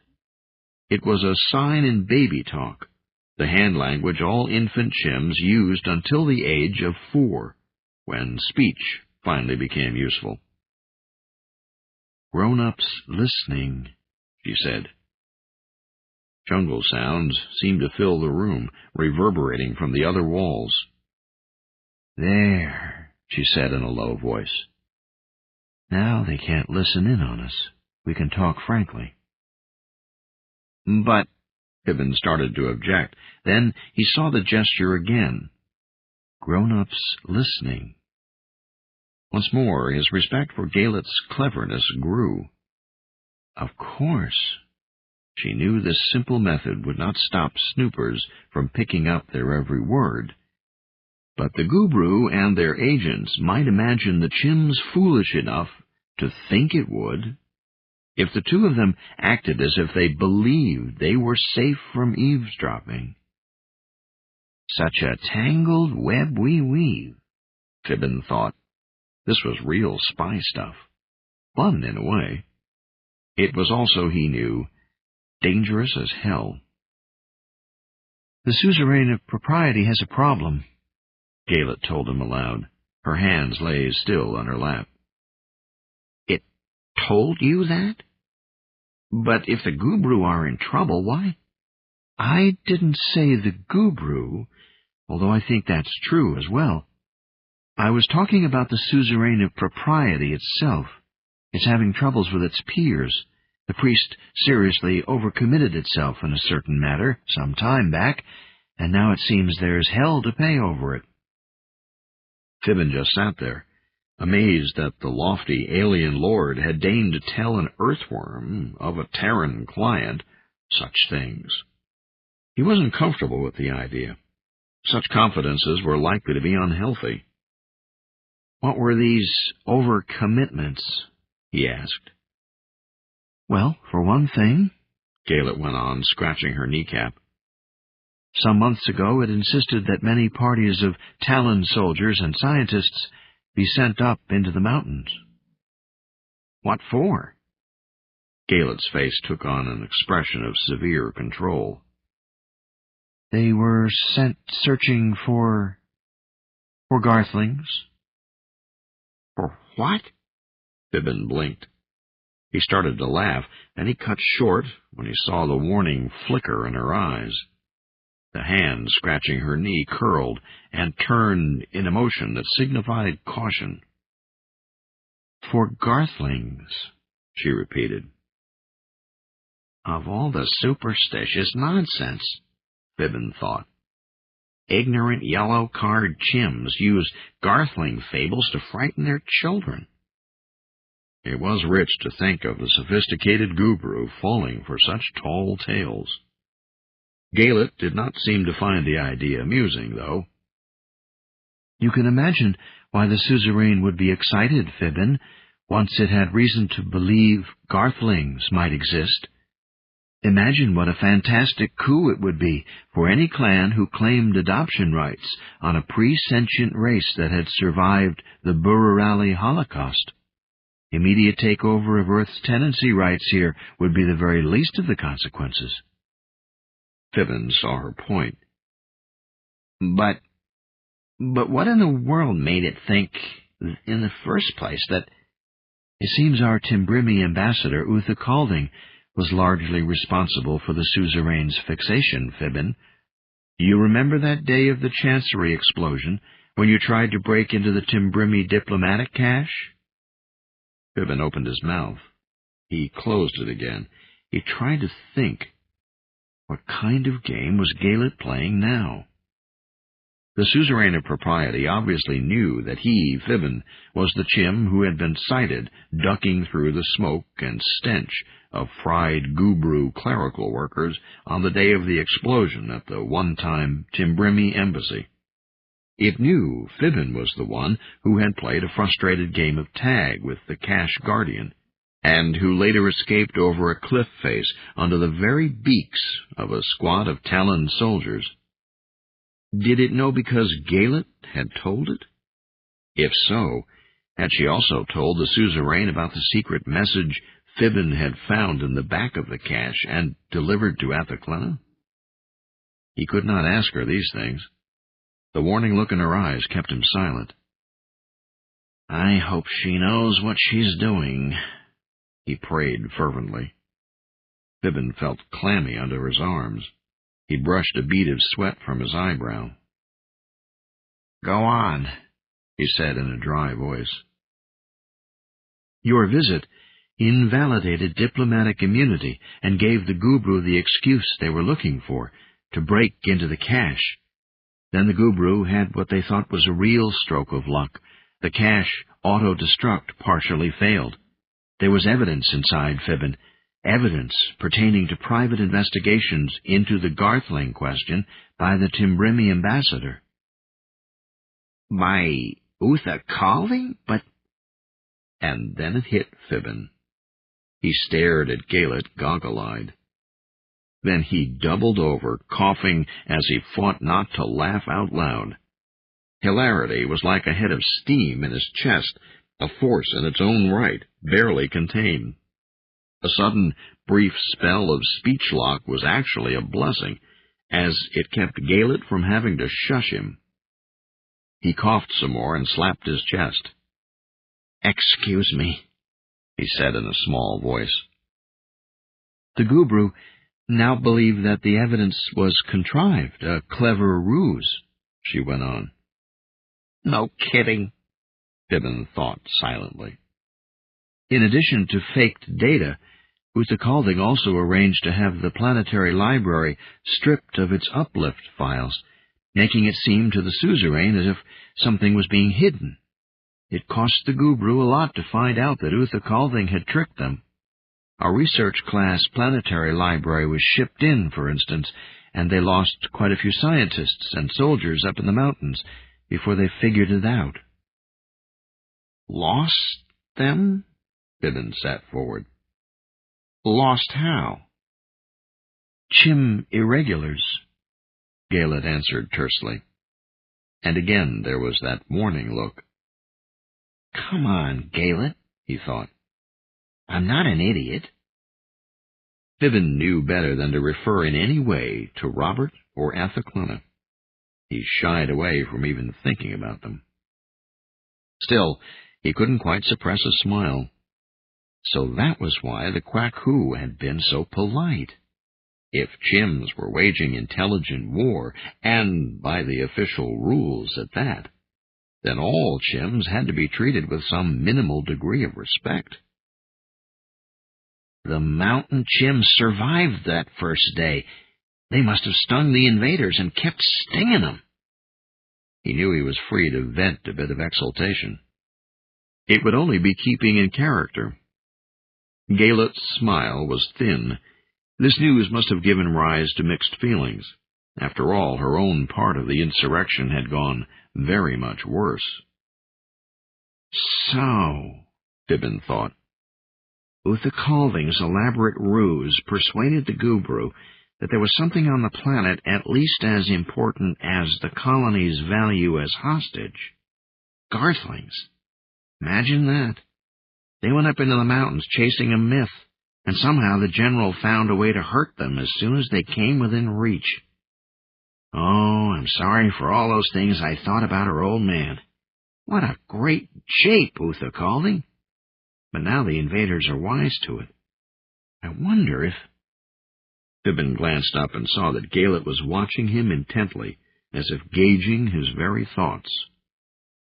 At last Fibbin understood one of the reasons why she could not be completely open and frank with him. We have to make a decision, he realized. Should we try to lie to the Gubru? He and Galet might make the attempt, try to prop up Uther Calving's practical joke for just a while longer. They might succeed in convincing the suzerain just one more time to go off hunting mythical Garthlings. It would be worth the effort if it drew even one more party of Gubru within reach of the mountain fighters. But did either he or Galet have anywhere near enough sophistication to pull off such a ruse? What would it take? He could just picture it. Oh, yes, massa. There is Garthlings after all. Yes, boss. You can believe Brer Chim, yassa. Or, alternatively, they could try reverse psychology. Don't throw me in that briar patch. Neither approach at all resembled the way Uther Calding had done it, of course. The tricky Tim Brimmy had played a game of subtle, colubrine misdirection. Fibbin did not even toy with the idea of trying to operate on so sophisticated a plane. And anyway, if he and Gaelic were caught trying to lie to the Gubru, it could very well disqualify the two of them from whatever special status the suzerain of propriety seemed to be offering this afternoon. Fibbin had no idea what the creature wanted of them, but it just might mean a chance to find out what the invaders were building out there by the Sea of Silmar. That could be vital information. No, it just wasn't worth the risk, Fibbin decided. Now he faced another problem: how to communicate these thoughts to Gaelic. Even the most sophisticated Sophant race can make mistakes, he said slowly, enunciating carefully. Especially when they are on a strange world. Pretending to look for a flea, he shaped the baby talk sign for, "Game finished now?" Obviously Gaelic agreed. She nodded firmly. "The mistake is over now. They're sure Garthlings are a myth. The Gubru are convinced it was just a Timbrimmy trap. Anyway, I get an impression the other suzerains, the ones that share command with the high priest, won't allow any more pointless forays into the mountains where they can be pot-shotted by guerrillas." Fibbin's head jerked up. His heart pounded for a few quick moments. Then it came to him what Gaelic had meant, how the last word she had spoken was intended to be spelled. Homonyms were one of the many awkward drawbacks modern Anglic had inherited from old-style English, Chinese, and Japanese. While galactic languages had been carefully designed to maximize information content and eliminate ambiguity, Wolfling tongues had evolved rough and wild, with lots of idiosyncrasies, such as words with identical sounds, but different meanings. Fibbin found his fists had clenched. He forced himself to relax. Guerrillas, not gorillas. She doesn't know about the clandestine Uplift project in the mountains, Fibbin reassured himself. She has no idea how ironic her remark sounded. One more reason, though, to end Uther Calding's joke once and for all. The Timbrimmy could not have been any more aware of the Howlett Center than his daughter. Had he known about the secret work there, Uther Calding would certainly have chosen a different ruse, not one meant to send the Gubru into those very same mountains. The Gubru must not go back into the Moulin, Fibbin realized. It's only luck they haven't already discovered the Rillas. Stupid birds, he muttered, playing to Gaelic's line. Imagine them falling for a dumb wolfling folktale. After Garthlings, what'll they go after next? Peter Pan? Superficially, Gaelic's expression was reproving. You must try to be more respectful, Fibbin. Underneath, though, he felt a strong current of approval. They might not have the same reasons, but they were in agreement this far. Uther Calding's joke was over. What they're going after next, Fibbin, is us. He blinked. Us? She nodded. I'm guessing the war isn't going very well for the Gubru. Certainly they haven't found the dolphin ship that everyone's chasing over on the other side of the galaxy, and taking Garth hostage doesn't seem to have budged Earth or the Timbrimmy. I'll bet it only stiffened the resistance and gained Terra some sympathy among former neutrals. Fibbin frowned.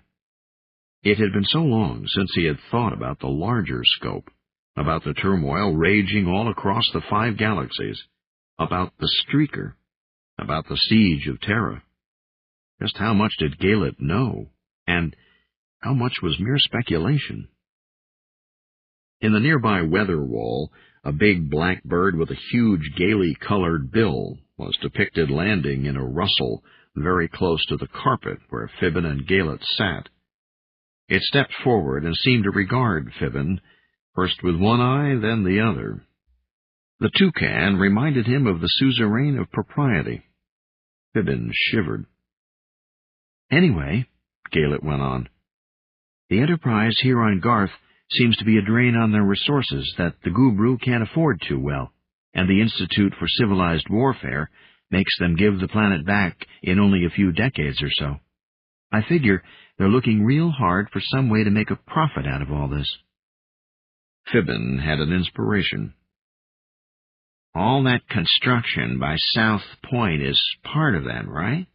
It's part of the suzerain's plan to save his hash." Galet's lips pursed. "Colorfully put.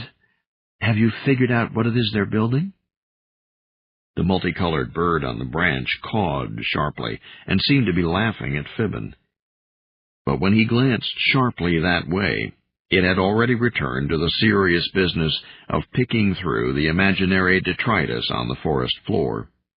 Fibbin looked back at Galet. "You tell me," he said. "I'm not sure I can remember well enough to translate what the suzerain said. I was pretty nervous, you'll remember." Her eyes closed for a moment. Would a hyperspace shunt mean anything to you?" The bird in the wall took off in an explosion of feathers and leaves as Fibbin leaped to his feet, backing more than a meter away. He stared down at Galet in disbelief. "A what? But that's crazy. Build a shunt on the surface of a planet? It's just not—" Then he stopped, remembering the great marble bowl, the mammoth power plants. Fibbin's lips quivered, and his hands came together, pulling on opposite thumbs. In this way, Fibbin reminded himself that he was officially almost the equal of a man, that he should be able to think like one when facing such incredible improbability. "What?" he whispered, licked his lips, and concentrated on the words. "What's it for?" "I'm not so clear on that," Galet said. He could barely hear her over the squawking from the make-believe forest. Her finger traced a hand sign on the carpet, one which stood for confusion. "I think it was originally intended for some ceremony, if they were ever able to find and claim Garthlings. Now the suzerain needs something to salvage out of their investment, probably another use for the shunt. If I understood the Gubru leader, Fibbin, it wants to use the shunt for us." Fibbin sat down again. For a long moment they did not look at each other. There were only the amplified jungle sounds, the colors of luminescent fog flowing in between the leaves of a holographic rainforest, and the inaudible murmur of their own uncertain fear. The facsimile of a bright bird watched them for a little while longer from a replicant branch high overhead. When the ghostly fog turned to insubstantial rain, however, it finally spread fictitious wings and flew away. Chapter 60. Uthakalding. The Thenanin was obdurate. There did not seem to be any way to get through to him. Colt seemed almost a stereotype, a caricature of his race. Bluff, open, honorable to a fault, and so trusting that it threatened to drive Uthakalding into fits of frustration. The glyph Tivnus was incapable of expressing Uthakalding's bafflement. Over the last few days, something stronger had begun taking shape in the tendrils of his corona, something pungent and reminiscent of human metaphor. Uthakalding realized he was starting to get pissed off. Just what would it take to raise Colt's suspicions? Uthakalding wondered if he should pretend to talk in his sleep, muttering dire hints and confessions. Would that raise an inkling under the Fenninen's thick skull? Or maybe he should abandon all subtlety and write out the entire scenario, leaving the unfolded pages in the open for Colt to find. Individuals can vary widely within a species, Uther Calling knew. And Colt was an anomaly, even for a Fennin. It would probably never occur to the fellow to spy on his Timbrimi companion. Uther Calling found it hard to understand how Colt could have made it this far in the diplomatic corps of any race. Fortunately, the darker aspects of the feminine nature were not also exaggerated in him. Members of Colt's faction, it seemed, weren't quite as smugly sanctimonious or utterly convinced of their own righteousness as those currently in charge of clan policy. More the pity, then, that one side effect of Uther Calding's planned jest, if it ever succeeded, would be to weaken that moderate wing even more. Regrettable, but it would take a miracle to ever bring Colt's group into power anyway, Uther Calding reminded himself. Anyway, the way things were heading, he was going to be spared the moral quandary of worrying about the consequences of his practical joke. At the moment it was getting exactly nowhere. So far, this had been a most frustrating journey.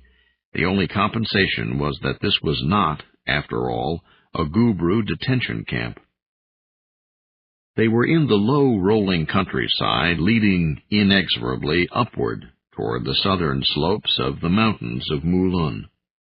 The variety-starved ecosystem of the plains was giving way gradually to somewhat less monotonous scenery. Scrub trees and eroded terraces, whose reddish and tan sedimentary layers glittered with the morning light, winking as if in secret knowledge of long-departed days.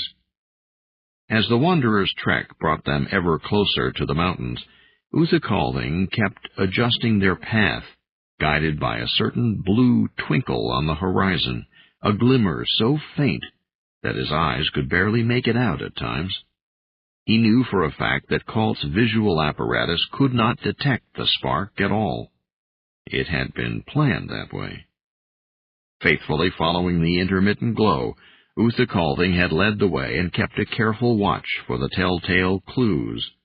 Every time he spotted one, Uther Calding went through the motions, dutifully rubbing out traces in the dirt, surreptitiously throwing away stone tools, making furtive notes, and hiding them quickly when his fellow refugee appeared around the bend.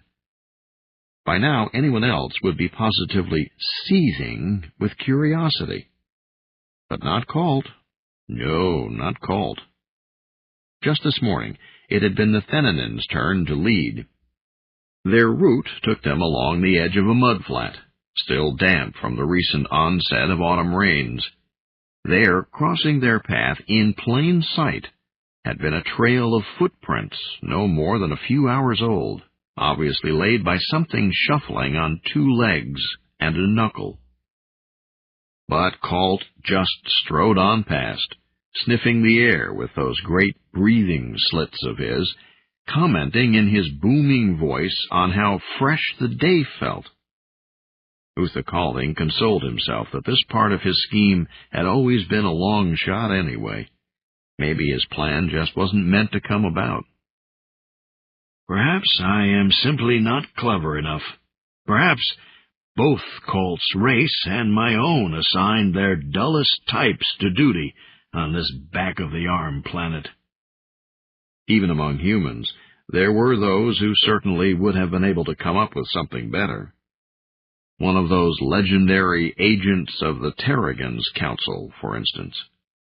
Of course, there were no agents or other, more imaginative Timbrimi here on Garth when the crisis hit. He had been forced to come up with the best plan he could. Uther Calding wondered about the other half of his jest. It was clear the Gubru had fallen for his ruse. But how deeply? How much trouble and expense had it cost them? More importantly, from the point of view of a galactic diplomat, how badly had they been embarrassed? If the Gubru had proved as dense and slow as Colt, But no, the Gubru are reliable, Uthakalding reassured himself. The Gubru, at least, are quite proficient at deceit and hypocrisy. It made them easier enemies than the Thenanin. He shaded his eyes, contemplating how the morning had aged. The air was getting warm. There was a swishing sound, the crackle of breaking foliage. Colt strode into view a few meters back, grumbling a low marching tune and using a long stick to brush shrubs out of his path. Uthakalding wondered, if our peoples are officially at war, why is it so hard for Colt to notice that I am obviously hiding something from him? The big Thenanin grunted as he approached.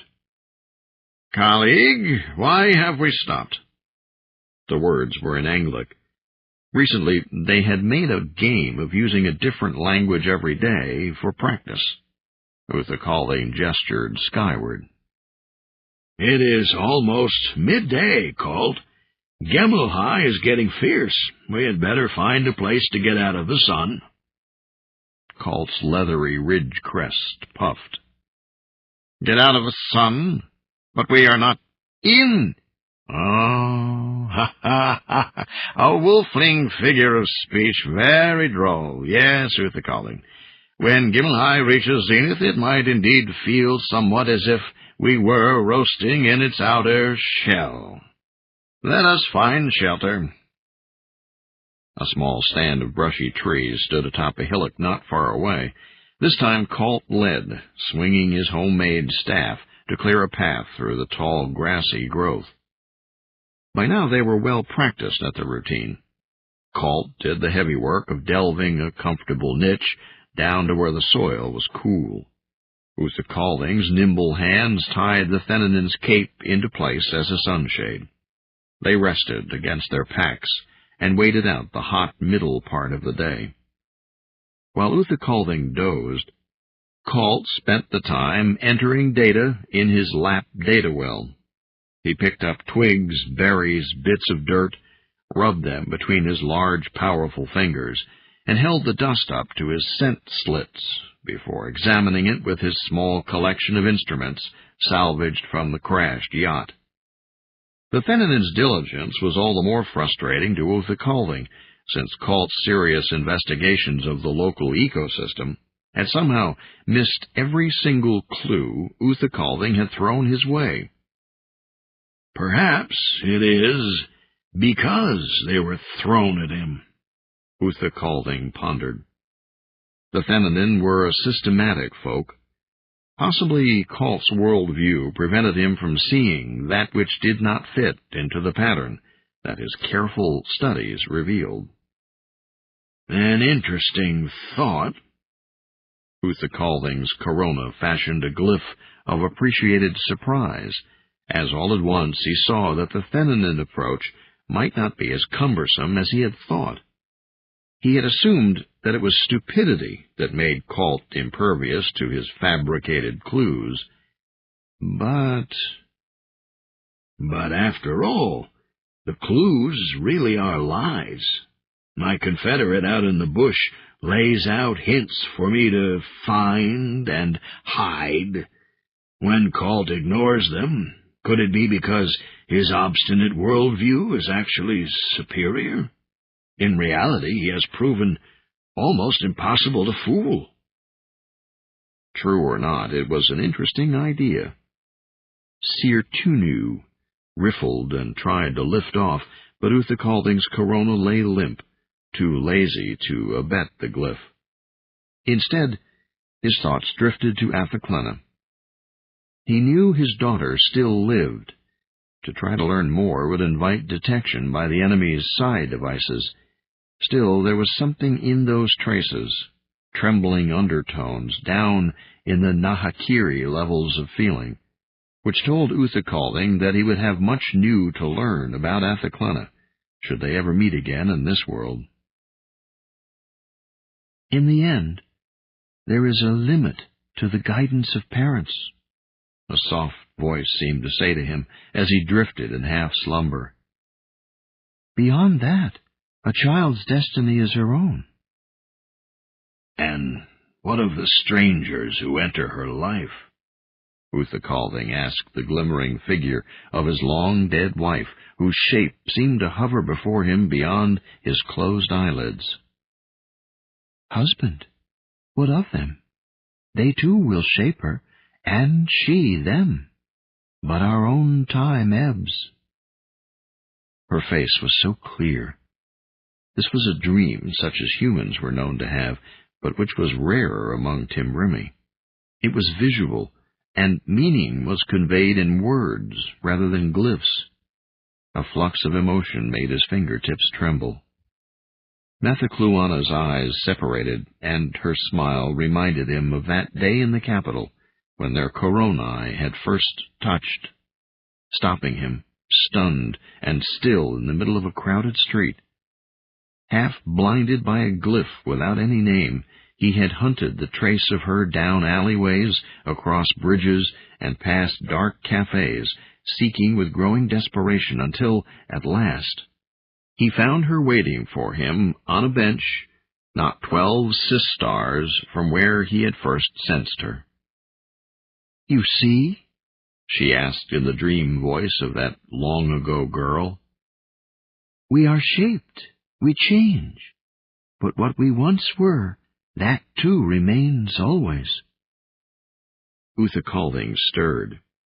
His wife's image rippled, then vanished in wavelets of rolling light.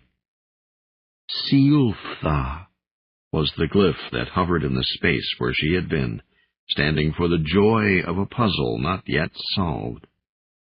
He sighed and sat up, rubbing his eyes. For some reason, Uthakalding thought that the bright daylight might disperse the glyph. But Sealtha was more than a mere dream by now. Without any volition on his part, it rose and moved slowly away from Uthakalding toward his companion, the big Fennenin. Colt sat with his back to Uthakalding, still absorbed in his studies, completely unaware as Sealtha transformed, changed subtly into Sealfquan. It settled slowly over Colt's ridge crest, descended, settled in, and disappeared. Uthakalding stared, amazed as Colt grunted and looked up. The Fennenin's breath slits wheezed as he put down his instruments and turned to face Uthakalding. There's something very strange here, colleague. Something I am at a loss to explain. Uthakalding moistened his lips before answering. Do tell me what concerns you, esteemed ambassador. Colt's voice was a low rumble. There appears to be a creature, one that has been foraging in these berry patches not long ago. I have seen traces of its eating for some days now, Uthakalding. It is large, very large for a creature of Garth. Uthakalding was still getting used to the idea that Sealfquan had penetrated where so many subtler and more powerful glyphs had failed. Indeed? Is this of significance? Colt paused, as if uncertain whether to say more. The Fennenin finally sighed. My friend, it is most odd, but I must tell you that there should be no animal, since the Bururali Holocaust, able to reach so high into these bushes, and its manner of foraging is quite extraordinary. Extraordinary in what way? Colt's crest inflated in short puffs, indicating confusion. I ask that you do not laugh at me, colleague. Laugh at you? Never. Uthakalding lied. Then I shall tell you. By now I am convinced that this creature has hands. Uthakalding, I am sure of it. Uthakalding commented non-committally. The Fennenin's voice dropped even lower. There is a mystery here, colleague. There is something very odd going on here on Garth. Uthakalding suppressed his corona. He extinguished all facial expression. Now he understood why it had been Sealf Kuan, the glyph of anticipation of a practical joke fulfilled, that penetrated where none had succeeded before. The joke was on me.